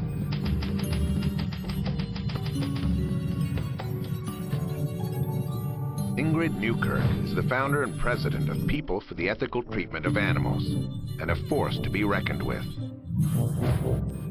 Ingrid Newkirk has bequeathed her body to the organization in a shocking way to make an unforgettable statement. Well, Ingrid definitely sets the creative tone for PETA. She works harder than anybody, she works longer than anybody. She's just got a genius brain, and it's constantly going. Our interest is in getting public discussion on these issues, and to get people talking and paying attention, you have to be creative, you have to be clever. Shame on you! No one is better at coming up with cutting-edge ideas than Ingrid. When I first came to America, I wanted to be a stockbroker, but my neighbor moved away and left a lot of cats behind. And thinking there would be a wonderful shelter, I put them in my car, took them there, and found it was dirty, noisy, a very frightening place. I had naively thought that in America, certainly, animals would be well taken care of, they would always have homes, somebody loved them, and it was such an eye-opener to walk into the shelter and smell it and see it and realize that these animals were quite desperate, standing at the ends of their cages, hoping somebody would take them home, and there weren't enough people. I just couldn't take it. I couldn't walk out of there and go back to my cozy job. I really knew I had to do something. I'd always loved animals, and I just had to get involved. A near-death experience made Ingrid realize that defending animal rights while alive was just not enough. I was on a flight in an evening when there was a terrific storm, thunder and lightning below us, and for some reason the pilot decided to descend, and we were caught in wind shear. The entire plane was thrown around as if it were in a washing machine. If I had died, my activism would be over. I thought, wait a minute. If your body had managed to make it to the ground in one piece, you can still use that to be an activist. This terrifying experience led her to create a radical will. Her final wishes have elicited heated criticism, even from her own colleagues. When I first told people what I was going to do with my body, a lot of people were absolutely horrified. Then I explained the reasoning behind it, and a lot of them mellowed, and some of them actually embraced it. Yes, our Vice President Lisa Lange finds it distasteful, and she knows that they're going to be stuck with having to deal with it when I'm gone. One of the great things about Ingrid is that she's always open for debate, and she will listen to arguments. And yes, we did debate this. And in the end, I lost, and the will went ahead as planned. In my will, I've left my liver to activists to use in France, because that's where they force-feed ducks and geese to make their livers expand so painfully that they sometimes burst in their bodies for foie gras. I've left my ears to the Canadian government, so perhaps for the first time they can hear the cries of the seals and the seal mothers when they have the annual massacre on the ice. I've left my eyes to the Environmental Protection Agency because they blind rabbits to test chemicals, and there's no excuse for it. They can use my eyes instead. I've ordered that my flesh be publicly barbecued with onions so that people will smell it cooking, come over thinking, "Ooh, that smells good," and then realize it's human flesh. It's all the same. It's just that I'm a volunteer and the animals aren't. I have a tattoo of a lizard on my arm, and I want that cut off and made into a lizard skin wallet, which will draw attention to the fact that all these wonderful reptiles may not be cute and cuddly, but they die very badly to make accessories. I tried to sell it already on eBay for advanced sales, but they took it off. It was up for about 24 hours, and I thought, no. The question is, has Ingrid finally gone too far? When I first found out about Ingrid's last will and testament, I was instantly worried. My worry was that people wouldn't get the overall message, which is a brilliant one, but they would be so distracted with the idea that this woman wants to grill her flesh, or she wants her flesh to be grilled after she's dead, that they would miss the overarching message. Oh, this is a very controversial will. This will be debated for sure, if it ever even happens.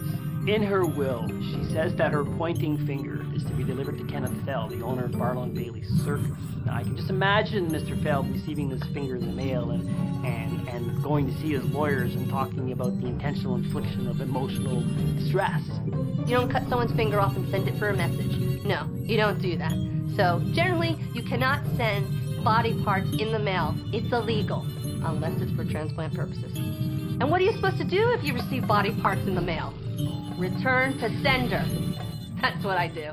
Yeah, they've got a lot of legal issues here, along with who's got control of the body, who's going to dismember this body, and then what, send eyeballs to Congress? Well, give me a break. They're still going to eat a cheeseburger. Well, a mortician's job is to put a body back together, not take it apart. They're going to have to bring in a specialist that could sever the bone and do the job correctly. It's going to be a messy job. And then with the whole rotisserie of the body over a flame, like you would possibly a pig, people seeing a pig roast with their body. And that's where I'm glad I'm the embalmer and not the chef, because I don't want to be involved in that part. It's going to be a huge problem. There may be parts of her will that they can actually execute, but there are other parts of her will which are going to be just raise significant legal problems. Mutilating a human corpse comes to mind. Defiling a human corpse comes to mind. And even though it's with the consent of the deceased, I mean, where are you going to find an undertaker to do these things? There's regulations against this right across the United States of America. A lawsuit could be brought against PETA if they actually execute Ingrid Newkirk's final wishes. Because if she asks somebody to do something that's illegal, it could not be carried out. Because if it's illegal, a court would not accept the will. So, too bad, Ingrid. I'm very keen on having this happen, and I've made as many arrangements. I think it's all legal, all tied up.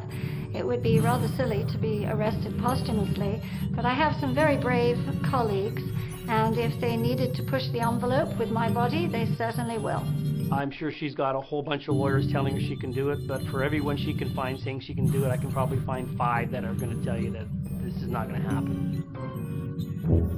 So far as our research indicates, everything she wants to do with the disposition of her remains is entirely lawful. We don't expect any lawsuits from simply carrying out her wishes. It's extension of free speech. These people are the ones doing horrible things to animals, and they've got it coming. I do think this is a very unique, but also entirely appropriate use of the First Amendment under the laws of the United States. She's going to continue to speak. If they want to try to sue over it, let them give it a shot. It's very satisfying to me to think that I have the chance to have my activism live on after I have died. It frightens me to think how short life is. I'm 61 now. I don't know how many years I have left, hopefully a lot. But the idea that it doesn't end with death is satisfying. Next, these two have come up with creative ways to live on after death. The executor had to go to the British government to find out if it was even legal to sever a head from a body to use it for a theatrical production. He said he'd rather spend eternity down there with all that life and excitement going on than in a field with a bunch of old dead people.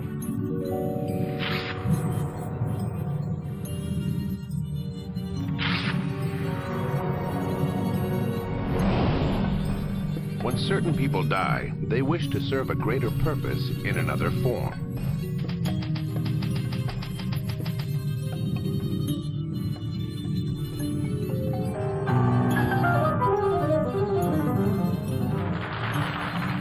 Andrzej Tchaikovsky was a world-famous Polish pianist and composer who loved Shakespeare so much he wrote an opera based on The Merchant of Venice.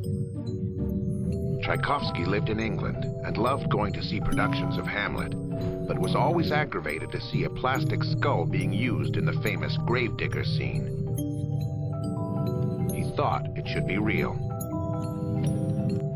Alas, poor Yorick.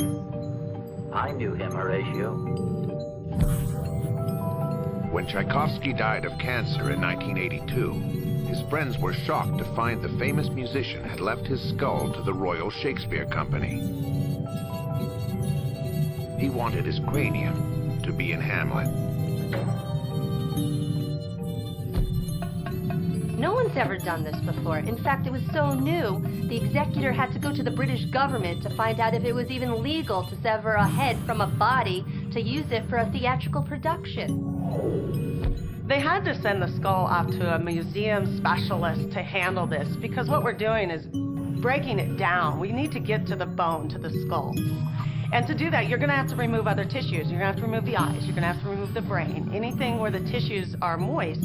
And then at the end, you're going to have to actually boil that skull to get off any of the excess flesh. People in that type of venue to restore those properly would be able to handle that better than an actual embalmer. For years, Tchaikovsky's skull sat on a shelf in the prop room of the Royal Shakespeare Company because the theater was too afraid of damaging it. Finally, in 2009, an adventurous director decided to honor Tchaikovsky's last wish. He was on stage at last. The British media went crazy over the story, and after several months of production, the Royal Shakespeare Company decided that Tchaikovsky's skull was getting more attention than the actors. They decided to use a fiberglass cast of it instead. Tchaikovsky's skull is in the props room once again.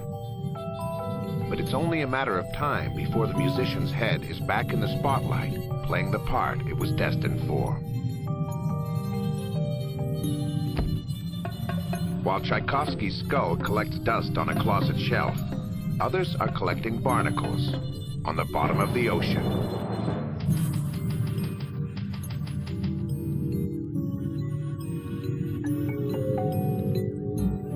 Don Brawley is the founder and creator of Eternal Reefs. Back in college, I used to do a lot of scuba diving with my roommates. We'd go down to the Florida Keys, and we saw the damage that was occurring to those natural reefs. We wanted to do something to help improve that situation. We started playing with the idea of building reefs ourselves. We designed something called reef balls, which mimic natural coral heads. They're designed to be stable and create a wonderful habitat for the small sea life. Designing an original structure to help preserve the reefs presented a series of challenges for Don. All the other reef designs out there were getting rid of old junk to attract fish. We wanted to do something that mimicked natural coral heads. And we started playing with a number of different ideas. We made a lot of mistakes down the road. We went back to the drawing board many, many times. But we kept working on it, and we came up with a reef ball design which sustains the natural sea life. And nobody had ever done that before. The reef ball was a success, and Don was ready to market his new product. But a surprising request from Don's father-in-law, Carlton Palmer, known to his friends as Petey, put a strange twist in their plans. My father was a musician. He was an arranger and composer. He was an accomplished pianist and French horn player, as well as many other instruments. He was very fun and very creative. When my father found out he was dying, he asked my husband, "Do you think you could put my ashes in one of those reef balls you make?" He said he'd rather spend eternity down there with all that life and excitement going on than in a field with a bunch of old dead people. It sounded very unusual. It's not something we had ever thought of before. When Petey died, the request that he had casually mentioned was all but forgotten. However, he was not about to let this one go. At the funeral director approached my husband with a box of his ashes. It was not in an urn, and he said, "I believe these are for you." Oh, I guess I am supposed to get these. And I started to remember the conversation I had with Petey. And now I had to think of how to make this happen for him. They went to work figuring out a way to incorporate his father-in-law's ashes into the reef ball without compromising its purpose. The result was a success that had unforeseen consequences. I was just doing this for my father-in-law, Petey, and people were like, "Wow, that's neat. Can you do that for other people? How much does that cost?" And one thing led to another, and we started thinking about it, and we realized we could do this for other people. Eternal Reefs uses a simple technique. Basically, we take the cremated remains, we mix it with liquid concrete, form the artificial reef. We invite the families to participate in the casting process, a viewing process where they see it on land ready to go. And then we take them out on a charter boat to witness the actual placement of the reef. And we see a lot of tears out there, but we see a whole lot of smiles because they're laying their loved ones to rest, and it brings kind of closure to the situation for them because they know they're doing what their loved one wanted. It's kind of a refreshing way to have your remains disposed of in an artificial reef. I mean, the sailors back in the war days, they used to just dump their bodies overboard and let the crabs and the fish and the shark have at them to dispose of the remains. And this is a very environmentally friendly way to maybe give back forever by having yourself part of an artificial reef. A concept like Eternal Reefs represents the future of the industry, I think, in terms of ecological and environmentally friendly disposition of human remains. Reefs in the ocean is just the beginning, it's the tip of the iceberg. Petey has left an awe-inspiring legacy and has inspired a whole new industry for his son-in-law. I thought I was in the memorial reef business, and I realized pretty quickly, working with these families, that I'm in the closure business. We have second and third generations of families coming back to us to have their reefs placed near their loved ones. And this is all thanks to Petey.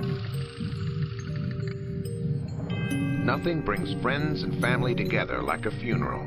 But up next, we'll see a last request that required friends, family, and a whole team of engineers. Car's coming with me.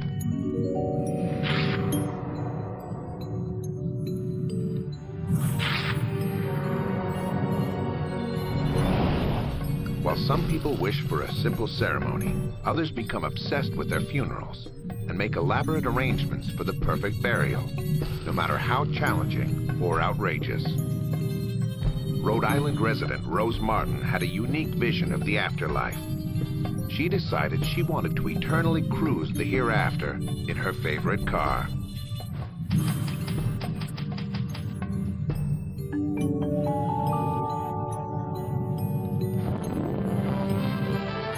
The 1960s gave rise to the Corvair love affair. People developed passionate feelings for this car. If you're like most people who are interested in the Corvair, you want to know what it can do in action. And here it is, dramatic proof that the Corvair delivers the goods as no other compact car can. My mother was a very eccentric person. She was very well known throughout the whole town. She was very boisterous at the town financial meetings, and everyone knew her for that. She was the very first police matron, which she was very proud of that. I don't think there was a policeman or a fireman in town that didn't have a set of her pillowcases. She used to love to make pillowcases, and then she'd give them to all the firemen and all the policemen. Those were her boys. My mother's first love, I'd like to think, was me. However, a close runner-up would be her Corvair, and I don't know who was in the lead there. Rose Martin was so obsessed with her car, she decided to take it with her. I thought it was crazy, really crazy. As a matter of fact, one of the things in a hospital bed, I said to her, I tried to con her out of the car because we thought it was such a foolish idea. I said, Mom, why don't you give me the car? I'll refurbish it because it's an antique, and I'm going to keep it as an antique. And she looked up at me, and she went like that. No, the car's coming with me. And that was it. Burying a body in a car next to other bodies creates all kinds of problems when it comes to the law. Requests of this nature create a logistical nightmare for relatives. They have to go through all kinds of strange activities to comply with the law, and the Rose Martin funeral was definitely a case in point. Someone had to step up and make sure that the Tiverton Cemetery laws were not being trampled on. Well, at first, they came to us and requested that she be buried in their car. And we objected to that. When we went to the cemetery committee, they were not in favor of this. There were some real concerns as to contaminants in the ground and stuff like that. So we had numerous meetings over this, and after all these meetings, and we were assured that everything would meet the requirements. So we decided that she could be buried at the cemetery. Even with the Tiverton Cemetery Committee's permission, the remaining task was not made any easier. So we had to get a vault. The vault had to accommodate a car. I went through the phone book actually looking for cement tanks, and I found a company that had a tank that would accommodate it, the car, but it was in two halves, and each half weighed like 7 tons. And we had a real snag once we found out that the car was 8 inches too big to fit into the vault. I got in contact with my mother's mechanic, George Murray, and asked him what he could do because he has a body shop, and I needed him to cut almost a foot off the end of the car so that it would fit inside the vault. Working with the blowtorch, they cut off the back end of the car. Then they removed the 8 or 10 inches that they needed to, took the back end of the car and reattached it to the main body of the car, welded it, sanded it, and painted it. And that's when it went into the ground, still tacky, because they worked on it all night long. The result took everyone by surprise. We did not think it was possible. We had to do it. We had no choice. After putting her son through the ringer and endless hours of hard work, Rose Martin finally got the burial she dreamed of. She'd bought it brand spanking new in 1962. Price tag, $2,500. And for 36 years, Rose Martin and her Chevy Corvair were a familiar sight tooling around Tiverton. It was quite a scene at the cemetery. It was somewhat hectic. I know I had a lot of concerns to make sure that the car was going to fit in, because now it's too late. Everyone's there, and what do you do? And there was a big crowd around. It was something that's never been done before, at least not in Tiverton. She always told me that she was going to be buried in their car. There were so many people, and the cars on Main Road were actually slowing down and stopping to where it almost created a traffic jam of the people watching this car being lowered into the vault. Rose Martin's final wish flew in the face of reason.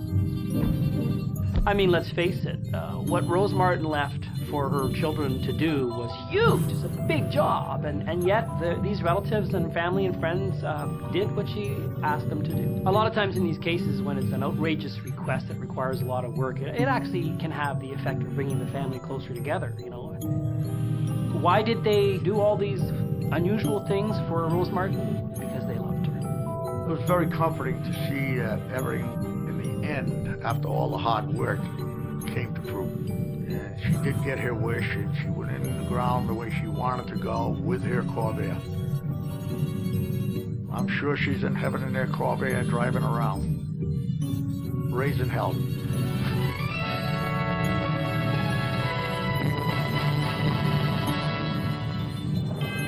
The funeral industry has always been big business, and there is no shortage of unusual burials all over the world.